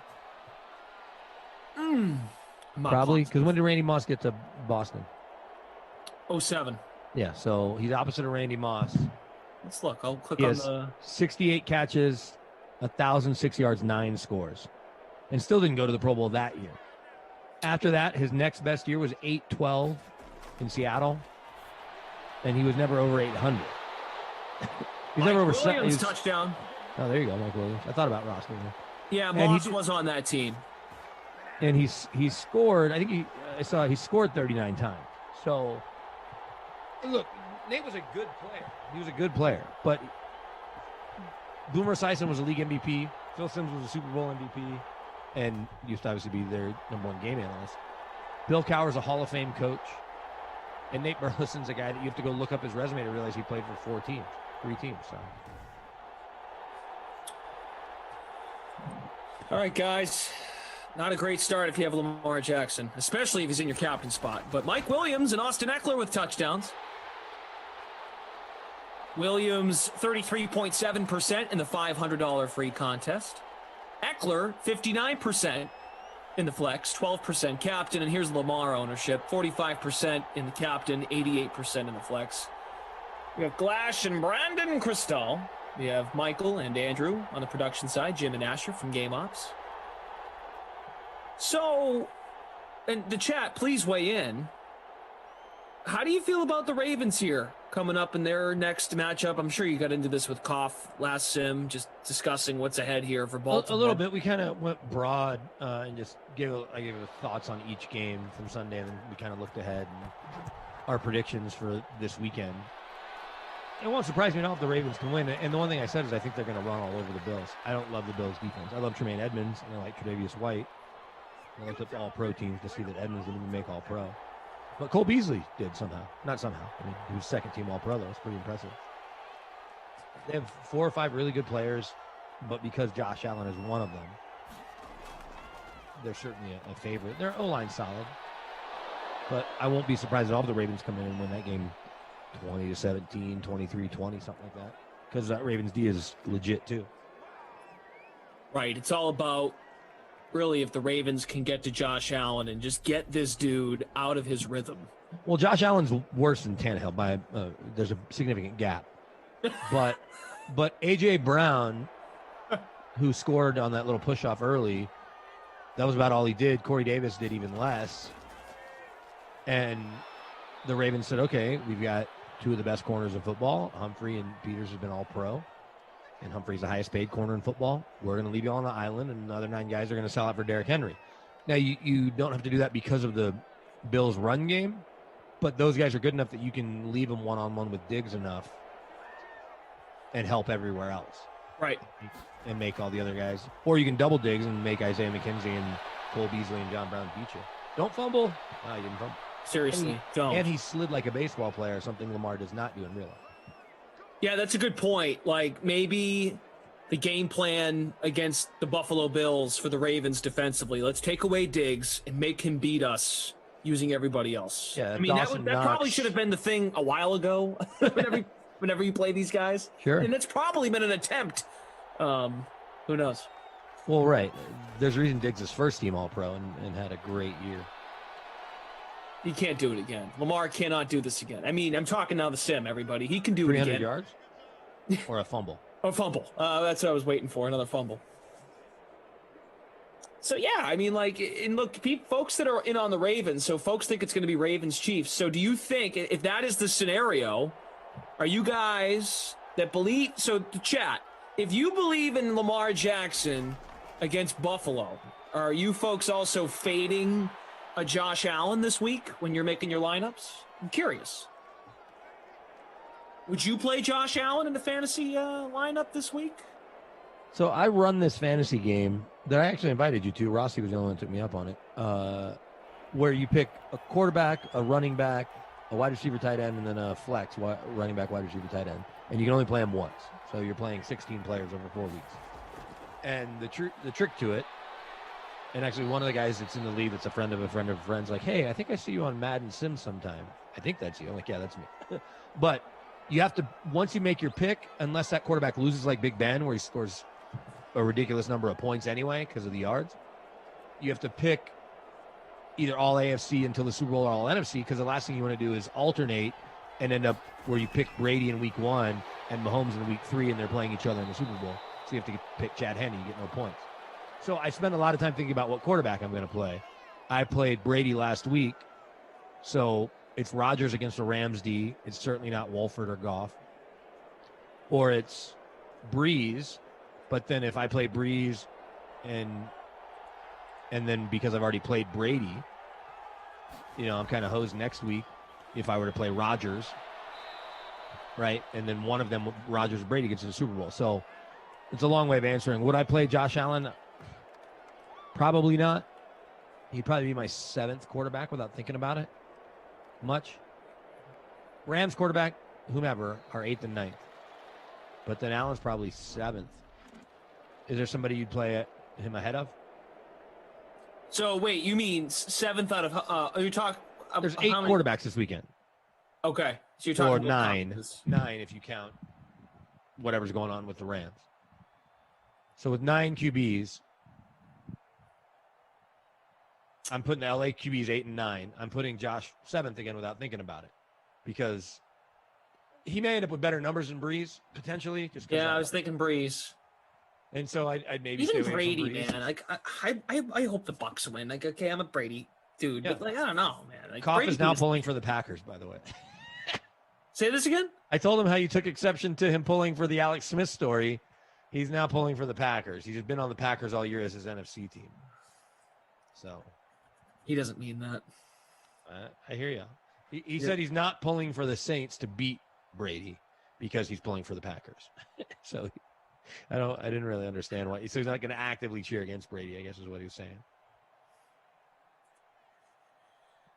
Lamar Jackson has fumbled twice. That is a sin. Okay, he gave us great memories for 20 years. But Aaron Rodgers, the bleep you tour, right? He probably brought that up, right? The bleep you thing. Yeah. Yeah, he did. And I tried to explain to him. I actually went and you know why he's rooting for that take? Because someone in New England had the bleep you tour when Jimmy Garoppolo was drafted. That's what got it installed in him to think. Sure. I pulled up and pointed out to him that Ron Wolf and Ted Thompson, all those guys, they drafted quarterbacks all the time under Favre. So like 8 times did they take a quarterback, never in the first round, other than Rodgers. But when they took Rodgers, Favre then played 3 more years. And they took a first-round quarterback. Now, they didn't trade up for him. So that's what they do. They take quarterbacks and then they trade them, like Matt Hasselbeck and Mark Brunell. Let's see. Who's in our leading lineup right now in our free roll? Tirsis Mandor is in first place by a healthy margin. 6 full points. This is a throw to the end zone. Oh. I'm in 28th place in our contest. Hey, baby. I'm in 38. Oh, man. Yeah, Tirsis Mandor is rolling. Williams and the captain. Lamar flexed.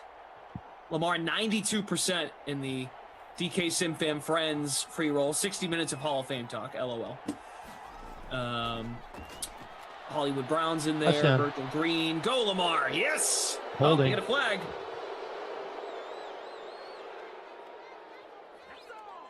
On Skura. Oh, personal foul, face mask. Wow. Yeah, but touchdown. Accept it. Touchdown. All right, so it's touchdown, Lamar. There we go. Okay. He's gonna accept it. Yeah. Virtual hardball, accept it. Well, if he's 92% Look owned, at the Chargers. Look at the Chargers defensively. They didn't line up in field goal formation. that's weird.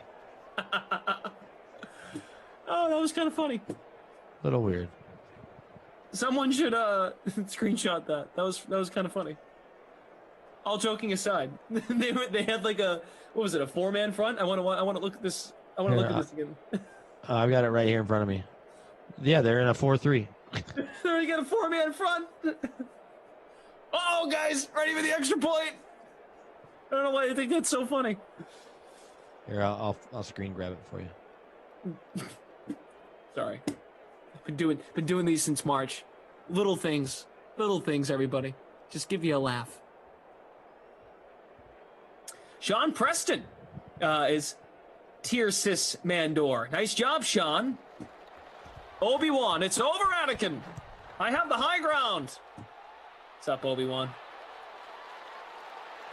So, I've never read the disclaimer on YouTube. I want to finish this, though, okay? You said, so Josh Allen is 7th? Probably. Of the quarterbacks, you're ranking the quarterbacks going into the weekend. Yeah, because of the Ravens D. He's playing really well right now, man. Yeah, I could be wrong. Is Baker 9? No, Baker's ahead of him because the Chiefs D isn't as good as the Ravens D. Okay. All right. It's a discussion. You have him ahead of Brady. No. I mean, you have him behind Brady, I'm sorry. Yeah, I'm behind Brady. I guess I might have him ahead of Breeze, probably. So I'm 6th. Like I said, I wasn't thinking about it. Now that I'm thinking about it, I'm going to have Mahomes and Rodgers 1A and 1B, and probably Mahomes 1 because LA's D is better than Cleveland's, even if Aaron Donald's not 100%. Whoa. Time out. See, this is what happens also when you stay up late and call Madden. Hey, Travis. Hello, Travis Coolmo. Is that your name? Says, can we keep the commentating about football and not Star Wars? At least you dropped in a please. Is he watching a different sim?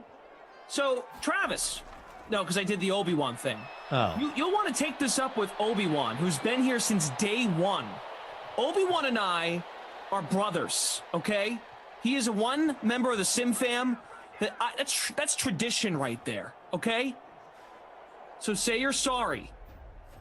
Not to me, but to Obi-Wan.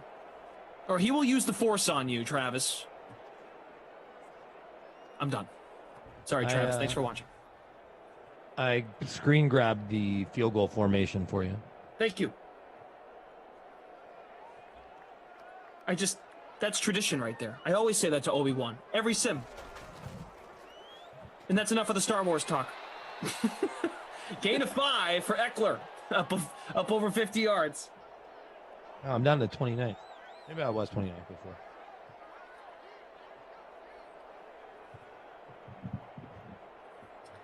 Thank you all for being here, though, for real. Madden After Dark on a Monday night. Lamar Jackson has fumbled twice, but he made up for it and scored a touchdown. Eckler tight ropes the sideline. Travis just not a big Star Wars fan. All right. You don't have to be. No, it's cool, dude. And I appreciate the response. Travis, you seem like a nice guy. I'm trying to protect Obi-Wan. That's all. Obi-Wan has been here forever. And it's a tradition. Everyone knows I say that to him. Is it goofy? Yeah. Well, you've all put up with me now for 9 months, so thank you. From the 42 on the run, that is caught by Henry inside the 30. Henry never scores touchdowns. I was looking at his game log. Quentin says, I only come for you two cuties. Oh, that's nice. Somebody last game said, oh, this guy? I assume they were talking about me because I was I don't know, providing some analysis about something.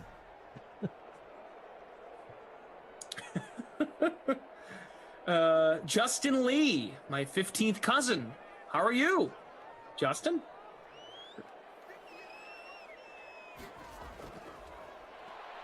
Here is Herbert. Complete. Mike Williams again inside the 10.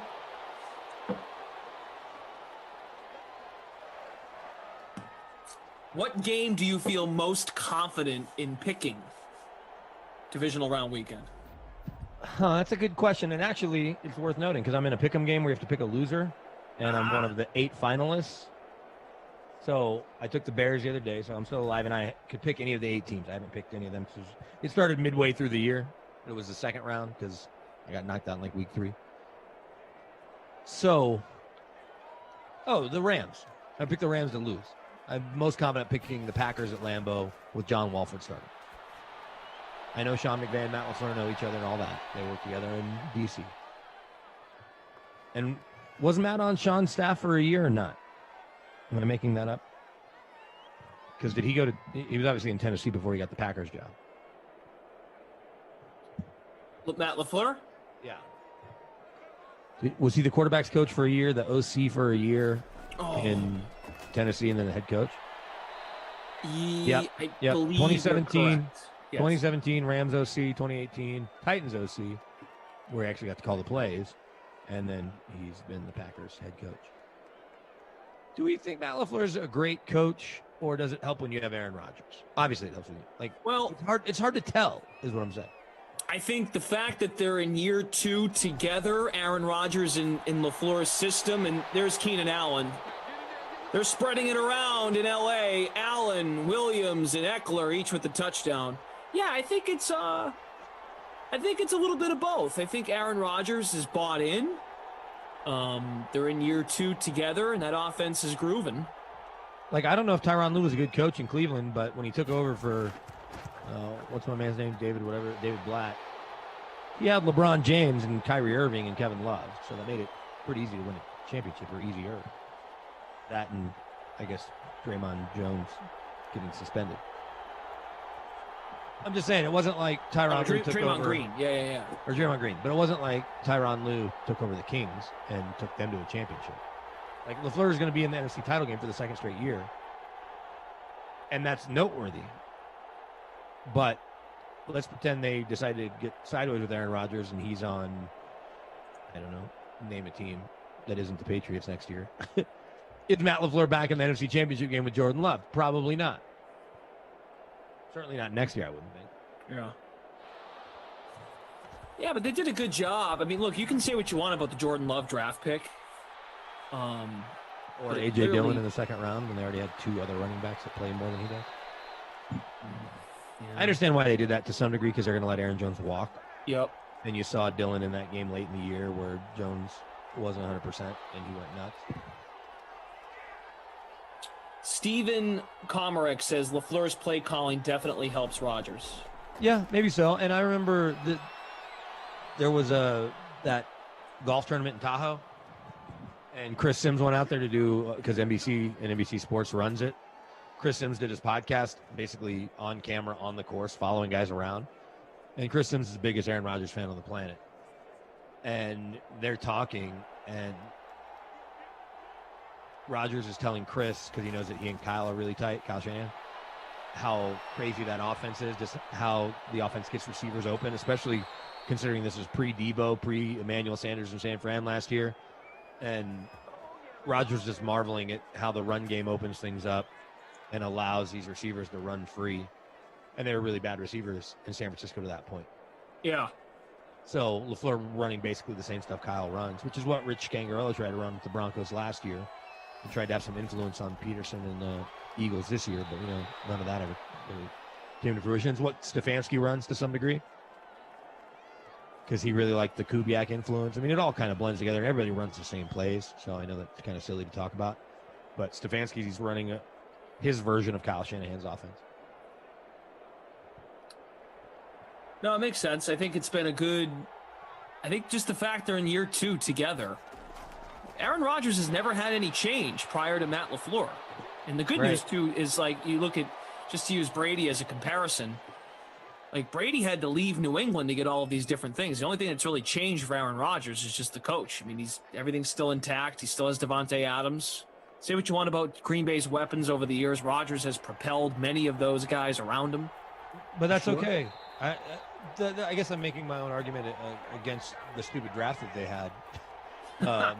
In that, when you have Aaron Rodgers, he's supposed to do what Peyton Manning did, where he's getting Austin Collie and Pierre Garçon a 5-year, $50 million contract. Like, obviously, Harrison's a Hall of Famer, and Reggie Wayne's certainly borderline. I mean, he's a finalist and will likely be one at some point. But Peyton Manning, as John Fox used to say, rising tide raises all boats. And that's who Peyton Manning is. That's who Aaron Rodgers certainly is. So whether it's Alan Lazard or Marquez Valdez-Scantling or Robert Tonyan, were there a lot of people that had Robert Tonyan on their fantasy team to start the year as a lock at a top 5 tight end? No, but isn't that where he finished, I'm sure? Pretty close, right? Aren't Tanyan's numbers close to top 5? Because that's what Aaron Rodgers is supposed to do. Like, Tom Brady couldn't do what Aaron Rodgers is doing now, I don't think. Tom Brady has 3 of the 20 best receivers in football. And when Mike Evans is right, he's certainly top 10, and Godwin showed that he's pretty darn close, too. Well, okay, but credit to Belichick and credit to Brady. When they drafted Gronk, they had a dude. I mean, that was the last great offensive player. Sure. Gronk's an all-time talent at tight end. They didn't have to draft the tight end position for a decade. No, and before they found out how many people Aaron Hernandez was killing, that was as dominant a 2 tight end, or really just, pair of weapons you could have. The fact they were both 6'6" and 260 or whatever Gronk weighed, and whatever, maybe Hernandez a little lighter. They're basically unstoppable. Here's one from Travis. We became best friends on this stream. Sure, what a terrible throw. Who should the Carolina Panthers draft with their first-round pick? Am I crazy? Am I hearing that they might take a quarterback? Well, a lot of people are high on Wilson and or Trey Lance. I think Wilson more than Lance, because even with all the money they just gave Teddy Bridgewater, they're picking 8th. But if you look at the guarantee, they only need to pay him for 1 more year. I'm guessing that it was 30 or 40 that were guaranteed. That was guaranteed of the 60. Yeah. So you paid him 20 last year. Yep. And I'll look real quick, but you're probably paying him 10 that's guaranteed. And even if you draft somebody, you're probably not starting him week 1. You'll let Bridgewater start, and when he starts to falter and or get banged up, then the young kid comes in. 3 years, 63, 15 at signing, 33 guaranteed. So they gave him 24 against the cap last year. If they cut him this year, it's $20 million in dead money. So like I just said, they're not cutting him. And next year he would count 26 against the cap, 21 in real cash. Or if they cut him, it's $5 million. And the cap's going to go back. It's going to be a big jump from this coming year to the 2022 season, because a lot of people think it's going to either flatten out or go down because of the financial constraints of the pandemic year. And look, I know the injury thing during the season didn't help in terms of, all right, can this guy stay on the field? And not having Christian McCaffrey didn't help either. Oh, yeah, that's right. Yep. He's the highest paid running back in football. Honestly, I'm like, yo, right, yeah, duh, McCaffrey. It's easy to forget because when the guy's out for as long as he was, I'm like, oh, forgot about that. Travis now says, I hope they pick Wilson if he's there. If not, go for Pitts. Yeah, and Wilson may not be there. There's a chance that if Fields and or Wilson go 2, the other one gets snatched up right after, because people have a run on quarterbacks after the top spot, obviously, with Lawrence. Like, once that second one goes, it'll create a domino effect. Oh, what the heck was that? I'm pretty sure, right? Carolina's picking 8th. They and the Broncos were closer. I'll double check. I'm checking right now. But. Okay. There's a lot of teams, if you really boil it all down, a lot of teams could take a quarterback. You could make the case. Slightly Lawn says, Teddy ain't worth the money. I'd take the L and draft the quarterback. Your team is not going to go anywhere dinking and dunking. Well, to that point, since we're talking about Carolina, there's a report on the Falcons website that says Joe Brady could be their next head coach. And I realize the web staff doesn't always talk to the football staff. In fact, it almost never does, surprisingly, because I see the way the Broncos website interacts at times with the football side, and where they'll take some leaps on their own. Yeah, so Carolina's picking 8th. but they're probably not putting out something that says Joe Brady could be the coach. What would be interesting is, so Joe Brady obviously has ties to the Saints. He was there for a bunch of years before going to LSU last year. So would that mean Terry Fontenot, who was a GM candidate at a bunch of places, including here in Denver, were to go with Joe Brady? Not just because people know each other doesn't mean they have to work together. Right. This is true. Like Peterson and Doug, right? Peterson gets let go today, and you say, oh, he and Joe Douglas have a really good relationship. Okay. Odds are he has a good relationship with a lot of people. Doug seems likable, right? He's not a jerk like Bill O'Brien.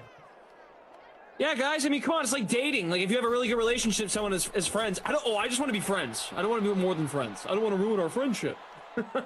Maybe that's what it is. They don't want to be more than friends. Then they start working together, and it's like, oh, kind of hate him, but I don't want to tell him I hate him as a coworker. I still like him as a friend. So I pulled up Todd McShay's mock draft from Friday. Whatever the 7th was. Okay. Thursday, Friday, whatever that was. Thursday. You still have New England taking Fields at 15? Probably. I mean, it hasn't. If you heard that, I haven't gotten that far. But guess who he has? Jacksonville taking number 1. Lawrence. Yeah. Then he has the Jets taking a tackle at 2. Devontae Smith, the Heisman winner, at 3. Zach Wilson going 4 to the Falcons. Bengals taking O lineman Micah Parsons, a tackling machine, going to the Eagles. Lions taking Jamar Chase, who is a hell of a receiver from LSU. Carolina taking Kyle Pitts, the tight end out of Florida. Broncos taking an inside linebacker from Notre Dame, although I think they'll take Pat Surtain, who it has going to pick later to the Cowboys, the cornerback for Bama. Patrick Surtain, the second. Remember his dad playing for the Dolphins all those years.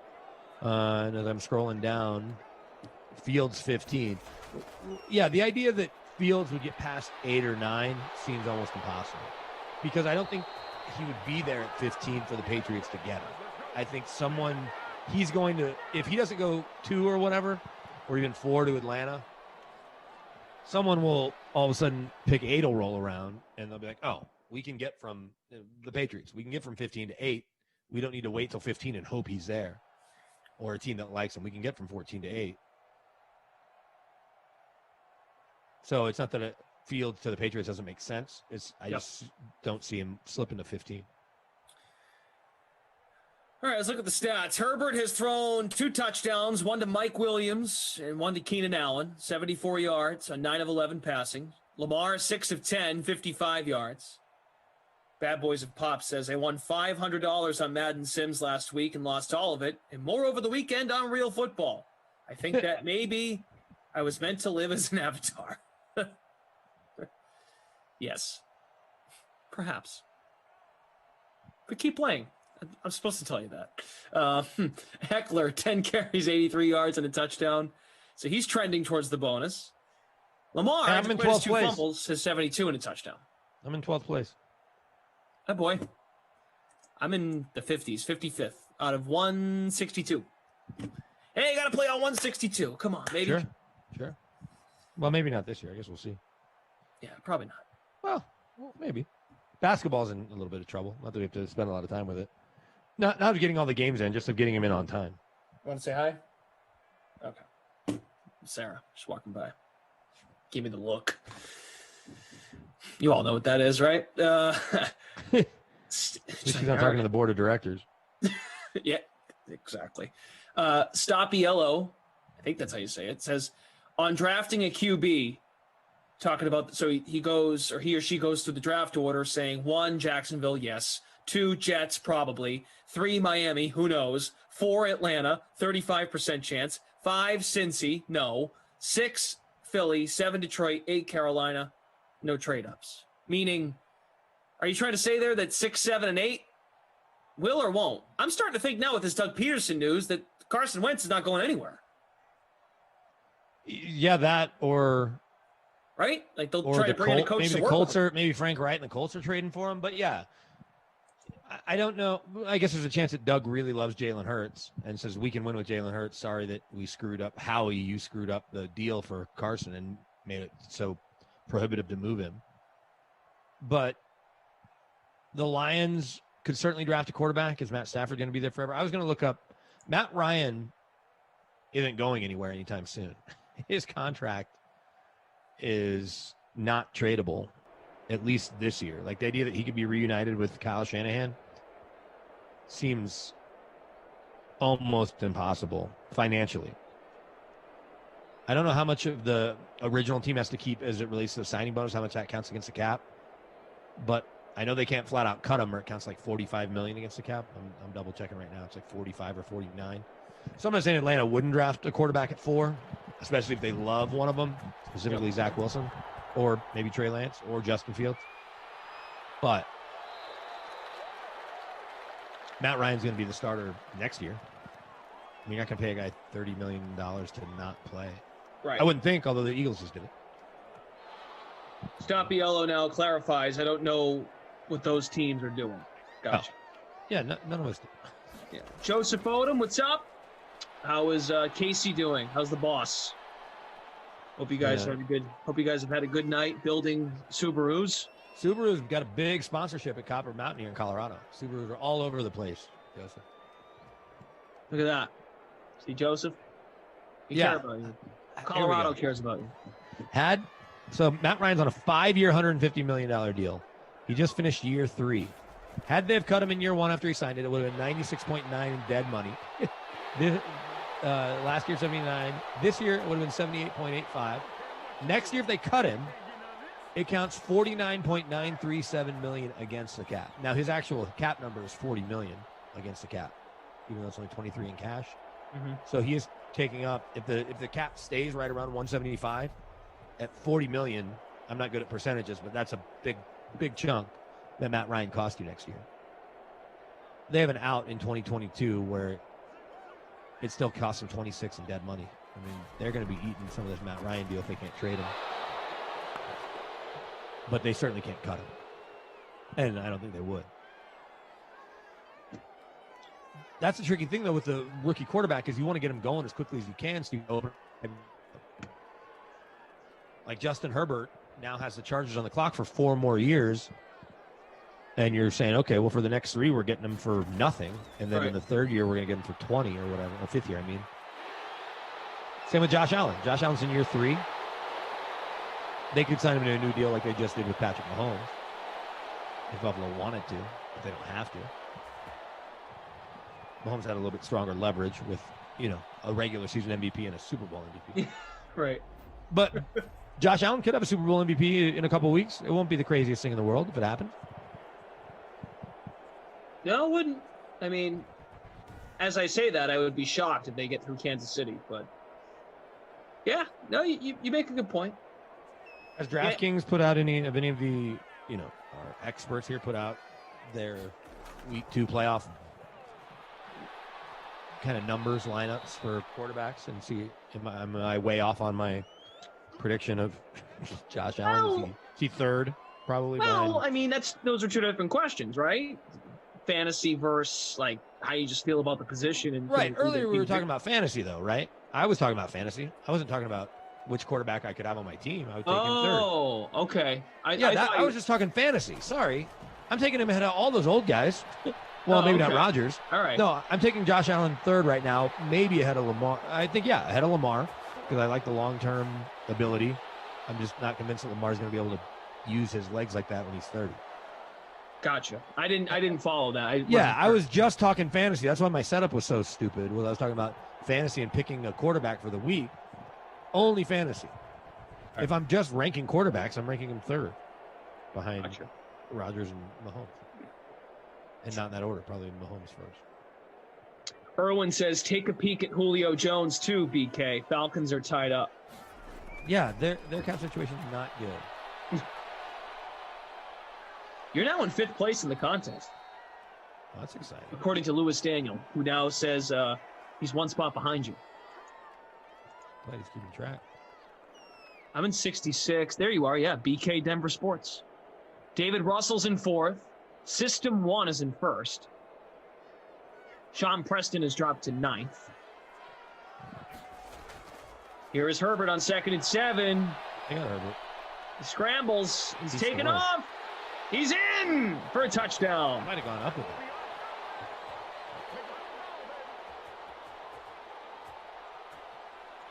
Justin Herbert with the score. 42% in the $500 free contest, 7% in the captain spot. Joseph Odom, I'm sorry, it was not meant to be for Joe Reed. Joe Spencer showing off the Miami Dolphins avatar. I hope Miami works the deal and gets Deshaun Watson to Miami. Do you really think that's a realistic possibility? No, not to, well, I don't know. I just don't think Tua is appealing enough. Now, the third pick might be. It's theirs anyway. They earned it. Yeah, no kidding, right? Well, what's funny is I was having this conversation today with somebody that works in the league about the Watson stuff, right? The Watson drama. And the thing about everyone throwing teams that could use him, right? Bears, Colts, Niners, Dolphins. He comes with a price tag. And when I say that, it's like, okay, the Dolphins have the third pick. But what are they willing to give up? If they're willing to give up the third and Tua, great. But if there's another team, let's just use the Broncos as an example. If the Broncos say, we're going to give you 9, Drew Lock,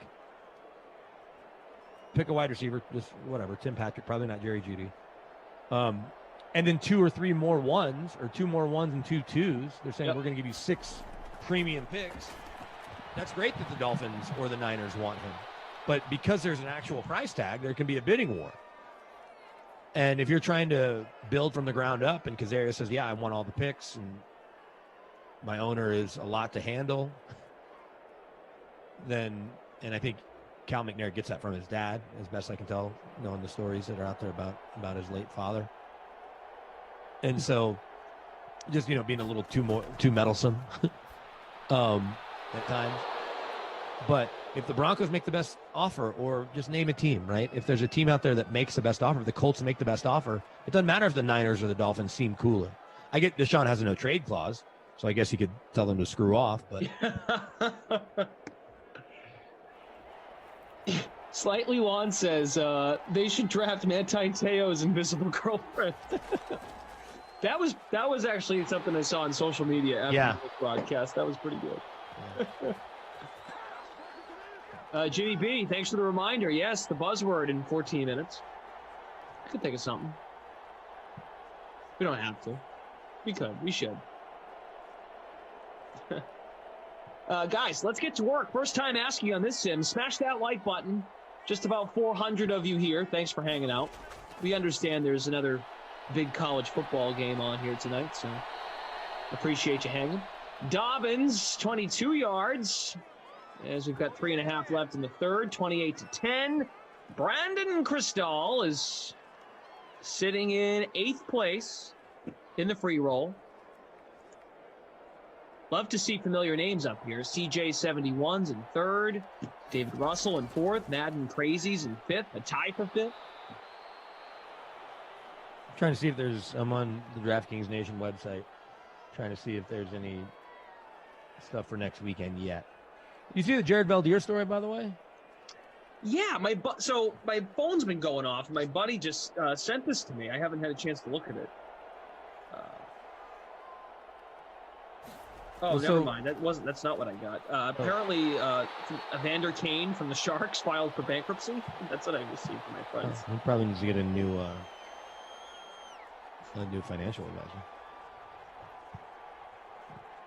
2 years after signing a 7-year, $49 million contract. Whoa. Sorry. What was the story that you got? Or that you were Jared Valdir, who's been out of football most of the year. I know that he was talking about coming back early in the year. I actually reached out to him. He played in Denver a couple of years ago. Good dude. Big into home brewing, making his own beer.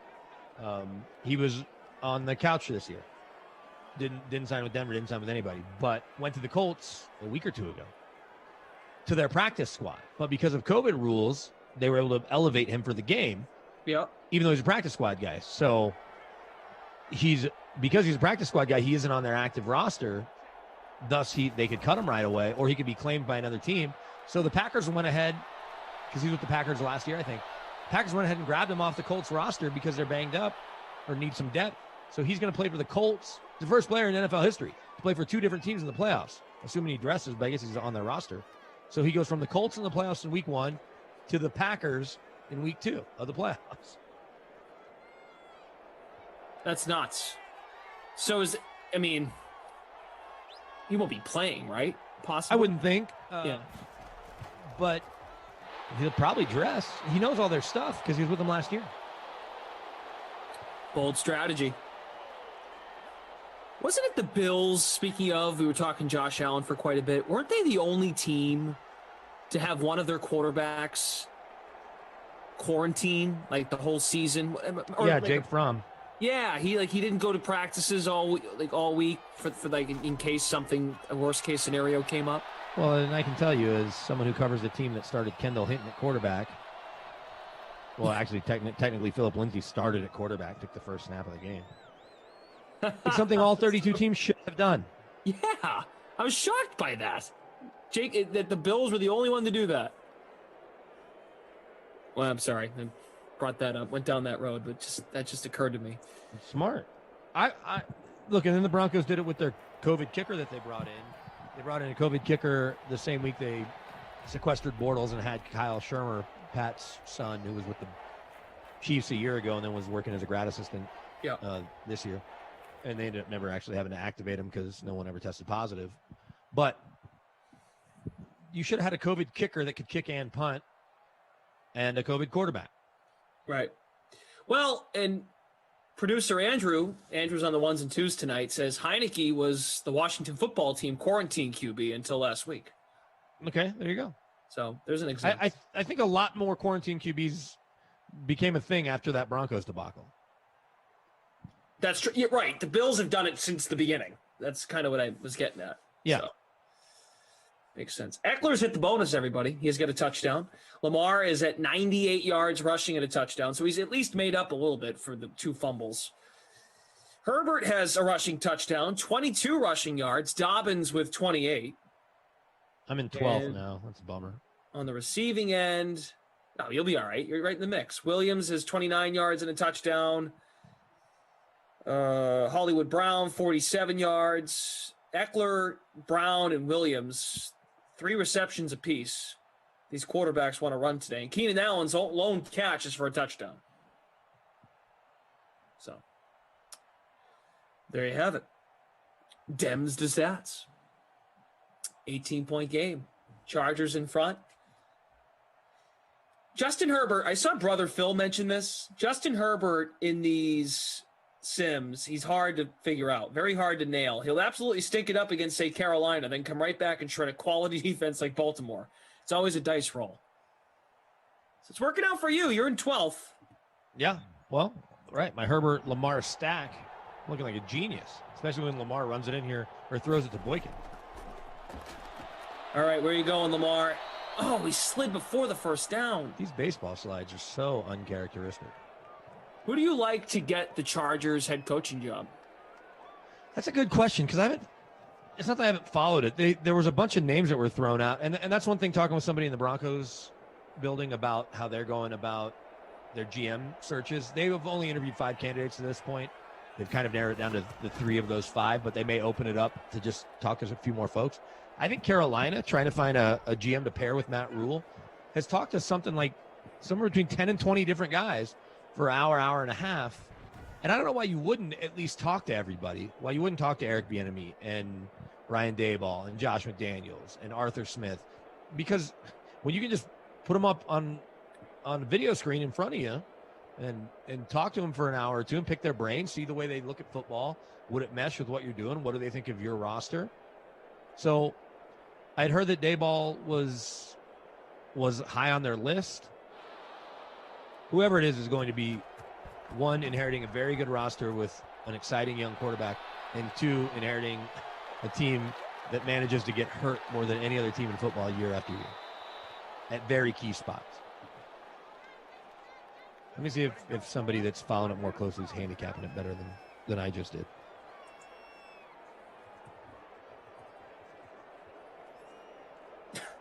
Joe Spencer. After the Sims at the end of last week and the Sims today, I can honestly say that I know the misery that Adam Gase feels. What? All right, so here's your update after just 2 hours ago from Gilbert Manzano of the Orange County Register, who covers the Chargers right there in their backyard because they actually train in Orange County. 4 of their, so they have 8 candidates. Jeez. But like I said, why wouldn't you, at least in the initial round? So there are eight candidates. Eric Bieniemy, Robert Saleh, Joe Brady, Jason Garrett, and I think Jason Garrett was a favorite of somebody probably. Like it wouldn't surprise me if Jason Garrett's agent is also one of these other coaches' agents. So it's like, hey, you want to talk to Robert Saleh? Do me a favor, you need to talk to Jason Garrett too. So that's 4 of them. Then Brian Daboll, Matt Eberflus, the Colts DC. I thought about 6 of them. That's weird. So, but here's the latest information. So Bieniemy, Brady, Daboll. So that's 3. I guess they've narrowed it down. Eberflus and Garrett. Oh, there. Robert Saleh, Arthur Smith, Brandon Staley, the Rams defensive coordinator. So they're looking at some defensive guys when you talk about Saleh and Staley and Eberflus, and then a bunch of offensive guys with Arthur Smith, Garrett, Bieniemy, Joe Brady, Daboll. I think it depends on what you're looking for, right? Do you want someone that is going to develop Justin Herbert? Obviously you do, but like somebody to pair with Herbert to really grow with them makes Daboll really attractive because he's proven that he can do that by growing with Josh Allen. And Herbert feels like he's ahead of Josh Allen. But of those 8 names, which one excites you? I mean, Brandon Staley's got LA buzzing because of how good that Rams D is doing. Well, who do you like? That was the question. Yeah, that's a good point. I'd probably lean. Yeah, well, you cover the Broncos, so I'd probably lean Daboll if they want to go offense because you get your play caller there, and he and Herbert can take a big step, and because we spent time around Brady, he has that working knowledge. So that would be my guess. Arthur Smith is interesting, right? A couple things about Arthur Smith I forgot to tell Adam last. So, one, he's the richest coach in football, or at least will be when his dad dies. He's one of the 10 kids, so he's got to split the inheritance 10 ways. But his dad, Frederick W. Smith, minority owner of the Redskins, Washington football team, also founded a little company called FedEx. Yeah. And he's worth $5.4 billion. So quick math on 5.4 divided by 10 is $540 a kid. So he's got $540 million coming to him. But the reason I say it's interesting is that's just a fun fact. No one was talking about Arthur Smith through the first 8 games last year with Marcus Mariota, right? Mm-hmm. And then they get Tannehill. And through this year, where their offense didn't look great yesterday, he's interviewing in 6 places now. Saleh interests me a lot, too, because of how good that Niners D was 2 years ago when they were really healthy. And he seems to be a guy that his players love playing for. He's a heavy finalist in Detroit, too. Or heavy candidate, I guess, strong candidate. So with the Peterson news today, we are up to 7 openings in the league. Something tells me a lot of the coaches that could go to these teams are still coaching right now in the postseason, which makes sense, like we see every year. Right, very rarely. The Mike McCarthy thing was kind of rare. Like, you've been sitting at home for a year, pretending to learn about football and doing interviews about all the football you've learned, and then you go to Dallas and look worse than you ever did. Right. We're going to get a field goal here. Keenan Allen with another catch. He's been active on this drive. You know what was maybe underrated and excites me a little bit, I think, if What do you I'm got? a Cowboys fan, which I guess I technically am, is that they were able to talk Kellen Moore out of going to Boise to take the head job at his alma mater. And I think that he's a better play caller than Mike McCarthy, and when the Cowboys aren't doing well, it's because McCarthy is interrupting. When did Kellen Moore leave? Leave what? Wasn't he with Dallas initially? No, he's still with Dallas. Right. Right. So he had agreed to take the Boise job and then pulled out. Oh, okay. To stay in Dallas, which makes me think that he had a conversation with Steven or Jerry Jones. What I meant was when he made that decision, was that prior to them making the McCarthy hire? You No, understand what it I'm was saying? 2 weeks ago. Oh, I missed it. Oh. Yeah, it was 2 weeks ago. Troy Okay. Aikman's the one that broke it on TV in the Cowboys Eagles game. Totally missed it. Yeah. So Troy, Sorry. No, right. So Troy broke that news that Kellen was staying, and it makes me think that he had a conversation probably with Stephen Jones more than Jerry Jones. Okay. It reminds me a lot, though, of the Wade Phillips, Jason Garrett scenario. Now, Jason Garrett was a little different in that he had been part of the Cowboys organization as a player forever and then as a coach, and they basically made him the head coach in waiting. But I have to think that they told Kellen Moore, hey, we're bringing Dak back. You and he work together. And we're not so sure about Mike McCarthy. He may have pulled a fast one. So Kellen Moore could be the life preserve for the locker room and just also the Dak Prescott angle of trying to keep this thing alive. And it's like, hey, we know that Boise's your alma mater, but this is the Dallas Cowboys. We're going to increase your pay, which still isn't, $2 million in Dallas, although it goes farther than it does in a lot of cities. It's not the same as $4 million or $5 million in Boise. Boise, you have the biggest house. But it's, hey, there's a really good chance you're going to be our next head coach kind of conversation. I have to think. Right. Because I feel like he interviewed last year and they just didn't think he was ready. Does that sound right? Yeah, and they ended up going with McCarthy. But they told him he had to keep Kellen Moore, and he told them he was fine with Kellen Moore calling plays. Yes. Even though he's a play caller. Yeah. And then by the start of the year, he goes, no, I just said that to get the job. I'm going to call the plays. I remember this now. Okay. Right, we're going back a year, or ish, almost a year. Yeah. Wow. Yeah, something. This Mike McCarthy experiment in Dallas. It feels like he's been there for for a couple of years. It's only been 1 year. Here's where Jerry and Steven will do themselves. I think do themselves right. Touchdown. Oh, what a catch! Andrews. Nice throw. Mark Andrews. By cutting their losses if McCarthy struggles again next year, rather than dragging it out for 10 years like Jason Garrett, who they probably should have pulled the trigger on a little before. If it's not going well early next year, especially if they bring Dak back and all those guys are healthy that were hurt this year.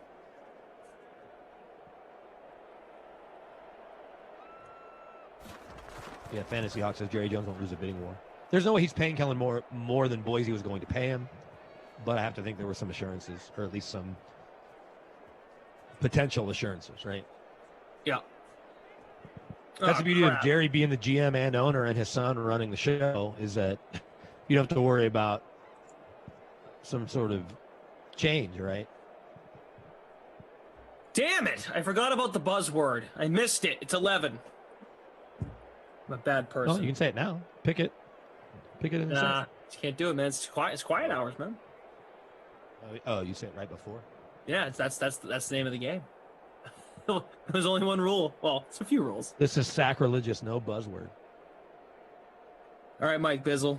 Next time I miss it, I'll let you. You can hold me accountable. How's that sound? James says, I guess Cowboys was the buzzword and they didn't show up. Hey, we got a game here. 1-score game with a 2-point conversion, of course. Bill Hamilton is 5th in the free roll that we have going on. You're up there still. Hang in. Oh, nah, wait a minute. There you're not, because of the Andrews touchdown. When Eckler scores again here on this drive, then I'll ice it. Let's see, where am I? There we go. Oh yeah, you're in 6th. There you are. Oh, good for me. If the Thunder don't get ya is in 3rd. CEH 1300 in 2nd. San Antonio, I think that's Chris Boyd. Did you see all the Colin Cowherd backlash, courtesy of Baker? The backwards hat, it was phenomenal. Yeah. I jumped in on it and found a bunch of different pictures that I tweeted at Colin of multiple quarterbacks wearing a backwards hat. Yeah. Right. So you of course you heard the segment Friday when Colin said, "Oh, yeah, quarterbacks don't do this." Yeah. We well, went and checked. it all stemmed from the Carson Wentz stuff too. Right. No, I know. I got you. But the tweet that remember when Colin was like, "Oh, we had a research team look into what quarterbacks." So you must have found pictures where they were. Yeah, and I put them all together. Here, I'll just send you the tweet on direct message. Yeah, please do. Now I'm curious. Oh, the minute he said that, I'm like, someone's going to look up photos that Colin did not find of other quarterbacks, other franchise-level quarterbacks wearing backwards hats. Brady's done it. Here you go.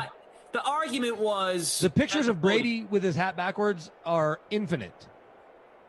Brady has his hat backwards more than any quarterback in the history of the NFL. Yeah. Right, and all of them, okay, well, 3 of them.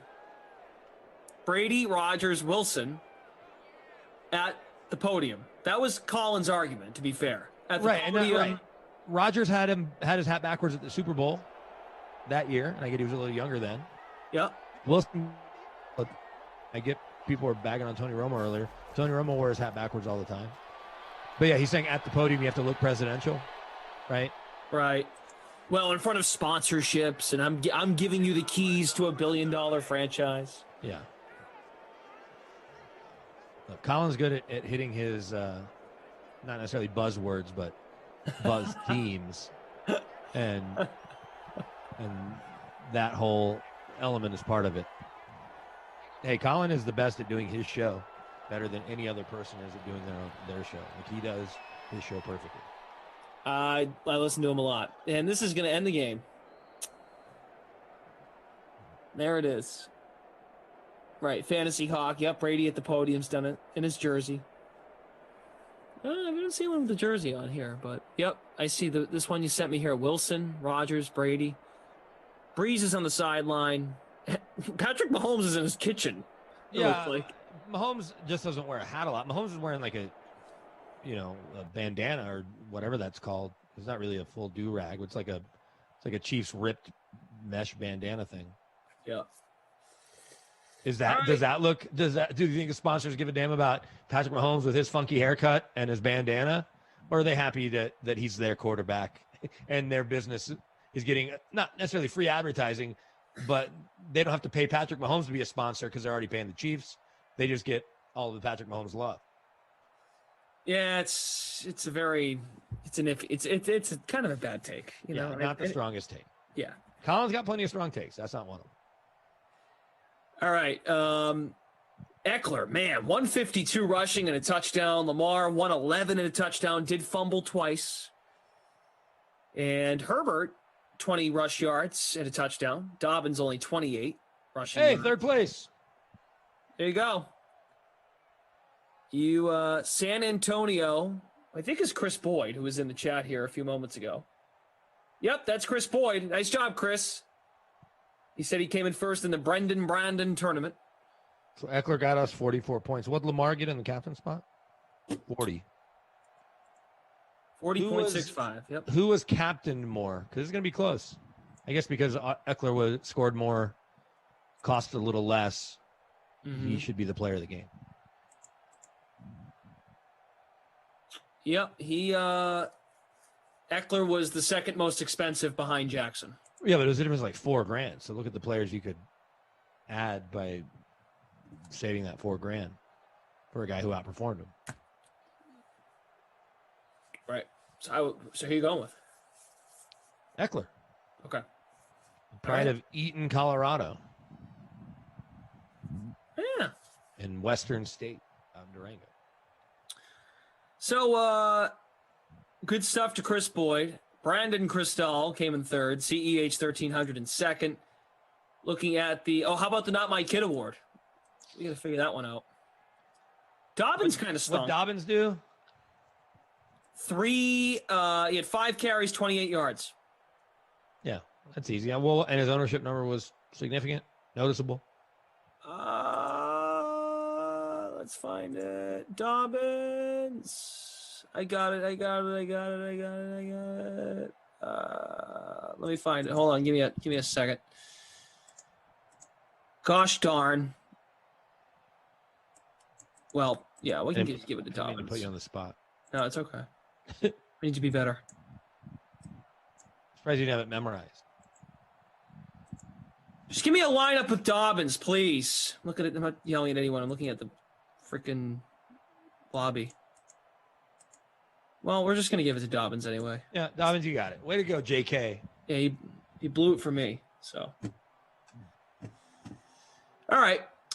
Anyway, let's look at the $500 free showdown contest. We had a 11-way tie for first. Eckler was captained. Lamar, Herbert, Andrews, Tucker, and Gus Edwards. So, folks, with the punt play, Gus Edwards scoring nothing. That worked out well. And in the $500 free late classic, a lot of players from this late game in the winning lineup. Justin Herbert at quarterback, Mike Williams, Boykin with just the one catch, Andrews and Eckler. Nice work. All right, that is going to do it for us. You, my friend, are back Wednesday. You're back Wednesday. Am I with you Wednesday night? Wednesday night. Cough at 8, me at 10. All right, just like tonight. So we can talk about the national championship game. Well, I don't know if we can or not, but Alabama is rolling. The Tide are rolling. Oh, okay. I was reading the chat. It's 45-24. Okay. Mac Jones, 35 of 43, 454 yards, 5 touchdowns. Najee Harris scored the first touchdown of the game. He's got 69 yards on 17 carries. Devontae Smith, your Heisman winner, all in the first half. 12 catches, 215, 3 TDs. Justin Fields on the other side, 9 for 18, 138 yards, 1 TD, and 66 rushing. So are you inclined to go watch the rest of it, or you're just like, all right? No, because not only am I going to watch the rest of it, I'm hoping that they're doing they probably aren't this year. Every year at the national championship on the MegaCast, they do the coaches' film room, and that's my favorite broadcast because it's 4 to 6 coaches rewinding the tape, showing me like, oh, here comes the screen, and it's a screen. Here comes the pick play, and it's pick play. And so, but no, I'll watch it for sure because there's a bunch of guys are going to be in the NFL next year. And so I want to see how this fourth quarter goes. Does Ohio State fight back at all? Can they? Do they have enough? I mean, I know they're a little undermanned and have lost. I think they lost Sermon, the running back, on the first play of the game. I saw somebody tweet. So, no, I'll definitely go watch to see how this ends. And I'm going to win a pick'em pool that I'm in where the worst I could do was second. I used all my confidence points. I had left 1 point left, have a 21-point lead on a guy who has 21 points available. So I took Alabama, so I'm going to win by 1 point. There you go. I think it's almost $500,000, maybe less. Really? Well, I don't know. The entry fee was $25, and there's like 12 of us in it, so probably not. I was approximating. Hey, I would take more pride in the free roll third place than that. Yeah, that's harder to do. That's harder to do. But All no, right, I'm going to go watch it. Those of you that are sitting tight, here's the schedule for tomorrow. In Simland, we begin at noon Eastern. Bengals are at the Raiders. You'll have Adam Kaufman and Jason Rossi to kickstart your day. Then Kaufman comes back at 2 for the Patriots at the Jaguars. He'll be joined by Christian DeAndrea. At 4 o'clock, I will be here for Steelers Broncos with Kenny Ducey. Woo-hoo! Me at 4. And then I take a little break. Eagles at Chiefs, Kenny and Christian. At 6, then at 8, Bills at Titans. Emerson will come back. Emerson Lazio in prime time. I would tune in for that. Emerson and I did a little switcheroo on the schedule. So he's coming on at 8 for Bills at Titans, and then I'll come back for Madden After Dark. It's Emerson and Tommy Freeze Pops, and then I'll be on for Madden After Dark. Falcons at 49ers, the Raheem Mostert sighting, Kyle Shanahan, Bowl, whatever. I'll be. You know what our weather is for Wednesday? We won't know until tomorrow. We won't know that until tomorrow. So get excited for the weather. Emma just scored again, so about to be 52-24. All right, I'm going to put that on right now. Good stuff tonight. Thank you very much to Asher and Jim from the Game Ops team, producer Michael, and also Andrew on the ones and twos. We will see you here tomorrow. Thanks for tuning in. We'll see you.